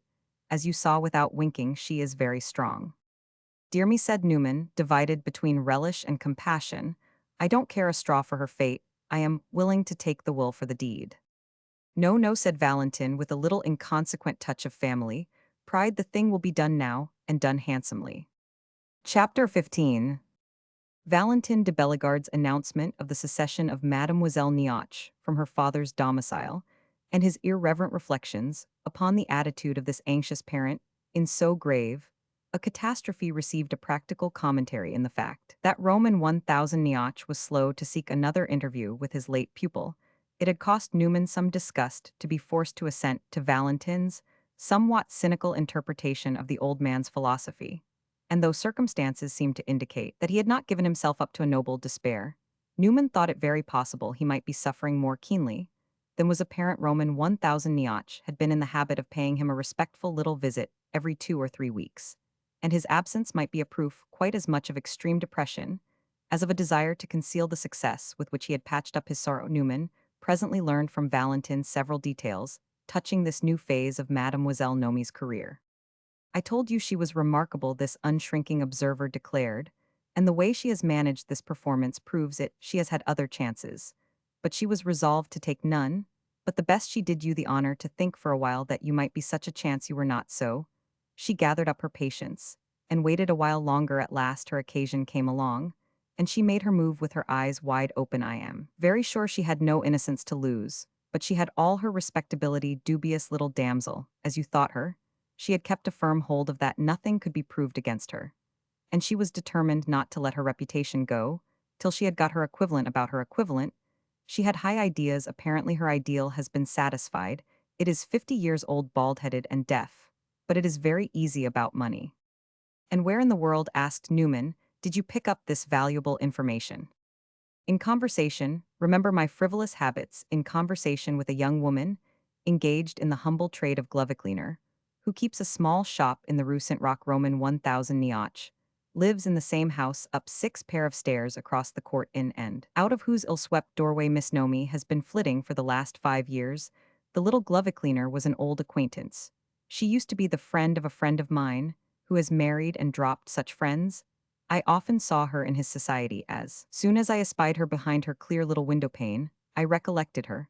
I had on a spotlessly fresh pair of gloves, but I went in and held up my hands, and said to her, "Dear mademoiselle, what will you ask me for cleaning these, dear count?" She answered, "Immediately I will clean them for you for nothing." She had instantly recognized me, and I had to hear her history for the last 6 years.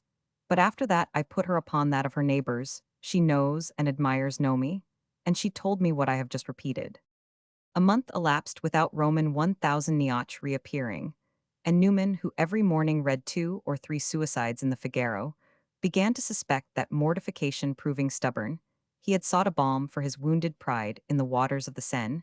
He had a note of Roman 1000 Niach's address in his pocketbook, and finding himself one day in the Cardia, he determined, in so far as he might, to clear up his doubts. He repaired to the house in the Rue Saint Roch which bore the recorded number, and observed in a neighboring basement, behind a dangling row of neatly inflated gloves, the attentive physiognomy of Bellegarde's informata, sallow person in a dressing gown, peering into the street, as if she were expecting that amiable nobleman to pass again. But it was not to her that Newman applied. He simply asked of the portress if Roman 1000 Niach were at home. The portress replied, as the portress invariably replies, that her lodger had gone out barely 3 minutes before, but then through the little square hole of her lodge window, taking the measure of Newman's fortunes, and seeing them by an unspecified process refresh the dry places of servitude to occupants of fifth floors on courts. She added that Roman 1000 Niach would have had just time to reach the Café de la Patrie, round the second corner to the left, at which establishment he regularly spent his afternoons. Newman thanked her for the information, took the second turning to the left, and arrived at the Café de la Patrie. He felt a momentary hesitation to go in. Was it not rather mean to follow up poor old Niach at that rate? But there passed across his vision an image of a haggard little septuagenarian taking measured sips of a glass of sugar and water, and finding them quite impotent to sweeten his desolation, he opened the door and entered, perceiving nothing at first but a dense cloud of tobacco smoke across this. However, in a corner, he presently descried the figure of Roman 1000 Niach stirring the contents of a deep glass with a lady seated in front of him. The lady's back was turned to Newman, but Roman 1000 Niach very soon perceived and recognized his visitor. Newman had gone toward him, and the old man rose slowly, gazing at him with a more blighted expression even than usual. "If you're drinking hot punch," said Newman, "I suppose you're not dead. That's all right, don't move." Roman 1000 Niach stood staring with a fallen jaw, not daring to put out his hand. The lady, who sat facing him, turned round in her place and glanced upward with a spirited toss of her head, displaying the agreeable features of his daughter.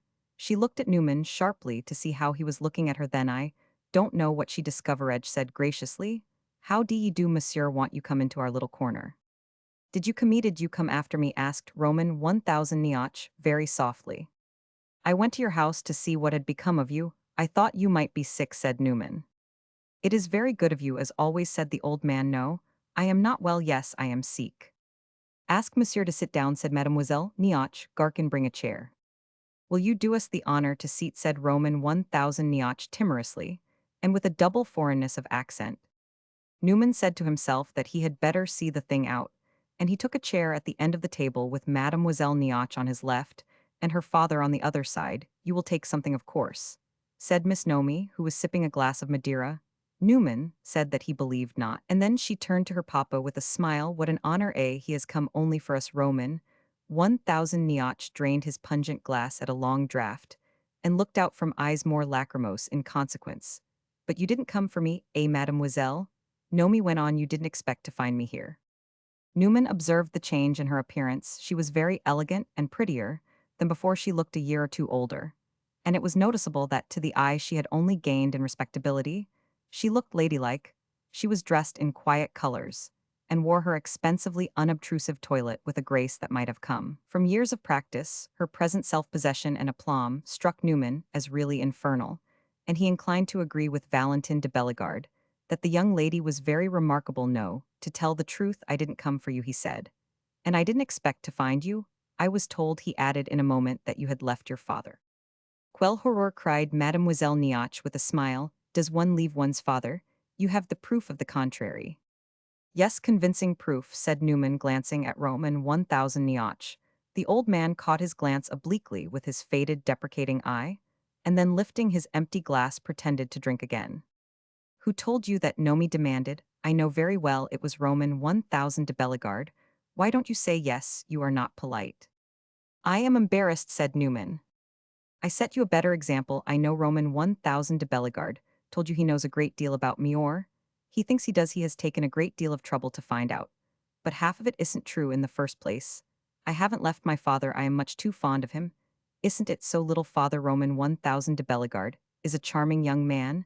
It is impossible to be clever. I know a good deal about him. Too, you can tell him that when you next see him. No, said Newman with a sturdy grin. I won't carry any messages for you. Just as you please, said Mademoiselle Nioche. I don't depend upon you, nor does Roman 1000 de Bellegarde. Either he is very much interested in me, he can be left to his own devices, he is a contrast to you. Oh, he is a great contrast to me, I have no doubt, said Newman, but I don't exactly know how you mean it. I mean it in this way. First of all, he never offered to help me to a dot, and a husband. And Mademoiselle Nioche paused, smiling. I won't say that is in his favor, for I do you justice. What led you, by the way, to make me such a queer offer? You didn't care for me. Oh, yes, I did, said Newman. How so? It would have given me real pleasure to see you married to a respectable young fellow. With 6,000 francs of income, cried Mademoiselle Nioche. Do you call that caring for me? I am afraid you know little about women. You were not gallant, you were not what you might have been. Newman flushed a trifle, fiercely. Come, he exclaimed, that's rather strong. I had no idea I had been so shabby. Mademoiselle Nioche smiled as she took up her muff. It is something at any rate to have made you angry. Her father had leaned both his elbows on the table, and his head bent forward was supported in his hands, the thin white fingers of which were pressed over his ears in his position. He was staring fixedly at the bottom of his empty glass, and Newman supposed he was not hearing Mademoiselle. Nomi buttoned her furred jacket and pushed back her chair, casting a glance charged with the consciousness of an expensive appearance first down over her flounces, and then up at Newman. You had better have remained an honest girl, Newman said quietly. Roman 1000 Nioche continued to stare at the bottom of his glass, and his daughter got up, still bravely smiling. You mean that I look so much like one? That's more than most women do nowadays. Don't judge me. Yet a while she added, I mean to succeed, that's what I mean to do. I leave you? I don't mean to be seen in cafes. For one thing, I can't think what you want of my poor father. He's very comfortable now. It isn't his fault either. Au revoir, little father. And she tapped the old man on the head with her muff. Then, she stopped a minute, looking at Newman. Tell Roman 1000 de Bellegarde, when he wants news of me, to come and get it from me. And she turned and departed, the white-aproned waiter with a bow, holding the door wide open for her. Roman 1000 Nioche sat motionless, and Newman hardly knew what to say to him. The old man looked dismally foolish. So you determined not to shoot her after all? Newman said presently. Roman 1000 Nioche, without moving, raised his eyes and gave him a long, peculiar look. It seemed to confess everything, and yet not to ask for pity, nor to pretend, on the other hand, to a rugged ability to do without it. It might have expressed the state of mind of an innocuous insect, flat in shape and conscious of the impending pressure of a bootsole, and reflecting that he was perhaps too flat to be crushed. Roman 1000 Nioche's gaze was a profession of moral flatness. You despise me terribly, he said in the weakest possible voice. Oh no, said Newman. It is none of my business. It's a good plan to take things easily. I made you too many fine speeches. Roman 1000 Nioche added, I meant them at the time. I am sure I am very glad you didn't shoot her, said Newman. I was afraid you might have shot yourself. That is why I came to look you up. And he began to button his coat. Neither, said Roman 1000 Nioche. You despise me, and I can't explain to you. I hoped I shouldn't see you again. Why, that's rather shabby, said Newman. You shouldn't drop your friends that way. Besides, the last time you came to see me, I thought you particularly jolly. Yes, I remember, said Roman 1000 Nioche musingly. I was in a fever. I didn't know what I said. What I Roman 999. It was delirium. Ah, well, you are quieter now. Roman 1000 Nioche was silent a moment. As quiet as the grave, he whispered softly. Are you very unhappy? Roman 1000 Niach rubbed his forehead slowly, and even pushed back his wig, a little looking askance at his empty glass yes eyes. But that's an old story. I have always been unhappy. My daughter does what she will with me. I take what she gives me, good or bad. I have no spirit. And when you have no spirit, you must keep quiet. I shan't trouble you any more. Well, said Newman, rather disgusted at the smooth operation of the old man's philosophy. That's as you please. Roman 1000 Niach seemed to have been prepared to be despised, but nevertheless, he made a feeble movement of appeal from Newman's faint praise. After all, he said, she is my daughter. And I can still look after her. If she will do wrong, why she will, but there are many different paths. There are degrees I can give her, the benefit give her. The benefit. And Roman 1000 Niach paused, staring vaguely at Newman, who began to suspect that his brain had softened. The benefit of my experience, Roman 1000 Niach added. Your experience, inquired Newman, both amused and amazed. My experience of business, said Roman 1000 Niach gravely. Ah, yes, said Newman, laughing, that will be a great advantage to her. And then he said goodbye, and offered the poor foolish old man his hand. Roman 1000 Niach took it, and leaned back against the wall, holding it a moment, and looking up at him. I suppose you think my wits are going, he said, very likely. I have always a pain in my head, that's why I can't explain, I can't tell you, and she's so strong she makes me walk as she will anywhere, but there's this. And he stopped, still staring up at Newman. His little white eyes expanded and glittered for a moment like those of a cat in the dark. It's not as it seems, I haven't forgiven her, oh no. That's right, don't, said Newman, she's a bad case. It's horrible, said Roman 1000 Niach. But do you want to know the truth? I hate her, I take what she gives me. And I hate her more today. She brought me 300 francs, they are here in my waistcoat pocket now. I hate her almost cruelly, no, I haven't forgiven her. Why did you accept the money? Newman asked. If I hadn't said Roman 1000 Niach, I should have hated her still more. That's what misery is. No, I haven't forgiven her. Take care you don't hurt her, said Newman, laughing again. And with this, he took his leave as he passed along the glazed side of the café. On reaching the street, he saw the old man motioning the waiter with a melancholy gesture to replenish his glass. One day, a week after his visit to the Café de la Patrie, he called upon Valentin de Bellegarde, and by good fortune found him at home. Newman spoke of his interview with Roman 1000 Niach and his daughter, and said he was afraid Valentin had judged the old man correctly. He had found the couple hobnobbing together in all amity. The old gentleman's rigor was purely theoretic. Newman confessed that he was disappointed. He should have expected to see Roman 1000 Niach take high ground. High ground, my dear fellow, said Valentin, laughing. There is no high ground for him to take. The only perceptible eminence in Roman 1000 Niach's horizon is Montmartre, which is not an edifying quarter. You can't go mountaineering in a flat country. He remarked, indeed, said Newman, that he has not forgiven her, but shall never find it out. We must do him the justice to suppose he doesn't like the thing. Valentin, rejoined Mademoiselle Niach, is like the great artists whose biographies we read, who, at the beginning of their career, have suffered opposition in the domestic circle. Their vocation has not been recognized by their families, but the world has done it justice. Mademoiselle Niach has a vocation. Oh, come, said Newman, impatiently, you take the little baggage too seriously. I know I do, but when one has nothing to think about, one must think of little baggages. I suppose it is better to be serious about light things than not to be serious at all. This little baggage entertains me. Oh, she has discovered that she knows you have been hunting her up and asking questions about her. She is very much tickled by it. That's rather annoying. Annoying, my dear fellow, laughed Valentin, not the least. Hanged if I should want to have a greedy little adventuress like that. No, I was giving myself such pains about her, said Newman. A pretty woman is always worth one's pains, objected Valentin. Mademoiselle Niach is welcome to be tickled by my curiosity, and to know that I am tickled that she is tickled. She is not so much tickled, by the way. You had better go and tell her, Newman rejoined. She gave me a message for you of some such drift. Bless your quiet imagination, said Valentin. I have been to see her 3 times in 5 days. She is a charming hostess. We talk of Shakespeare. And the musical glasses. She is extremely clever, and a very curious type, not at all coarse, or wanting to be coarse, determined not to be. She means to take very good care of herself.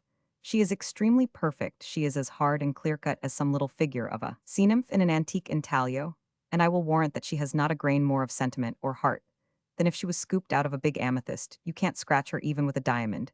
Extremely pretty, really. When you know her, she is wonderfully pretty, intelligent, determined, ambitious, unscrupulous, capable of looking at a man strangled without changing color. She is, upon my honor, extremely entertaining. It's a fine list of attractions, said Newman. They would serve as a police detective's description of a favorite criminal. I should sum them up by another word than entertaining. Why, that is just the word to use. I don't say she is laudable or lovable. I don't want her as my wife or my sister. But she is a very curious and ingenious piece of machinery. I like to see it in operation. Well, I have seen some very curious machines too, said Newman. And once in a needle factory, I saw a gentleman from the city who had stopped too, near one of them, picked up as neatly as if he had been prodded by a fork, swallowed down straight, and ground into small pieces. Re-entering his domicile late in the evening 3 days, after Madame de Bellegarde had made her bargain with him, the expression is sufficiently correct touching the entertainment at which she was to present him to the world. He found on his table a card of goodly dimensions, bearing an announcement that this lady would be at home on the 27th of the month at 10 o'clock in the evening. He stuck it into the frame of his mirror and eyed it with some complacency. It seemed an agreeable emblem of triumph, documentary evidence that his prize was gained. Stretched out in a chair, he was looking at it lovingly when Valentin de Bellegarde was shown into the room. Valentin's glance presently followed the direction of Newman's, and he perceived his mother's invitation. "And what have they put into the corner?" he asked. "Not the customary music, dancing, or tableaux vivants? They ought at least to put an American." "Oh, there are to be several of us," said Newman. "Mrs. Tristram told me today that she had received a card and sent an acceptance." "Ah, then, with Mrs. Tristram and her husband you will have support. My mother might have put on her card 3 Americans. But I suspect you will not lack amusement. You will see a great many of the best people in France. I mean the long pedigrees and the high noses. And all that some of them are awful idiots. I advise you to take them up cautiously." "Oh, I guess I shall like them," said Newman. "I am prepared to like everyone and everything in these days. I am in high good humor." Valentin looked at him a moment in silence, and then dropped himself into a chair with an unwonted air of weariness. "Happy man," he said with a sigh, "take care you don't become offensive." "If anyone chooses to take offense, he may. I have a good conscience," said Newman. "So you are really in love with my sister?" "Yes, sir," said Newman after a pause. "And she also?" "I guess she likes me," said Newman. "What is the witchcraft you have used?" Valentin asked. "How do you make love?" "Oh, I haven't any general rules," said Newman, "in any way that seems acceptable." "I suspect that if one knew it," said Valentin, laughing. "You are a terrible customer. You walk in 7-league boots." "There is something the matter with you tonight," Newman said in response to this. "You are vicious. Spare me all discordant sounds until after my marriage. Then, when I have settled down for life, I shall be better able to take things as they come." "And when does your marriage take place?" "About 6 weeks hence." Valentin was silent a while, and then he said, "And you feel very confident about the future?" "Confident? I knew what I wanted exactly, and I know what I have got." "You are sure you are going to be happy?" "Sure," said Newman. "So foolish a question deserves a foolish answer, yes." "You are not afraid of anything?" "What should I be afraid of? You can't hurt me, unless you kill me by some violent means, that I should indeed consider a tremendous sell. I want to live. And I mean to live. I can't die of illness. I am too ridiculously tough. And the time for dying of old age won't come round yet a while. I can't lose my wife. I shall take too good care of her. I may lose my money, or a large part of it. But that won't matter, for I shall make twice as much again. So what have I to be afraid of?" "You are not afraid. It may be rather a mistake for an American man of business to marry a French countess." "For the countess possibly, but not for the man of business, if you mean me. But my countess shall not be disappointed, I answer, for her happiness." And as if he felt the impulse to celebrate his happy certitude by a bonfire, he got up to throw a couple of logs upon the already blazing hearth. Valentin watched for a few moments the quickened flame, and then with his head leaning on his hand, gave a melancholy sigh. "Got a headache?" Newman asked. "J'y suis triste," said Valentin with Gallic simplicity. "You are sad, eh? It is about the lady you said the other night that you adored, and that you couldn't marry." "Did I really say that? It seemed to me afterwards that the words had escaped me. Before Claire it was bad taste, but I felt gloomy as I spoke, and I feel gloomy still. Why did you ever introduce me to that girl? Oh, it's Nomi, is it, Lord deliver us? You don't mean to say you are lovesick about her. Lovesick, no, it's not a grand passion. But the cold-blooded little demon sticks in my thoughts. She has bit me with those even little teeth of hers. I feel as if I might turn rabid and do something crazy in consequence. It's very low. It's disgustingly low. She's the most mercenary little jade in Europe. Yet she really affects my peace of mind. She is always running in my head. It's a striking contrast to your noble and virtuous attachment, a vile contrast. It is rather pitiful that it should be the best I am able to do for myself, at my present respectable age. I am a nice young man, and Psalm, you can't warrant my future as you do your own. Drop that girl short, said Newman. Don't go near her again, and your future will do come over to America, and I will get you a place in a bank. It is easy to say drop her, said Valentin, with a light laugh. You can't drop a pretty woman like that, one must be polite, even with Nomi besides. I'll not have her suppose I am afraid of her. So between politeness and vanity, you will get deeper into the mud. Keep them both for something better. Remember, too, that I didn't want to introduce you to her. You insisted. I had a sort of uneasy feeling about it. Oh, I don't reproach you, said Valentin. Heaven forbid. I wouldn't for the world have missed knowing her. She is really extraordinary. The way she has already spread her wings is amazing. I don't know when a woman has amused me more. But excuse me, he added in an instant, she doesn't amuse you at second hand. And the subject is an impure one. Let us talk of something else. Valentin introduced another topic. But within 5 minutes, Newman observed that by a bold transition he had reverted to Mademoiselle Nioche, and was giving pictures of her manners and quoting specimens of her mots. These were very witty, and for a young woman who 6 months before had been painting the most artless Madonnas, startlingly cynical. But at last abruptly he stopped, became thoughtful, and for some time afterwards said nothing. When he rose to go, it was evident that his thoughts were still running upon Mademoiselle Nioche. Yes, she's a frightful little monster, he said. Chapter 16. The next 10 days were the happiest that Newman had ever known. He saw Madame de Sinter every day, and never saw either old Madame de Bellegarde or the elder of his prospective brothers-in-law, Madame de Sinter. At last, seemed to think it becoming to apologize for their never being present. They are much taken up, she said, with doing the honors of Paris to Lord Deepmere. There was a smile in her gravity as she made this declaration, and it deepened as she added, he is our seventh cousin, you know, and blood is thicker than water. And then he is so interesting, and with this she laughed. Newman met young Madame de Bellegarde 2 or 3 times, always roaming about with graceful vagueness, as if in search of an unattainable ideal of amusement. She always reminded him of a painted perfume bottle with a crack in it, but he had grown to have a kindly feeling for her based on the fact of her owing conjugal allegiance to Urbain de Bellegarde. He pitied Roman 1000 de Bellegarde's wife, especially since she was a silly, thirstily smiling little brunette with a suggestion of an unregulated heart. The small marquise sometimes looked at him with an intensity too marked not to be innocent for coquetry, is more finely shaded. She apparently wanted to ask him something, or tell him something. He wondered what it was, but he was shy of giving her an opportunity because if her communication bore upon the aridity of her matrimonial lot, he was at a loss to see how he could help her. He had a fancy, however, of her coming up to him some day and saying, after looking around behind her with a little passionate hiss, I know you detest my husband. Let me have the pleasure of assuring you, for once, that you are right. Pity a poor woman who is married to a clockimage in papier-mâche, possessing, however, in default of a competent knowledge of the principles of etiquette, a very downright sense of the meanness of certain actions. It seemed to him to belong to his position to keep on his guard.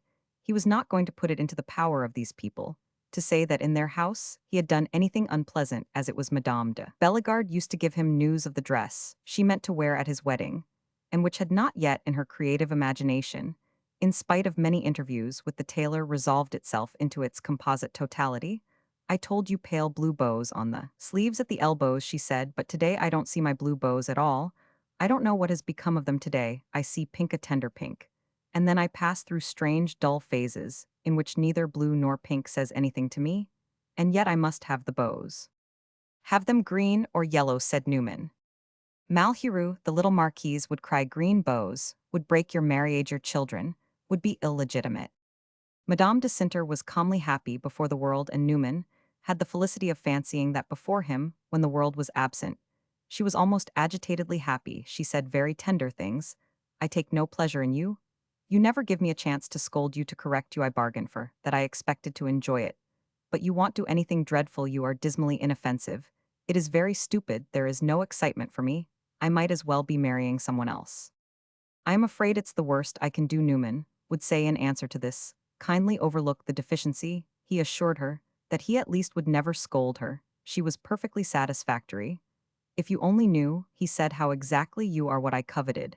And I am beginning to understand why I coveted it. The having it makes all the difference that I expected. Never was a man so pleased with his good fortune. You have been holding your head for a week past, just as I wanted my wife to hold hers. You say just the things I want her to say. You walk about the room, just as I want her to walk. You have just the taste in dress that I want her to have. In short, you come up to the mark.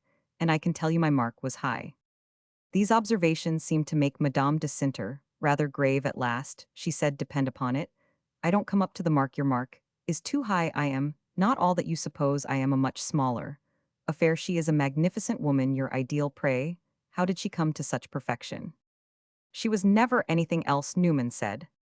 I really believe, Madame de Cinter went on, that she is better than my own ideal. Do you know, that is a very handsome compliment. Well, sir, I will make her my own.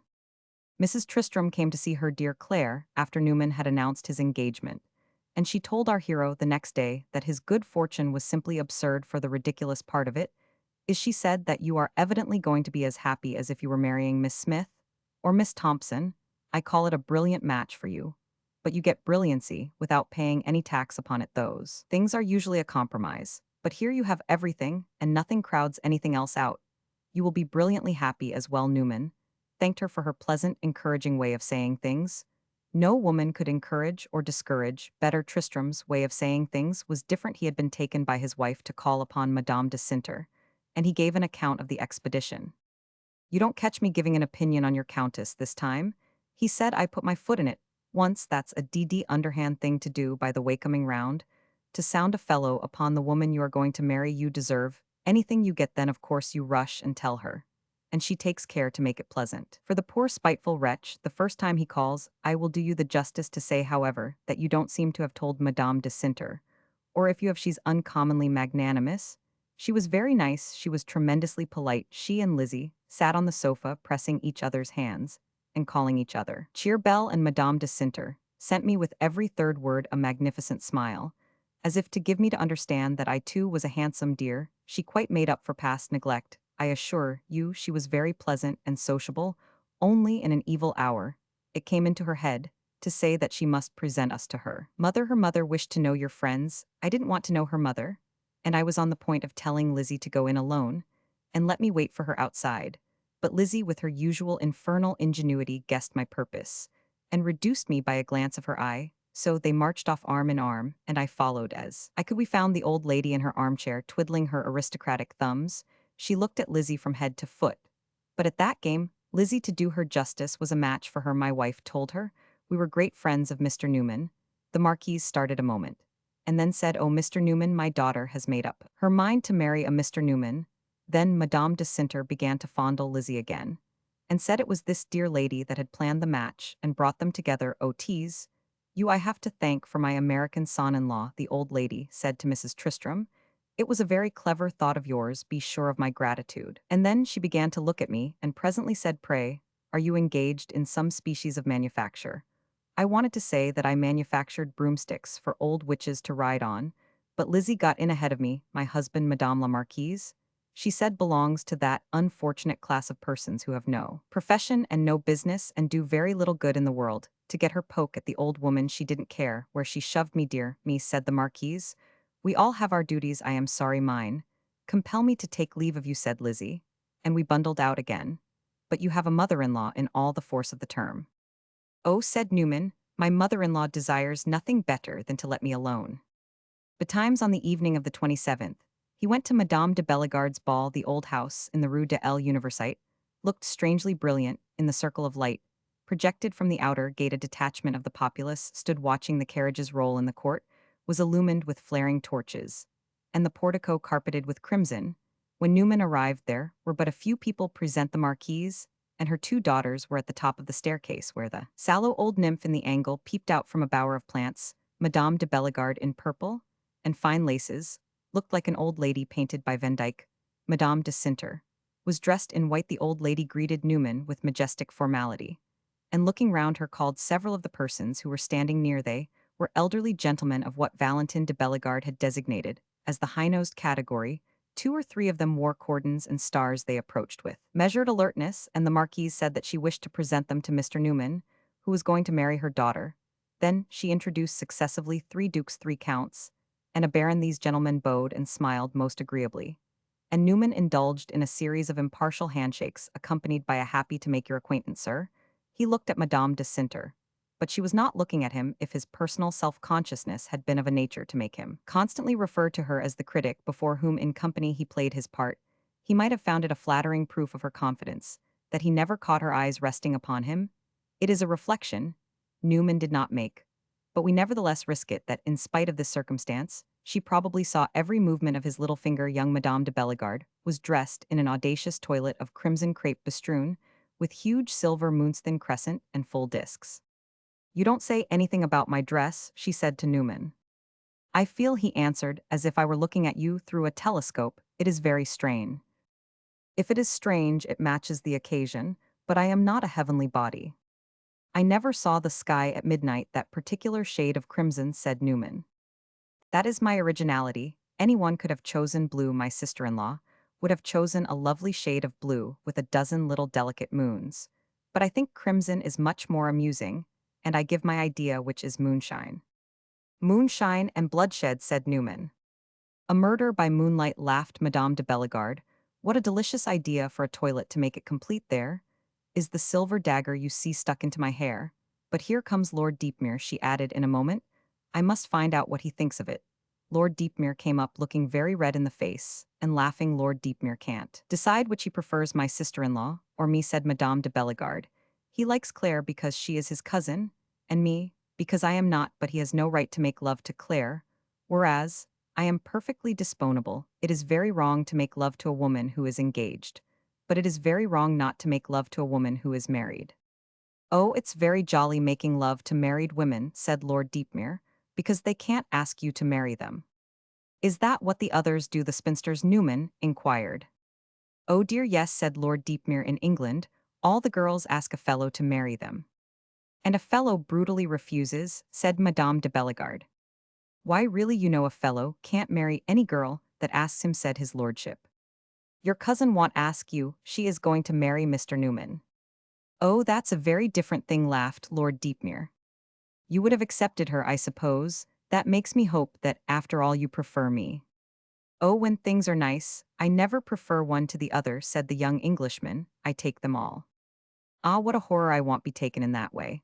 I must be kept apart," cried Madame de Bellegarde. "Mr. Newman is much better. He knows how to choose. Oh, he chooses as if he were threading a needle. He prefers Madame de Cinter to any conceivable creature or thing." "Well, you can't help my being her cousin," said Lord Deepmere to Newman with candid hilarity. "Oh no, I can't help that," said Newman, laughing back. "Neither can she." "And you can't help my dancing with her," said Lord Deepmere with sturdy simplicity. "I could prevent that only by dancing with her myself," said Newman, "but unfortunately I don't know how to dance." "Oh, you may dance without knowing. How may you not, my lord?" said Madame de Bellegarde. But to this, Lord Deepmere replied that a fellow ought to know how to dance if he didn't want to make an ass of himself. And at this moment, Urbain de Bellegarde joined the group, slow-stepping and with his hands behind him. "This is a very splendid entertainment," said Newman cheerfully. "The old house looks very bright." "If you are pleased, we are content," said the Marquis, lifting his shoulders and bending them forward. "Oh, I suspect everyone is pleased," said Newman. "How can they help being pleased when the first thing they see as they come in is your sister standing there as beautiful as an angel?" "Yes, she is very beautiful," rejoined the Marquis solemnly, "but that is not so great a source of satisfaction to other people, naturally, as to you." "Yes, I am satisfied, Marquis, I am satisfied," said Newman with his protracted enunciation. "And now tell me," he added, looking round, "who some of your friends are." Roman 1000 de Bellegarde looked about him, in silence with his head bent, and his hand raised to his lower lip, which he slowly rubbed. A stream of people had been pouring into the salon, in which Newman stood with his host. The rooms were filling up, and the spectacle had become brilliant. It borrowed its splendor chiefly from the shining shoulders and profuse jewels of the women, and from the voluminous elegance of their dresses, There were no uniforms, as Madame de Bellegarde's door was inexorably closed against the myrmidons of the upstart power, which then ruled the fortunes of France, and the great company of smiling and chattering faces was not graced by any very frequent suggestions of harmonious beauty. It is a pity, nevertheless, that Newman had not been a physiognomist, for a great many of the faces were irregularly agreeable, expressive, and suggestive. If the occasion had been different, they would hardly have pleased him. He would have thought the women not pretty enough, and the men too smirking. But he was now in a humor to receive none but agreeable impressions, and he looked no more narrowly than to perceive that everyone was brilliant, and to feel that the sun of their brilliancy was a part of his credit. "I will present you to some people," said Roman. 1,000 de Bellegarde. After a while, I will make a point of it, in fact, you will allow me. "Oh, I will shake hands with anyone you want," said Newman. "Your mother just introduced me to half a dozen old gentlemen. Take care you don't pick up the same parties again." "Who are the gentlemen to whom my mother presented you?" "Upon my word, I forgot them," said Newman, laughing. "The people here look very much alike." "I suspect they have not forgotten you," said the Marquis. And he began to walk through the rooms. Newman, to keep near him in the crowd, took his arm, after which for some time the Marquis walked straight along in silence. At last, reaching the farther end of the suite of reception rooms, Newman found himself in the presence of a lady of monstrous proportions, seated in a very capacious armchair, with several persons standing in a semicircle round her. This little group had divided, as the Marquis came up, and Roman 1,000 de Bellegarde stepped forward, and stood for an instant silent and obsequious with his hat raised to his lips. As Newman had seen some gentlemen stand in churches, as soon as they entered their pews, the lady indeed bore a very fair likeness to a reverend effigy in some idolatrous shrine. She was monumentally stout and imperturbably serene. Her aspect was to Newman almost formidable. He had a troubled consciousness of a triple chin, a small piercing eye, a vast expanse of uncovered bosom, a nodding and twinkling tiara of plumes and gems, and an immense circumference of satin petticoat. With her little circle of beholders, this remarkable woman reminded him of the fat lady at a fair. She fixed her small, unwinking eyes at the newcomers. "Dear Duchess," said the Marquis, "let me present you our good friend Mr. Newman, of whom you have heard us speak, wishing to make Mr. Newman known to those who are dear to us. I could not possibly fail to begin with you."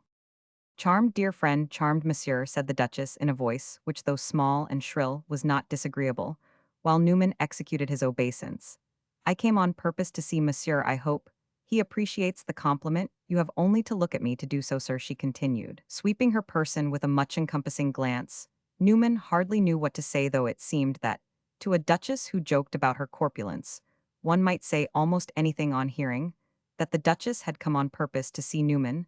The gentlemen who surrounded her turned a little and looked at him with sympathetic curiosity. The Marquis, with supernatural gravity, mentioned to him the name of each, while the gentleman who bore it bowed. They were all what are called in France beaux noms. "I wanted extremely to see you," the Duchess went on. "C'est positif. In the first place, I am very fond of the person you are going to marry. She is the most charming creature in France. Mind you treat her well, or you shall hear some news of me. But you look as if you were good, I am told. You are very remarkable. I have heard all sorts of extraordinary things about you. Voyons, are they true?" "I don't know what you can have heard," said Newman. "Oh, you have your legend. We have heard that you have had a career the most checkered, the most bizarre." "What is that?" "About your having founded a city some 10 years ago in the Great West. A city which contains today 500,000 of inhabitants. Isn't it 500,000, messieurs? You are exclusive proprietor of this flourishing settlement, and are consequently fabulously rich. And you would be richer still if you didn't grant lands and houses free of rent to all newcomers, who will pledge themselves never to smoke cigars at this game in 3 years. We are told you are going to be made President of America." The Duchess recited this amazing legend with a smooth self-possession, which gave the speech to Newman's mind the air of being a bit of amusing dialogue in a play delivered by a veteran comic actress. Before she had ceased speaking, he had burst into loud, irrepressible laughter. "Dear Duchess, dear Duchess," the Marquis began to murmur soothingly. 2 or 3 persons came to the door of the room to see who was laughing at the Duchess. But the lady continued with the soft, serene assurance of a person who, as a duchess, was certain of being listened to, and as a garrulous woman was independent of the pulse of her auditors. "But I know you are very remarkable. You must be to have endeared yourself to this good Marquis, and to his admirable world. They are very exacting. I myself am not very sure at this hour of really possessing it. A Bellegarde, to please you I see, one must be in. American millionaire, but your real triumph, my dear sir, is pleasing the Countess. She is as difficult as a princess in a fairy tale. Your success is a miracle. What is your secret? I don't ask you to reveal it before all these gentlemen, but come and see me some day, and give me a specimen of your talents. The secret is with Madame de Cinter, said Newman. You must ask her for it. It consists in her having a great deal of charity. Very pretty, said the Duchess. That's a very nice specimen to begin. With what, Bellegarde, are you already taking Monsieur away?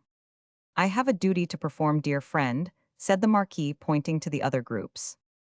Ah, for you I know what that means. Well, I have seen Monsieur. That is what I wanted. He can't persuade me that he isn't very clever. Farewell. As Newman passed on with his host, he asked who the Duchess was. The greatest lady in France, said the Marquis. Roman 1000 de Bellegarde, then presented his prospective brother-in-law to some 20 other persons of both sexes, selected apparently for their typically august character in some cases. This character was written in good round hand upon the countenance of the wearer. In others, Newman was thankful for such help, as his companion's impressively brief intimation contributed to the discovery of it. There were large, majestic men and small, demonstrative men. There were ugly ladies in yellow lace and quaint jewels, and pretty ladies with white shoulders, from which jewels and everything else were absent. Everyone gave Newman extreme attention. Everyone smiled, everyone was charmed to make his acquaintance. Everyone looked at him with that soft hardness of good society which puts out its hand, but keeps its fingers closed over the coin. If the Marquis was going about as a bear leader, if the fiction of Beauty and the Beast was supposed to have found its companion piece, the general impression appeared to be that the bear was a very fair imitation of humanity. Newman found his reception among the Marquis' friends very pleasant. He could not have said more for it. It was pleasant to be treated with so much explicit politeness. It was pleasant to hear neatly turned civilities, with a flavor of wit uttered from beneath carefully shaped mustaches. It was pleasant to see clever Frenchwomen. All seemed clever, turn their backs to their partners, to get a good look at the strange American whom Claire de Cinter was to marry, and reward the object of the exhibition with a charming smile. At last, as he turned away from a battery of smiles and other amenities, Newman caught the eye of the Marquis, looking at him heavily, and thereupon, for a single instant, he checked himself. Am I behaving like a fool? He asked himself. Am I stepping about like a terrier on his hind legs? At this moment he perceived Mrs. Tristram at the other side of the room, and he waved his hand in farewell to Roman 1000 de Bellegarde, and made his way toward her. Am I holding my head too high? He asked. Do I look as if I had the lower end of a pulley fastened to my chin? You look like all happy men. Very ridiculous, said Mrs. Tristram. It's the usual thing, neither better nor worse. I have been watching you for the last 10 minutes, and I have been watching Roman 1000 de Bellegarde. He doesn't like it. The more credit to him for putting it through, replied Newman. But I shall be generous. I shan't trouble him any more. But I am very happy. I can't stand still here. Please to take my arm, and we will go for a walk.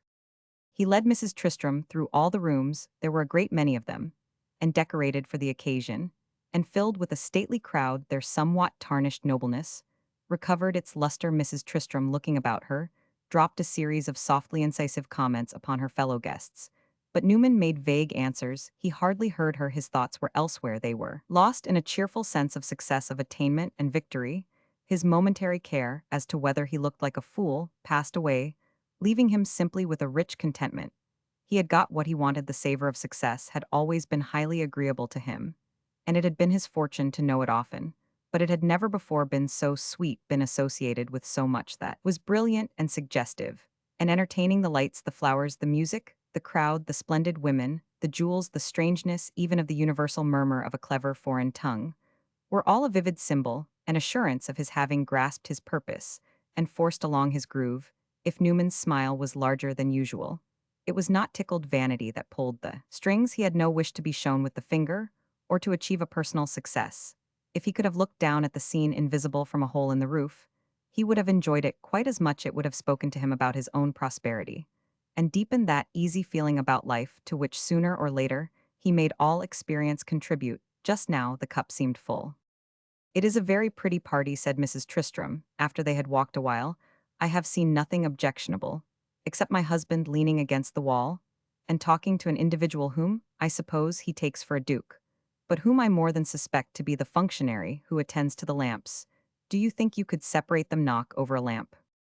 I doubt whether Newman, who saw no harm in Tristram's conversing with an ingenious mechanic, would have complied with this request. But at this moment, Valentin de Bellegarde drew near Newman.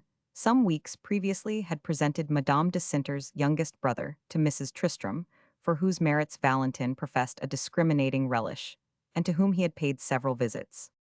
"Did you ever read Keats' Beldame Sans Merci?" asked Mrs. Tristram. "You remind me of the hero of the ballad. Oh, what can ail thee, knight at arms? Alone and palely loitering." "If I am alone, it is because I have been deprived of your society," said Valentin. "Besides, it is good manners for no man, except Newman, to look happy. This is all to his address. It is not for you and me to go before the curtain." "You promised me last spring," said Newman to Mrs. Tristram, "that 6 months from that time I should get into a monstrous rage. It seems to me the time's up, and yet the nearest I can come to doing anything rough now is to offer you a café glace." "I told you we should do things grandly," said Valentin. "I don't allude to the cafés glaces, but everyone is here, and my sister told me just now that Urbain had been adorable." He's a good fellow," said Newman. "I love him as a brother. That reminds me that I ought to go and say something polite to your mother." "Let it be something very polite, indeed," said Valentin. "It may be the last time you will feel so much like it." Newman walked away almost disposed to clasp old Madame de Bellegarde. Round the waist he passed through several rooms, and at last found the old marquise in the first saloon, seated on a sofa with her young kinsman Lord Deepmere. Beside her, the young man looked somewhat bored. His hands were thrust into his pockets, and his eyes were fixed upon the toes of his shoes, his feet being thrust out in front of him. Madame de Bellegarde appeared to have been talking to him with some intensity, and to be waiting for an answer to what she had said, or for some sign of the effect of her words. Her hands were folded in her lap, and she was looking at his lordship's simple physiognomy with an air of politely suppressed irritation. Lord Deepmere looked up as Newman approached, met his eyes, and changed color. "I am afraid I disturb an interesting interview," said Newman. Madame de Bellegarde rose, and her companion rising at the same time, she put her hand into his arm. She answered nothing for an instant, and then, as he remained silent, she said with a smile, "It would be polite for Lord Deepmere to say it was very interesting." "Oh, I am not polite," cried his lordship, "but it was interesting." "Madame de Bellegarde was giving you some good advice, said Newman, toning you down a little. "I was giving him some excellent advice," said the marquise, fixing her fresh, cold eyes upon our hero. "It's for him to take it." "Take it, sir, take it," Newman exclaimed. "Any advice the marquise gives you tonight must be good for tonight, marquise. You must speak from a cheerful, comfortable spirit. And that makes good advice. You see everything going on so brightly and successfully round you. Your party is magnificent. It was a very happy thought. It is much better than that thing of mine would have been." "If you are pleased, I am satisfied," said Madame de Bellegarde. "My desire was to please you." "Do you want to please me a little more?" said Newman. "Just drop our lordly friend. I am sure he wants to be off and shake his heels a little. Then take my arm and walk through the rooms." "My desire was to please you," the old lady repeated, and she liberated Lord Deepmere. Newman, rather wondering at her docility. "If this young man is wise," she added, "he will go and find my daughter and ask her to dance." "I have been endorsing your advice," said Newman, bending over her, and laughing. "I suppose I must swallow that." Lord Deepmere wiped his forehead and departed, and Madame de Bellegarde took Newman's arm. "Yes, it's a very pleasant sociable entertainment," the latter declared as they proceeded on their circuit. "Everyone seems to know everyone, and to be glad to see everyone. The Marquis has made me acquainted with ever so many people, and I feel quite like one of the family. It's an occasion," Newman continued, wanting to say something thoroughly kind and comfortable, "that I shall always remember, and remember very pleasantly." "I think it is an occasion that we shall none of us forget," said the marquise, with her pure, neat enunciation. People made way for her as she passed, others turned round and looked at her, and she received a great many greetings and pressings of the hand, all of which she accepted with the most delicate dignity. But though she smiled upon everyone, she said nothing until she reached the last of the rooms, where she found her elder son. "Then this is enough, sir," she declared with measured softness to Newman, and turned to the marquis. He put out both his hands, and took both hers, drawing her to a seat with an air of the tenderest veneration. It was a most harmonious family group, and Newman discreetly retired, He moved through the rooms for some time longer, circulating freely, overtopping most people by his great height, renewing acquaintance with some of the groups to which Urbain de Bellegarde had presented him, and expending generally the surplus of his equanimity. He continued to find it all extremely agreeable. But the most agreeable things have an end, and the revelry on this occasion began to deepen to a close. The music was sounding its ultimate strains, and people were looking for the marquise to make their farewells. There seemed to be some difficulty in finding her, and Newman heard a report that she had left the ball feeling faint. She has succumbed to the emotions of the evening. He heard a lady say, "Poor dear marquise, I can imagine all that they may have been for her," but he learned immediately afterwards that she had recovered herself, and was seated in an armchair near the doorway, receiving parting compliments from great ladies, who insisted upon her not rising. He himself set out in quest of Madame de Cinter. He had seen her move past him many times in the rapid circles of a waltz, but in accordance with her explicit instructions, he had exchanged no words with her since the beginning of the evening. The whole house having been thrown open, the apartments of the Rizdecisi were also accessible, though a smaller number of persons had gathered there. Newman wandered through them, observing a few scattered couples to whom this comparative seclusion appeared grateful, and reached a small conservatory, which opened into the garden. The end of the conservatory was formed by a clear sheet of glass unmasked by plants, and admitting the winter starlight so directly that a person standing there would seem to have passed into the open air. Two persons stood there, now a lady and a gentleman. The lady Newman from within the room, and although she had turned her back to it, immediately recognized as Madame de Cinter. He hesitated as to whether he would advance, but as he did so, she looked round, feeling apparently that he was there. She rested her eyes on him a moment, and then turned again to her companion. "It is almost a pity not to tell Mr. Newman," she said softly, but in a tone that Newman could hear. "Tell him if you like," the gentleman answered, in the voice of Lord Deepmere. "Oh, tell me by all means," said Newman, advancing. Lord Deepmere, he observed, was very red in the face, and he had twisted his gloves into a tight cord, as if he had been squeezing them dry. These presumably were tokens of violent emotion, and it seemed to Newman that the traces of corresponding agitation were visible in Madame de Cinter's face. The two had been talking with much vivacity.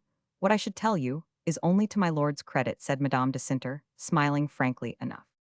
"He wouldn't like it any better for that," said my lord with his awkward laugh. "Come, what's the mystery?" Newman demanded. "Clear it up. I don't like mysteries." "We must have some things we don't like and go without some." "We do," said the ruddy young nobleman, laughing still. "It's to Lord Deepmere's credit, but it is not to everyone," said Madame de Cinter, "so I shall say nothing about it. You may be sure," she added, and she put out her hand to the Englishman, who took it half shyly, half impetuously. "And now go and dance," she said. "Oh yes, I feel awfully like dancing," he answered. "I shall go and get tipsy," and he walked away with a gloomy guffaw. "What has happened between you?" Newman asked. "I can't tell, Yauno," said Madame de Cinter. "Nothing that need make you unhappy." "Has the little Englishman been trying to make love to you?" She hesitated, and then she uttered a grave no. "He's a very honest little fellow." "But you are agitated. Something is the matter." "Nothing, I repeat, that need make you unhappy. My agitation is over some day. I will tell you what it was. Not now. I can't now." "Well, I confess," remarked Newman, "I don't want to hear anything unpleasant. I am satisfied with everything, most of all with you. I have seen all the ladies, and talked with a great many of them. But I am satisfied with you." Madame de Cinter covered him for a moment with her large, soft glance, and then turned her eyes away into the starry night. So they stood silent a moment side by side. "Say you are satisfied with me," said Newman. He had to wait a moment for the answer, but it came at last, low yet distinct. "I am very happy." It was presently followed by a few words from another source, which made them both turn round. "I am sadly afraid Madame de Cinter will take a chill. I have ventured to bring a shawl." Mrs. Bread stood there softly solicitous, holding a white drapery in her hand. "Thank you," said Madame de Cinter. "The sight of those cold stars gives one a sense of frost. I won't take your shawl, but we will go back into the house." She passed back, and Newman followed her. Mrs. Bread, standing respectfully aside to make way for them. Newman paused an instant before the old woman, and she glanced up at him with a silent greeting. "Oh yes," he said, "you must come and live with us." "Well then, sir, if you will," she answered. "You have not seen the last of me." Chapter 17. Newman was fond of music, and went often to the opera. A couple of evenings, after Madame de Bellegarde's ball, he sat listening to Don Giovanni, having in honor of this work which he had never yet seen represented come to occupy his orchestracer before the rising of the curtain frequently, he took a large box and invited a party of his compatriots. This was a mode of recreation to which he was much addicted. He liked making up parties of his friends and conducting them to the theater and taking them to drive on high drags or to dine at remote restaurants. He liked doing things which involved his paying for people. The vulgar truth is that he enjoyed treating them. This was not because he was what is called purse-proud. Handling money in public was on the contrary positively disagreeable to him. He had a sort of personal modesty about it akin to what he would have felt about making a toilet before spectators. But just as it was a gratification to him to be handsomely dressed, just so it was a private satisfaction to him. He enjoyed it very clandestinely to have interposed pecuniarily in a scheme of pleasure, to set a large group of people in motion, and transport them to a distance, to have special conveyances, to charter railway carriages and steamboats harmonized with his relish for bold processes, and made hospitality seem more active and more to the purpose.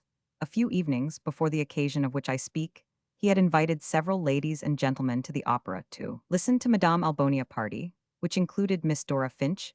It befell, however, that Miss Dora Finch, sitting near Newman in the box, discoursed brilliantly, not only during the entr'actes, but during many of the finest portions of the performance, so that Newman had really come away with an irritated sense that Madame Alboni had a thin, shrill voice, and that her musical phrase was much garnished with a laugh of the giggling order. After this, he promised himself to go for a while to the opera alone. When the curtain had fallen upon the first act of Don Giovanni, he turned round in his place to observe the house. Presently, in one of the boxes, he perceived Urbain de Bellegarde, and his wife, the little marquise, was sweeping the house very busily, with a glass, and Newman, supposing that she saw him, determined to go and bid her good evening. Roman 1000 de Bellegarde was leaning against a column, motionless, looking straight in front of him, with one hand in the breast of his white waistcoat, and the other resting his hat on his thigh. Newman was about to leave his place when he noticed in that obscure region, devoted to the small boxes which in France are called not inaptly bathing tubs, a face which even the dim light and the distance could not make wholly indistinct. It was the face of a young and pretty woman, and it was surmounted with a coiffure of pink roses and diamonds. This person was looking round the house, and her fan was moving to and fro with the most practiced grace. When she lowered it, Newman perceived a pair of plump white shoulders, and the edge of a rose-colored dress beside her very close to the shoulders, and talking apparently with an earnestness which it pleased her scantily to heed, sat a young man with a red face and a very low shirt collar. A moment's gazing left Newman, with no doubts. The pretty young woman was Nomi Nioch. He looked hard into the depths of the box, thinking her father might perhaps be in attendance, but from what he could see, the young man's eloquence had no other auditor. Newman at last made his way out, and in doing so he passed beneath the baignoire of Mademoiselle Nomi. She saw him as he approached and gave him a nod and smile which seemed meant as an assurance that she was still a good-natured girl, in spite of her enviable rise in the world. Newman passed into the foyer and walked through it. Suddenly, he paused in front of a gentleman, seated on one of the divans. The gentleman's elbows were on his knees. He was leaning forward and staring at the pavement, lost apparently in meditations of a somewhat gloomy cast, but in spite of his bent head, Newman recognized him, and in a moment sat down beside him. Then the gentleman looked up and displayed the expressive countenance of Valentin de Bellegarde. "What in the world are you thinking of so hard?" asked Newman. "A subject that requires hard thinking to do it justice," said Valentin. "My immeasurable idiocy." "What is the matter now?" "The matter now is that I am a man again, and no more a fool than usual, but I came within an inch of taking that girl au sérieux." "You mean the young lady below stairs in a baignoire, in a pink dress," said Newman. "Did you notice what a brilliant kind of pink it was?" Valentin inquired by way of answer. "It makes her look as white as new milk." "White or black as you please, but you have stopped going to see her." "Oh, bless you, no, why should I stop? I have changed." "But she hasn't," said Valentin. "I see, she is a vulgar little wretch, after all, but she is as amusing as ever, and one must be amused." "Well, I am glad she strikes you so unpleasantly." Newman rejoiced. "I suppose you have swallowed all those fine words you used about her the other night. You compared her to a sapphire, or a topaz, or an amethyst, some precious stone. What was it?" "I don't remember," said Valentin. "It may have been to a carbuncle. But she won't make a fool of me now. She has no real charm. It's an awfully low thing to make a mistake about a person of that sort." "I congratulate you," Newman declared, "upon the scales having fallen from your eyes. It's a great triumph. It ought to make you feel better. Yes, it makes me feel better, said Valentin gaily. Then, checking himself, he looked askance at Newman. I rather think you are laughing at me. If you were not one of the family, I would take it up. Oh no, I'm not laughing any more than I am. One of the family, you make me feel badly? You are too clever a fellow, you are made of too good stuff to spend your time in ups and downs over that class of goods. The idea of splitting hairs about Miss Nioch, it seems to me awfully foolish. You say you have given up taking her seriously. But you take her seriously so long as you take her at all. Valentin turned round in his place and looked a while at Newman, wrinkling his forehead and rubbing his knees vous parlez door. But she has wonderfully pretty arms, would you believe I didn't know it till this evening? But she is a vulgar little wretch, remember, all the same, said Newman. Yes, the other day, she had the bad taste to begin to abuse her father to his face, in my presence. I shouldn't have expected it of her. It was a disappointment, hey. Why she cares no more for her father than for her doormat, said Newman. I discovered that the first time I saw her. Oh, that's another affair. She may think of the poor old beggar what she pleases. But it was low in her to call him bad names. It quite threw me off. It was about a frilled petticoat that he was to have fetched from the washerwoman's. He appeared to have neglected this graceful duty. She almost boxed his ears. He stood there staring at her with his little blank eyes, and smoothing his old hat with his coat tail. At last, he turned round and went out without a word. Then I told her it was in very bad taste to speak so to one's papa. She said she should be so thankful to me if I would mention it to her. Whenever her taste was at fault, she had immense confidence in mine. I told her I couldn't have the bother of forming her manners. I had had an idea, they were already formed, after the best models. She had disappointed me. But I shall get over it, said Valentin gaily. O time's a great consoler, Newman answered with humorous sobriety. He was silent a moment. And then he added in another tone, I wish you would think of what I said to you the other day. Come over to America with us. And I will put you in the way of doing some business. You have a very good head, if you will only use it.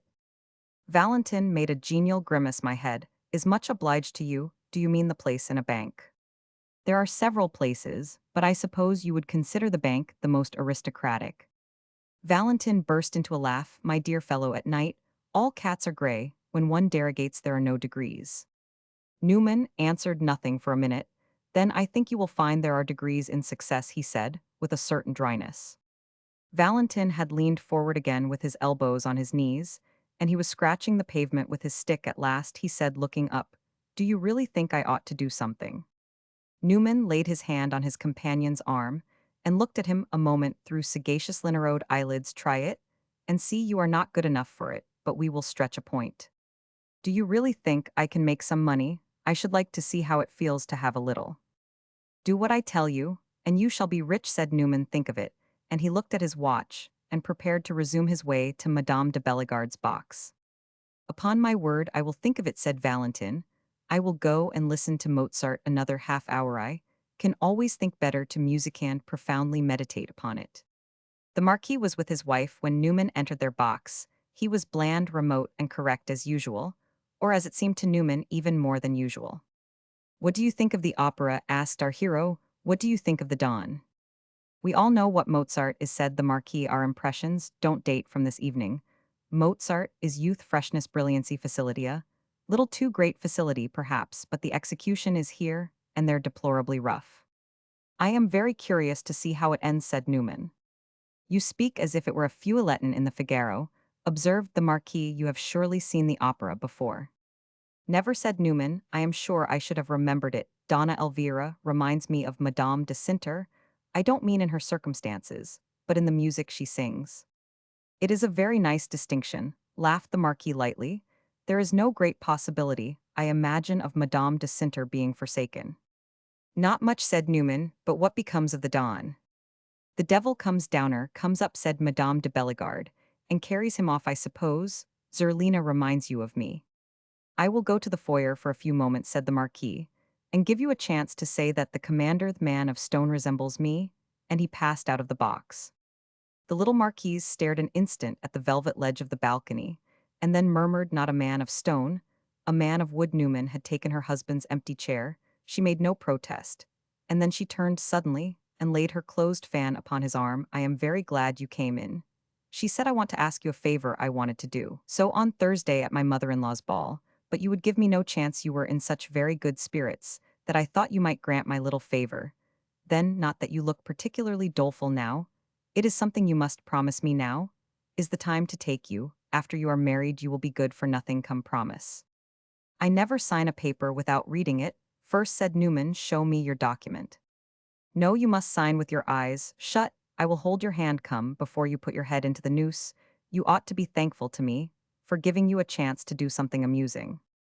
If it is so amusing, said Newman, it will be an even better season after I am married. In other words, cried Madame de Bellegarde, you will not do it at all, you will be afraid of your wife. Oh, if the thing is intrinsically improper, said Newman, I won't go into it. If it is not, I will do it after my marriage. You talk like a treatise on logic and English logic. Into the bargain, exclaimed Madame de Bellegarde, promise. Then, after you are married, after all, I shall enjoy keeping you to it. Well then, after I am married, said Newman serenely. The little Marquise hesitated a moment, looking at him, and he wondered what was coming. I suppose, you know what my life is, she presently said. I have no pleasure, I see nothing, I do nothing, I live in Paris, as I might live at Poitiers. My mother-in-law calls Muhet, is the pretty word a gad about, accuses me of going to unheard-of places, and thinks it ought to be joy enough for me to sit at home and count over my ancestors on my fingers. But why should I bother about my ancestors? I am sure they never bothered about me. I don't propose to live with a green shade on my eyes. I hold that things were made to look at. My husband, you know, has principles. And the first on the list is that the Tuileries are dreadfully vulgar. If the Tuileries are vulgar, his principles are tiresome. If I chose, I might have principles quite as well as he if they grew on one's family tree. I should only have to give mine a shake to bring down a shower of the finest. At any rate, I prefer clever Bonapartes to stupid Bourbons. Oh, I see you want to go to court, said Newman, vaguely conjecturing that she might wish him to appeal to the United States legation to smooth her way to the imperial halls. The Marquise gave a little sharp laugh. You are 1,000 miles away. I will take care of the Tuileries myself. The day I decide to go, they will be very glad to have me sooner or later. I shall dance in an imperial quadrille. I know what you are going to say. How will you dare? But I shall dare. I am afraid of my husband. He is soft, smooth, irreproachable, everything that you know, but I am afraid of him, horribly afraid of him. And yet I shall arrive at the Tuileries, but that will not be this winter, nor perhaps next, and meantime, I must live for the moment. I want to go somewhere else, it's my dream. I want to go to the Bal Bullier. To the Bal Bullier, repeated Newman, for whom the words at first meant nothing. The ball in the Latin Quarter, where the students dance with their mistresses. Don't tell me you have not heard of it. Oh yes, said Newman, I have heard of it, I remember now, I have even been there, and you want to go there. It is silly, it is low, it is anything you please. But I want to go. Some of my friends have been. And they say, it is awfully droll. My friends go everywhere. It is only I who sit moping at home. It seems to me you are not at home now, said Newman, and I shouldn't exactly say you were moping. I am bored to death. I have been to the opera twice a week for the last 8 years. Whenever I ask for anything, my mouth is stopped with that, pray, madam, haven't you an opera box? Could a woman of taste want more? In the first place, my opera box was down in my contract. They have to give it to me tonight, for instance. I should have preferred 1,000 times to go to the Palais Royal. But my husband won't go to the Palais Royal, because the ladies of the court go there so much. You may imagine then whether he would take me to Bullier's. He says it is a mere imitation and a bad one-off what they do at the Princess Clanefuss. But as I don't go to the Princess Clanefuss, the next best thing is to go to Bullier's. It is my dream at any rate. It's a fixed idea. All I ask of you is to give me your arm. You're less compromising than anyone else. I don't know why, but you are. I can arrange it. I shall risk something, but that is my own affair. Besides, fortune favors the bold. Don't refuse me. It is my dream. Newman gave a loud laugh. It seemed to him hardly worth while to be the wife of the Marquis de Bellegarde, a daughter of the Crusaders, heiress of 6 centuries of glories and traditions, to have centered one's aspirations upon the sight of a couple of hundred young ladies kicking off young men's hats. It struck him as a theme for the moralist. But he had no time to moralize upon it. The curtain rose again. Roman 1000 de Bellegarde returned, and Newman went back to his seat. He observed that Valentin de Bellegarde had taken his place in the baignoire of Mademoiselle Nioche behind this young lady and her companion, where he was visible only if one carefully looked for him in the next act. Newman met him in the lobby and asked him if he had reflected upon possible emigration. If you really meant to meditate, he said, you might have chosen a better place for it. Oh, the place was not bad, said Valentin. I was not thinking of that girl. I listened to the music. And without thinking of the play or looking at the stage, I turned over your proposal At first it seemed quite fantastic, and then a certain fiddle in the orchestra I could distinguish it began to say as it scraped away, why not, and then, in that rapid movement, all the fiddles took it up, and the conductor's stick seemed to beat it in the air. Why not, I am sure I can't say, I don't see why not I. Don't see why I shouldn't do something it appears to me really a very bright idea. This sort of thing is certainly very stale. And then I could come back with a trunk full of dollars. Besides, I might possibly find it amusing they call me a raffin, who knows, but that I might discover an unsuspected charm in shopkeeping. It would really have a certain romantic, picturesque side. It would look well in my biography. It would look as if I were a strong man, a first-rate man, a man who dominated circumstances. Never mind how it would look, said Newman. It always looks well to have $500,000. There is no reason why you shouldn't have them. If you will mind what I tell you, I alone and not talk to other parties. He passed his arm into that of his companion, and the two walked for some time up and down one of the less frequented corridors. Newman's imagination began to glow with the idea of converting his bright, impracticable friend into a first-class man of business. He felt for the moment a sort of spiritual zeal. The zeal of the propagandist, its ardor, was in part the result of that general discomfort which the sight of all uninvested capital produced in him. So fine an intelligence as Bellegarde's ought to be dedicated to high uses. The highest uses known to Newman's experience were certain transcendent sagacities in the handling of railway stock. And then his zeal was quickened by his personal kindness for Valentin. He had a sort of pity for him, which he was well aware he never could have made. The Comte de Bellegarde understand, he never lost a sense of its being pitiable, that Valentin should think it a large life to revolve in varnished boots between the Rue d'Anjou and the Rue de l'Université, taking the Boulevard des Italiens on the way when over there in America one's promenade was a continent and one's boulevard stretched from New York to San Francisco. It mortified him moreover to think that Valentin lacked money. There was a painful grotesqueness in it. It affected him as the ignorance of a companion otherwise, without reproach touching some rudimentary branch of learning, would have done. There were things that one knew about as a matter of course, he would have said in such a case. Just so if one pretended to be easy in the world, one had money as a matter of course, one had made it. There was something almost ridiculously anomalous to Newman in the sight of lively pretensions, unaccompanied by large investments, in railroads, though I may add that he would not have maintained that such investments were in themselves a proper ground for pretensions. I will make you do something, he said to Valentin. I will put you through, I know, half a dozen things in which we can make a place for you. You will see some lively work. It will take you a little while to get used to the life, but you will work in before long, and at the end of 6 months after you have done a thing or two on your own account, you will like it. And then it will be very pleasant for you having your sister over there. It will be pleasant for her to have you too. Yes, Valentin, continued Newman, pressing his friend's arm genially. I think I see just the opening for you. Keep quiet and ill push you right in. Newman pursued this favoring strain for some time longer. The two men strolled about for a quarter of an hour. Valentin listened, and questioned many of his questions, making Newman laugh loud at the naivete of his ignorance of the vulgar processes of money-getting, smiling himself, too half ironical and half curious.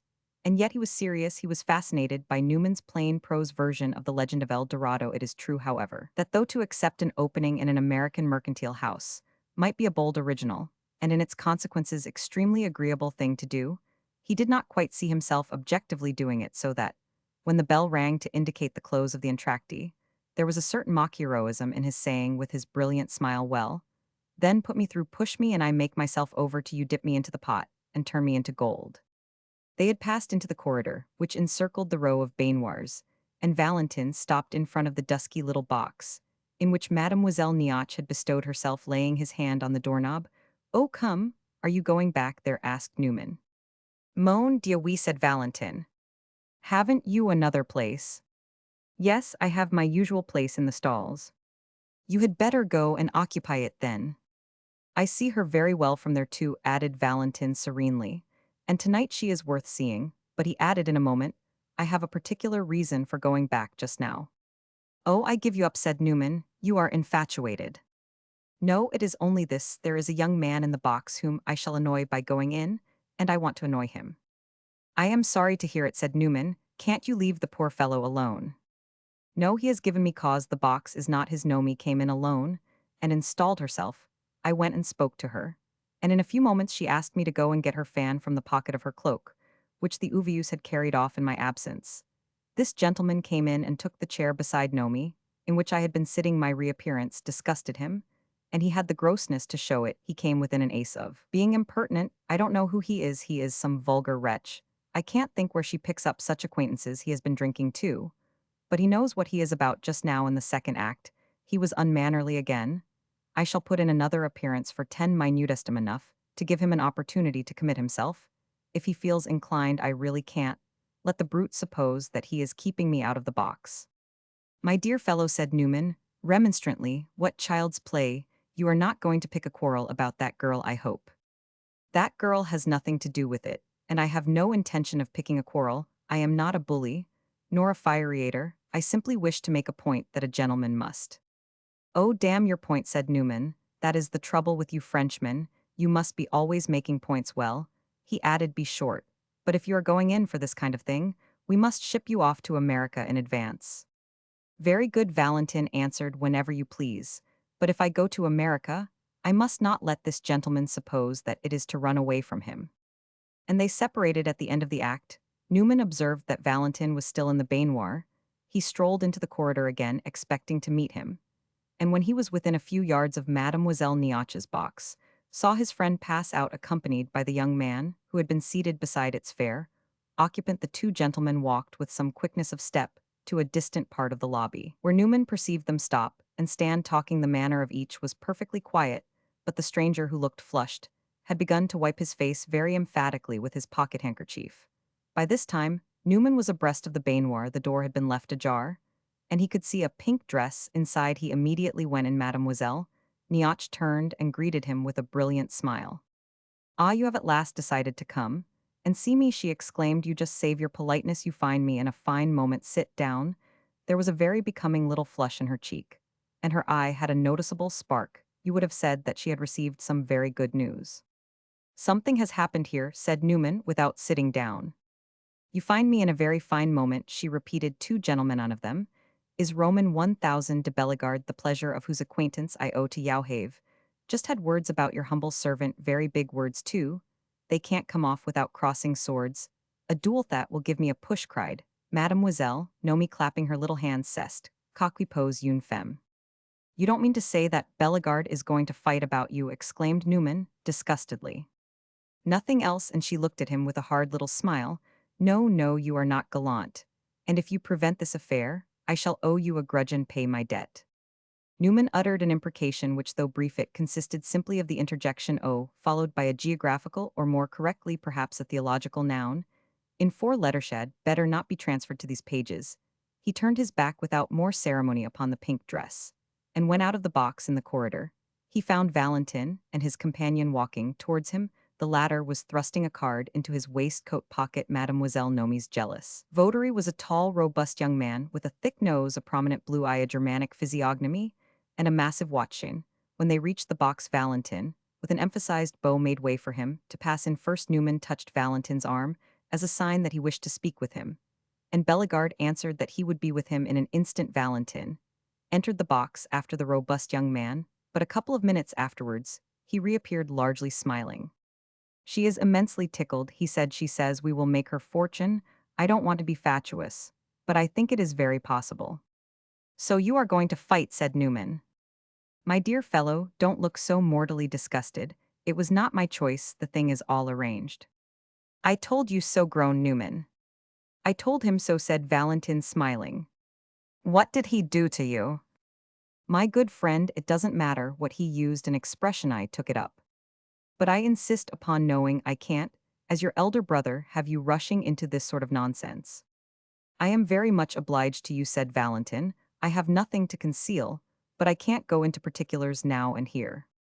We will leave this place, then you can tell me outside. Oh no, I can't leave this place. Why should I hurry away? I will go to my orchestra stall and sit out the opera. You will not enjoy it, you will be preoccupied. Valentin looked at him, a moment colored, a little smiled, and patted him on the arm. You are delightfully simple. Before an affair, a man is quiet. The quietest thing I can do is to go straight to my place. Ah, said Newman, you want her to see you there, you, and your quietness. I am not so simple. It is a poor business. Valentin remained, and the two men in their respective places sat out the rest of the performance, which was also enjoyed by Mademoiselle Nioche and her truculent admirer. At the end, Newman joined Valentin again, and they went into the street together. Valentin shook his head at his friend's proposal that he should get into Newman's own vehicle, and stopped on the edge of the pavement. "I must go off alone," he said. "I must look up a couple of friends who will take charge of this matter." "I will take charge of it," Newman declared. "Put it into my hands." "You are very kind, but that is hardly possible. In the first place, you are, as you said just now, almost my brother. You are about to marry my sister. That alone disqualifies you. It casts doubts on your impartiality. And if it didn't, it would be enough for me that I strongly suspect you of disapproving of the affair. You would try to prevent a meeting." "Of course I should," said Newman. "Whoever your friends are, I hope they will do that." "Unquestionably, they will. They will urge that excuses be made, proper excuses, but you would be too good-natured. You want to." Newman was silent a moment. He was keenly annoyed, but he saw it was useless to attempt interference. "When is this precious performance to come off?" he asked. "The sooner the better," said Valentin. "The day after tomorrow, I hope." "Well," said Newman, "I have certainly a claim to know the facts. I can't consent to shut my eyes to the matter." "I shall be most happy to tell you the facts," said Valentin. "They are very simple, and it will be quickly done. But now everything depends on my putting my hands on my friends without delay. I will jump into a cab. You had better drive to my room and wait for me there. I will turn up at the end of an hour." Newman assented protestingly, let his friend go, and then betook himself to the picturesque little apartment in the Rue d'Anjou. It was more than an hour before Valentin returned.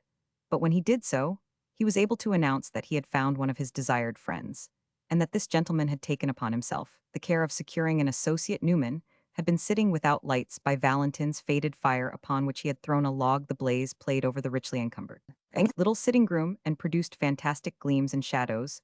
He listened in silence to Valentin's account of what had passed between him and the gentleman, whose card he had in his pocket. Roman 1000 Stanislas cap of Strasbourg. After his return to Mademoiselle Nioche's box, this hospitable young lady had espied an acquaintance on the other side of the house, and had expressed her displeasure at his not having the civility to come and pay her a visit. "Oh, let him alone." Roman 1000 Stanislas cap had hereupon exclaimed, "There are too many people in the box already," and he had fixed his eyes with a demonstrative stare upon Roman 1000 de Bellegarde. Valentin had promptly retorted that if there were too many people in the box, it was easy for Roman 1000 cap to diminish the number. "I shall be most happy to open the door for you." Roman 1000 cap exclaimed, "I shall be delighted to fling you into the pit." Valentin had answered, "Oh, do make a rumpus and get into the papers." Miss Nomi had gleefully ejaculated, "Roman 1000 cap, turn him out, or Roman 1000 de Bellegarde, pitch him into the pit, into the orchestra, anywhere. I don't care who does which, so long as you make a scene." Valentin answered that they would make no scene, but that the gentleman would be so good as to step into the corridor with him in the corridor. After a brief further exchange of words, there had been an exchange of cards. Roman 1000 Stanislas cap was very stiff. He evidently meant to force his offense home. "The man, no doubt, was insolent," Newman said, "but if you hadn't gone back into the box, the thing wouldn't have happened." "Why don't you see," Valentin replied, "that the event proves the extreme propriety of my going back into the box?" Roman 1000 cap wished to provoke me.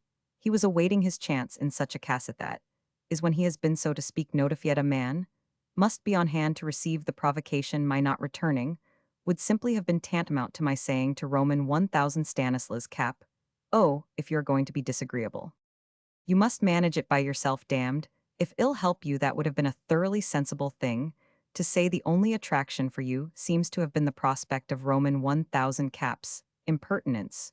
Newman went on, "You told me you were not going back for that girl." "Oh, don't mention that girl any more," murmured Valentin. "She's a bore." "With all my heart, but if that is the way you feel about her, why couldn't you let her alone?" Valentin shook his head with a fine smile. "I don't think you quite understand, and I don't believe I can make you." She understood the situation. She knew what was in the air. She was watching us. "A cat may look at a king. What difference does that make? Why, a man can't back down before a woman." "I don't call her a woman. You said yourself she was a stone," cried Newman. "Well," Valentin rejoined, "there is no disputing about tastes. It's a matter of feeling. It's measured by one's sense of honor." "Oh, confound your sense of honor," cried Newman. "It is vain talking," said Valentin. "Words have passed, and the thing is settled." Newman turned away taking his hat, then pausing with his hand on the door. What are you going to use, he asked. That is for Roman 1000 Stanislas cap, as the challenged party to decide my own choice, would be a short light sword, I handle it well I am an indifferent shot. Newman had put on his hat, he pushed it back, gently scratching his forehead high up. I wish it were pistols, he said, I could show you how to lodge a bullet. Valentin broke into a laugh. What is it some English poet says about consistency? It's a flower or a star, or a jewel yours has the beauty of all three. But he agreed to see Newman again on the morrow, after the details of his meeting with Roman 1000 Stanislas cap should have been arranged. In the course of the day, Newman received 3 lines from him, saying that it had been decided that he should cross the frontier with his adversary, and that he was to take the night express to Geneva. He should have time, however, to dine with Newman in the afternoon. Newman called upon Madame de Sinter, but his visit was brief. She was as gracious and sympathetic as he had ever found her, but she was sad, and she confessed on Newman's charging her with her red eyes that she had been crying.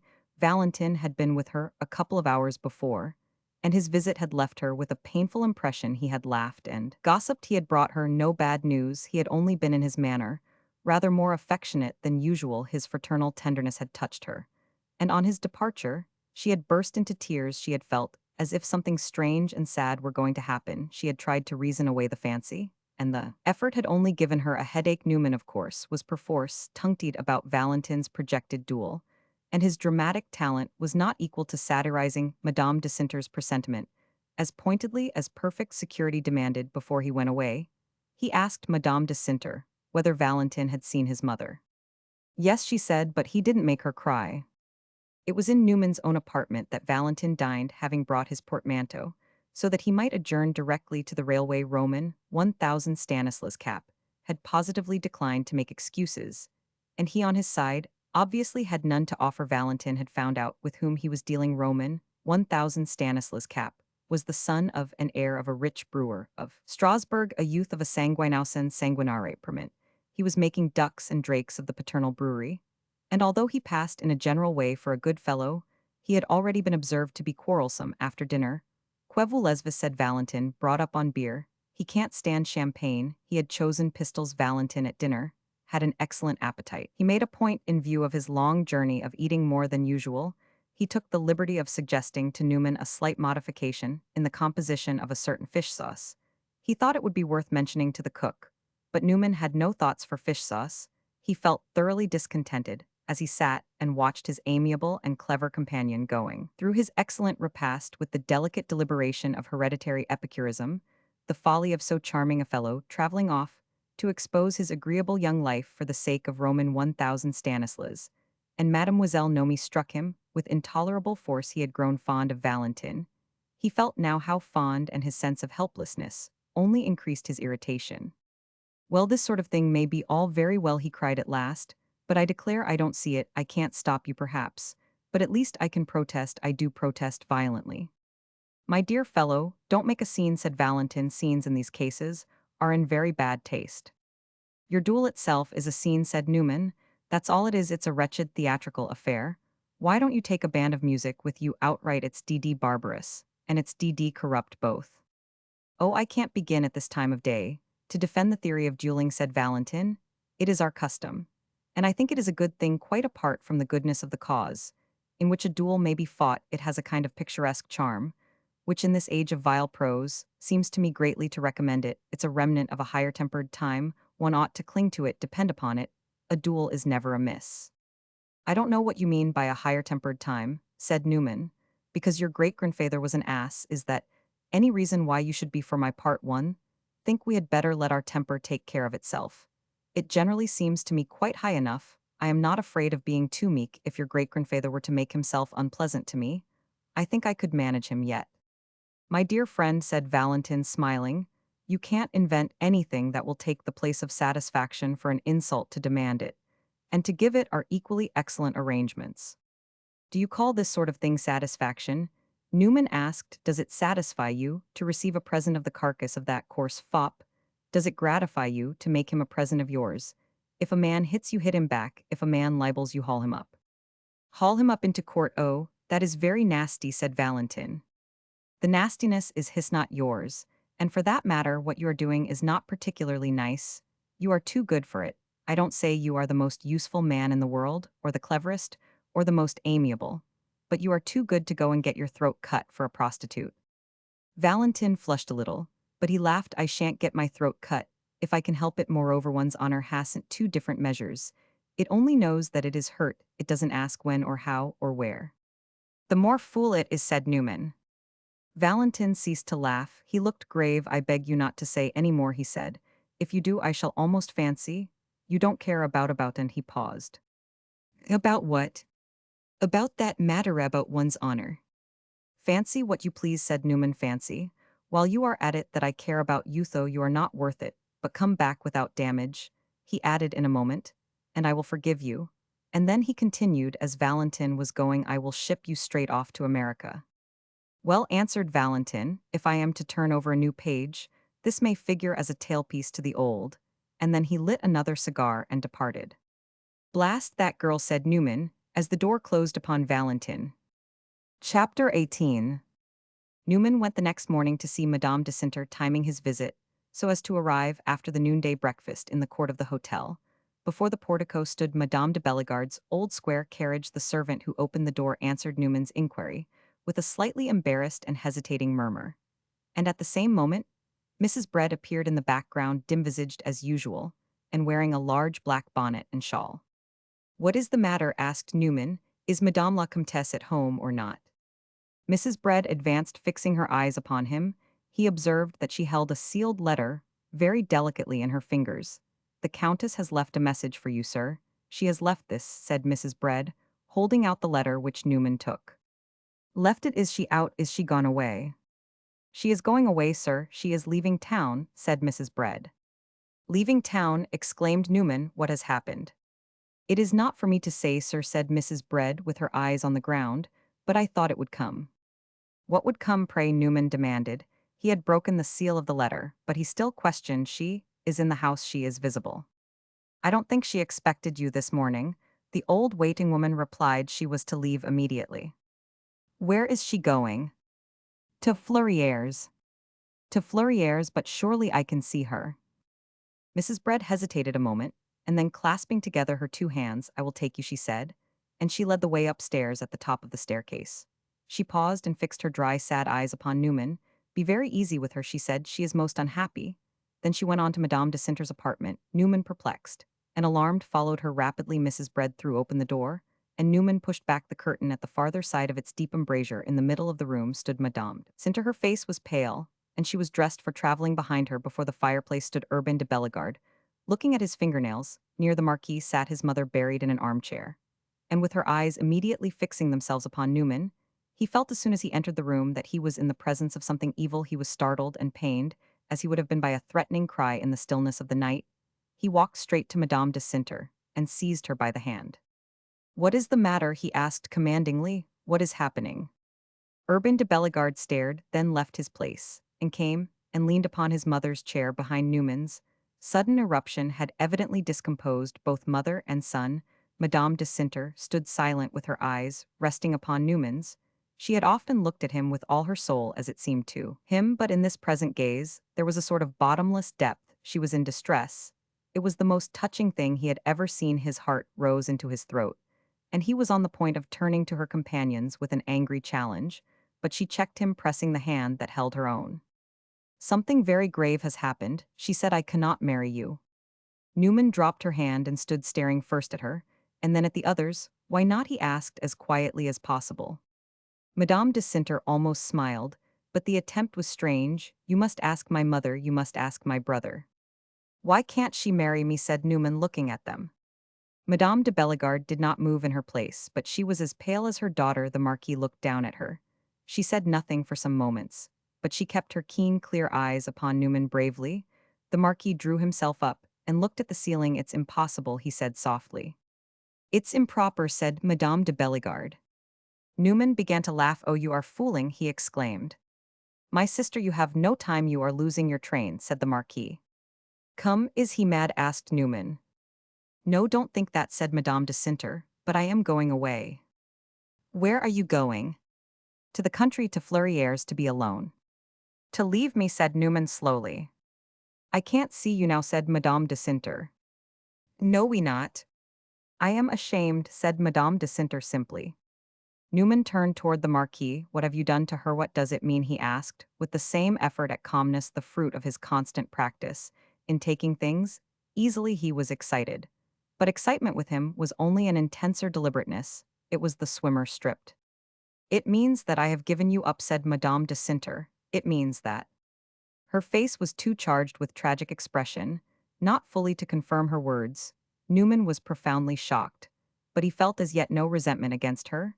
He was amazed, bewildered, and the presence of the old marquise and her son seemed to smite his eyes like the glare of a watchman's lantern. Can't I see you alone? He asked. It would be only more painful. I hoped I should not see you. I should escape. I wrote to you goodbye, and she put out her hand again. Newman put both his own into his pockets. I will go with you, he said. She laid her two hands on his arm. Will you grant me a last request? And as she looked at him urging this, her eyes filled with tears. Let me go alone, let me go in peace. I can't call it peace, it's death. But let me bury myself, saw goodbye. Newman passed his hand into his hair and stood slowly rubbing his head, and looking through his keenly narrowed eyes from one to the other of the three persons before him. His lips were compressed, and the two lines which had formed themselves beside his mouth might have made it appear at a first glance that he was smiling. I have said that his excitement was in intenser deliberateness, and now he looked grimly deliberate. It seems very much as if you had interfered, Marquis, he said slowly. I thought you said you wouldn't interfere. I know you don't like me. But that doesn't make any difference. I thought you promised me you wouldn't interfere. I thought you swore on your honor that you wouldn't interfere. Don't you remember, Marquis? The Marquis lifted his eyebrows, but he was apparently determined to be even more urbane than usual. He rested his two hands upon the back of his mother's chair, and bent forward as if he were leaning over the edge of a pulpit or a lecturette desk. He did not smile, but he looked softly grave. Excuse me, sir, he said, I assured you that I would not influence my sister's decision. I adhered to the letter to my engagement, did I not, sister? Don't appeal, my son, said the Marquise, your word is sufficient. Yes, she accepted me, said Newman. That is very true, I can't deny that, at least, he added in a different tone, turning to Madame de Sinter, you did accept me. Something in the tone seemed to move her strongly. She turned away, burying her face in her hands. But you have interfered, now haven't you? Inquired Newman of the Marquis. Neither then nor now have I attempted to influence my sister. I used no persuasion, then I have used no persuasion today. And what have you used? We have used authority, said Madame de Bellegarde, in a rich bell-like voice. Ah, you have used authority, Newman exclaimed. They have used authority. He went on, turning to Madame de Sinter. What is it? How did they use it? My mother commanded, said Madame de Sinter. Commanded you to give me up, I see, and you obey, I see, but why do you obey? Asked Newman. Madame de Sinter looked across at the old marquise, her eyes slowly measured her from head to foot. I am afraid of my mother, she said. Madame de Bellegarde rose with a certain quickness, crying, This is a most indecent scene. I have no wish to prolong it, said Madame de Sinter, and turning to the door, she put out her hand again. If you can pity me a little, let me go alone. Newman shook her hand quietly and firmly. Ill, come down there, he said. The portiere dropped behind her, and Newman sank with a long breath into the nearest chair. He leaned back in it, resting his hands on the knobs of the arms, and looking at Madame de Bellegarde. And Urbain, there was a long silence. They stood side by side with their heads high and their handsome eyebrows arched. So you make a distinction, Newman said at last. You make a distinction between persuading and commanding. It's very neat. But the distinction is in favor of commanding. That rather spoils it. We have not the least objection to defining our position, said Roman 1000 de Bellegarde. We understand that it should not at first appear to you quite clear. We rather expected, indeed, that you should not do us justice. Oh, ill do you justice, said Newman. Don't be afraid, please proceed. The Marquise laid her hand on her son's arm, as if to deprecate the attempt to define their position. It is quite useless, she said, to try and arrange this matter so as to make it agreeable to you. It can never be agreeable to you. It is a disappointment, and disappointments are unpleasant. I thought it over carefully, and tried to arrange it better. But I only gave myself a headache and lost my sleep. Say what we will, you will think yourself ill-treated, and you will publish your wrongs among your friends. But we are not afraid of that. Besides, your friends are not our friends, and it will not matter. Think of us as you please. I only beg you not to be violent. I have never in my life been present at a violent scene of any kind, and at my age, I can't be expected to begin. Is that all you have got to say? Asked Newman, slowly rising out of his chair. That's a poor show for a clever lady like you, Marquise. Come try again. My mother goes to the point with her usual honesty and intrepidity, said the Marquis, toying with his watchguard. But it is perhaps well to say a little more. We, of course, quite repudiate the charge of having broken faith with you. We left you entirely at liberty. To make yourself agreeable to my sister, we left her quite at liberty to entertain your proposal. When she accepted you, we said nothing. We therefore quite observed our promise. It was only at a later stage of the affair, and on quite a different basis, as it were, that we determined to speak. It would have been better perhaps if we had spoken before, but really you see nothing has yet been done. Nothing has yet been done. Newman repeated the words, unconscious of their comical effect. He had lost the sense of what the Marquis was saying. Roman 1000 de Bellegarde's superior style was a mere humming in his ears. All that he understood in his deep and simple indignation was that the matter was not a violent joke, and that the people before him were perfectly serious. Do you suppose I can take this? He asked. Do you suppose it can matter to me what you say? Do you suppose I can seriously listen to you? You are simply crazy. Madame de Bellegarde gave a rap with her fan in the palm of her hand. If you don't take it, you can leave it, sir. It matters very little what you do. My daughter has given you up. She doesn't mean it, Newman declared after a moment. I think I can assure you that she does, said the Marquis. Poor woman, what damnable thing have you done to her? Cried Newman. Gently, gently, murmured Roman 1000 de Bellegarde. She told you, said the old lady. I commanded her. Newman shook his head heavily. This sort of thing can't be, you know. He said, a man can't be used in this fashion. You have got no right, you have got no power. My power, said Madame de Bellegarde, is in my children's obedience. In their fear. Your daughter said there is something very strange in it. Why should your daughter be afraid of you? Added Newman, after looking a moment at the old lady. There is some foul play. The Marquise met his gaze without flinching, and as if she did not hear or heed what he said. I did my best, she said quietly. I could endure it no longer. It was a bold experiment, said the Marquis. Newman felt disposed to walk to him, clutch his neck with his fingers, and press his windpipe with his thumb. I needn't tell you how you strike me, he said. Of course you know that, but I should think you would be afraid of your friends. All those people you introduced me to the other night. There were some very nice people among them, you may depend upon it. There were some honest men and women. Our friends approve us, said Roman 1000 de Bellegarde. There is not a family among them that would have acted otherwise, and however that may be, we take the cue from no one. The Bellegardes have been used to set the example, not to wait for it. You would have waited long before anyone would have set you such an example as this, exclaimed Newman. Have I done anything wrong? He demanded. Have I given you reason to change your opinion? Have you found out anything against me? I can't imagine. Our opinion, said Madame de Bellegarde, is quite the same as at first. Exactly. We have no ill will towards yourself. We are very far from accusing you of misconduct. Since your relations with us began, you have been, I frankly confess, less peculiar than I expected. It is not your disposition that we object to, it is your antecedents. We really cannot reconcile ourselves to a commercial person. We fancied in an evil hour that we could. It was a great misfortune. We determined to persevere to the end, and to give you every advantage. I was resolved that you should have no reason to accuse me of want of loyalty. We let the thing certainly go very far. We introduced you to our friends. To tell the truth, it was that I think that broke me down. I succumbed to the scene that took place on Thursday night in these rooms. You must excuse me if what I say is disagreeable to you, but we cannot release ourselves without an explanation. There can be no better proof of our good faith, said the Marquis, than our committing ourselves to you in the eyes of the world. The other evening, we endeavored to bind our Silvesto, tie our hands as it were. But it was that, added his mother, that opened our eyes and broke our bonds. We should have been most uncomfortable, you know. She added in a moment that you were forewarned. I told you we were very proud. Newman took up his hat and began mechanically to smooth it. The very fierceness of his scorn kept him from speaking. You are not proud enough, he observed at last. In all this matter, said the Marquis, smiling, I really see nothing but our humility. Let us have no more discussion than is necessary, resumed Madame de Bellegarde. My daughter told you everything when she said she gave you up. I am not satisfied about your daughter, said Newman. I want to know what you did to her. It is all very easy talking about authority, and saying you commanded her, she didn't accept me blindly. And she wouldn't have given me up blindly, not that I believe, yet she has really given me up.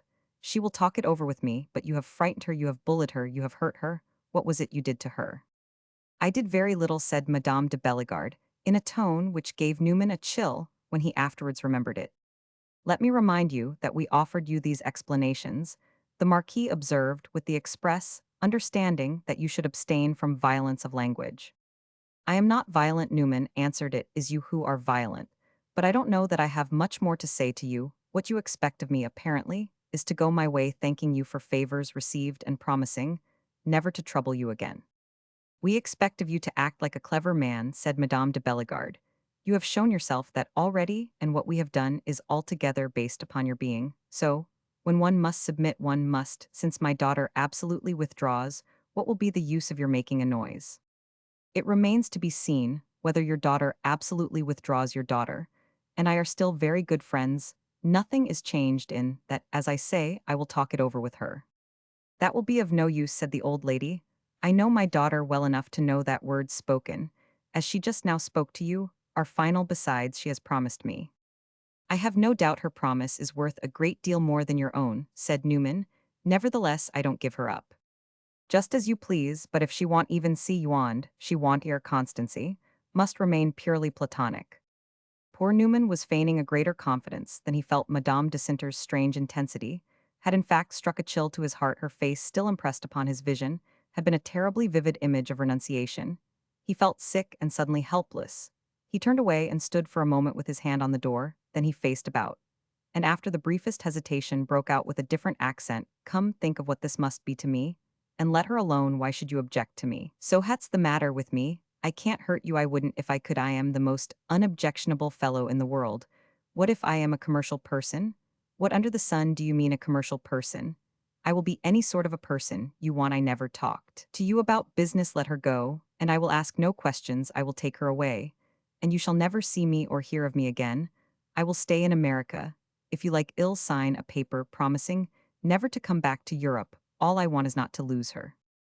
Madame de Bellegarde and her son exchanged a glance of lucid irony, and Urbain said, "My dear sir, what you propose is hardly an improvement. We have not the slightest objection to seeing you as an amiable foreigner, and we have every reason for not wishing to be eternally separated from my sister. We object to the marriage." And in that way, and Roman 1000 de Bellegarde gave a small, thin laugh. She would be more married than ever. "Well then," said Newman, "where is this place of yours, Fleurières? I know it is near some old city on a hill." "Precisely, Poitiers is on a hill," said Madame de Bellegarde. "I don't know how old it is, we are not afraid to tell you." "It is Poitiers, is it? Very good," said Newman. "I shall immediately follow Madame de Sinter." "The trains after this hour won't serve you," said Urbain. "I shall hire a special train." "That will be a very silly waste of money," said Madame de Bellegarde. "It will be time enough to talk about waste 3 days." Hence Newman answered, and clapping his hat on his head, he departed. He did not immediately start for Fleurières. He was too stunned and wounded for consecutive action. He simply walked. He walked straight before him, following the river, till he got out of the enceinte of Paris. He had a burning, tingling sense of personal outrage. He had never in his life received so absolute a check. He had never been pulled up, or as he would have said, let down so short.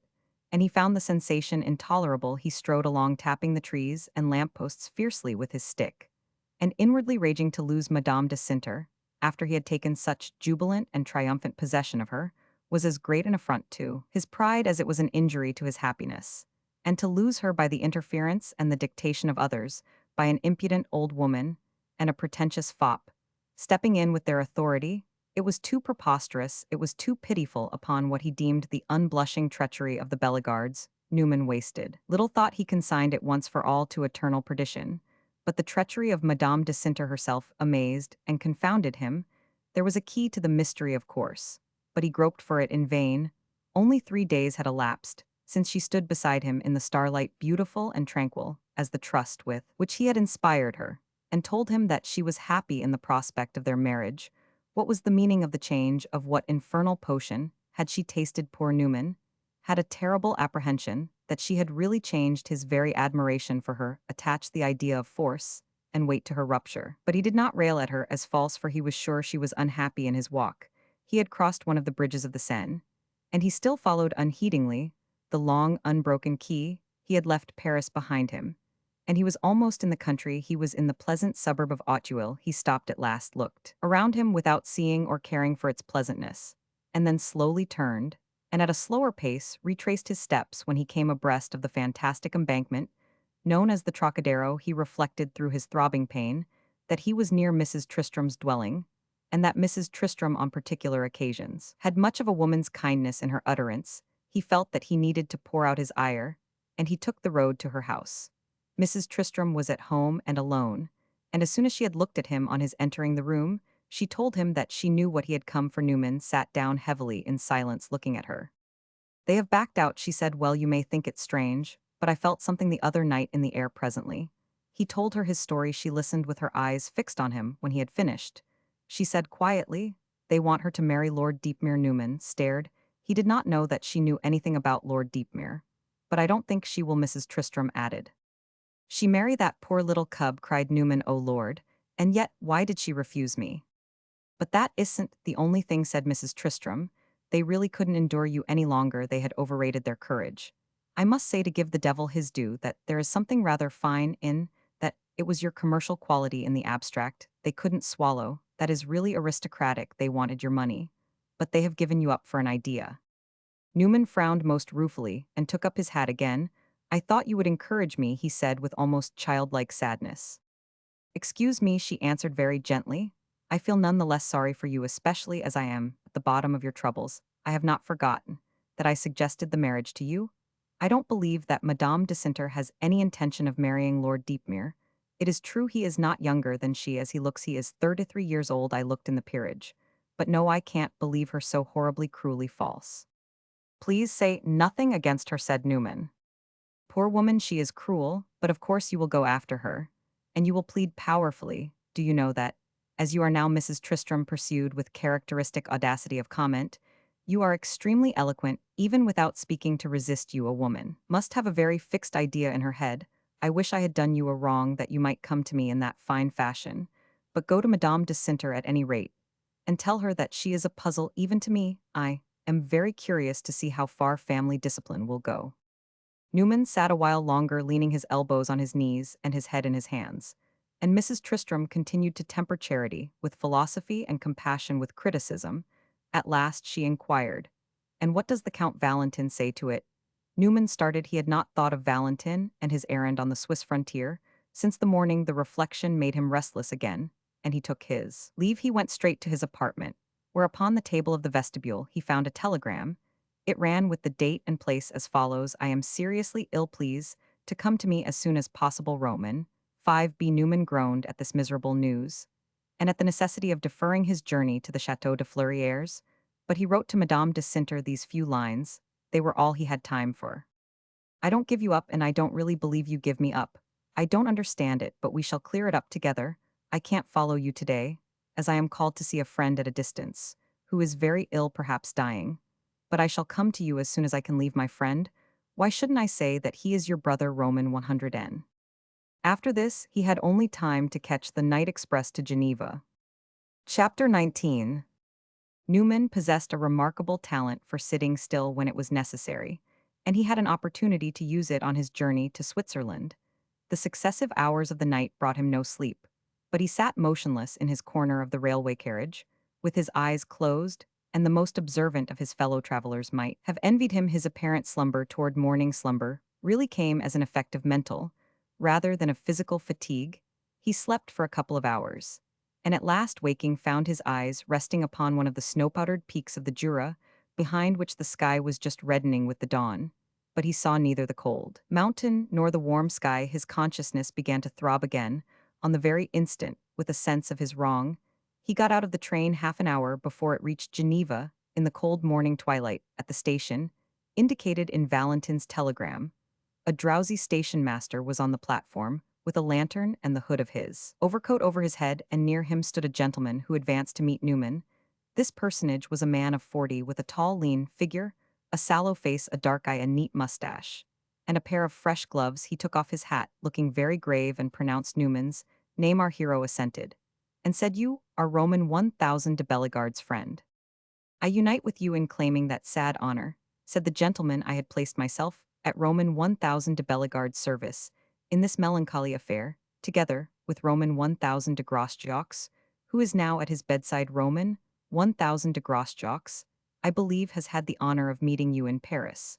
But as he is a better nurse than I, he remained with our poor friend Bellegarde, has been eagerly expecting you.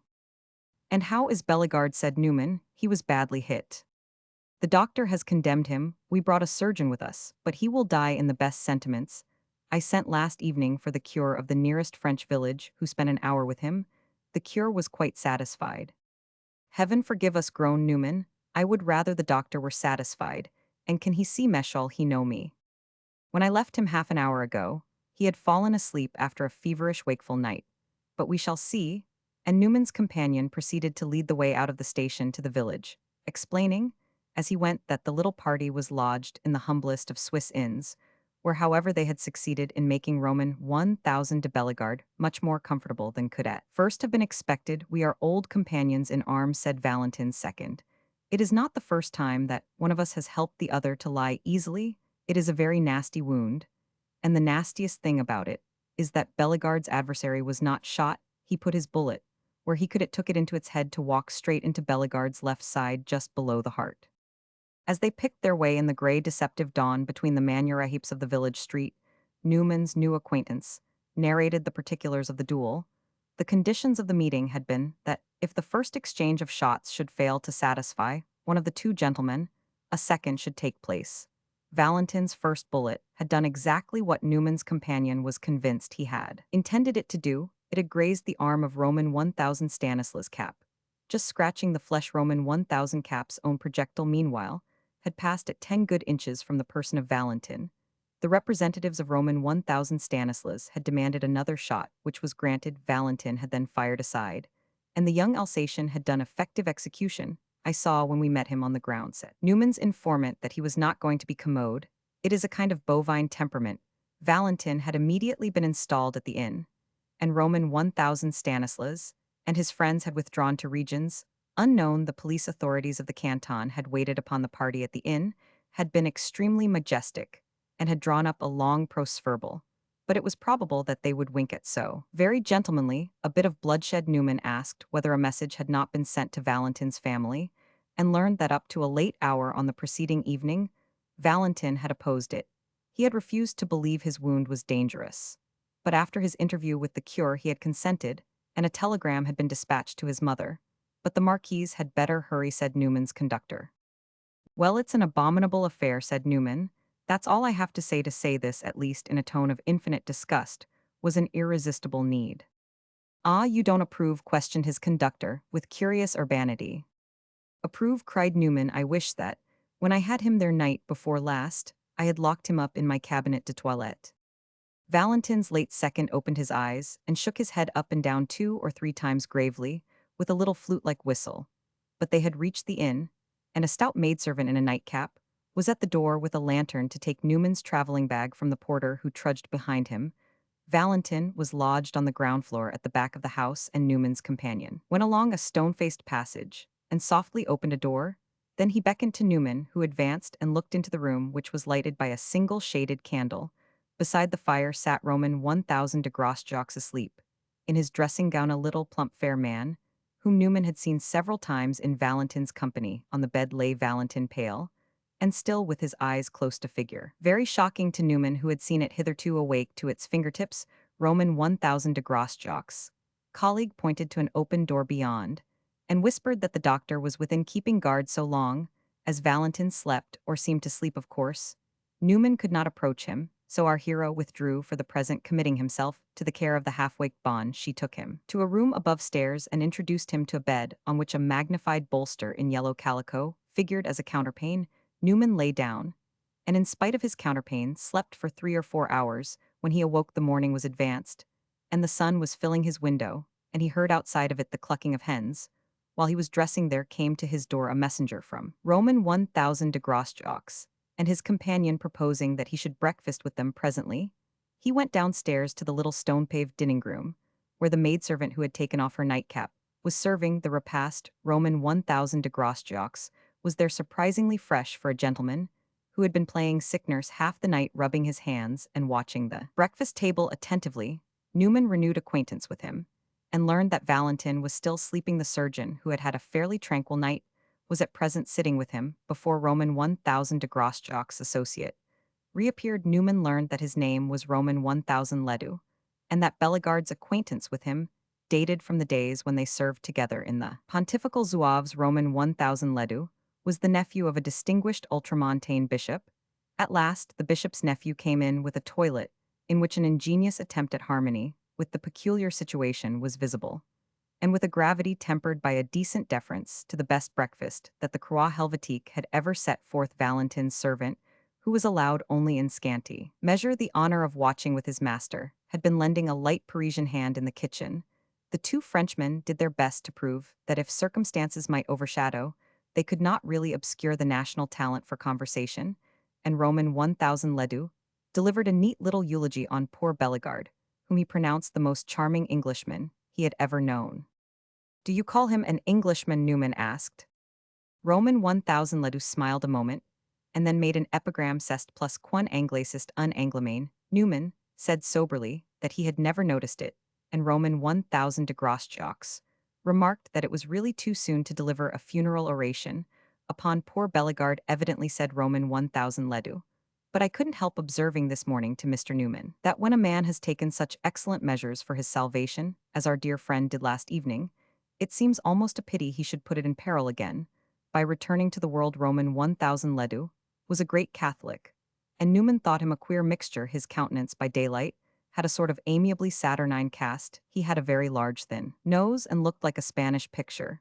He appeared to think dueling a very perfect arrangement, provided, if one should get hit, one could promptly see the priest. He seemed to take a great satisfaction in Valentin's interview with the cure, and yet his conversation did not at all indicate a sanctimonious habit of mind. Roman 1000 Ledoux had evidently high sense of the becoming, and was prepared to be urbane and tasteful on all points. He was always furnished with a smile, which pushed his mustache up under his nose, and an explanation: savoir vivre, knowing how to live was his specialty, in which he included knowing how to die. But as Newman reflected with a good deal of dumb irritation, he seemed disposed to delegate to others the application of his learning on this latter point. Roman 1000 de Grosjean's was of quite another complexion, and appeared to regard his friend's theological unction as the sign of an inaccessibly superior mind. He was evidently doing his utmost with a kind of jovial tenderness to make life agreeable to Valentin to the last and help him as little as possible to miss the Boulevard des Italiens. But what chiefly occupied his mind was the mystery of a bungling brewer's son making so neat a shot he himself could snuff a candle, etc.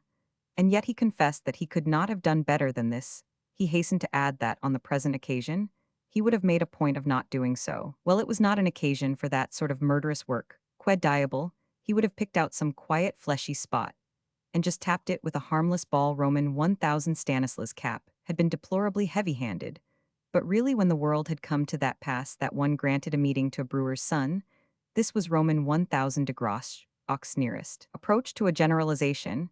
He kept looking through the window over the shoulder of Roman 1000 Ledoux at a slender tree which stood at the end of a lane opposite to the inn, and seemed to be measuring its distance from his extended arm, and secretly wishing that, since the subject had been introduced, propriety did not forbid a little speculative pistol practice.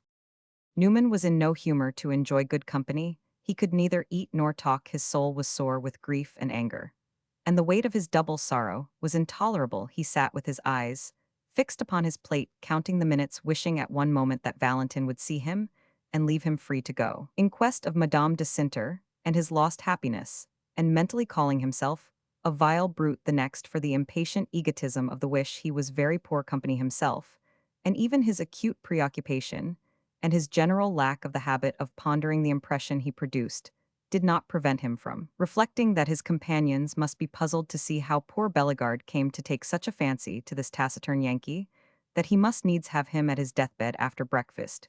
He strolled forth alone into the village, and looked at the fountain, the geese, the open barn doors, the brown-bent old women, showing their hugely darned stocking heels at the ends of their slowly clicking sabots, and the beautiful view of snowy Alps and purple Jura at either end of the little street.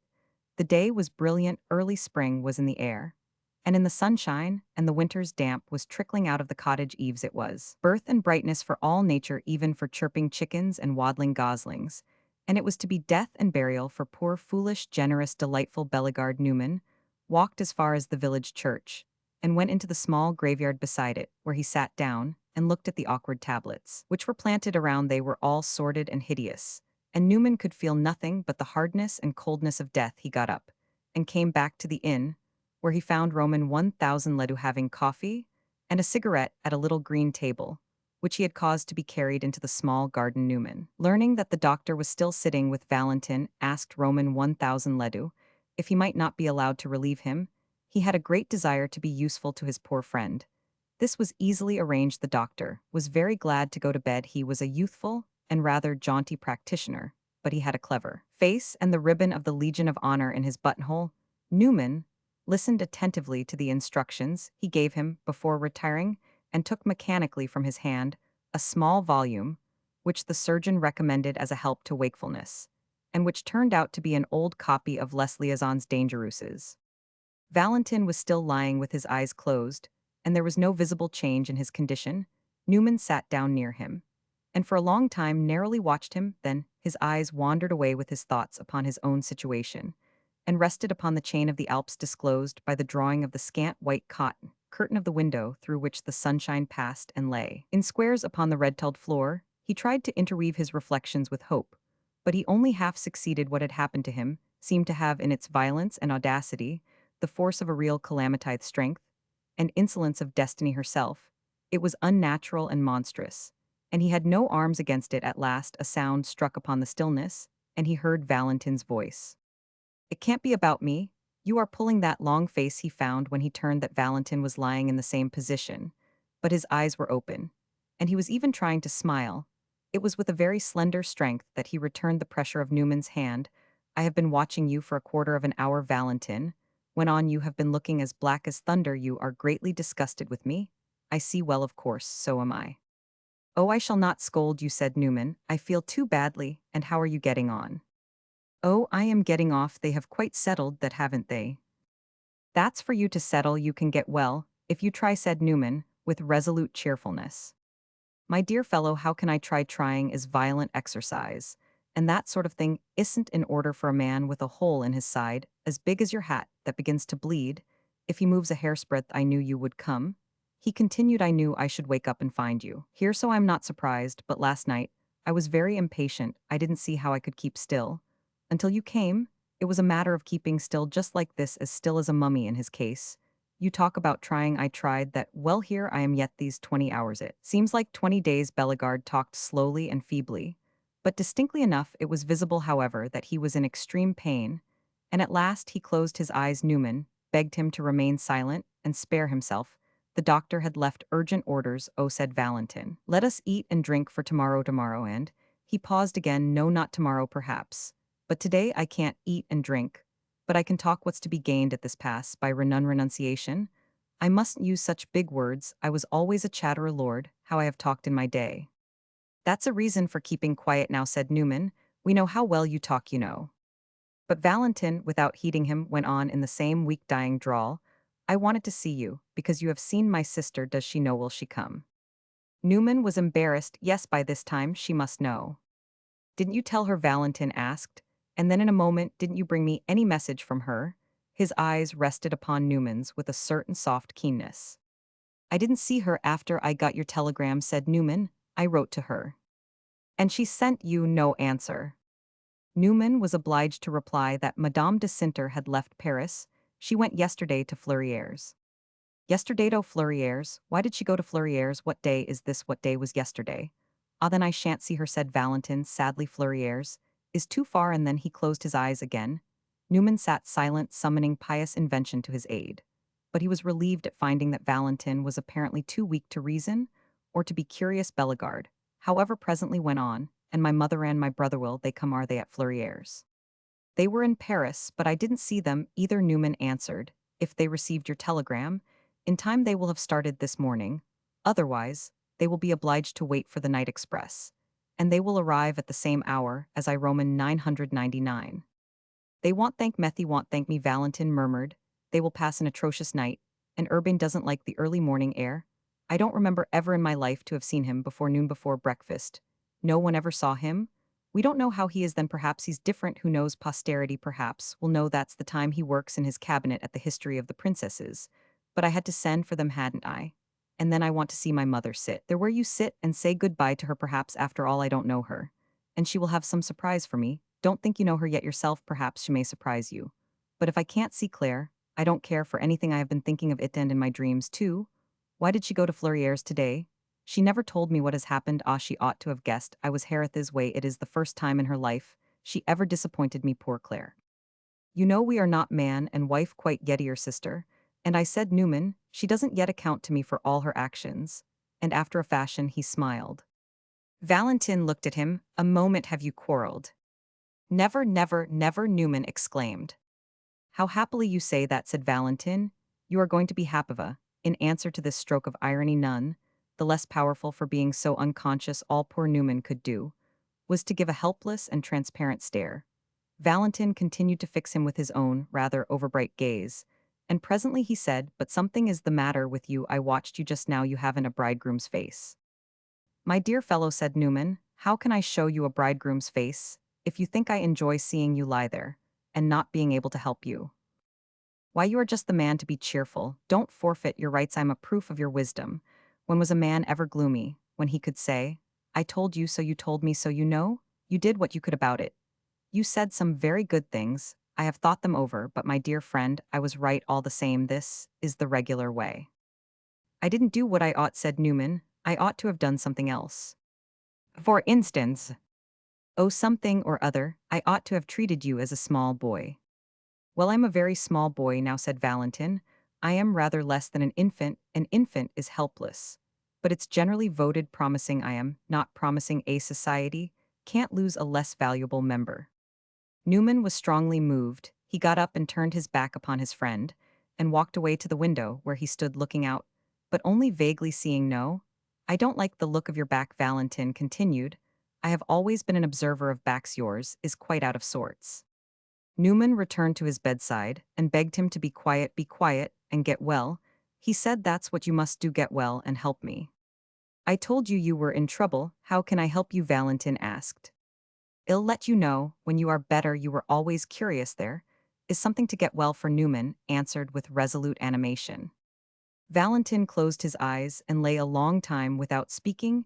He seemed even to have fallen asleep. But at the end of half an hour, he began to talk again. I am rather sorry about that place in the bank, who knows, but that I might have become another Rothschild. But I wasn't meant for a banker. Bankers are not so easy to kill. Don't you think I have been very easy to kill? It's not like a serious man. It's really very mortifying. It's like telling your hostess, you must go when you count upon her begging you to stay. And then finding she does no such thing, realiso soon you've only just come. Life doesn't make me any such polite little speech. Newman for some time said nothing, but at last he broke out, it's a bad cassates, the worst case I ever met. I don't want to say anything unpleasant, but I can't help it. I've seen men dying before and I've seen men shot, but it always seemed more natural. They were not so clever as you. Damnation. You might have done something better than this. It's about the meanest winding up of a man's affairs that I can imagine. Valentin feebly waved his hand to and fro. Don't insist on.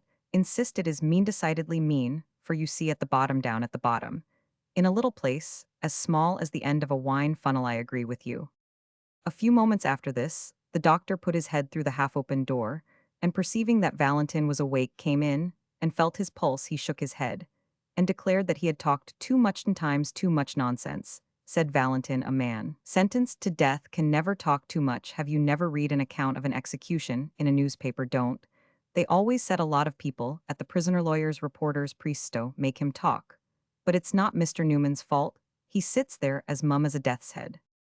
The doctor observed that it was time his patient's wound should be dressed again, Roman 2000 de Grosjaux, and Ledoux, who had already witnessed this delicate operation, taking Newman's place as assistants. Newman withdrew, and learned from his fellow watchers that they had received a telegram from Urban de Bellegarde to the effect that their message had been delivered in the Rue de l'Université too late to allow him to take the morning train, but that he would start with his mother in the evening. Newman wandered away into the village again, and walked about restlessly for 2 or 3 hours the day. Seemed terribly long at dusk. He came back and dined with the doctor, and Roman 1000 Ledu. The dressing of Valentin's wound had been a very critical operation. The doctor didn't really see how he was to endure a repetition of it.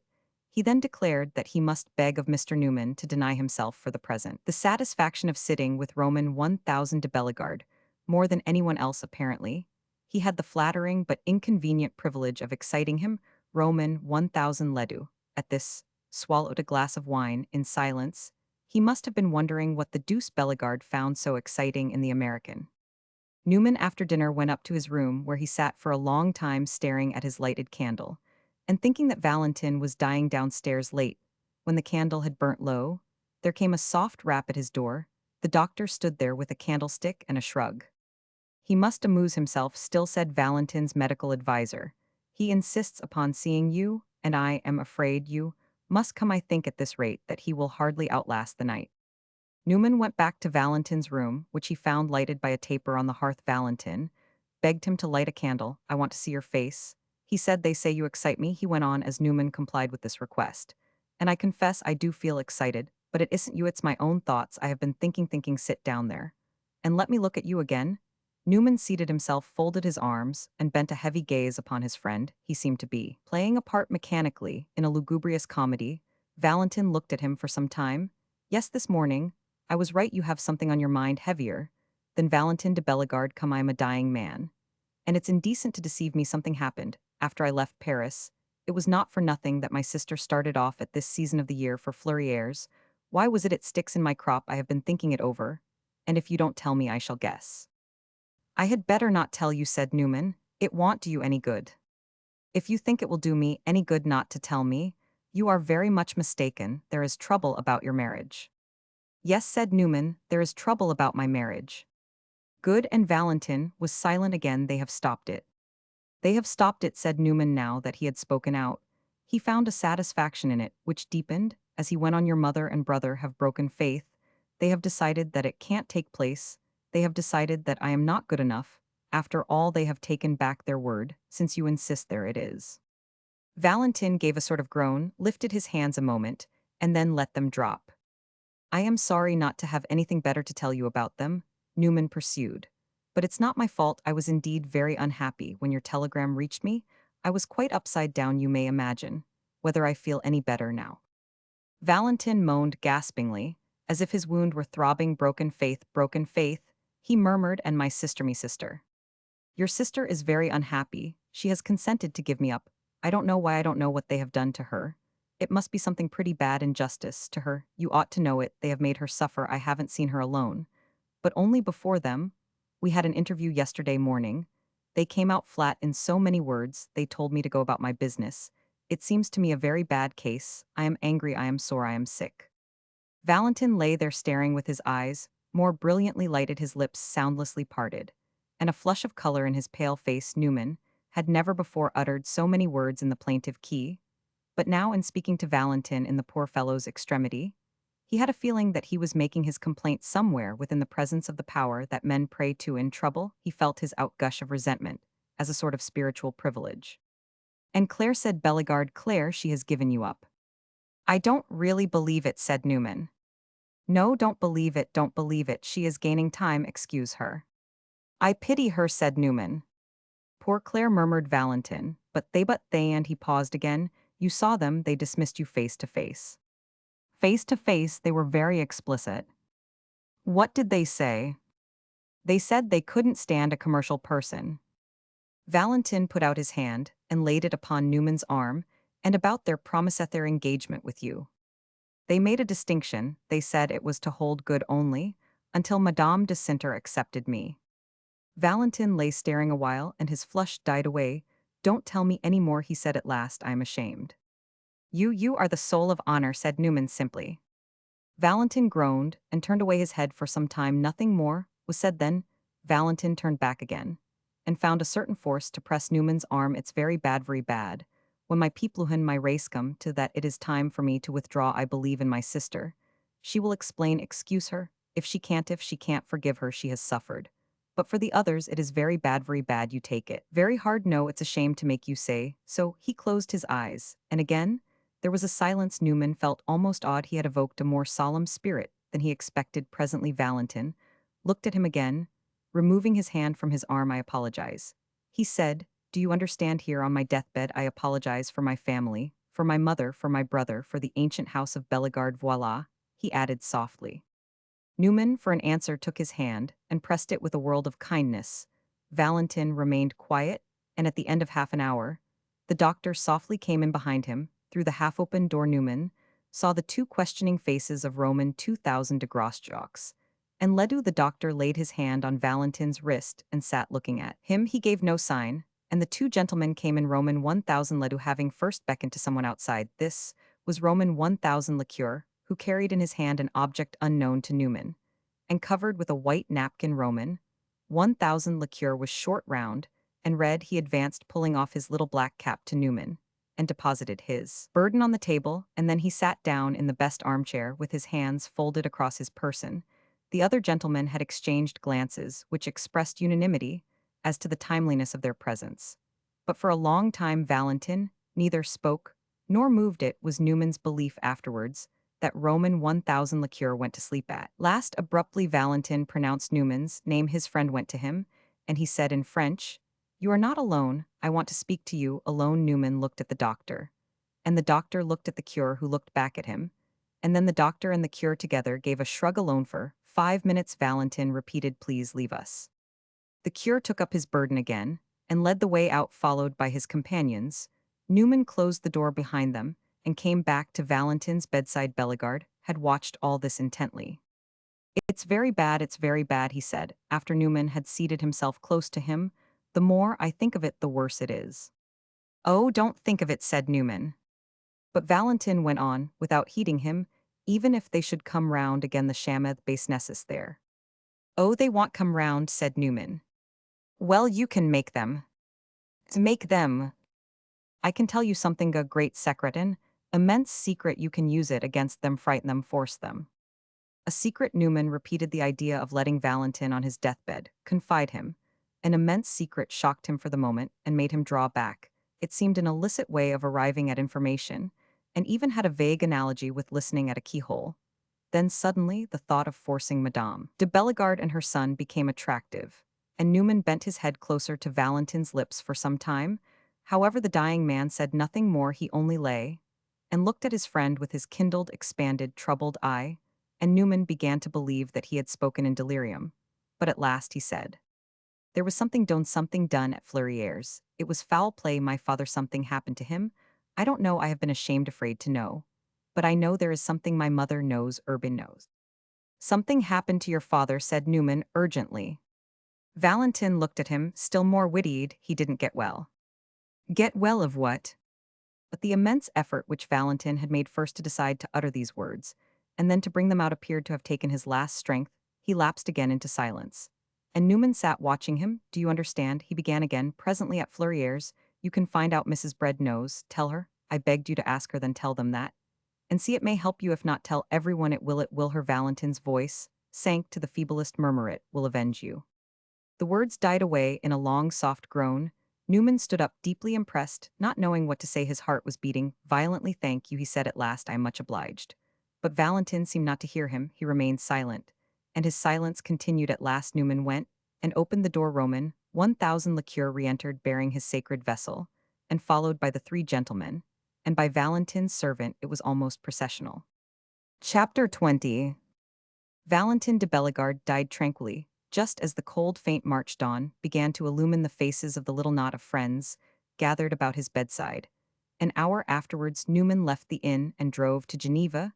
He was naturally unwilling to be present at the arrival of Madame de Bellegarde and her firstborn at Geneva. For the moment he remained, he was like a man who has had a fall and wants to sit still and count his bruises. He instantly wrote to Madame de Sinter, relating to her the circumstances of her brother's death with certain exceptions, and asking her what was the earliest moment at which he might hope that she would consent to see him. Roman 1000 Ledoux had told him that he had reason to know that Valentin's will Bellegarde had a great deal of elegant personal property, to dispose off contained a request that he should be buried near his father in the churchyard of Fleurières, and Newman intended that the state of his own relations with the family should not deprive him of the satisfaction of helping to pay the last earthly honors to the best fellow in the world.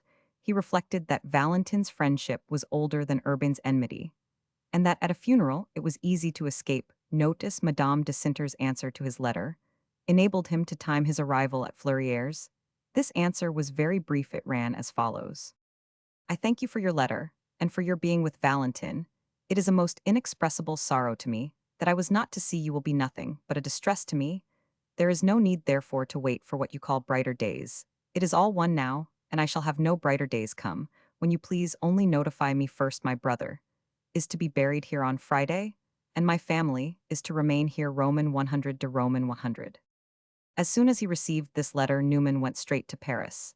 And to Poitiers, the journey took him far southward through green Touraine and across the farshening Loire into a country where the early spring deepened about him as he went, but he had never made a journey during which he heeded less what he would have called the lay of the land. He obtained lodging at the inn at Poitiers, and the next morning drove in a couple of hours to the village of Fleurières. But here, preoccupied though he was, he could not fail to notice the picturesqueness of the place. It was what the French call a petit bourg. It lay at the base of a sort of huge mound, on the summit of which stood the crumbling ruins of a feudal castle, much of whose sturdy material, as well as that of the wall which dropped along the hill to enclose the clustered houses, defensively had been absorbed into the very substance of the village. The church was simply the former chapel of the castle, fronting upon its grass-grown court, which however was of generous enough width to have given up its quaintest corner to a little graveyard. Here the very headstones themselves seemed to sleep as they slanted into the grass. The patient elbow of the rampart held them together on one side, and in front, far beneath their mossy lids, the green plains and blue distances stretched away. The way to church up the hill was impracticable to vehicles. It was lined with peasants 2 or 3 rows deep, who stood watching old Madame de Bellegarde slowly ascend it on the arm of her elder son. Behind the pallbearers of the other, Newman chose to lurk among the common mourners, who murmured Madame la Comtesse as a tall figure veiled in black passed before them. He stood in the dusky little church while the service was going forward, but at the dismal tombside, he turned away and walked down the hill. He went back to Poitiers and spent 2 days in which patience and impatience were singularly commingled. On the third day he sent Madame de Sinter a note saying that he would call upon her in the afternoon, and in accordance with this, he again took his way to Fleurières. He left his vehicle at the tavern in the village street, and obeyed the simple instructions which were given him for finding the chateau. It is just beyond there, said the landlord, and pointed to the treetops of the park above the opposite houses. Newman followed the first crossroad to the right. It was bordered with moldy cottage sand. In a few moments saw before him the peaked roofs of the towers. Advancing farther, he found himself before a vast iron gate, rusty and closed here. He paused a moment, looking through the bars. The chateau was near the road. This was at once its merit and its defect, but its aspect was extremely impressive. Newman learned afterwards from a guidebook of the province that it dated from the time of Henry Roman IV. It presented to the wide paved area which preceded it, and which was edged with shabby farm buildings, an immense facade of dark time-stained brick, flanked by 2 low wings, each of which terminated in a little Dutch-looking pavilion, capped with a fantastic roof. 2 towers rose behind, and behind the towers was a mass of elms and beeches now just faintly green. But the great feature was a wide green river, which washed the foundations of the chateau. The building rose from an island in the circling stream, so that this formed a perfect moat spanned by a 2-arched bridge, without a parapet. The dull brick walls which here and there made a grand straight sweep, the ugly little cupolas of the wings, the deep-set windows, the long steep pinnacles of mossy slate, all mirrored themselves in the tranquil river. Newman rang at the gate, and was almost frightened at the tone with which a big rusty bell above his head replied to him. An old woman came out from the gatehouse and opened the creaking portal just wide enough for him to pass, and he went in across the dry bare court and the little cracked white slabs of the causeway on the moat at the door of the chateau. He waited for some moments, and this gave him a chance to observe that Fleurières was not kept up, and to reflect that it was a melancholy place of residence. It looks, said Newman to himself, and I give the comparison for what it is worth, like a Chinese penitentiary. At last, the door was opened by a servant whom he remembered to have seen in the Rue de l'Université. The man's dull face brightened as he perceived our hero, for Newman, for indefinable reasons, enjoyed the confidence of the liveried gentry. The footman led the way across a great central vestibule, with a pyramid of plants in tubs in the middle of glass doors. All around to what appeared to be the principal drawing room of the Chateau Newman, crossed the threshold of a room of superb proportions, which made him feel at first like a tourist with a guidebook and a cicerone awaiting a fee, but when his guide had left him alone with the observation that he would call Madame la Comtesse Newman, perceived that the salon contained little that was remarkable save a dark ceiling, with curiously carved rafters, some curtains of elaborate antiquated tapestry, and a dark oaken floor polished like a mirror. He waited some minutes walking up and down, but at length, as he turned at the end of the room, he saw that Madame de Cinter had come in by a distant door. She wore a black dress, and she stood looking at him as the length of the immense room lay between them. He had time to look at her before they met in the middle of it. He was dismayed at the change in her appearance, pale, heavy-browed, almost haggard, with a sort of monastic rigidity in her dress. She had little but her pure features in common with the woman, whose radiant good grace he had hitherto admired. She let her eyes rest on his own, and she let him take her hand, but her eyes looked like two rainy autumn moons, and her touch was portentously lifeless. "I was at your brother's funeral," Newman said then. "I waited 3 days, but I could wait no longer." "Nothing can be lost or gained by waiting," said Madame de Cinter, "but it was very considerate of you to wait wronged as you have been." "I am glad you think I have been wronged," said Newman, with that oddly humorous accent with which he often uttered words of the gravest meaning.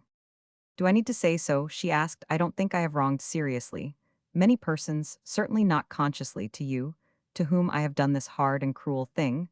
The only reparation I can make is to say I know it, I feel it. The reparation is pitifully small." "Oh, it's a great step forward," said Newman, with a gracious smile of encouragement. He pushed a chair towards her and held it, looking at her urgently. She sat down mechanically, and he seated himself near her, but in a moment he got up restlessly and stood before her. She remained seated like a troubled creature who had passed through the stage of restlessness. "I say nothing is to be gained by my seeing you," she went on, "and yet I am very glad you came now. I can tell you what I feel, it is a selfish pleasure, but it is one of the last I shall have," and she paused with her great misty eyes fixed upon him.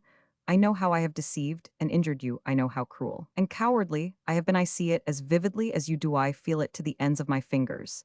And she unclasped her hands, which were locked together in her lap, lifted them, and dropped them at her side. "Anything that you may have said of me in your angriest passion is nothing to what I have said to myself." "In my angriest passion," said Newman, "I have said nothing hard of you. The very worst thing I have said of you yet is that you are the loveliest of women," and he seated himself before her again abruptly.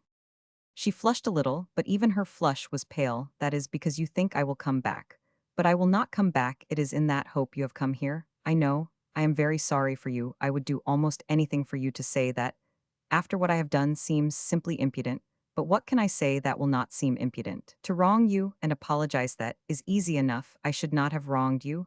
She stopped a moment, looking at him, and motioned him to let her go on. "I ought never to have listened to you at first. That was the wrong. No good could come of it. I felt it. And yet I listened. That was your fault. I liked you too much. I believed in you. And don't you believe in me now?" "More than ever, but now, it doesn't matter. I have given you up." Newman gave a powerful thump with his clenched fist upon his knee. Why," he cried, "give me a reason, a decent reason. You are not a child, you are not a minor, nor an idiot. You are not obliged to drop me, because your mother told you to. Such a reason isn't worthy of you." "I know that it's not worthy of me, but it's the only one I have to give after all," said Madame de Cinter, throwing out her hands. "Think me an idiot, and forget me. That will be the simplest way." Newman got up and walked away with a crushing sense that his cause was lost, and yet with an equal inability to give up fighting. He went to one of the great windows and looked out at the stiffly embanked river and the formal gardens which lay beyond it. When he turned round, Madame de Cinter had risen. She stood there silent and passive. "You are not frank," said Newman. "You are not honest. Instead of saying that you are imbecile, you should say that other people are wicked. Mother and your brother have been false and cruel. They have been so to me, and I am sure they have been so to you. Why do you try to shield them? Why do you sacrifice me to them? I am not false. I am not cruel. You don't know what you give up. I can tell you, Thaddeus, don't they bully you and plot about you and he paused, holding out his hands. She turned away and began to leave him. "You told me the other day that you were afraid of your mother," he said, following her. "What did you mean?" Madame de Cinter shook her head. "I remember. I was sorry afterwards." "You were sorry when she came down and put on the thumbscrews. In God's name, what is it she does to you?" Nothing, nothing that you can understand, and now that I have given you up, I must not complain of her to you. That's no reasoning, cried Newman. Complain of her, on the contrary. Tell me all about it frankly and trustfully as you ought, and we will talk it over so satisfactorily that you won't give me up. Madame de Cinter looked down some moments fixedly, and then raising her eyes, she said, one good at least has come of this. I have made you judge me more fairly. You thought of me in a way that did me great honor. I don't know why you had taken it into your head. But it left me no loophole for a Scapino chance to be the common weak creature. It was not my fault. I warned you from the first, but I ought to have warned you more. I ought to have convinced you that I was doomed to disappoint you. But I was in a way too proud. You see what my superiority amounts to, I hope.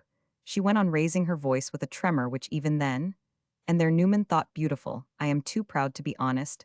I am not too proud to be faithless. I am timid and cold and selfish. I am afraid of being uncomfortable. And you call marrying me uncomfortable, said Newman, staring. Madame de Cinter blushed a little, and seemed to say that if begging his pardon in words was impudent, she might at least thus mutely express her perfect comprehension of his finding her conduct odious. It is not marrying you, it is doing all that would go with it. It's the rupture, the defiance, the insisting upon being happy in my own way. What right have I to be happy when? And she paused. When what, said Newman? When others have been most unhappy. What others? Newman asked. What have you to do with any others?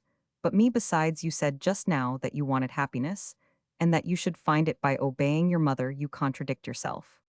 Yes, I contradict myself. That shows you that I am not even intelligent. You are laughing at me, cried Newman. You are mocking me. She looked at him intently, and an observer might have said that she was asking herself whether she might not most quickly end their common pain by confessing that she was mocking him. No, I am not, she presently said. Granting that you are not intelligent, he went on, that you are weak, that you are common, that you are nothing, that I have believed you, where what I ask of you is not heroic effort, it is a very common effort. There is a great deal on my side to make it easy. The simple truth is that you don't care enough about me to make it. I am cold, said Madame de Cinter. I am as cold as that flowing river. Newman gave a great rap on the floor with his stick, and a long, grim laugh. Good, good. He cried, you go altogether too far, you overshoot the mark. There isn't a woman in the world as bad as you would make yourself out. I see your game. It's what I said, you are blackening yourself to white others. You don't want to give me up at all. You like may you like me.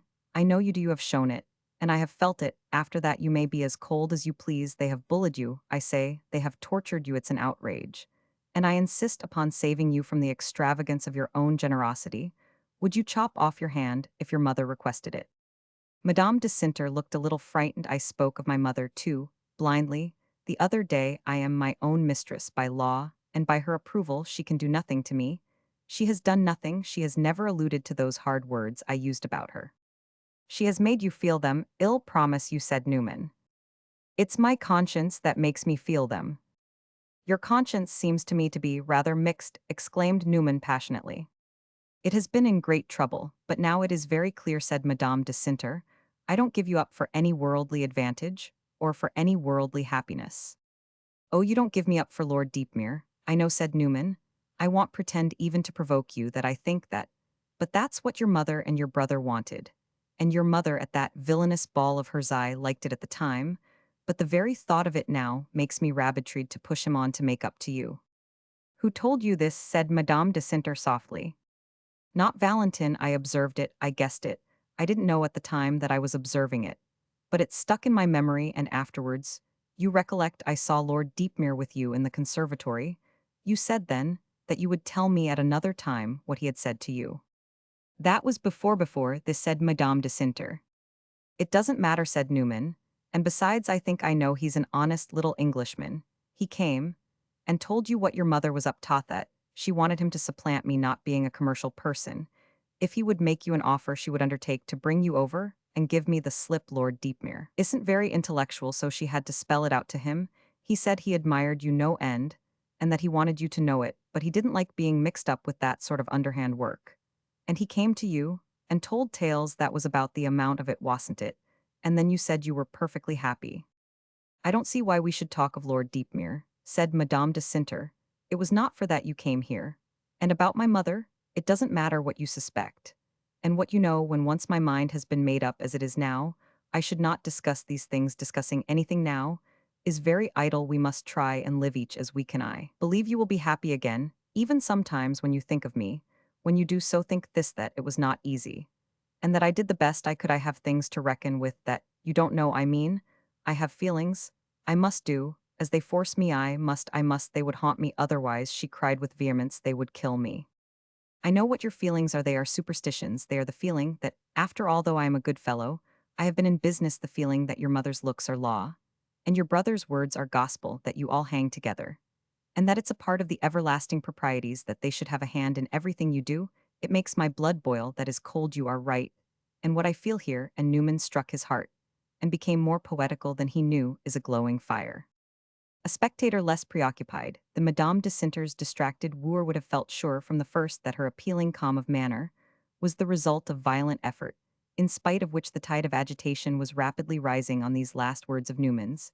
It overflowed, though at first she spoke low for fear of her voice betraying her. No, I was not right. I am not cold. I believe that if I am doing what seems so bad, it is not mere weakness and falseness. Mr. Newman, it's like a religion. I can't tell you I can't. It's cruel of you to insist. I don't see why I shouldn't ask you to believe me and pity me. It's like a religion. There's a curse upon the house. I don't know what. I don't know why. Don't ask me. We must all bear it. I have been too selfish. I wanted to escape from it. You offered me a great chance besides my liking you. It seemed good to change completely, to break, to go away. And then I admired you, but I can't. It has overtaken and come back to me. Her self-control had now completely abandoned her, and her words were broken with long sobs. Why do such dreadful things happen to us? We? Is my brother Valentin killed like a beast in the midst of his youth, and his gaiety and his brightness? And all that we loved him for? Why are there things I can't ask about, that I am afraid to know? Why are there places I can't look at, sounds I can't hear? Why is it given to me to choose to decide in a case so hard and so terrible as this? I am not meant for that. I am not made for boldness and defiance. I was made to be happy in a quiet, natural way. At this Newman gave a most expressive groan, but Madame de Sinter went on. I was made to do gladly and gratefully what is expected of me. My mother has always been very good to me. That's all I can say. I must not judge her. I must not criticize her. If I did, it would come back to me. I can't change. No, said Newman bitterly. I must change if I break in too in the effort. You are different. You are a man. You will get over it. You have all kinds of consolation. You were born. You were trained to changes. Besides, I shall always think of you. I don't care for that, cried Newman. You are cruel. You are terribly cruel. God forgive you. You may have the best reasons and the finest feelings in the world. That makes no difference. You are a mystery to me. I don't see how such hardness can go with such loveliness. Madame de Sinter fixed him a moment with her swimming eyes. You believe I am hard, then? Newman answered her look and then broke out. You are a perfect, faultless creature. Stay by me. Of course I am hard, she went on. Whenever we give pain, we are hard. And we must give pain. That's the world, hateful, miserable world. Ah. And she gave a long, deep sigh. I can't even say I am glad to have known you, so I am. That too is to wrong you. I can say nothing that is not cruel. Therefore, let us part without more of this. Goodbye. And she put out her hand. Newman stood and looked at it without taking it, and raised his eyes to her face. He felt himself like shedding tears of rage. What are you going to do? He asked. Where are you going? Where I shall give no more pain and suspect no more evil. I am going out of the world. Out of the world? I am going into a convent. Into a convent, Newman repeated the words with the deepest dismay. It was as if she had said she was going into an hospital, into a conventu. I told you that it was not for my worldly advantage or pleasure. I was leaving you. But still, Newman hardly understood. You are going to be a nun, he went on, in a cell for life, with a gown and white veil. A Nuna Carmelite, nun, said Madame de Sinter, for life, with God's leave. The idea struck Newman as too dark and horrible for belief, and made him feel as he would have done if she had told him that she was going to mutilate her beautiful face, or drink some potion that would make her mad. He clasped his hands and began to tremble visibly. Madame de Sinter, don't, he said. I beseech you on my knees, if you like, ill beseech you. She laid her hand upon his arm with a tender, pitying, almost reassuring gesture. You don't understand, she said. You have wrong ideas. It's nothing horrible. It is only peace and safety. It is to be out of the world where such troubles as this come to the innocent, to the best. And for life, that's the blessing of it. They can't begin again. Newman dropped into a chair and sat looking at her with a long, inarticulate murmur that this superb woman, in whom he had seen all human grace and household force, should turn from him, and all the brightness that he offered him and his future, and his fortune, and his fidelitito muffle herself in ascetic rags, and entomb herself in a cell was a confounding combination of the inexorable and the grotesque as the image deepened before him. The grotesque seemed to expand and overspread it. It was a reduction to the absurd of the trial, to which he was subjected, Yaoyu. A nun, he exclaimed, you, with your beauty defaced you, behind locks and bars, never, never if I can prevent it. And he sprang to his feet with a violent laugh. You can't prevent it, said Madame de Cinter, and it ought a little to satisfy you. Do you suppose I will go on living in the world still beside you? And yet not with you, it is all arranged, goodbye, goodbye. This time he took her hand, took it in both his own, forever he said. Her lips made an inaudible movement, and his own uttered a deep imprecation. She closed her eyes as if with the pain of hearing it, then he drew her towards him and clasped her to his breast. He kissed her white face. For an instant she resisted, and for a moment she submitted, then with force she disengaged herself, and hurried away over the long shining floor. The next moment, the door closed behind her. Newman made his way out as he could. Chapter 21. There is a pretty public walk at Poitiers, laid out upon the crest of the high hill, around which the little city clusters, planted with thick trees, and looking down upon the fertile fields, in which the old English princes fought for their right, and held it. Newman paced up and down this quiet promenade for the greater part of the next day, and let his eyes wander over the historic prospect, but he would have been sadly at a loss to tell you afterwards whether the latter was made up of coalfields or of vineyards. He was wholly given up to his grievance, of which reflection by no means diminished the weight. He feared that Madame de Cinter was irretrievably lost, and yet, as he would have said himself, he didn't see his way clear to giving her up. He found it impossible to turn his back upon Fleurières, and its inhabitants. It seemed to him that some germ of hope or reparation must lurk there somewhere if he could only stretch his arm out far enough to pluck it. It was as if he had his hand on a doorknob, and were closing his clenched fist upon it. He had thumped, he had called, he had pressed the door with his powerful knee, and shaken it with all his strength, and dead damning silence had answered him, and yet something held him there, something hardened the grasp of his fingers. Newman's satisfaction had been too intense, his whole plan too deliberate, and mature, his prospect of happiness too rich and comprehensive for this fine moral fabric to crumble at a stroke. The very foundation seemed fatally injured, and yet he felt a stubborn desire still to try to save the edifice. He was filled with a sorer sense of wrong than he had ever known, or than he had supposed it possible.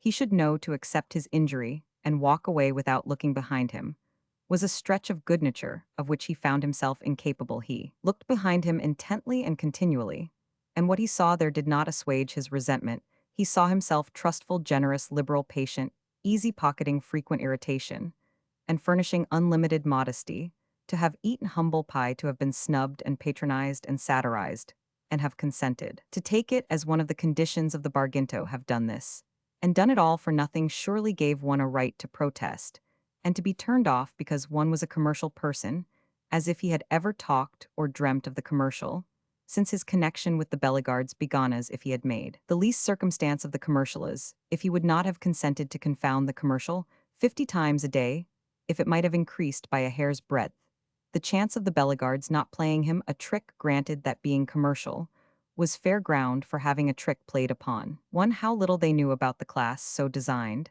and its enterprising way of not standing upon trifles. It was in the light of his injury that the weight of Newman's past endurance seemed so heavy. His actual irritation had not been so great merged as it was in his vision of the cloudless blue that overarched his immediate wooing, but now his sense of outrage was deep, rancorous, and ever present. He felt that he was a good fellow wronged. As for Madame de Cinter's conduct, it struck him with a kind of awe, and the fact that he was powerless to understand it or feel the reality of its motives only deepened the force with which he had attached himself to her. He had never let the fact of her Catholicism trouble him. Catholicism to him was nothing but a name, and to express a mistrust of the form in which her religious feelings had molded themselves would have seemed to him on his own part a rather pretentious affectation of Protestant zeal. If such superb white flowers as that could bloom in Catholic soil, the soil was not insalubrious. But it was one thing to be a Catholic and another to turn nun on your hand. There was something lugubriously comical in the way Newman's thoroughly contemporaneous optimism was confronted with this dusky old-world expedient to see a woman made for him and for motherhood to his children juggled away in this tragic travestiate. was a thing to rub one's eyes over a nightmare, an illusion, a hoax. But the hours passed away without disproving the thing, and leaving him only the aftersense of the vehemence with which he had embraced Madame de Cinter. He remembered her words and her looks. He turned them over, and tried to shake the mystery out of them, and to infuse them with an endurable meaning. What had she meant by her feeling being a kind of religion? It was the religion simply of the family. Laws, the religion of which her implacable little mother was the high priestess, twist the thing about as her generosity would. The one certain fact was that they had used force against her. Her generosity had tried to screen them, but Newman's heart rose into his throat at the thought that they should go scot-free. The 24 hours wore themselves away, and the next morning, Newman sprang to his feet with the resolution to return to Fleurieres and demand another interview with Madame de Bellegarde and her son. He lost no time in putting it into practice. As he rolled swiftly over the excellent road in the little calèche furnished him at the inn at Poitiers, he drew forth, as it were, from the very safe place in his mind, to which he had consigned it, the last information given him by poor Valentin. Valentin had told him he could do something with it, and Newman thought it would be well to have it at hand. This was, of course, not the first time lately that Newman had given it his attention. It was information in the rough. It was dark and puzzling, but Newman was neither helpless nor afraid. Valentin had evidently meant to put him in possession of a powerful instrument, though he could not be said to have placed the handle very securely within his grasp. But if he had not really told him the secret, he had at least given him the clue to it, a clue of which that queer old Mrs. Bread held the other end. Mrs. Bread had always looked to Newman as if she knew secrets, and as he apparently enjoyed her esteem. He suspected she might be induced to share her knowledge with him so long as there was only Mrs. Bread to deal with. He felt easy as to what there was to find out. He had only one that it might not be bad enough then, when the image of the Marquise and her son rose before him again, standing side by side, the old woman's hand in Urban's arm, and the same cold, unsociable fixedness in the eyes of each. He cried out to himself that the fear was groundless. There was blood in the secret. At the very least, he arrived at Fleurieres almost in a state of elation. He had satisfied himself logically that in the presence of his threat of exposure, they would, as he mentally phrased it, rattle down like unwound buckets. He remembered, indeed, that he must first catch his hare, first ascertain what there was to expose. But after that, why shouldn't his happiness be as good as new again? Mother and son would drop their lovely victim in terror and take to hiding, and Madame de Cinter, left to herself, would surely come back to him, give her a chance, and she would rise to the surface, return to the light. How could she fail to perceive that his house would be much the most comfortable sort of convent? Newman, as he had done before, left his conveyance at the inn, and walked the short remaining distance to the chateau. When he reached the gate, however, a singular feeling took possession of him, feeling which, strange as it may seem, had its source in its unfathomable good nature. He stood there a while, looking through the bars at the large time-stained face of the edifice, and wondering to what crime it was that the dark old house with its flowery name had given convenient occasion. It had given occasion first and last to tyrannies and sufferings enough, Newman said to himself. It was an evil-looking place to live in. Then suddenly came the reflection, what a horrible rubbish heap of iniquity to fumble in the attitude of inquisitor turned its ignobler face, and with the same movement Newman declared that the Bellegardes should have another chance. He would appeal once more directly to their sense of fairness, and not to their fear. And if they should be accessible to reason, he need know nothing worse about them than what he already knew. That was bad enough. The gatekeeper let him in through the same stiff crevice as before, and he passed through the court, and over the little rustic bridge on the moat. The door was opened before he had reached it, and as if to put his clemency to rout with the suggestion of a richer opportunity, Mrs. Bread stood there awaiting him. Her face, as usual, looked as hopelessly blank as the tide-smoothed Sezend, and her black garments seemed of an intenser sable. Newman had already learned that her strange inexpressiveness could be a vehicle for emotion, and he was not surprised at the muffled vivacity with which she whispered, "I thought you would try again, sir. I was looking out for you." "I am glad to see you," said Newman. "I think you are my friend." Mrs. Bread looked at him opaquely. "I wished you well, sir, but it's vain wishing now. You know then how they have treated me." "Oh, sir," said Mrs. Bread dryly, "I know everything." Newman hesitated a moment. "Everything." Mrs. Bread gave him a glance somewhat more lucent. "I know, at least too much, sir." "One can never know too much. I congratulate you. I have come to see Madame de Bellegarde and her son." Newman added, "Are they at home? If they are not, I will wait."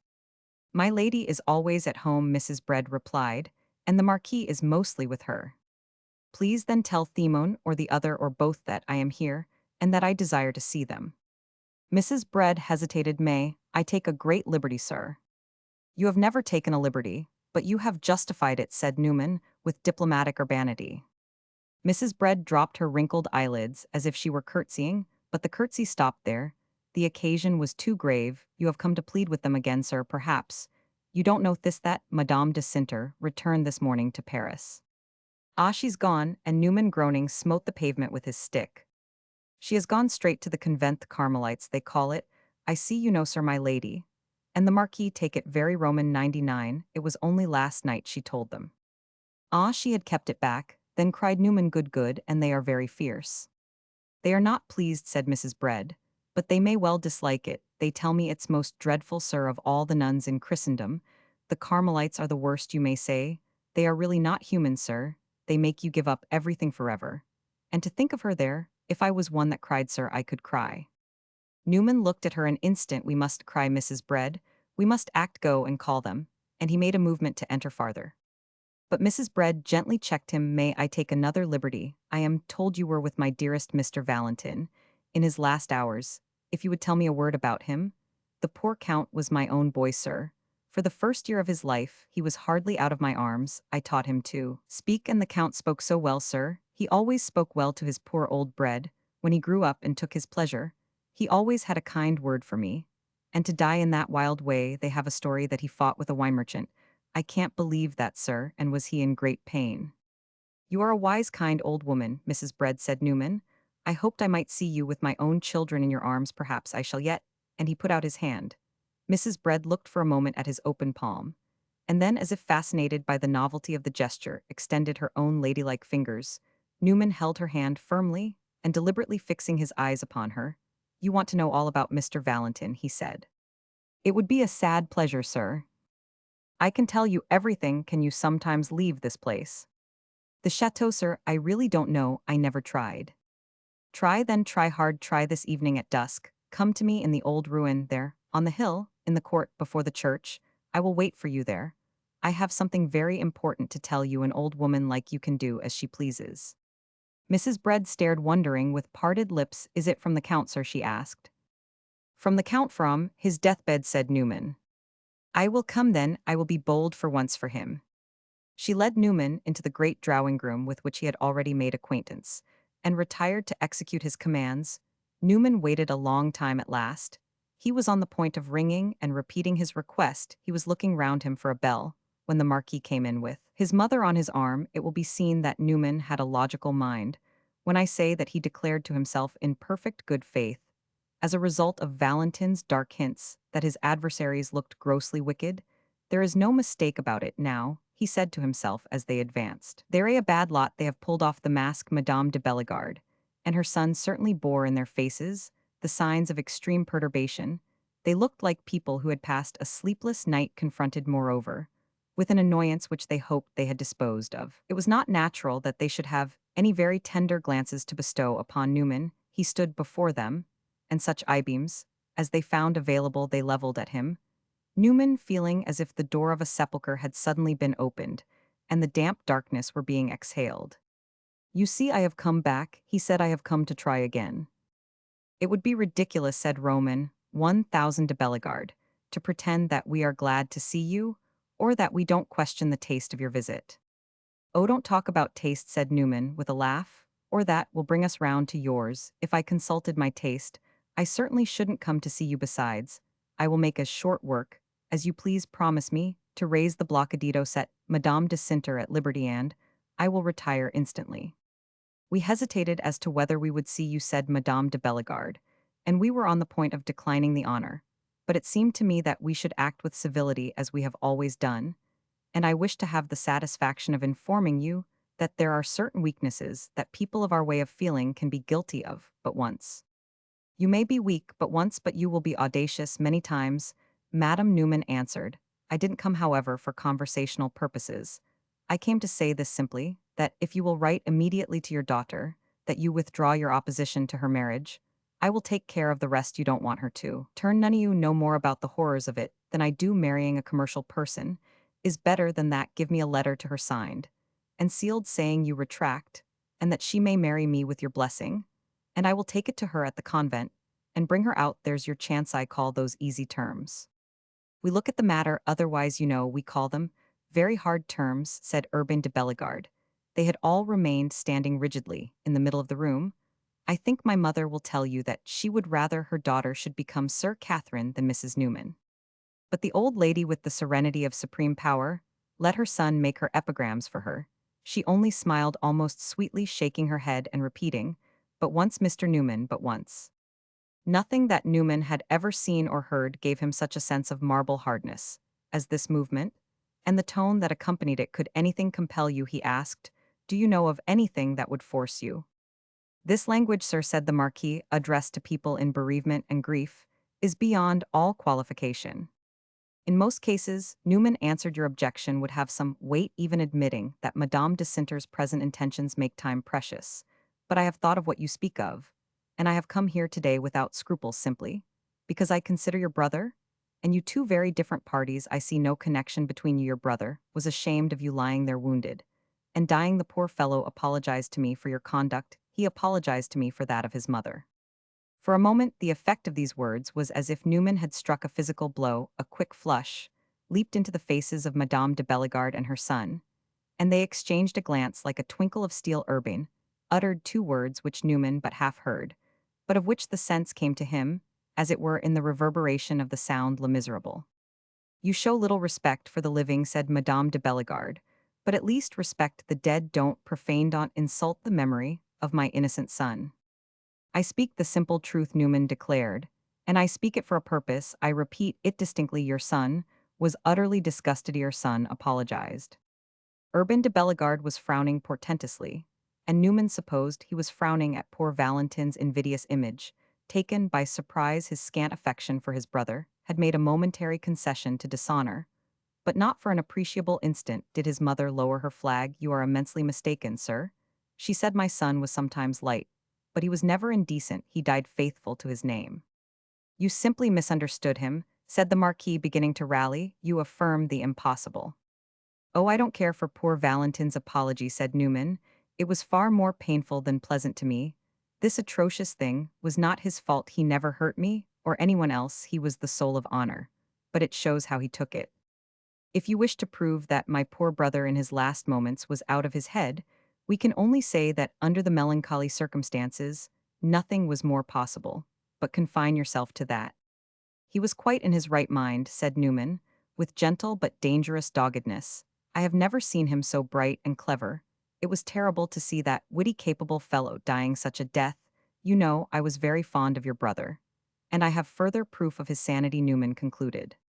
The Marquise gathered herself together majestically. This is too gross, she cried. We decline to accept your story, sir. We repudiate it. Urbain opened the door. She turned away with an imperious motion to her son, and passed rapidly down the length of the room. The Marquis went with her, and held the door open. Newman was left standing. He lifted his finger as a sign to Roman 1000 de Bellegarde, who closed the door behind his mother, and stood waiting. Newman slowly advanced, more silent for the moment than life. The two men stood face to face. Then Newman had a singular sensation. He felt his sense of injury almost brimming over into jocularity. Come, he said, you don't treat me well, at least admit that. Roman 1000 de Bellegarde looked at him from head to foot, and then in the most delicate bespread voice, I detest you personally, he said. That's the way I feel to you, but for politeness' sake, I don't say it, said Newman. It's singular I should want so much to be your brother-in-law, but I can't give it up. Let me try once more. And he paused a moment. You have a secretary, you have a skeleton in the closet. Roman 1000 de Bellegarde continued to look at him hard, but Newman could not see whether his eyes betrayed anything. The look of his eyes was always so strange. Newman paused again, and then went on. You and your mother have committed a crime. At this, Roman 1000 de Bellegarde's eyes certainly did change. They seemed to flicker like blown candles. Newman could see that he was profoundly startled, but there was something admirable in his self-control. Continue, said Roman 1000 de Bellegarde. Newman lifted a finger and made it waver a little in the air. Need I continue? You are trembling. Pray, where did you obtain this interesting information? Roman 1000 de Bellegarde asked very softly. I shall be strictly accurate, said Newman. I won't pretend to know more than I do at present. That is all I know. You have done something that you must hide, something that would damn you if it were known, something that would disgrace the name you are so proud of. I don't know what it is, but I can find out. Persist in your present course. And I will find out. Change it. Let your sister go in peace. And I will leave you alone. It's a bargain. The Marquis almost succeeded in looking untroubled. The breaking up of the ice in his handsome countenance was an operation that was necessarily gradual, but Newman's mildly syllabled argumentation seemed to press and press. And presently he averted his eyes. He stood some moments reflecting. My brother told you this, he said, looking up. Newman hesitated a moment. Yes, your brother told me. The Marquis smiled handsomely. Didn't I say that he was out of his mind? He was out of his mind if I don't find out. He was very much in it if I do. Roman 1000 de Bellegarde gave a shrug. Sir, find out or not as you please. I don't frighten you, demanded Newman. That's for you to judge. No, it's for you to judge at your leisure. Think it over, feel yourself. All round, I will give you an hour or two. I can't give you more, for how do we know how fast they may be making Madame de Cinter? A nun, talk it over with your mother. Let her judge whether she is frightened. I don't believe she is as easily frightened in general as you, but you will see. I will go and wait in the village at the inn, and I beg you to let me know as soon as possible, say by 3 o'clock. A simple yes or no on paper will do. Only, in case of a yes, I shall expect you this time to stick to your bargain. And with this, Newman opened the door and let himself out. The Marquis did not move, and Newman, retiring, gave him another look at the inn in the village. He repeated, then he turned away altogether and passed out of the house. He was extremely excited by what he had been doing, for it was inevitable that there should be a certain emotion in calling up the specter of dishonor before a family 1,000 years old.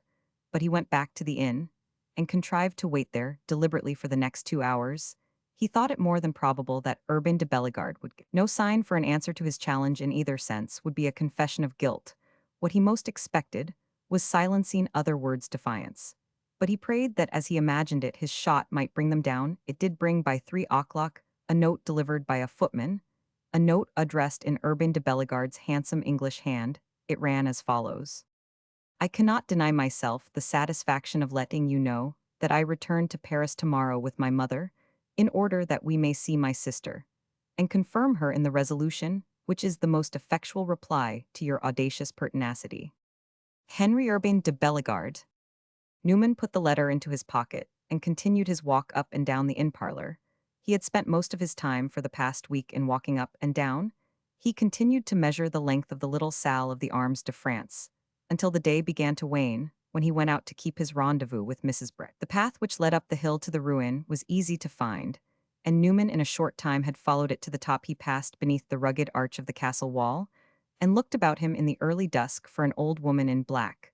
The castle yard was empty, but the door of the church was open. Newman went into the little nave and of course found a deeper dusk than without. A couple of tapers, however, twinkled on the altar, and just enabled him to perceive a figure seated by one of the pillars. Closer inspection helped him to recognize Mrs. Bread.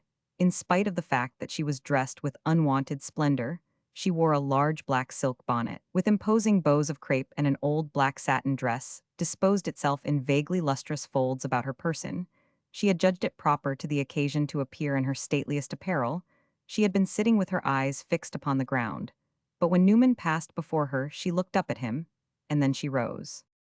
Are you a Catholic, Mrs. Bread? He asked. No, sir, I am a good Church of England woman. Very low, she answered. But I thought I should be safer in here than outside. I was never out in the evening before, sir. Shall be safer, said Newman, where no one can hear us, and he led the way back into the castle court, and then followed a path beside the church which he was sure must lead into another part of the ruin. He was not deceived. It wandered along the crest of the hill, and terminated before a fragment of wall pierced by a rough aperture, which had once been a door. Through this aperture Newman passed, and found himself in a nook peculiarly favorable to quiet conversation, as probably many an earnest couple, otherwise assorted than our friends, had assured themselves. The hill sloped abruptly away, and on the remnant of its crest were scattered 2 or 3 fragments of stone. Beneath over the plain lay the gathered twilight, through which in the near distance gleamed 2 or 3 lights from the chateau. Mrs. Bread rustled slowly after her guide, and Newman, satisfying himself that one of the fallen stones was steady, proposed to her to sit upon it. She cautiously complied, and he placed himself upon another near her. Chapter 22. I am very much obliged to you for coming, Newman said. I hope it won't get you into trouble. I don't think I shall be missed, my lady, in these days. Is not fond of having me about her. This was said with a certain fluttered eagerness, which increased Newman's sense of having inspired the old woman with confidence. From the first, he answered, you took an interest in my prospects, you were on my side. That gratified me, I assure you, and now that you know what they have done to me, I am sure you are with me all the more. They have not done well, I must say it, said Mrs. Bread, but you mustn't blame the poor countess, they pressed her hard. I would give $1,000,000 to know what they did to her, cried Newman. Mrs. Bread sat with a dull, oblique gaze fixed upon the lights of the chateau. They worked on her feelings, they knew. That was the way, she is a delicate creature. They made her feel wicked, she is only too good. Ah, they made her feel wicked, said Newman slowly. And then he repeated it, they made her feel wicked, they made her feel wicked. The words seemed to him, for the moment, a vivid description of infernal ingenuity. It was because she was so good that she gave up her, sweet lady, added Mrs. Bread. But she was better to them than to me, said Newman. She was afraid, said Mrs. Bread very confidently. She has always been afraid, or at least for a long time. That was the real trouble, sir. She was like a fair peach, I may say, with just one little speck. She had one little sad spot. You pushed her into the sunshine, sir, and it almost disappeared. Then they pulled her back into the shade, and in a moment it began to spread. Before we knew it, she was gone. She was a delicate creature. This singular attestation of Madame de Cinter's delicacy, for all its singularity, set Newman's wound aching afresh. I see, he presently said, she knew something bad about her mother. No, sir, she knew nothing, said Mrs. Bread, holding her head very stiff, and keeping her eyes fixed upon the glimmering windows of the chateau. She guessed something then, or suspected it. She was afraid to know, said Mrs. Bread. But you know at any rate, said Newman. She slowly turned her vague eyes upon Newman, squeezing her hands together in her lap. You are not quite faithful, sir. I thought it was to tell me about Mr. Valentin. You asked me to come here. Oh, the more we talk of Mr. Valentin, the better, said Newman. That's exactly what I want. I was with him, as I told you, in his last hour. He was in a great deal of pain. But he was quite himself. You know what that means. He was bright and lively and clever. Oh, he would always be clever, sir, said Mrs. Bread. And did he know of your trouble? Yes, he guessed it of himself. And what did he say to it? He said it was a disgrace to his name, but it was not the first. Lord, murmured Mrs. Bread. He said that his mother and his brother had once put their heads together and invented something even worse. You shouldn't have listened to that, sir. Perhaps not, but I did listen, and I don't forget it now. I want to know what it is. They Roman 999. Mrs. Bread gave a soft moan, and you have enticed me up into this strange place to tell you. Don't be alarmed, said Newman. I won't say a word that shall be disagreeable to you. Tell me as it suits you. And when it suits you, only remember that it was Mr. Valentin's last wish that you should. Did he say that? He said it with his last breath. Tell Mrs. Bread. I told you to ask her. Why didn't he tell you himself? It was too long a story for a dying man. He had no breath left in his body. He could only say that he wanted me to know that wronged, as I was, it was my right to know. But how will it help you, sir, said Mrs. Bread. That's for me to decide. Mr. Valentin believed it would, and that's why he told me your name was almost the last word he spoke. Mrs. Bread was evidently awestruck by this statement. She shook her clasped hands slowly up and down. Excuse me, sir, she said, if I take a great liberty, is it the solemn truth you are speaking? I must ask you that, must I not, sir? There's no offense, it is the solemn truth, I solemnly swear it. Mr. Valentin himself would certainly have told me more if he had been able. Oh, sir, if he knew more. Don't you suppose he did? There's no saying what he knew about anything, said Mrs. Bread, with a mild headshake. He was so mightily clever, he could make you believe he knew things that he didn't, and that he didn't know others that he had better not have known. I suspect he knew something about his brother that kept the Marquis civil to him. Newman propounded he made the Marquis feel him. What he wanted now was to put me in his place. He wanted to give me a chance to make the Marquis feel me. Mercy on us, cried the old waiting woman, how wicked we all are. I don't know, said Newman, some of us are wicked certainly. I am very angry, I am very sore, and I am very bitter, but I don't know that I am wicked. I have been cruelly injured, they have hurt me, and I want to hurt them. I don't deny that, on the contrary, I tell you plainly, that it is the use I want to make of your secret.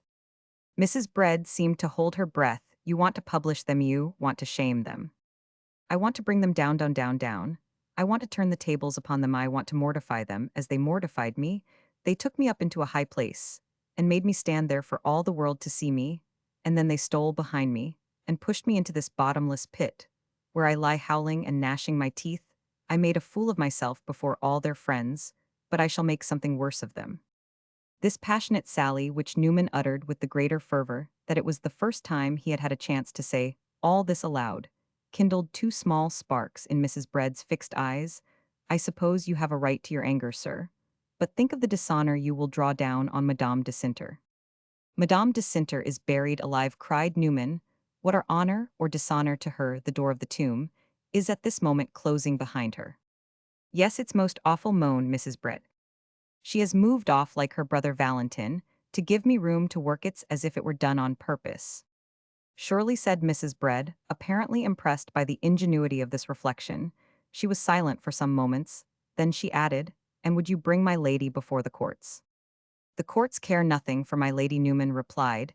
If she has committed a crime, she will be nothing for the courts but a wicked old woman. And will they hang her, sir? That depends upon what she has done, and Newman eyed Mrs. Bread intently. It would break up the family most terribly, sir. It's time such a family should be broken up, said Newman with a laugh. And me at my age out of place, sir, sighed Mrs. Bread. Oh, I will take care of you. You shall come and live with me. You shall be my housekeeper, or anything you like. I will pension you for life.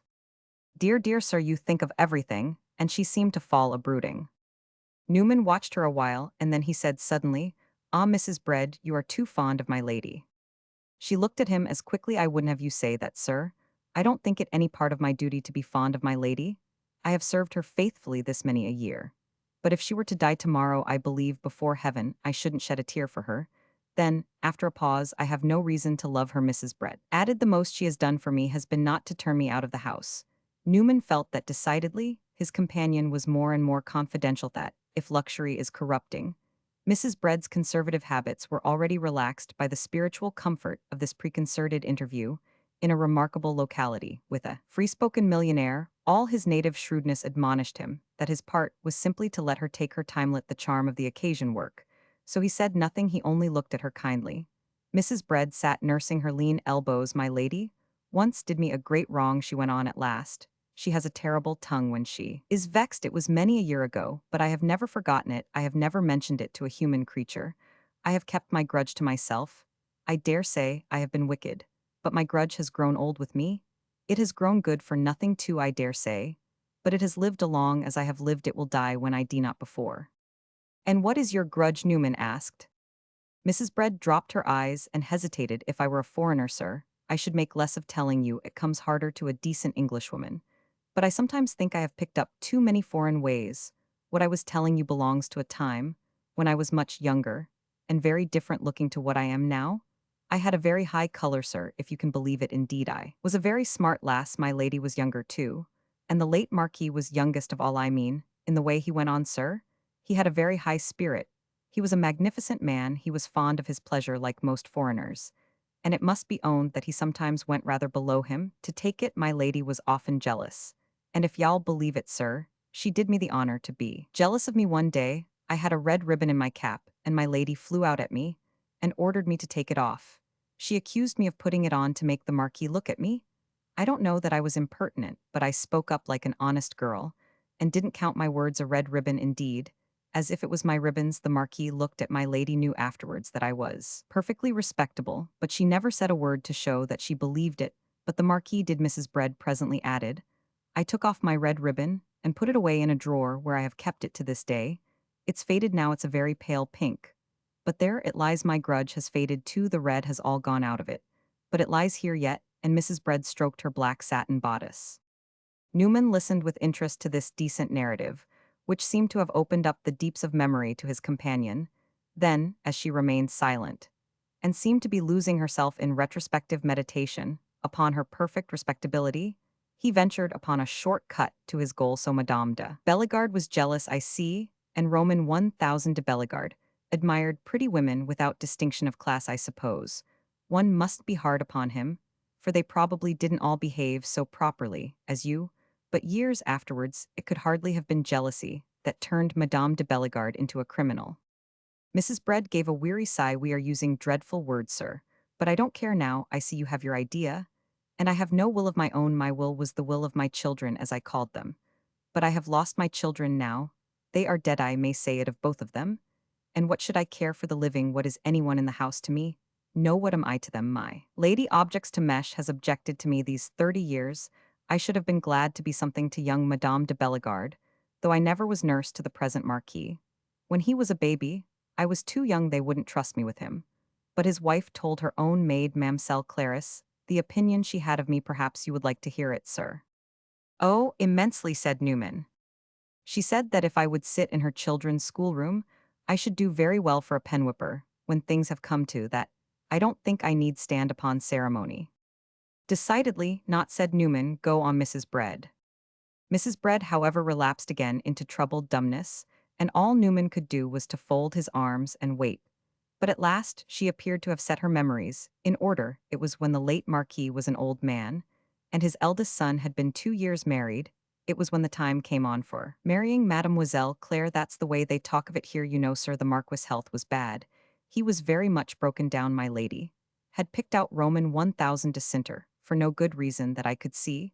But there are reasons I very well know that are beyond me, and you must be high in the world to understand them. Old Roman 1000 Decenter was very high, and my lady thought him almost as good as herself. That's saying a good deal. Mr. Urban took sides with his mother, as he always. Roman 999. The trouble, I believe, was that my lady would give very little money, and all the other gentlemen asked more. It was only Roman 1000 Decenter that was satisfied. The Lord willed it he should have that one soft spot. It was the only one he had. He may have been very grand in his birth, and he certainly was very grand in his bows and speeches, but that was all the grandeur he had. I think he was like what I have heard of comedians, not that I have ever seen one, but I know he painted his face. He might paint it all he would, he could never make me like it. The Marquis couldn't abide him, and declared that sooner than take such a husband as that Mademoiselle Claire should take none at all. He and my lady had a great scene. It came even to our ears in the servants' hall. It was not their first quarrel, if the truth must be told. They were not a loving couple, but they didn't often come to words, because I think neither of them thought the other's doings worth the trouble. My lady had long ago got over her jealousy, and she had taken to indifference in this. I must say they were well matched. The Marquis was very easygoing. He had a most gentlemanly temper. He got angry only once a year, but then it was very bad. He always took to bed directly afterwards. This time, I speak of, he took to bed as usual, but he never got up again. I am afraid the poor gentleman was paying for his dissipation. Isn't it true? They mostly do, sir, when they get old. My lady and Mr. Urban kept quiet, but I know my lady wrote letters to Roman 1000 Decenter. The Marquis got worse, and the doctors gave him up. My lady, she gave him up too, and if the truth must be told, she gave him up gladly. When once he was out of the way, she could do what she pleased with her daughter, and it was all arranged that my poor innocent child should be handed over to Roman 1000 Decenter.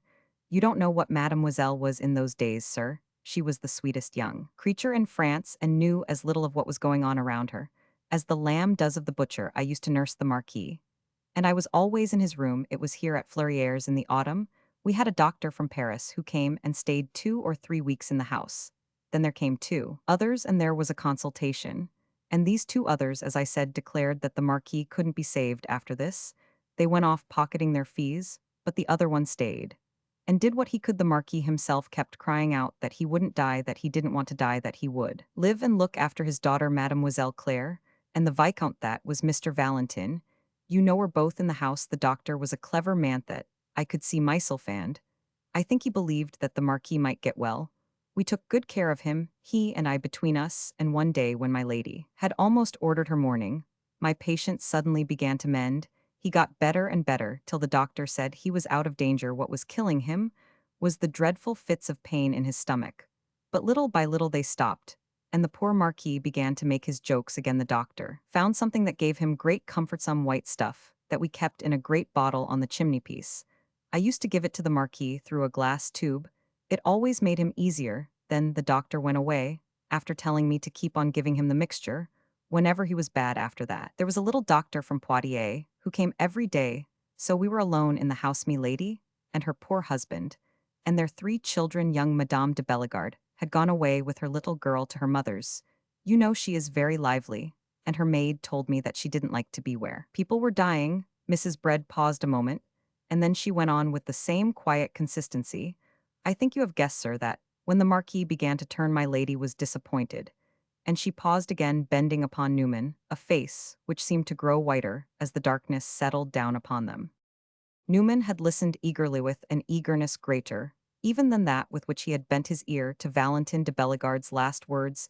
Every now and then, as his companion looked up at him, she reminded him of an ancient tabby cat protracting the enjoyment of a dish of milk. Even her triumph was measured and decorous. The faculty of exultation had been chilled by disuse. She presently continued. Late one night, I was sitting by the Marquis in his room, the great red room in the West Tower. He had been complaining a little, and I gave him a spoonful of the doctor's dose. My lady had been there in the early part of the evening. She sat far more than an hour by his bed. Then she went away and left me alone after midnight. She came back, and her eldest son was with her. They went to the bed and looked at the Marquis, and my lady took hold of his hand. Then she turned to me and said he was not so well. I remember how the Marquis, without saying anything, lay staring at her. I can see his white face at this moment in the great black square between the bed curtains. I said I didn't think he was very bad, and she told me to go to bed. She would sit a while with him. When the Marquis saw me going, he gave a sort of groan and called out to me not to leave him. But Mr. Urban opened the door for me and pointed the way out. The present Marquis, perhaps you have noticed, sir, has a very proud way of giving orders, and I was there to take orders. I went to my room, but I wasn't easy. I couldn't tell you why I didn't undress. I sat there waiting and listening. For what would you have said, sir? I couldn't have told you, for surely a poor gentleman might be comfortable with his wife and his son. It was as if I expected to hear the Marquis moaning after me again. I listened, but I heard nothing. It was a very still night. I never knew a night so still. At last, the very stillness itself seemed to frighten me, and I came out of my room and went very softly downstairs. In the anteroom outside of the Marquis' chamber, I found Mr. Urban walking up and down. He asked me what I wanted, and I said I came back to relieve my lady. He said he would relieve my lady and ordered me back to bed. But as I stood there unwilling to turn away, the door of the room opened, and my lady came out. I noticed she was very pale. She was very strange. She looked a moment at the Count and at me, and then she held out her arms to the Count. He went to her, and she fell upon him and hid her face. I went quickly past her into the room and to the Marquis' bed. He was lying there very white, with his eyes shut like a corpse. I took hold of his hand and spoke to him, and he felt to me like a dead man. Then I turned round. My lady and Mr. Urban were there. My poor Bread, said my lady Roman, 1,000 le Marquis is gone. Mr. Urban knelt down by the bed and said softly, Mon Pierre, Mon Pierre. I thought it wonderful strange, and asked my lady what in the world had happened and why she hadn't called me. She said nothing had happened, that she had only been sitting there with the Marquis, very quiet. She had closed her eyes, thinking she might sleep, and she had slept she didn't know how long. When she woke up, he was dead. It's death, my son, it's death, she said. To the Count, Mr. Urban said they must have the doctor immediately from Poitiers, and that he would ride off and fetch him. He kissed his father's face, and then he kissed his mother and went away. My lady and I stood there at the bedside. As I looked at the poor Marquis, it came into my head that he was not dead, that he was in a kind of swoon. And then my lady repeated, my poor Bread, it's death, it's death. And I said, yes, my lady, it's certainly death. I said just the opposite to what I believed it was my notion. Then my lady said we must wait for the doctor, and we sat there and waited. It was a long time. The poor Marquis neither stirred nor changed. I have seen death before, said my lady, and it's terribly like this. Yes, please, my lady, said I, and I kept thinking the night wore away without the Count's coming back, and my lady began to be frightened. She was afraid he had had an accident in the dark, or met with some wild people. At last she got so restless that she went below to watch in the court for her son's return. I sat there alone, and the Marquis never stirred. Here Mrs. Bread paused again, and the most artistic of romancers could not have been more effective. Newman made a movement, as if he were turning over the page of a novel. So he was dead, he exclaimed. 3 days afterwards, he was in his grave, said Mrs. Bread sententiously. In a little while, I went away to the front of the house, and looked out into the court, and there, before long, I saw Mr. Urban ride in alone. I waited a bit to hear him come upstairs with his mother, but they stayed below, and I went back to the Marquis' room. I went to the bed and held up the light to him, But I don't know why I didn't let the candlestick fall. The Marquis' eyes were open wide. They were staring at me. I knelt down beside him and took his hands and begged him to tell me in the name of wonder whether he was alive or dead still. He looked at me a long time, and then he made me a sign to put my ear close to him. I am dead, he said. I am dead. The Marquis has killed me. I was all in a tremble. I didn't understand him. He seemed both a man and a corpse, if you can fancy, sir. But y'all get well now, sir, I said. And then he whispered again, ever so weak I wouldn't get well for a kingdom. I wouldn't be that woman's husband again. And then he said more. He said she had murdered him. I asked him what she had done to him, but he only replied, murder, murder, and shall kill my daughter. He said, my poor unhappy child. And he begged me to prevent that. And then he said that he was dying, that he was dead. I was afraid to move, or to leave him. I was almost dead myself. All of a sudden, he asked me to get a pencil and write for him. And then I had to tell him that I couldn't manage a pencil. He asked me to hold him up in bed while he wrote himself, and I said he could never do such a thing. But he seemed to have a kind of terror that gave him strength. I found a pencil in the room and a piece of paper and a book.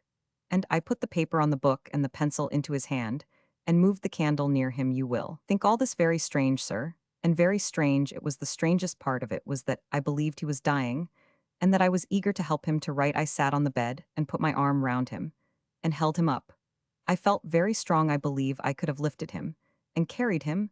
It was a wonder how he wrote, but he did write in a big scratching hand. He almost covered one side of the paper. It seemed a long time. I suppose it was 3 or 4 minutes. He was groaning terribly all the while. Then he said it was ended, and I let him down upon his pillows, and he gave me the paper, and told me to fold it and hide it, and give it to those who would act upon it. Whom do you mean? I said. Who are those who will act upon it? But he only groaned for an answer. He couldn't speak for weakness. In a few minutes, he told me to go and look at the bottle on the chimney-piece. I knew the bottle. He meant the white stuff that was good for his stomach. I went and looked at it. But it was empty. When I came back, his eyes were open, and he was staring at me. But soon he closed them and he said no more. I hid the paper in my dress. I didn't look at what was written upon it, though I can read very well, sir, if I haven't any handwriting. I sat down near the bed. But it was nearly half an hour before my lady and the Count came in. The Marquis looked as he did when they left him, and I never said a word about his having been otherwise. Mr. Urban said that the doctor had been called to a person in childbirth, but that he promised to set out for Fleurieres immediately. In another half-hour he arrived, and as soon as he had examined the Marquis, he said that we had had a false alarm. The poor gentleman was very low, but he was still living. I watched my lady and her son when he said this to see if they looked at each other, and I am obliged to admit that they didn't. The doctor said there was no reason he should die. He had been going on so well, and then he wanted to know how he had suddenly fallen off. He had left him so very hardy. My lady told her little story, agging what she had told Mr. Urban, and mean the doctor looked at her and said nothing. He stayed the next day at the chateau and hardly left the Marquis. I was always there. Mademoiselle and Mr. Valentin came and looked at their father, but he never stirred. It was a strange, deathly stupor. My lady was always about. Her face was as white as her husband's, and she looked very proud, as I had seen her look when her orders or her wishes had been disobeyed. It was as if the poor Marquis had defied her, and the way she took it made me afraid of her. The apothecary from Poitiers kept the Marquis along through the day, and we waited for the other doctor from Paris, who, as I told you, had been staying at Fleurieres. They had telegraphed for him early in the morning, and in the evening he arrived. He talked a bit outside with the doctor from Poitiers, and then they came in to see the Marquis together. I was with him, and so was Mr. Urban. My lady had been to receive the doctor from Paris, and she didn't come back with him into the room. He sat down by the Marquis. I can see him there now with his hand on the Marquis' wrist, and Mr. Urban watching him with a little looking-glass in his hand. I am sure he's better, said the little doctor from Poitiers. I am sure he'll come back a few moments. After he had said this, the Marquis opened his eyes as if he were waking up, and looked at us from one to the other. I saw him look at me very softly, as you'd say. At the same moment my lady came in on tiptoe. She came up to the bed and put in her head between me and the Count. The Marquis saw her, and gave a long, most wonderful moan. He said something we couldn't understand, and he seemed to have a kind of spasm. He shook all over, and then closed his eyes, and the doctor jumped up and took hold of my lady. He held her for a moment a bit roughly. The Marquis was stone dead. This time there were those there that knew. Newman felt as if he had been reading by starlight the report of highly important evidence in a great murder case. And the paper, he said excitedly, what was written upon it? I can't tell you, sir, answered Mrs. Bread. I couldn't read it. It was in French. But could no one else read it? I never asked a human creature. No one has ever seen it. If you see it, you'll be the first. Newman seized the old woman's hand in both his own and pressed it vigorously. I thank you ever so much for that, he cried. I want to be the first. I want it to be my property. And no one else's. You're the wisest old woman in Europe. And what did you do with the paper? This information had made him feel extraordinarily strong. Give it to me quick. Mrs. Bread got up with a certain majesty. It is not so easy as that, sir. If you want the paper, you must wait. But waiting is horrible, urged Newman. I am sure I have waited. I have waited these many years, said Mrs. Bread. That is very true. You have waited for me. I won't forget it. And yet how comes it you didn't do as Roman 1000 de Bellegarde said, show the paper to someone? To whom should I show it? Answered Mrs. Bread mournfully. It was not easy to know, and many's the night I have lain awake thinking of it. 6 months afterwards, when they married Mademoiselle to her vicious old husband, I was very near bringing it out. I thought it was my duty to do something with it. And yet I was mightily afraid. I didn't know what was written on the paper, or how bad it might be, and there was no one I could trust enough to ask, and it seemed to me a cruel kindness to do that sweet young creature, letting her know that her father had written her mother down so shamefully. For that's what he did, I suppose. I thought she would rather be unhappy with her husband than be unhappy. That way it was for her. And for my dear Mr. Valentin, I kept quiet, I call it. But for me it was a weary quietness. It worried me terribly, and it changed me altogether. But for others I held my tongue, and no one to this hour knows what passed between the poor Marquis and me. But evidently there were suspicions, said Newman. Where did Mr. Valentin get his ideas? It was the little doctor from Poitiers. He was very ill-satisfied, and he made a great talk. He was a sharp Frenchman. And coming to the house as he did day after day, I suppose, he saw more than he seemed to see, and indeed the way the poor Marquis went off as soon as his eyes fell on my lady was a most shocking sight for anyone. The medical gentleman from Paris was much more accommodating, and he hushed up the other, but for all he could do Mr. Valentin and Mademoiselle heard something. They knew their father's death was somehow against nature. Of course, they couldn't accuse their mother. And as I tell you, I was as dumb as that stone. Mr. Valentin used to look at me sometimes, and his eyes seemed to shine as if he were thinking of asking me something. I was dreadfully afraid he would speak, and I always looked away and went about my business. If I were to tell him, I was sure he would hate me afterwards, and that I could never have borne. Once I went up to him and took a great liberty. I kissed him as I had kissed him when he was a child. You ought to look so sad, sir. I said, believe your poor old Bread, such a gallant, handsome young man, can have nothing to be sad about. And I think he understood me. He understood that I was begging off, and he made up his mind in his own way. He went about with his unasked question in his mind, as I did with my untold tale. We were both afraid of bringing dishonor on a great house. And it was the same with Mademoiselle. She didn't know what happened. She wouldn't know my lady, and Mr. Urban asked me no questions, because they had no reason. I was as still as a mouse. When I was younger, my lady thought me a hussy, and now she thought me a fool. How should I have any ideas? But you say the little doctor from Poitiers made a talk, said Newman. Did no one take it up? I heard nothing of it, sir. They are always talking scandal in these foreign countries. You may have noticed, and I suppose they shook their heads over Madame de Bellegarde. But after all, what could they say? The Marquis had been ill, and the Marquis had died. He had as good a right to die as anyone. The doctor couldn't say he had not come honestly by his cramps. The next year, the little doctor left the place and bought a practice in Bordeaux. And if there has been any gossip, it died out, and I don't think there could have been much gossip about my lady. That anyone would listen to my lady is so very respectable. Newman, at this last affirmation, broke into an immense resounding laugh. Mrs. Bread had begun to move away from the spot where they were sitting, and he helped her through the aperture in the wall and along the homeward path. Yes, he said, my lady's respectability is delicious. It will be a great crash. They reached the empty space in front of the church, where they stopped a moment, looking at each other with something of an air of closer fellowship, like two sociable conspirators. But what was it, said Newman? What was it she did to her husband? She didn't stab him or poison him. I don't know, sir. No one saw it. Unless it was Mr. Urban. You say he was walking up and down outside the room. Perhaps he looked through the keyhole. But no, I think that with his mother he would take it on trust. You may be sure I have often thought of it, said Mrs. Bread. I am sure she didn't touch him with her hands. I saw nothing on him anywhere. I believe it was in this way. He had a fit of his great pain, and he asked her for his medicine instead of giving it to him. She went and poured it away before his eyes. Then he saw what she meant, and weak and helpless as he was frightened. He was terrified. You want to kill me, he said. Yes, Roman 1000, Le Marquis. "I want to kill you," says my lady, and sits down and fixes her eyes upon him. "You know my lady's eyes. I think, sir, it was with them. She killed him. It was with the terrible strong will she put into them. It was like a frost on flowers."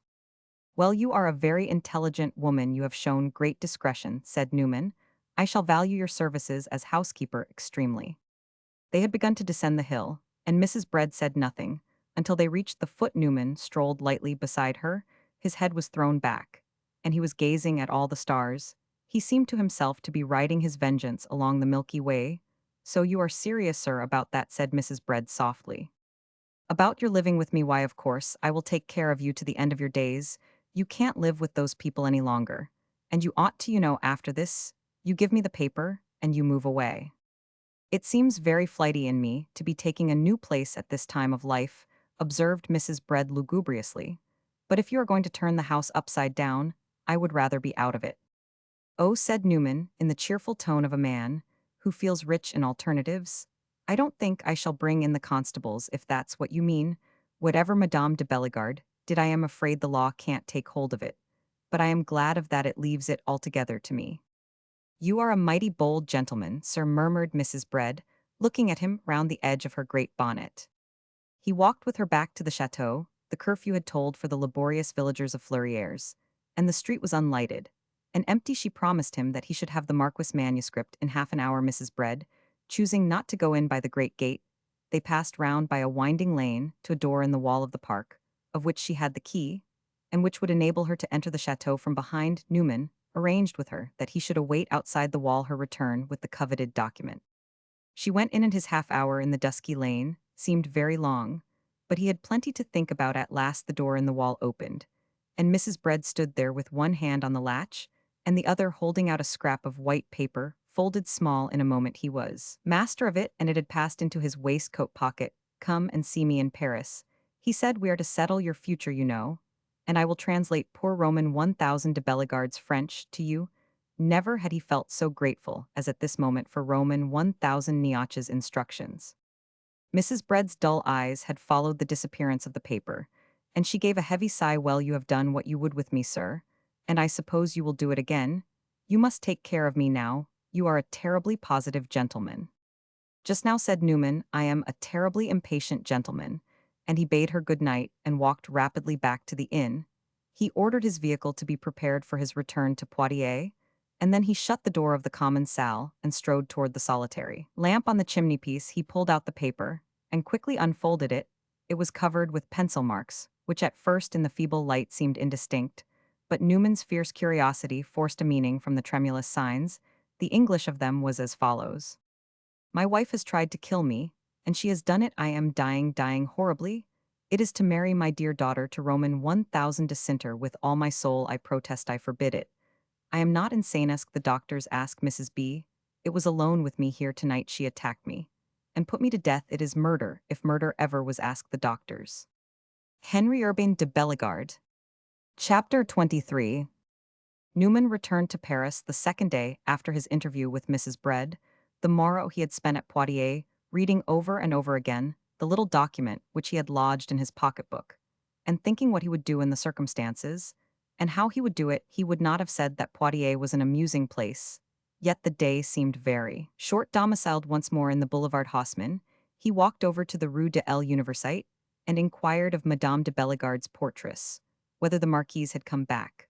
The portress told him that she had arrived with Roman 1000 Le Marquis on the preceding day, and further informed him that if he desired to enter, Madame de Bellegarde and her son were both at home. As she said these words, the little white-faced old woman who peered out of the dusky gatehouse of the Hotel de Bellegarde gave a small, wicked, smilia smile, which seemed to Newman to mean, "Go in, if you dare." She was evidently versed in the current domestic history. She was placed where she could feel the pulse of the house. Newman stood a moment twisting his mustache and looking at her, then he abruptly turned away. But this was not because he was afraid to go in, though he doubted whether if he did so, he should be able to make his way, unchallenged, into the presence of Madame de Sinter's relatives. Confidence, excessive confidence, perhaps quite as much as timidity, prompted his retreat. He was nursing his thunderbolt. He loved it, he was unwilling to part with it. He seemed to be holding it aloft in the rumbling, vaguely flashing air, directly over the heads of his victims. and he fancied he could see their pale, upturned faces. Few specimens of the human countenance had ever given him such pleasure as these lighted in the lurid fashion I have hinted at, and he was disposed to sip the cup of contemplative revenge in a leisurely fashion. It must be added, too, that he was at a loss to see exactly how he could arrange to witness the operation of his thunder, to send in his card to Madame de Bellegarde. Would be a waste of ceremony. She would certainly decline to receive him. On the other hand, he could not force his way into her presence. It annoyed him keenly to think that he might be reduced to the blind satisfaction of writing her a letter. But he consoled himself in a measure with the reflection that a letter might lead to an interview. He went home, and feeling rather tired nursing a vengeance, was, it must be confessed, a rather fatiguing process. It took a good deal out of one. Flung himself into one of his brocaded fauteuils, stretched his legs, thrust his hands into his pockets, and while he watched the reflected sunset fading from the ornate housetops on the opposite side of the boulevard, began mentally to compose a cool epistle to Madame de Bellegarde. While he was so occupied, his servant threw open the door and announced ceremoniously, Madame Brett. Newman roused himself expectantly, and in a few moments perceived upon his threshold the worthy woman with whom he had conversed to such good purpose on the starlit hilltop of Fleurières.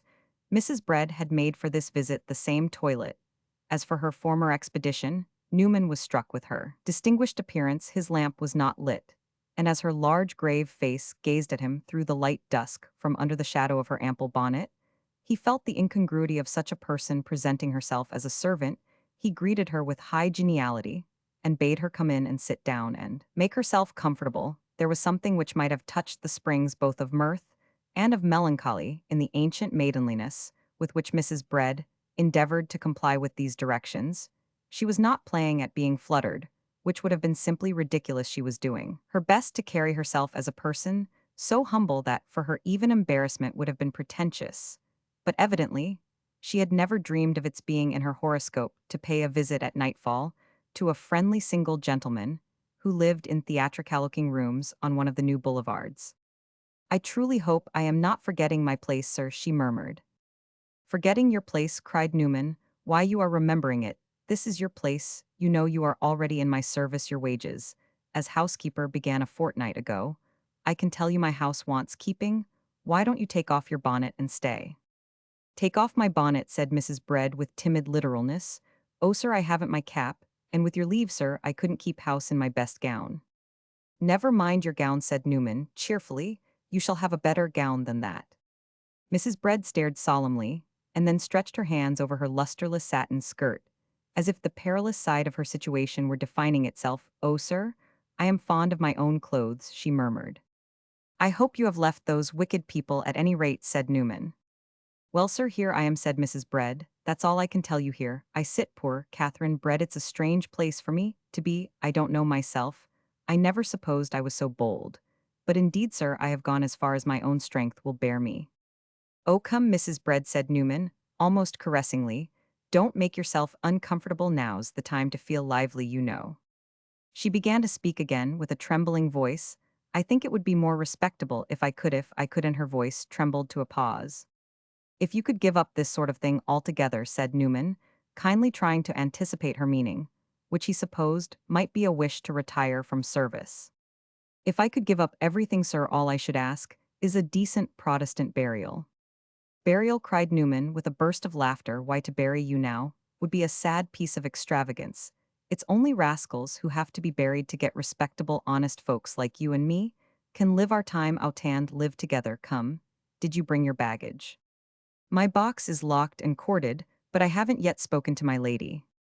"Speak to her then, and have done with it. I should like to have your chance," cried Newman. "I would gladly give it you, sir. I have passed some weary hours in my lady's dressing-room, but this will be one of the longest. She will tax me with ingratitude." "Well," said Newman, "so long as you can tax her with murder." "Oh, sir, I can't not," I sighed Mrs. Brett. "You don't mean to say anything about it. So much the better. Leave that to me." "If she calls me a thankless old woman," said Mrs. Brett, "I shall have nothing to say, but it is better so," she softly added. "She shall be my lady to the last. That will be more respectable." "And then you will come to me, and I shall be your gentleman," said Newman. "That will be more respectable still." Mrs. Brett rose with lowered eyes and stood a moment, then looking up she rested her eyes upon Newman's face. the disordered proprieties were somehow settling to rest. She looked at Newman so long, and so fixedly with such a dull, intense devotedness, that he himself might have had a pretext for embarrassment at last. She said gently, "You are not looking well, sir." "That's natural enough," said Newman. "I have nothing to feel well about to be very indifferent, and very fierce, very dull, and very jovial, very sick, and very lively all at once. You he it rather mixes one up." Mrs. Bread gave a noiseless sigh. "I can tell you something that will make you feel duller still, if you want to feel all one way about Madame de Cinter." "What can you tell me?" Newman demanded. "Not that you have seen her." She shook her head. "No, indeed, sir, nor ever shall. That's the dullness of it. Nor my lady, nor Roman 1000 de Bellegarde." "You mean that she is kept so close?" "Close, close," said Mrs. Bread very softly. These words, for an instant, seemed to check the beating of Newman's heart. He leaned back in his chair, staring up at the old woman. "They have tried to see her, and she wouldn't, couldn't. She refused forever. I had it from my lady's own maid," said Mrs. Bread. "Who had it from my lady to speak of it to such a person? My lady must have felt the shock. Madame de Cinter won't see them now, and now is her only chance. A while hence she will have no chance." "You mean the other women, the mothers, the daughters, the sisters, what is it they call them, won't let her?" "It is what they call the rule of the house or of the order, I believe," said Mrs. Bread. "There is no rule so strict as that of the Carmelites. The bad women in the reformatories are fine ladies to them. They wear old brown cloaks the femme de chambre told Methot you wouldn't use for a horse blanket. And the poor countess was so fond of soft-filling dresses, she would never have anything stiff. They sleep on the ground." Mrs. Bread went on. "They are no better, no better," and she hesitated for a comparison. "They are no better than tinkers' wives. They give up everything down to the very name their poor old nurses called them. By they give up father and mother, brother and sister toe, say nothing of other persons." Mrs. Bread delicately added, "They wear a shroud under their brown cloaks and a rope round their waists, and they get up on winter nights and go off into cold places to pray to the Virgin Mary. The Virgin Mary is a hard mistress." Mrs. Bread, dwelling on these terrible facts, sat dry-eyed and pale with her hands clasped in her satin lap. Newman gave a melancholy groan and fell forward, leaning his head on his hands. There was a long silence, broken only by the ticking of the great gilded clock on the chimney-piece. "Where is this place? Where is the convent?" Newman asked at last, looking up. "There are two houses," said Mrs. Bread. "I found out. I thought you would like to know, though it's poor comfort. I think one is in the Avenue de Messine. They have learned that Madame de Cinter is there. The other is in the Rue D. and Fur. That's a terrible name. I suppose you know what it means." Newman got up and walked away to the end of his long room. When he came back, Mrs. Bread had got up and stood by the fire with folded hands. "Tell me this," he said. "Can I get near Hirvin if I don't see her? Can I look through a grating or some such thing at the place where she is?" It is said that all women love a lover, and Mrs. Bread's sense of the pre-established harmony, which kept servants in their place, even as planets in their orbits, not that Mrs. Bread had ever consciously likened herself to a planet, barely availed to temper the maternal melancholy with which she leaned her head on one side and gazed at her new employer.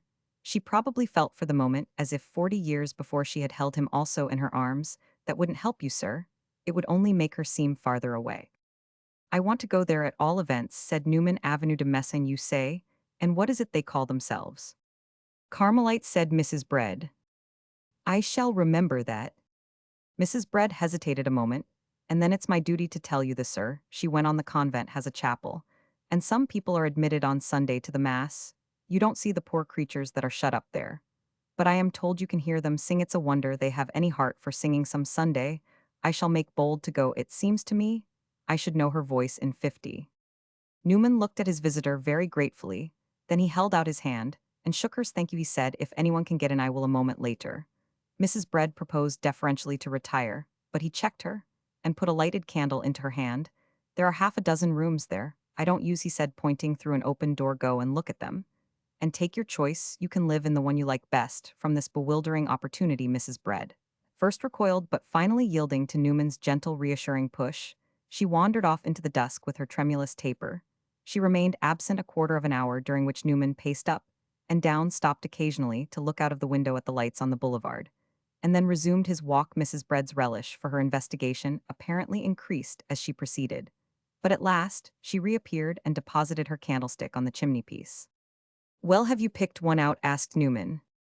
"A room, sir, they are all too fine for a dingy old body like me. There isn't one that hasn't a bit of gilding." "It's only tinsel, Mrs. Bread," said Newman. "If you stay there a while it will all peel off of itself." And he gave a dismal smile. "Oh, sir, there are things enough peeling off already," rejoined Mrs. Bread, with a headshake. "Since I was there I thought I would look about me. I don't believe you know, sir, the corners are most dreadful. You do want a housekeeper. That you do, you want a tidy Englishwoman that isn't above taking hold of a broom."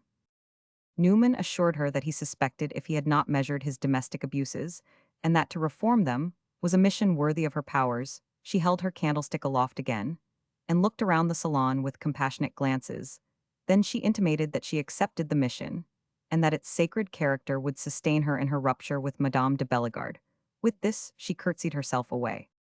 She came back the next day with her worldly goods, and Newman, going into his drawing room, found her upon her aged knees, before a divan, sewing up some detached fringe.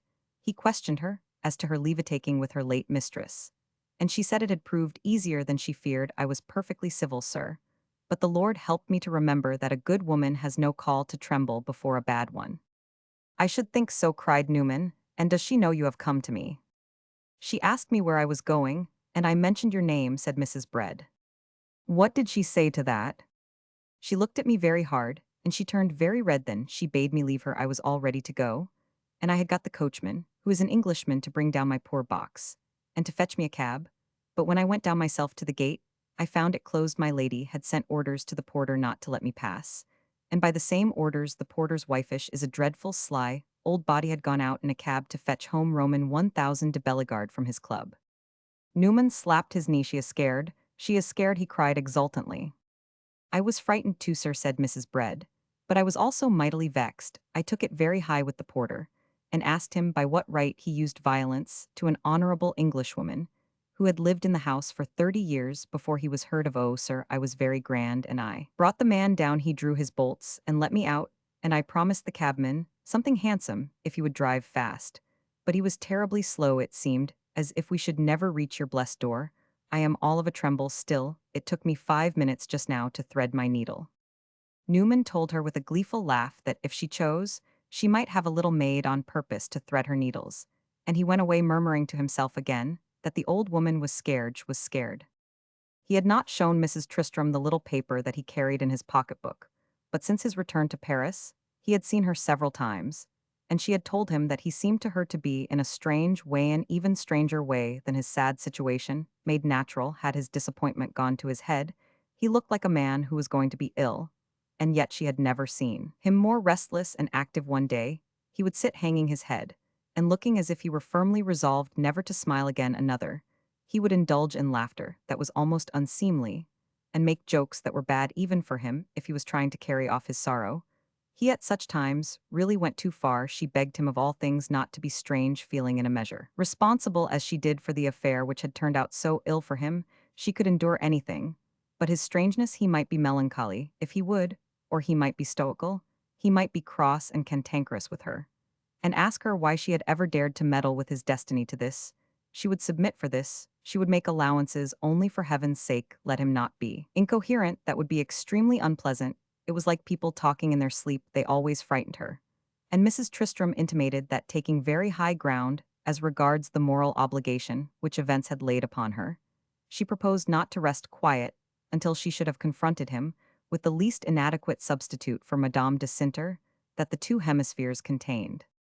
"Oh," said Newman, "we are even now, and we had better not open a new account. You may bury me some day, but you shall never marry me. It's too rough, I hope, at any rate." He added that there is nothing incoherent in this, that I want to go next Sunday to the Carmelite chapel in the Avenue de Messine.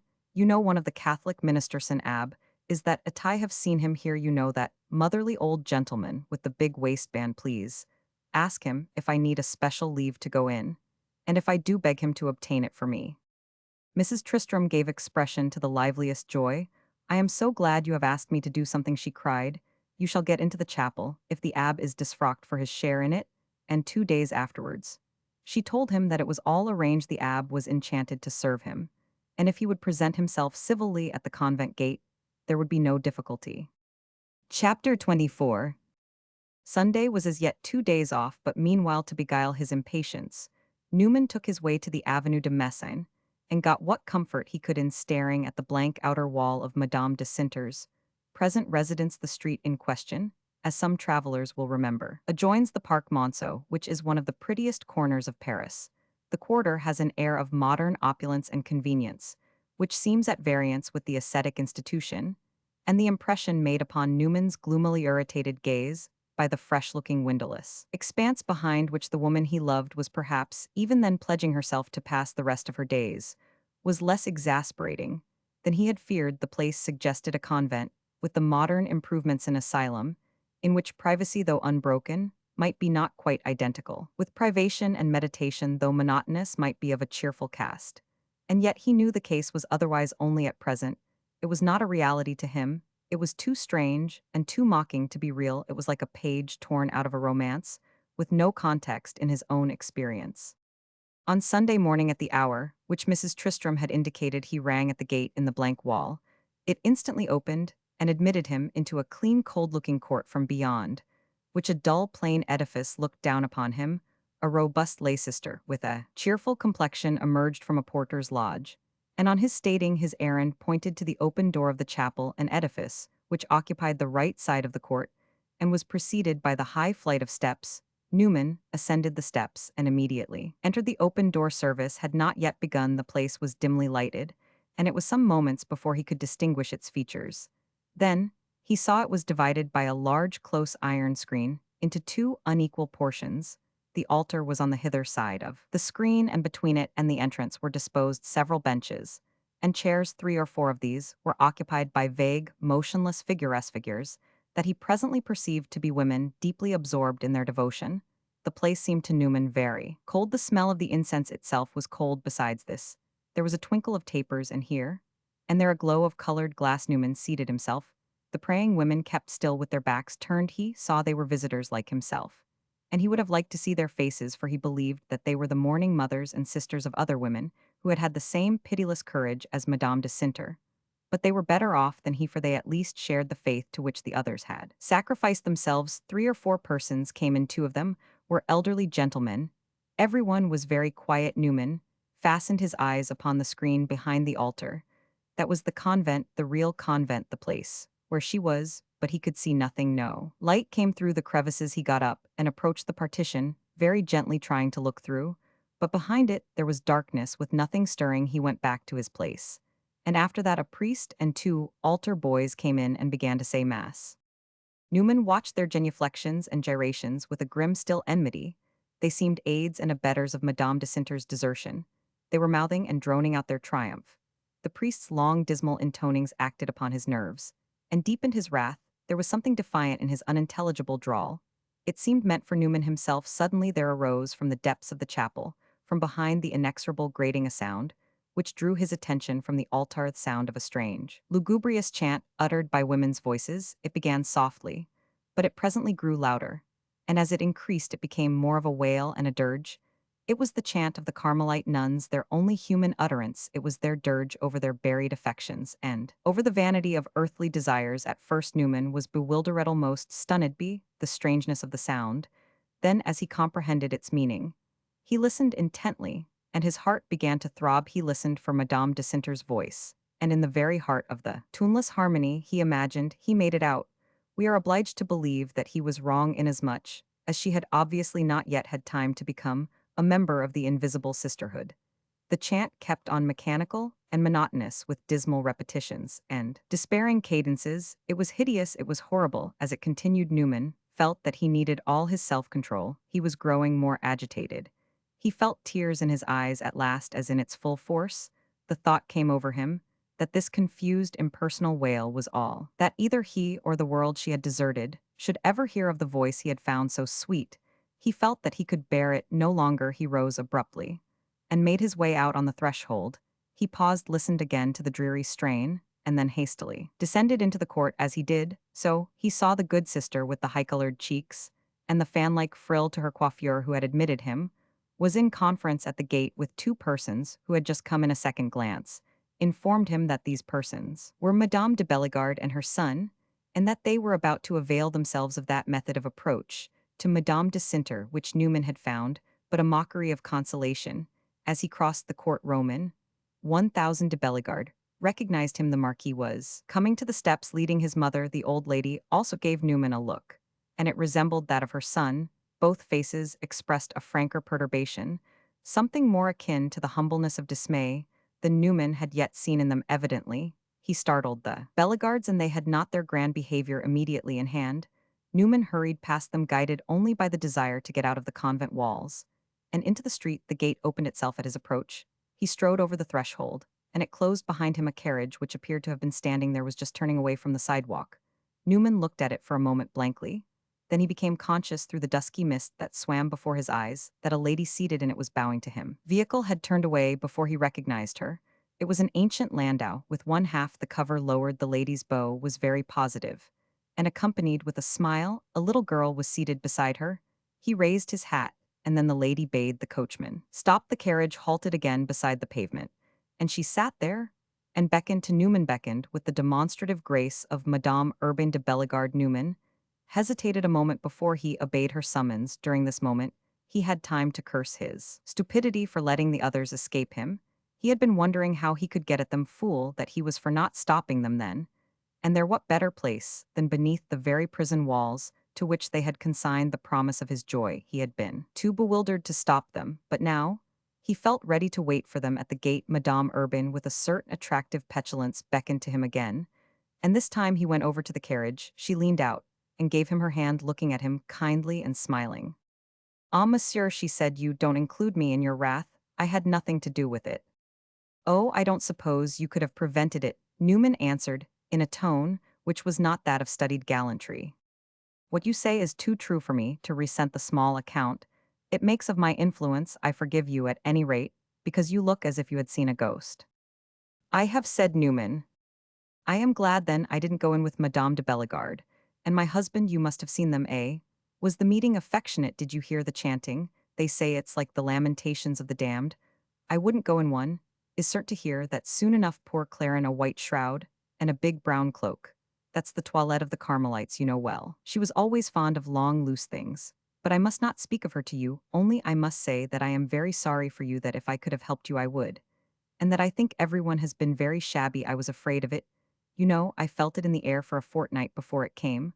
When I saw you at my mother-in-law's ball, taking it all so easily, I felt as if you were dancing on your grave. But what could I do? I wished you all the good I can think of. You will say that isn't much. Yes, they have been very shabby. I am not a bit afraid to say it. I assure you everyone thinks.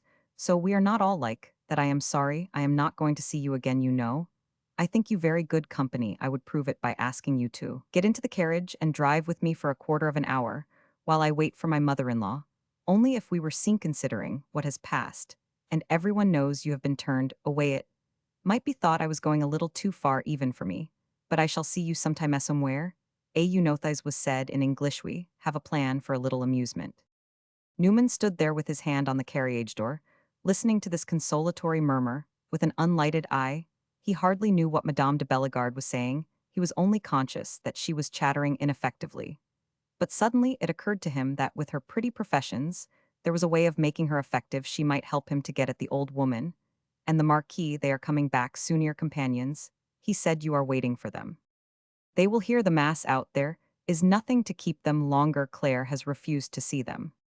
I want to speak to them, said Newman, and you can help me. You can do me a favor, delay your return for 5 minutes, and give me a chance at them. I will wait for them here. Madame de Bellegarde clasped her hands with a tender grimace. My poor friend, what do you want to do to them, to beg them to come back to you? It will be wasted words. They will never come back. I want to speak to them all the same. Pray, do what I ask you. Stay away, and leave them to me for 5 minutes. You needn't be afraid. I shall not be violent. I am very quiet. Yes, you look very quiet. If they had liqueur tender, you would move them. But they haven't. However, I will do better for you than what you propose. The understanding is not that I shall come back for them.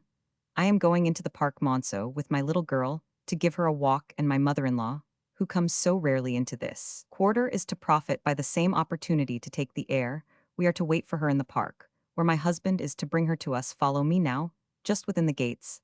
I shall get out of my carriage, sit down on a chair in some quiet corner, and I will bring them near you. There's devotion for you, le reste vous, regard. This proposal seemed to Newman extremely felicitous. It revived his drooping spirit, and he reflected that Madame Urban was not such a goose, as she seemed he promised immediately to overtake her, and the carriage drove away. The Parc Monceau is a very pretty piece of landscape gardening, but Newman passing into it bestowed little attention upon its elegant vegetation, which was full of the freshness of spring. He found Madame de Bellegarde, promptly seated in one of the quiet corners of which she had spoken while before her. The alley her little girl attended by the footman, and the lapdog walked up and down, as if she were taking a lesson in deportment. Newman sat down beside the mamma, and she talked a great deal apparently with the design of convincing him that if he would only see it per dear, Claire did not belong to the most fascinating type of woman. She was too tall and thin, too stiff, and cold. Her mouth was too wide, and her nose too narrow. She had no dimples anywhere. And then she was eccentric in cold blood. She was an Anglaise. After all, Newman was very impatient. He was counting the minutes until his victims should reappear. He sat silent, leaning upon his cane, looking absently and insensibly at the little marquise. At length Madame de Bellegarde said she would walk toward the gate of the park and meet her companions. But before she went, she dropped her eyes, and after playing a moment with the lace of her sleeve, looked up again at Newman. "Do you remember," she asked, "the promise you made me 3 weeks ago?" And then, as Newman, vainly consulting his memory, was obliged to confess that the promise had escaped it, she declared that he had made her at the time a very queer answer, an answer at which, viewing it in the light of the sequel, she had fair ground for taking offense. "You promised to take me to Bulliers after your marriage, after your marriage. You made a great point of that. 3 days after that your marriage was broken off. Do you know? When I heard the news, the first thing I said to myself, 'Oh, heaven, now, he won't go with me to Bulliers.' And I really began to wonder if you had not been expecting the rupture." "Oh, my dear lady," murmured Newman, looking down the path to see if the others were not coming. "I shall be good-natured," said Madame de Bellegarde. "One must not ask too much of a gentleman, who is in love with a cloistered nun. Besides, I can't go to Bulliers while we are in mourning. But I haven't given it up for that. The party is arranged. I have my cavalier Lord Deepmere. If you please, he has gone back to his dear Dublin. But a few months hence I am to name any evening, and he will come over from Ireland on purpose. That's what I call gallantry." Shortly after this, Madame de Bellegarde walked away with her little girl. Newman sat in his place. The time seemed terribly long. He felt how fiercely his quarter of an hour in the convent chapel had raked over the glowing coals of his resentment. Madame de Bellegarde kept him waiting, but she proved as good as her word at last. She reappeared at the end of the path with her little girl, and her footman beside her slowly walked her husband with his mother on his arm.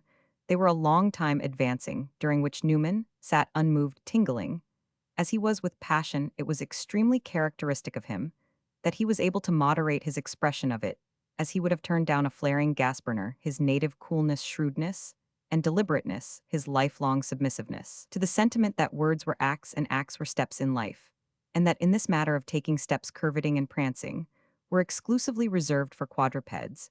And Fornersall this admonished him that rightful wrath had no connection with being a fool and indulging in spectacular violence. So as he rose, when old Madame de Bellegarde and her son were close to him, he only felt very tall and light. He had been sitting beside some shrubbery in such a way as not to be noticeable at a distance. But Roman 1000 de Bellegarde had evidently already perceived him. His mother and he were holding their course. But Newman stepped in front of them, and they were obliged to pause. He lifted his hat slightly and looked at them for a moment. They were pale with amazement and disgust. "Excuse me for stopping you," he said in a low tone, "but I must profit by the occasion. I have 10 words to say to you. Will you listen to them?" The Marquis glared at him, and then turned to his mother. "Can Mr. Newman possibly have anything to say that is worth our listening to?" "I assure you I have something," said Newman. "Besides, it is my duty to say it. It's a notification, a warning." "Your duty," said old Madame de Bellegarde, her thin lips curving like scorched paper. "That is your affair, not ours." Madame Urbain, meanwhile, had seized her little girl by the hand with a gesture of surprise and impatience, which struck Newman intent, as he was upon his own words, with its dramatic effectiveness. "If Mr. Newman is going to make a scene in public," she exclaimed, "I will take my poor child out of the melee. She is too young to see such naughtiness." And she instantly resumed her walk. "You had much better listen to me," Newman went on. "Whether you do or not, things will be disagreeable for you. But at any rate, you will be prepared." "We have already heard something of your threats," said the Marquis, "and you know what we think of them." You think a good deal more than you admit a moment, Newman added in reply to an exclamation of the old lady. I remember perfectly that we are in a public place. And you see, I am very quiet. I am not going to tell your secret to the passers-by. I shall keep it to begin with for certain picked listeners.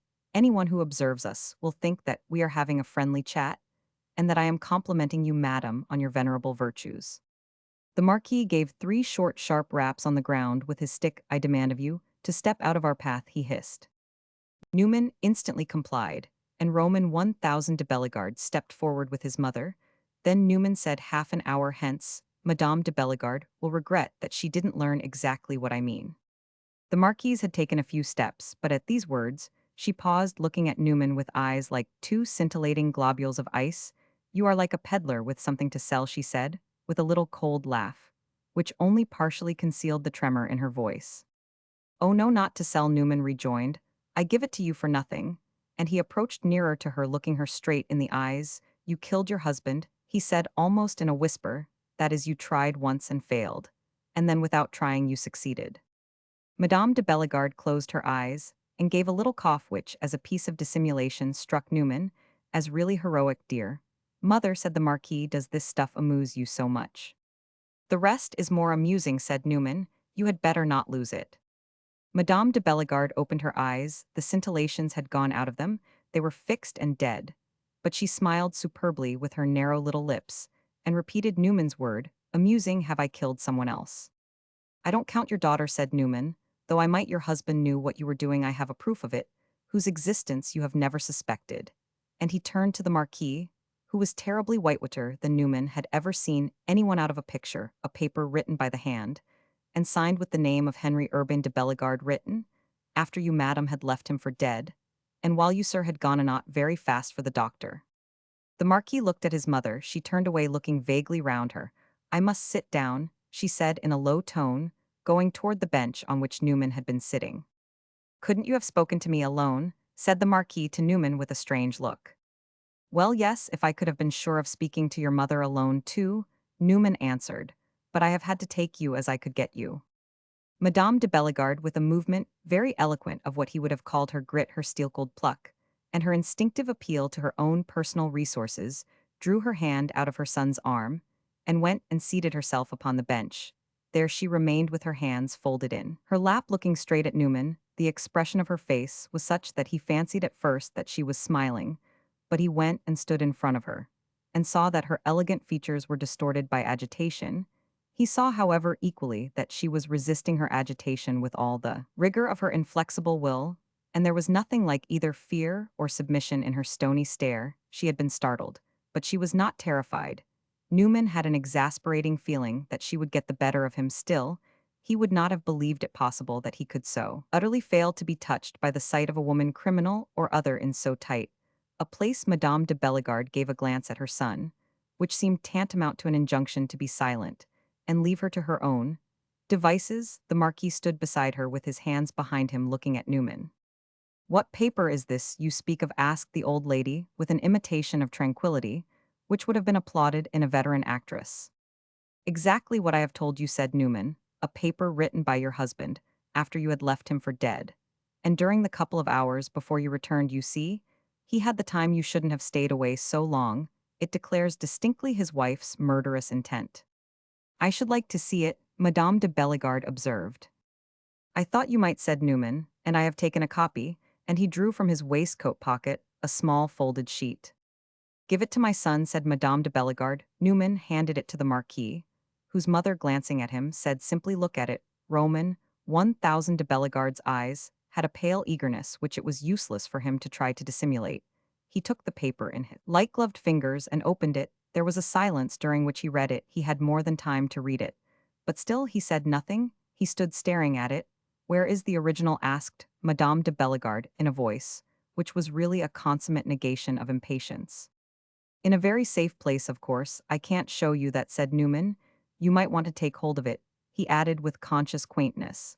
But that's a very correct copy, except, of course, the handwriting. I am keeping the original to show someone else. Roman 1000 de Bellegarde at last looked up, and his eyes were still very eager. To whom do you mean to show it? Well, I am thinking of beginning with the Duchess, said Newman. that stout lady I saw at your ball. She asked me to come and see her. You know, I thought at the moment I shouldn't have much to say to her. But my little document will give us something to talk about. You had better keep it, my son, said Madame de Bellegarde. By all means, said Newman, keep it, and show it to your mother when you get home. And after showing it to the Duchess, asked the Marquis, folding the paper and putting it away. Well, ill take up the Duke, said Newman. Then the Counts and the Baron saw the people you had the cruelty to introduce me to, in a character of which you meant immediately to deprive me. I have made out a list. For a moment, neither Madame de Bellegarde nor her son said a word. The old lady sat with her eyes upon the ground. Roman. 1,000 de Bellegarde's blanched pupils were fixed upon her face. Then looking at Newman, is that all you have to say, she asked. No, I want to say a few words more. I want to say that I hope you quite understand what I am about. This is my revenge. You know you have treated me before the world convent for the express purposes. If I were not good enough for you, I mean to show the world that however bad I may be, you are not quite the people to say it. Madame de Bellegarde was silent again, and then she broke her silence. Her self-possession continued to be extraordinary. I needn't ask you who has been your accomplice. Mrs. Bread told me that you had purchased her services. Don't accuse Mrs. Bread of venality, said Newman. She has kept your secret all these years. She has given you a long respite. It was beneath her eyes your husband wrote that paper. He put it into her hands, with a solemn injunction that she was to make it public. She was too good-hearted to make use of it. The old lady appeared for an instant to hesitate, and then she was my husband's mistress, she said softly. This was the only concession to self-defense that she condescended to make. I doubt that, said Newman. Madame de Bellegarde got up from her bench. It was not to your opinions I undertook to listen, and if you have nothing left but them to tell me, I think this remarkable interview may terminate. And turning to the Marquis, she took his arm again. My son, she said, say something. Roman 1,000 de Bellegarde looked down at his mother, passing his hand over his forehead, and then tenderly caressingly, what shall I say, he asked.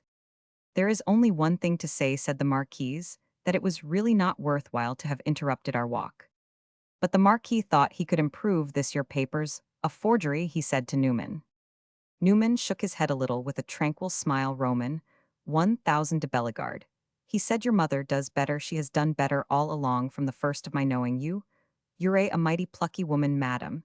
He continued, it's a great pity you have made me your enemy. I should have been one of your greatest admirers. Mon pauvre ami, said Madame de Bellegarde to her son in French, and as if she had not heard these words, you must take me immediately to my carriage. Newman stepped back and let them leave him. He watched them a moment, and saw Madame Urbain with her little girl come out of a bypath. To meet them, the old lady stooped and kissed her grandchild. Damn it, she is plucky, said Newman, and he walked home with a slight sense of being balked. She was so inexpressively defiant, but on reflection, he decided that what he had witnessed was no real sense of security, still less a real innocence. It was only a very superior style of brazen assurance. Wait till she reads the paper, he said to himself, and he concluded that he should hear from her soon. He heard sooner than he expected the next morning before midday, when he was about to give orders for his breakfast to be served. Roman 1,000 de Bellegarde's card was brought to him. She has read the paper, and she has passed a bad night, said Newman. He instantly admitted his visitor, who came in with the air of the ambassador of a great power, meeting the delegate of a barbarous tribe whom an absurd accident had enabled for the moment to be abominably annoying. The ambassador, at all events, had passed a bad night, and his faultlessly careful toilet only threw into relief the frigid rancor in his eyes and the mottled tones of his refined complexion. He stood before Newman, a moment, breathing quickly and softly, and shaking his forefinger curtly as his host pointed to a chair. What I have come to say is soon said, he declared, and can only be said without ceremony. I am good for as much or for as little as you desire, said Newman. The Marquis looked round the room a moment, and then, on what terms will you part with your scrap of paper? On none. And while Newman, with his head on one side and his hands behind him, sounded the Marquis' turbid gaze with his own, he added, certainly, that is not worth sitting down about. Roman 1,000 de Bellegarde meditated a moment, as if he had not heard Newman's refusal. My mother and I last evening, he said, talked over your story. You will be surprised to learn that we think your little document isn't, he held back his word, a momentis genuine. You forget that with you I am used to surprises, exclaimed Newman with a laugh. The very smallest amount of respect that we owe to my father's memory, the Marquis continued, makes us desire that he should not be held up to the world, as the author of So-So, infernal an attack upon the reputation of a wife, whose only fault was that she had been submissive to accumulated injury. Oh, I see, said Newman, it's for your father's sake, and he laughed the laugh in which he indulged when he was most amused at a noiseless laugh with his lips closed.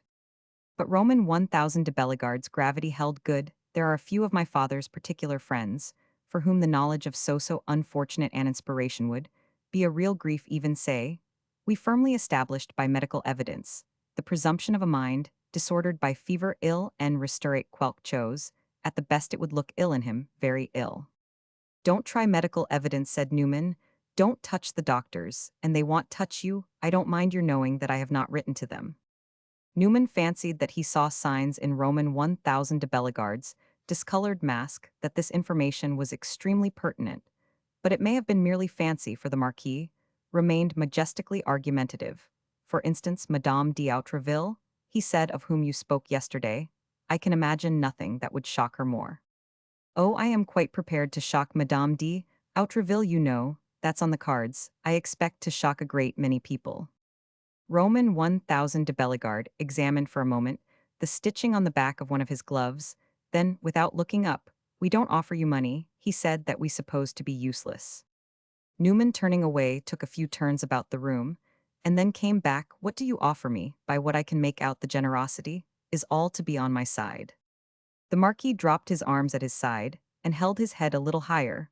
What we offer you is a chance, that a gentleman should appreciate a chance to abstain from inflicting a terrible blot upon the memory of a man who certainly had his faults, but who personally had done you no wrong. There are two things to say to that, said Newman. The first is as regards appreciating your chance, that you don't consider me a gentleman. That's your great point.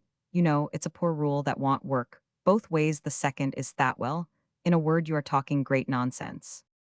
Newman, who in the midst of his bitterness, had, as I have said, kept well before his eyes a certain ideal of saying nothing rude, was immediately somewhat regretfully conscious of the sharpness of these words.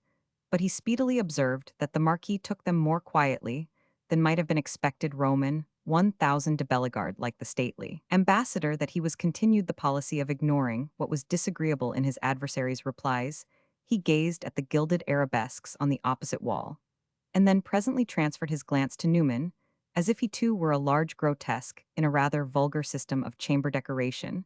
I suppose you know that as regards yourself it won't do at all. How do you mean it won't do? Why, of course you damn yourself, but I suppose that's in your program. You propose to throw mud at us. You believe, you hope that some of it may stick. We know, of course, it can't, explain the Marquis in a tone of conscious lucidity. But you take the chance, and are willing at any rate to show that you yourself have dirty hands. That's a good comparison, at least half of it is, said Newman. I take the chance of something sticking, but as regards my hands, they are clean. I have taken the matter up with my fingertips. Roman 1000 de Bellegarde looked a moment into his hat. All our friends are quite with us. He said they would have done exactly as we have done. I shall believe that, when I hear them say it. Meanwhile, I shall think better of human nature. The Marquis looked into his hat again. Madame de Cinter was extremely fond of her father. If she knew of the existence of the few written words, of which you propose to make this scandalous use, she would demand of you proudly for his sake to give it up to her, and she would destroy it without reading it. Very possibly, Newman rejoined, but she will not know I was in that convent yesterday, and I know what she is doing. Lord deliver us, you can guess whether it made me feel forgiving. Roman 1000 de Bellegarde appeared to have nothing more to suggest, but he continued to stand there rigid and elegant as a man who believed that his mere personal presence had an argumentative value. Newman watched him, and without yielding an inch on the main issue, felt an incongruously good-natured impulse to help him to retreat in good order. Your visit's a failure, you see, he said. You offer too little. Propose something yourself, said the Marquis. Give me back Madame de Cinter in the same state in which you took her from me. Roman 1000 de Bellegarde threw back his head, and his pale face flushed. Never, he said. You can't. We wouldn't if we could. In the sentiment which led us to deprecate her marriage, nothing is changed. Deprecate is good, cried Newman. It was hardly worth while to come here, only to tell me that you are not ashamed of yourselves. I could have guessed that. The Marquis slowly walked toward the door, and Newman, following, opened it for him. What you propose to do will be very disagreeable, Roman. 1,000 de Bellegarde said. That is very evident, but it will be nothing more. As I understand it, Newman answered, that will be quite enough. Roman 1,000 de Bellegarde stood for a moment looking on the ground, as if he were ransacking his ingenuity to see what else he could do to save his father's reputation. Then, with a little cold sigh, he seemed to signify that he regretfully surrendered the late Marquis to the penalty of his turpitude. He gave a hardly perceptible shrug, took his neat umbrella from the servant in the vestibule, and with his gentlemanly walk passed out. Newman stood listening till he heard the door close. Then he slowly exclaimed, "Well, I ought to begin to be satisfied now." Chapter 25. Newman called upon the comical Duchess, and found her at home. An old gentleman with a high nose and a gold-headed cane was just taking leave of her.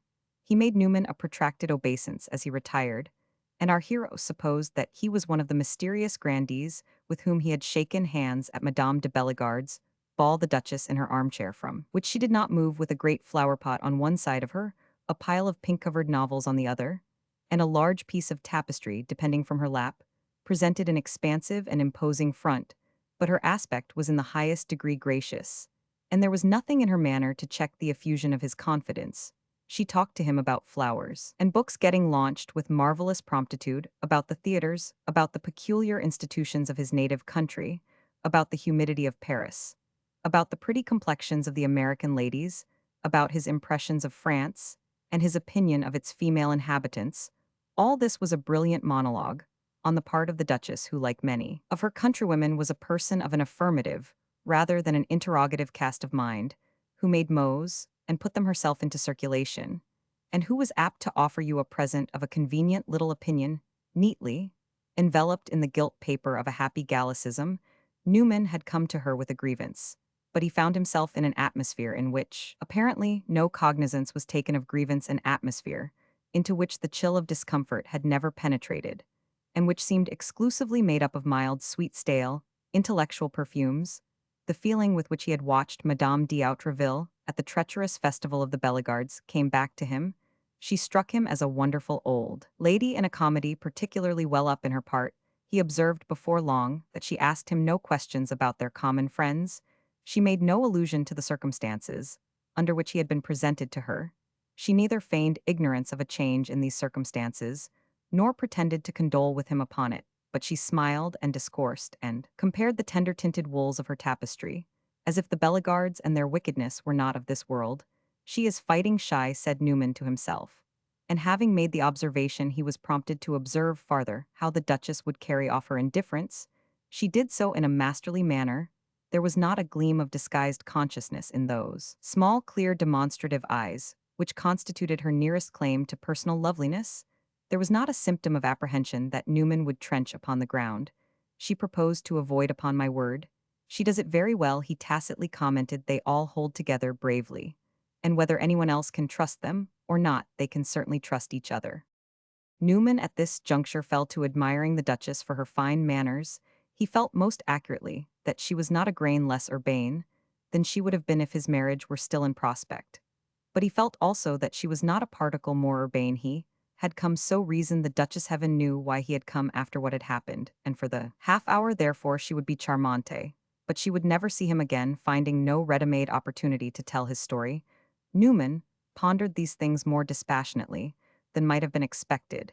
He stretched his legs as usual, and even chuckled a little appreciatively and noiselessly, and then, as the Duchess went on relating a mot with which her mother had snubbed the great Napoleon, it occurred to Newman that her evasion of a chapter of French history, more interesting to himself, might possibly be the result of an extreme consideration for his feelings.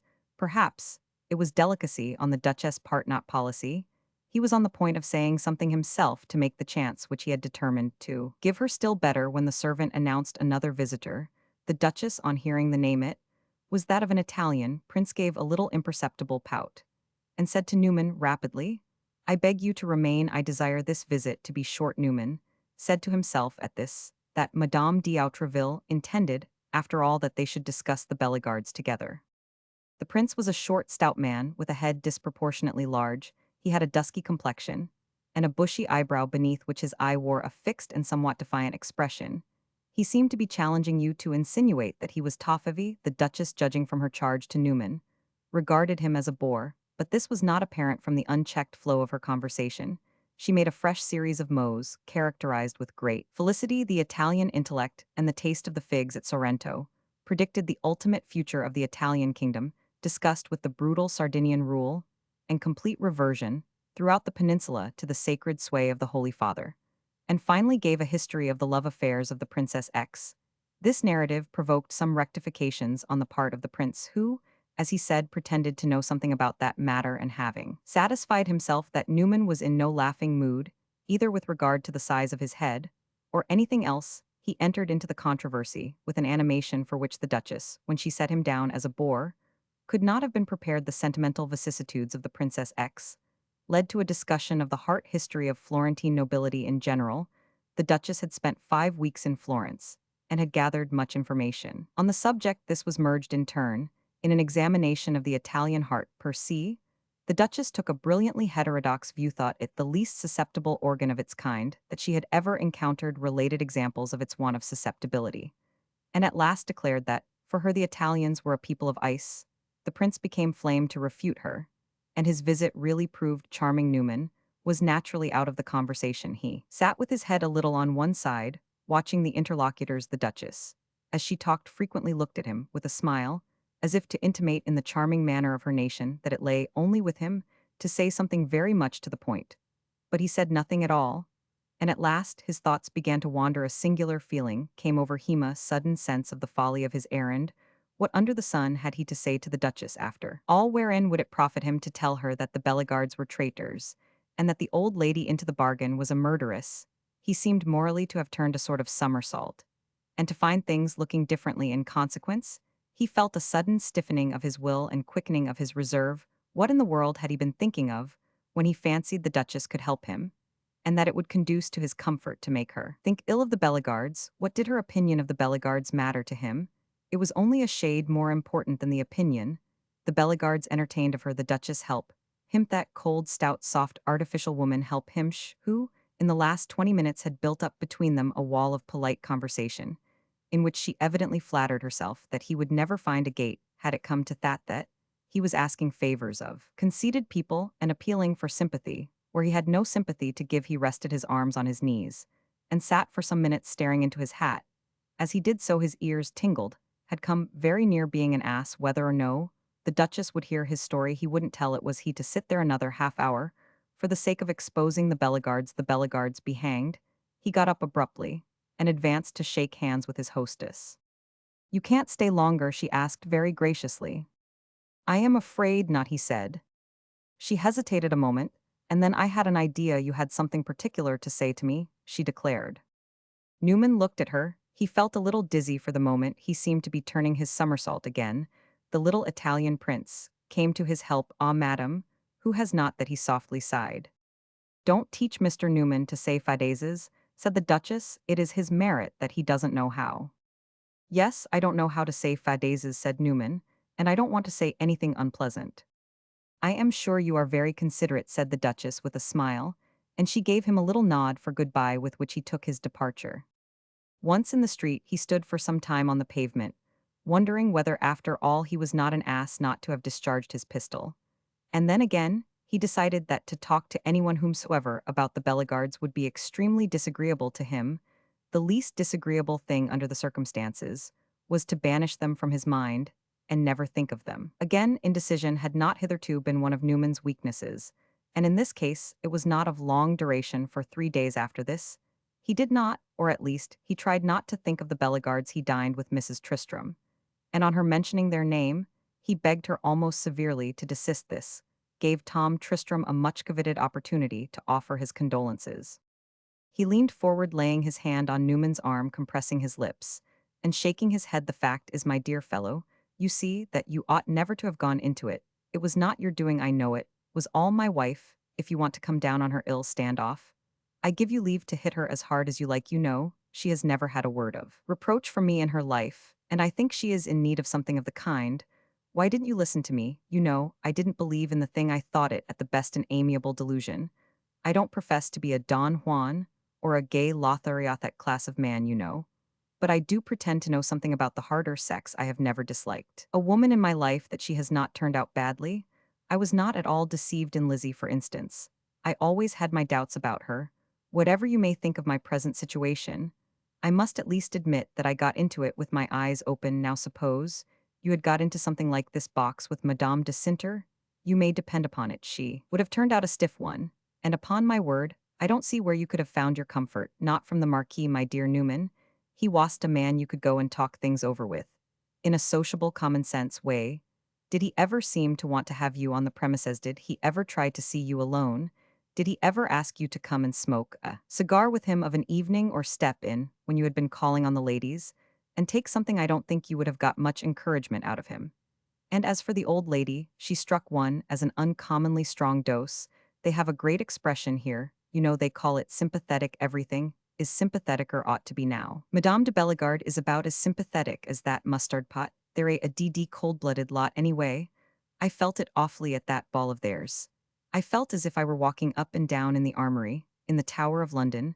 My dear boy, don't think me a vulgar brute for hinting at it. But you may depend upon it, all they wanted was your money, I know. Something about that I can tell when people want one's money, why they stopped wanting yours. I don't know, I suppose, because they could get someone else's, without working so hard for it. It isn't worth finding out. It may be that it was not Madame de Cinter that backed out first, very likely. The old woman put her up to it. I suspect she and her mother are really as thick as thieves, eh? You are well out of it, my boy, make up your mind to that. If I express myself strongly, it is all because I love you so much. And from that point of view, I may say, I should as soon have thought of making up to that piece of pale high mightiness as I should have thought of making up to the obelisk in the Place de la Concorde. Newman sat gazing at Tristram during this harangue with a lackluster. I never yet had he seemed to himself to have outgrown so completely the phase of equal comradeship with Tom Tristram. Mrs. Tristram's glance at her husband had more of a spark. She turned to Newman with a slightly lurid smile. You must at least do justice, she said, to the felicity with which Mr. Tristram repairs the indiscretions of a too zealous wife. But even without the aid of Tom Tristram's conversational felicities, Newman would have begun to think of the Bellegardes again. He could cease to think of them only when he ceased to think of his loss and privation. And the days had as yet but scantily lightened the weight of this incommodity. In vain Mrs. Tristram begged him to cheer up. She assured him that the sight of his countenance made her miserable. How can I help it? He demanded with a trembling voice. I feel like a widower who has not even the consolation of going to stand beside the grave of his wife, who has not the right to wear so much mourning as a weed on his hat. I feel, he added in a moment, as if my wife had been murdered, and her assassins were still at large. Mrs. Tristram made no immediate rejoinder, but at last she said with a smile which, in so far as it was a forced one, was less successfully simulated than such smiles on her lips usually were, are you very sure that you would have been happy? Newman stared a moment and then shook his head. That's weak, he said, that won't do. Well, said Mrs. Tristram with a more triumphant bravery, I don't believe you would have been happy. Newman gave a little laugh. Say, I should have been miserable, then it's a misery I should have preferred to any happiness. Mrs. Tristram began to muse. I should have been curious to see it would have been very strange. Was it from curiosity that you urged me to try and marry her? A little, said Mrs. Tristram, growing still more audacious. Newman gave her the one angry look he had been destined ever to give her, turned away, and took up his hat. She watched him a moment, and then she said, that sounds very cruel, but it is less so than it sounds. Curiosity has a share in almost everything I do. I wanted very much to see first whether such a marriage could actually take place, second, what would happen if it should take place. So you didn't believe, said Newman resentfully. Yes, I believed that it would take place, and that you would be happy. Otherwise, I should have been, among my speculations, a very heartless creature. But she continued, laying her hand upon Newman's arm, and hazarding a grave smile, it was the highest flight ever taken by a tolerably bold imagination. Shortly after this, she recommended him to leave Paris, and travel for 3 months. Change of scene would do him good, and he would forget his misfortune sooner, in absence from the objects which had witnessed it. I really feel, Newman rejoined, as if to leave you at least would do me good and cost me very little effort. You are growing cynical. You shock me and pain me. Very good, said Mrs. Tristram good-naturedly, or cynically, as may be thought most probable, I shall certainly see you again.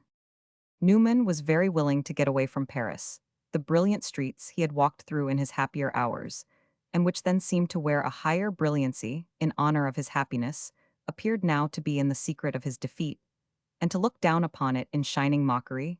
He would go somewhere he cared little where, and he made his preparations. Then one morning at haphazard, he drove to the train that would transport him to Boulogne, and dispatch him thence to the shores of Britain. As he rolled along in the train, he asked himself what had become of his revenge, and he was able to say that it was provisionally pigeonholed in a very safe place it would keep till called for. He arrived in London in the midst of what is called the season, and it seemed to him at first that he might here put himself in the way of being diverted from his heavy-heartedness. He knew no one in all England, but the spectacle of the mighty metropolis roused him somewhat from his apathy. Anything that was enormous usually found favor with Newman, and the multitudinous energies and industries of England stirred within him a dull vivacity of contemplation. It is on record that the weather at that moment was of the finest English quality. He took long walks, and explored London in every direction. He sat by the hour in Kensington Gardens, and beside the adjoining drive watching the people and the horses, and the carriages, the rosy English beauties, the wonderful English dandies, and the splendid flunkeys. He went to the opera, and found it better than in Paris. He went to the theatre, and found a surprising charm in listening to dialogue, finest points of which came within the range of his comprehension. He made several excursions into the country, recommended by the waiter at his hotel, with whom on this and similar points he had established confidential relations. He watched the deer in Windsor Forest, and admired the Thames from Richmond Hill. He ate whitebait and brown bread and butter at Greenwich, and strolled in the grassy shadow of the Cathedral of Canterbury. He also visited the Tower of London and Madame Tussaud's exhibition. One day, he thought he would go to Sheffield, and then thinking again, he gave it up. Why should he go to Sheffield? He had a feeling that the link which bound him to a possible interest in the manufacture of cutlery was broken. He had no desire for an inside view of any successful enterprise, whatever, and he would not have given the smallest sum for the privilege of talking over the details of the most splendid business with the shrewdest of overseers. One afternoon he had walked into Hyde Park, and was slowly threading his way through the human maze, which edges the drive. The stream of carriages was no less dense, and Newman, as usual, marveled at the strange, dingy figures, which he saw taking the air in some of the stateliest vehicles. They reminded him of what he had read of Eastern and Southern countries, in which grotesque idols and fetishes were sometimes taken out of their temples and carried abroad in golden chariots to be displayed to the multitude. He saw a great many pretty cheeks beneath high-plumed hats as he squeezed his way through serried waves of crumpled muslin, and sitting on little chairs at the base of the great serious English trees, he observed a number of quieted maidens, who seemed only to remind him afresh that the magic of beauty had gone out of the world with Madame de Cinter, to say nothing of other damsels whose eyes were not quiet, and who struck him still more as a satire on possible consolation. He had been walking for some time when directly in front of him, borne back by the summer breeze, he heard a few words uttered in that bright Parisian idiom from which his ears had begun to alienate themselves. The voice in which the words were spoken made them seem even more like a thing with which he had once been familiar, and as he bent his eyes, it lent an identity to the commonplace elegance of the back hair and shoulders of a young lady walking in the same direction as himself. Mademoiselle Nioche apparently had come to seek a more rapid advancement in London, and another glance led Newman to suppose that she had found it. A gentleman was strolling beside her, lending a most attentive ear to her conversation, and too entranced to open his lips. Newman did not hear his voice, but perceived that he presented the dorsal expression of a well-dressed Englishman. Mademoiselle Nioche was attracting attention. The ladies who passed her turned round to survey the Parisian perfection of her toilet. A great cataract of flounces rolled down from the young lady's waist to Newman's feet. He had to step aside to avoid treading upon them.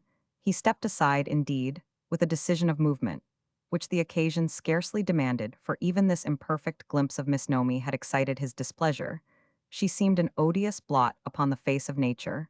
He wanted to put her out of his sight. He thought of Valentin de Bellegarde, still green in the earth of his burial, his young life, clipped by this flourishing impudence. The perfume of the young lady's finery sickened him. He turned his head and tried to deflect his course, but the pressure of the crowd kept him near her a few minutes longer, so that he heard what she was saying. "Ah, I am sure he will miss me," she murmured. "It was very cruel in me to leave him. I am afraid you will think me a very heartless creature. He might perfectly well have come with us. I don't think he is very well, she added. It seemed to me today that he was not very gay. Newman wondered whom she was talking about, but just then, an opening among his neighbors enabled him to turn away, and he said to himself that she was probably paying a tribute to British propriety and playing at tender solicitude about her papa. Was that miserable old man still treading the path of vice in her train? Was he still giving her the benefit of his experience of affairs? And had he crossed the sea to serve as her interpreter? Newman walked some distance farther and then began to retrace his steps, taking care not to traverse again the orbit of Mademoiselle Nioche. At last, he looked for a chair under the trees, but he had some difficulty in finding an empty one. He was about to give up the search when he saw a gentleman rise from the seat he had been occupying, leaving Newman to take it without looking at his neighbors. He sat there for some time, without heeding them. His attention was lost in the irritation and bitterness produced by his recent glimpse of Miss Nomi's iniquitous vitality. But at the end of a quarter of an hour, dropping his eyes, he perceived a small pug dog squatted upon the path near his feet, a diminutive, but very perfect specimen of its interesting species. The pug was sniffing at the fashionable world, as it passed him with his little black muzzle, and was kept from extending his investigation by a large blue ribbon attached to his collar with an enormous rosette and held in the hand of a person seated next to Newman. To this person, Newman transferred his attention, and immediately perceived that he was the object of all that of his neighbor, who was staring up at him from a pair of little fixed white eyes. These eyes, Newman instantly recognized. He had been sitting for the last quarter of an hour beside Roman 1000 Nioche. He had vaguely felt that someone was staring at him. Roman 1000 Nioche continued to stare. He appeared afraid to move, even to the extent of evading Newman's glance. "Dear me," said Newman, "are you here too?" And he looked at his neighbor's helplessness more grimly than he knew. Roman 1000 Nioche had a new hat and a pair of kid gloves. His clothes, too, seemed to belong to a more recent antiquity than of yore. Over his arm was suspended a lady's mantilla, light and brilliant tissue, fringed with white lace, which had apparently been committed to his keeping, and the little dog's blue ribbon was wound tightly round his hand. There was no expression of recognition in his face, or of anything, indeed, save a sort of feeble, fascinated dread. Newman looked at the pug and the lace mantilla, and then he met the old man's eyes again. "You know me, I see," he pursued. "You might have spoken to me before." Roman 1000 Nioche still said nothing, but it seemed to Newman that his eyes began faintly to water. "I didn't expect," our hero went on, "to meet you so far from the Café de la Patrie." The old man remained silent, but decidedly, Newman had touched the source of tears. His neighbor sat staring, and Newman added, "What's the matter, Roman 1000 Nioche? You used to talk very prettily. Don't you remember you even gave lessons in conversation?" At this, Roman 1000 Nioche decided to change his attitude. He stooped and picked up the pug, lifted it to his face, and wiped his eyes on its little soft back. "I am afraid to speak to you," he presently said, looking over the puppy's shoulder. "I hoped you wouldn't notice me. I should have moved away, but I was afraid that if I moved you would notice me, so I sat very still." "I suspect you have a bad conscience, sir," said Newman. The old man put down the little dog and held it carefully in his lap. Then he shook his head, with his eyes still fixed upon his interlocutor. "No, Mr. Newman, I have a good conscience," he murmured. "Then why should you want to slink away from me?" Because you don't understand my position." "Oh, I think you once explained it to me," said Newman, "but it seems improved." "Improved?" exclaimed Roman 1000 Nioche under his breath. "Do you call this improvement?" And he glanced at the treasures in his arms. "Why, you are on your travels," Newman rejoined. "A visit to London in the season is certainly a sign of prosperity." Roman 1000 Nioche, in answer to this cruel piece of irony, lifted the puppy up to his face again, peering at Newman with his small blank eye holes. There was something almost imbecile in the movement, and Newman hardly knew whether he was taking refuge in a convenient affectation of unreason, or whether he had in fact paid for his dishonor by the loss of his wits. In the latter case, just now, he felt little more tenderly to the foolish old man than in the former. Responsible or not, he was equally an accomplice of his detestably mischievous daughter. Newman was going to leave him abruptly, when a ray of entreaty appeared to disengage itself from the old man's misty gaze. "Are you going away?" he asked. "Do you want me to stay?" said Newman. "I should have left you from consideration, but my dignity suffers at your leaving me that way." "Have you got anything particular to say to me?" Roman 1000 Nioche looked around him to see that no one was listening, and then he said very softly, but distinctly I have not forgiven her."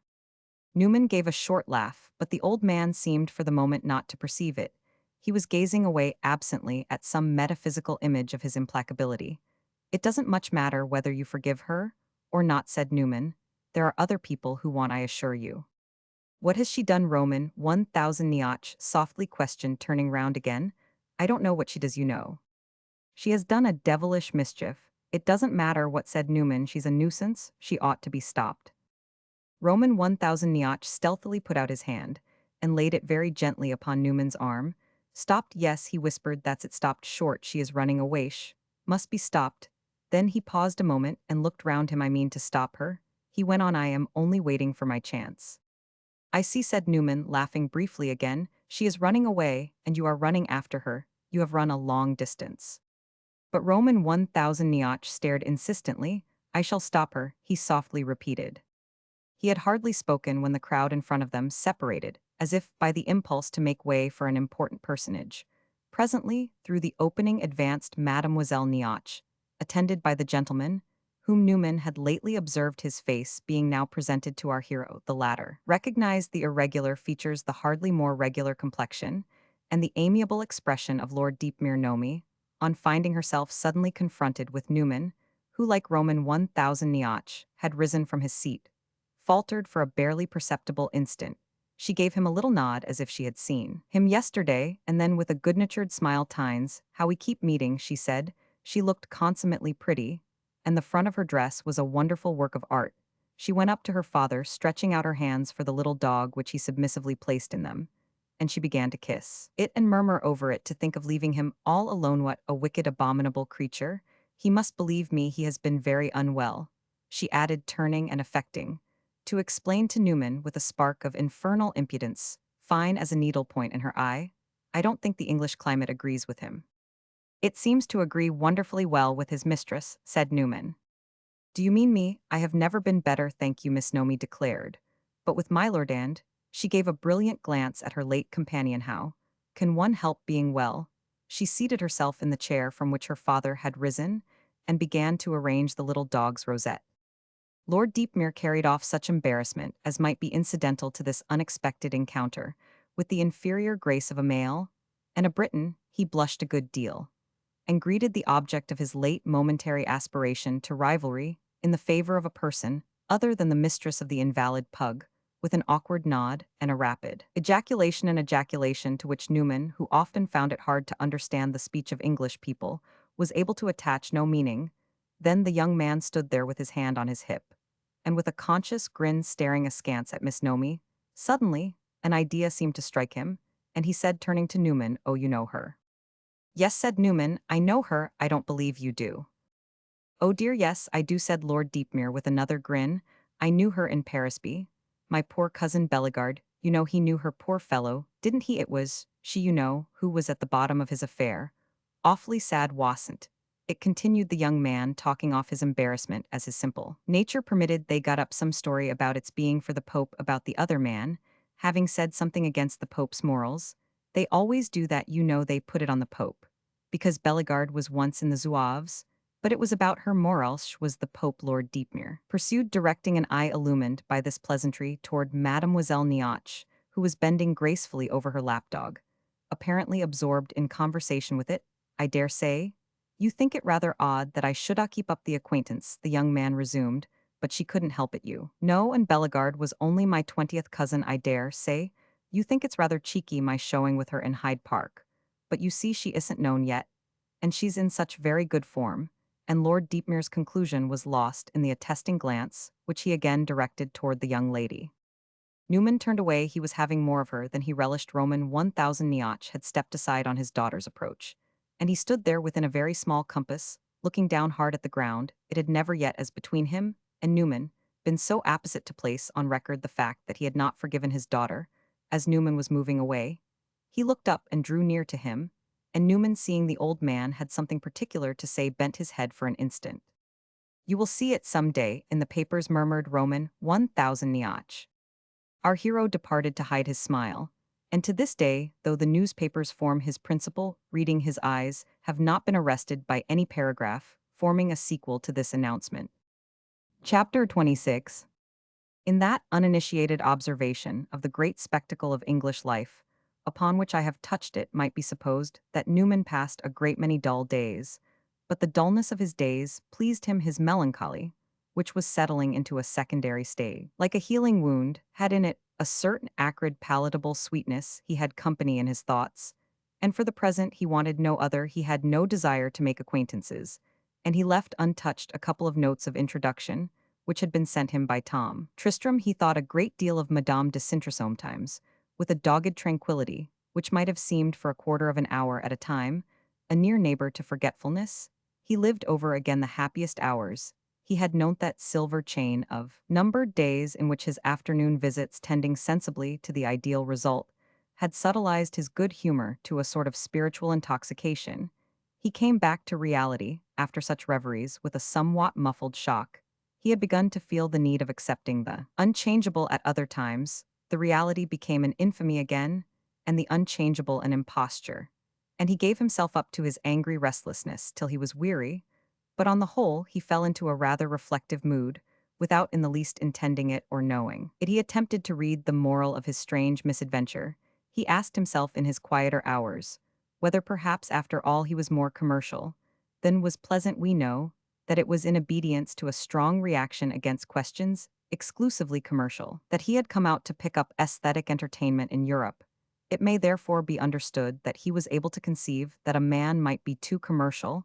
He was very willing to grant it, but the concession as to his own case was not made with any very oppressive sense of shame. If he had been too commercial, he was ready to forget it, for, in being so, he had done no man any wrong that might not be as easily forgotten. He reflected with sober placidity that at least there were no monuments of his meanness scattered about the world. If there was any reason in the nature of things why his connection with business should have cast a shadow upon a connection, even a connection broken with a woman justly proud, he was willing to sponge it out of his life.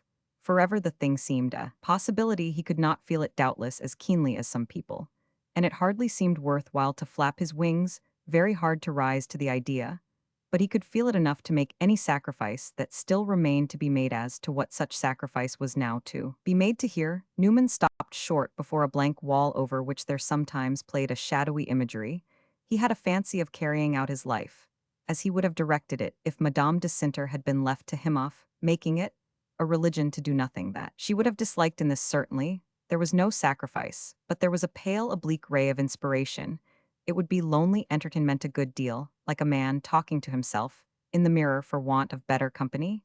Yet the idea yielded Newman several half hours' dumb exaltation as he sat with his hands in his pockets, and his legs stretched over the relics of an expensively poor dinner in the undying English twilight.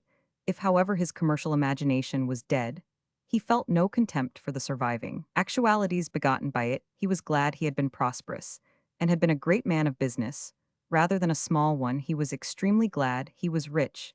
He felt no impulse to sell all he had and give to the poor, or to retire into meditative economy and asceticism. He was glad he was rich and tolerably young. If it was possible to think too much about buying and selling, it was a gain to have a good slice of life left, in which not to think about them. Come, what should he think about now? Again and again, Newman could think only of one thing. His thoughts always came back to it, and as they did so with an emotional rush, which seemed physically to express itself in a sudden upward choking, he leaned forward. The waiter, having left the room and resting his arms on the table, buried his troubled face. He remained in England till midsummer and spent a month in the country, wandering about cathedrals, castles, and ruins, several times taking a walk from his inn into meadows and parks. He stopped by a well-worn stile, looked across through the early evening at a gray church tower with its dusky nimbus of thick-circling swallows, and remembered that this might have been part of the entertainment of his honeymoon. He had never been so much alone, or indulged so little in accidental dialogue. The period of recreation appointed by Mrs. Tristram had at last expired, and he asked himself what he should do now. Mrs. Tristram had written to him, proposing to him that he should join her in the Pyrenees, but he was not in the humor to return to France. The simplest thing was to repair to Liverpool and embark on the first American steamer. Newman made his way to the great seaport and secured his berth, and the night before sailing he sat in his room at the hotel, staring down vacantly and wearily at an open portmanteau. A number of papers were lying upon it, which he had been meaning to look over. Some of them might conveniently be destroyed. But at last, he shuffled them roughly together and pushed them into a corner of the valise. They were business papers, and he was in no humor for sifting them. Then he drew forth his pocketbook and took out a paper of smaller size than those he had dismissed. He did not unfold it. He simply sat looking at the back of it if he had momentarily entertained the idea of destroying it. The idea quickly expired. What the paper suggested was the feeling that lay in his innermost heart, and that no reviving cheerfulness could long quench the feeling that after all and above all, he was a good fellow wronged. With it came a hearty hope that the Bellegardes were enjoying their suspense as to what he would do, yet the more it was prolonged the more they would enjoy it. He had hung fire once, yes, perhaps in his present queer state of mind, he might hang fire again, but he restored the little paper to his pocketbook very tenderly, and felt better for thinking of the suspense of the Bellegardes. He felt better every time he thought of it. After that, as he sailed the summer seas, he landed in New York and journeyed across the continent to San Francisco, and nothing that he observed by the way contributed to mitigate his sense of being a good fellow wronged. He saw a great many other good fellows, she's old friends, but he told none of them of the trick that had been played him.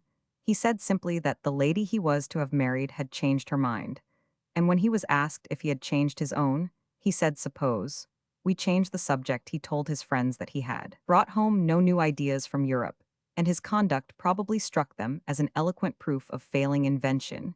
He took no interest in chatting about his affairs, and manifested no desire to look over his accounts.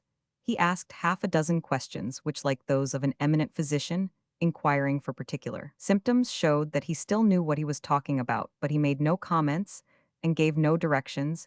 He not only puzzled the gentleman on the stock exchange, but he was himself surprised at the extent of his indifference, as it seemed only to increase. He made an effort to combat it. He tried to interest himself and to take up his old occupations, but they appeared unreal to him. Do what he would, he somehow could not believe in them sometimes.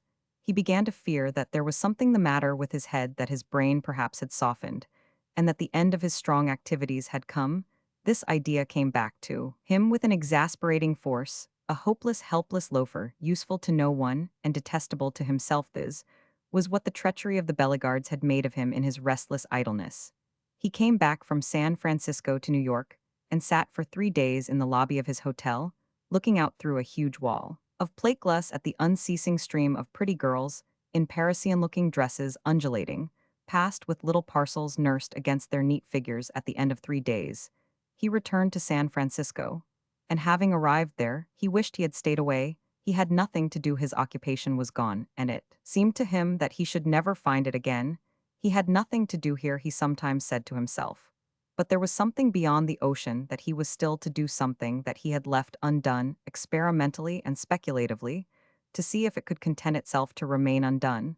But it was not content. It kept pulling at his heartstrings and thumping at his reason. It murmured in his ears and hovered perpetually before his eyes. It interposed between all new resolutions and their fulfillment. It seemed like a stubborn ghost dumbly entreating to be laid. Till that was done, he should never be able to do anything else. One day toward the end of the winter, after a long interval, he received a letter from Mrs. Tristram, who apparently was animated by a charitable desire to amuse and distract her correspondent. She gave him much Paris gossip, talked of General Packard, and Miss Kitty Upjohn enumerated the new plays at the theater, and enclosed a note from her husband, who had gone down to spend a month at Nice. Then came her signature, and after this her postscript. The latter consisted of these few lines: "I heard 3 days since from my friend, the Abbe Aubert, that Madame de Sinter last week took the veil at the Carmelites. It was on her 25th birthday, and she took the name of her patroness, St. Veronica. Sister Veronica has a lifetime before her." This letter came to Newman in the morning. In the evening, he started for Paris. His wound began to ache with its first fierceness, and during his long, bleak journey, the thought of Madame de Sinter's lifetime passed within prison walls on whose outer side he might stand kept him perpetual company. Now he would fix himself in Paris forever. He would extort a sort of happiness from the knowledge that if she was not there, at least the stony sepulchre that held her was. He descended unannounced upon Mrs. Bread, whom he found keeping lonely watch in his great empty saloons on the Boulevard Haussmann. They were as neat as a Dutch village. Mrs. Bread's only occupation had been removing individual dust particles. She made no complaint, however, of her loneliness, for in her philosophy, A servant was but a mysteriously projected machine, and it would be as fantastic for a housekeeper to comment upon a gentleman's absences as for a clock to remark upon not being wound up. No particular clock, Mrs. Bread supposed, went all the time, and no particular servant could enjoy all the sunshine diffused by the career of an exacting master. She ventured nevertheless to express a modest hope that Newman meant to remain a while in Paris. Newman laid his hand on hers, and shook it gently. "I mean to remain forever," he said. He went after this to see Mrs. Tristram, to whom he had telegraphed, and who expected him. She looked at him a moment and shook her head. "This won't do," she said. "You have come back too soon." He sat down and asked about her husband and her children, tried even to inquire about Miss Dora Finch. "In the midst of this, do you know where she is?" he asked abruptly. Mrs. Tristram hesitated a moment. Of course, he couldn't mean Miss Dora Finch. Then she answered properly, "She has gone to the other house in the Rue d'Enfer." After Newman had sat a while longer looking very somber, she went on, "You are not so good a man as I thought. You are more. You are more." "More what?" Newman asked. "More unforgiving." "Good God!" cried Newman, "do you expect me to forgive?" "No, not that I have forgiven, so of course you can't, but you might forget. You have a worse temper about it than I should have expected. You look wicked. You look dangerous." "I may be dangerous," he said, "but I am not wicked. No, I am not wicked." And he got up to go. Mrs. Tristram asked him to come back to dinner, but he answered that he did not feel like pledging himself to be present at an entertainment, even as a solitary guest. Later in the evening, if he should be able, he would come. He walked away through the city beside the Seine and over it, and took the direction of the Rue d'Enfer. The day had the softness of early spring, but the weather was gray and humid. Newman found himself in a part of Paris, which he little knew, a region of convents and prisons, of streets bordered by long dead walls, and traversed by a few wayfarers. At the intersection of two of these streets stood the House of the Carmelites, a dull plain edifice with a high-shouldered blank wall all round it. From without, Newman could see its upper windows, its steep roof, and its chimneys, but these things revealed no symptoms of human life. The place looked dumb, deaf, inanimate. The pale, dead, discolored wall stretched beneath it, far down the empty side street, a vista, without a human figure. Newman stood there a long time. There were no passers. He was free to gaze his fill. This seemed the goal of his journey. It was what he had come for. It was a strange satisfaction. And yet it was a satisfaction. The barren stillness of the place seemed to be his own release from ineffectual longing.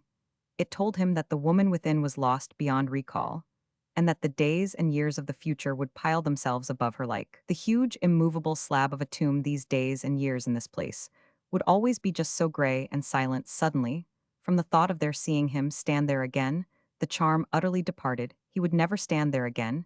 It was gratuitous dreariness. He turned away with a heavy heart, but with a heart lighter than the one he had brought. Everything was over, and he too at last could rest. He walked down through narrow winding streets to the edge of the Seine again, and there he saw close above him the soft, vast towers of Notre Dame. He crossed one of the bridges, and stood a moment in the empty place before the great cathedral. Then he went in beneath the grossly imaged portals. He wandered some distance up the nave, and sat down in the splendid dimness. He sat a long time. He heard faraway bells chiming off at long intervals to the rest of the world. He was very tired. This was the best place he could be in. He said no prayers. He had no prayers to say. He had nothing to be thankful for, and he had nothing to ask, because now he must take care of himself. But a great cathedral offers a very various hospitality, and Newman sat in his place, because while he was there he was out of the world. The most unpleasant thing that had ever happened to him had reached its formal conclusion. As it were, he could close the book, and put it away. He leaned his head for a long time on the chair in front of him. When he took it up, he felt that he was himself again somewhere in his mind. A tight knot seemed to have loosened. He thought of the Bellegardes. He had almost forgotten them. He remembered them as people he had meant to do something to. He gave a groan. As he remembered what he had meant to do, he was annoyed at having meant to do it. The bottom suddenly had fallen out of his revenge, whether it was Christian charity or unregenerate good nature. It was in the background of his soul. I don't pretend to say, but Newman's last thought was that of course he would let the Bellegardes go. If he had spoken it aloud, he would have said that he didn't want to hurt them. He was ashamed of having wanted to hurt them. They had hurt him. But such things were really not his game. At last, he got up and came out of the darkening church, not with the elastic step of a man who had won a victory or taken a resolve, but strolling soberly like a good-natured man who is still a little ashamed. Going home, he said to Mrs. Bread that he must trouble her to put back his things into the portmanteau. She had unpacked the evening before his gentle stewardess looked at him through eyes a trifle bedimmed. Dear me, sir, she exclaimed, I thought you said that you were going to stay forever. I meant that I was going to stay away forever, said Newman kindly. And since his departure from Paris on the following day, he has certainly not returned the gilded apartments. I have so often spoken of stand ready to receive him, but they serve only as a spacious residence for Mrs. Bread, who wanders eternally from room to room, adjusting the tassels of the curtains, and keeps her wages, which are regularly brought her by a banker's clerk, in a great pink Sevres vase on the drawing-room mantel-shelf. Late in the evening, Newman went to Mrs. Tristram's, and found Tom Tristram by the domestic fireside. I'm glad to see you back in Paris. This gentleman declared, you know, it's really the only place for a white man to live. Mr. Tristram made his friend welcome, according to his own rosy light, and offered him a convenient resume of the Franco-American gossip of the last 6 months. Then, at last, he got up, and said he would go for half an hour to the club. I suppose a man who has been for 6 months in California wants a little intellectual conversation. Ill, let my wife have a go at you.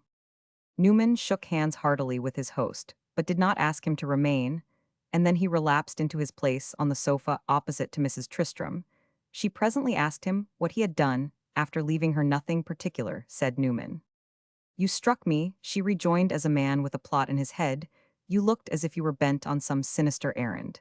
And after you had left me, I wondered whether I ought to have let you go. I only went over to the other side of the Riverto, the Carmelites, said Newman. Mrs. Tristram looked at him a moment and smiled. What did you do there? Try to scale the wall. I did nothing. I looked at the place for a few minutes and then came away. Mrs. Tristram gave him a sympathetic glance. You didn't happen to meet Roman 1000 de Bellegarde? She asked, staring hopelessly at the convent wall. As well, I am told he takes his sister's conduct very hard. No, I didn't meet him, I am happy to say, Newman answered after a pause. They are in the country, Mrs. Tristram went on. At what is the name of the place? Fleurières. They returned there at the time you left Paris, and have been spending the year in extreme seclusion. The little marquise must enjoy it. I expect to hear that she has eloped with her daughter's music master. Newman was looking at the light wood fire, but he listened to this with extreme interest. At last, he spoke. I mean never to mention the name of those people again, and I don't want to hear anything more about them. And then he took out his pocketbook and drew forth a scrap of paper. He looked at it an instant, then got up and stood by the fire. I am going to burn them up. He said, I am glad to have you as a witness. There they go, and he tossed the paper into the flame.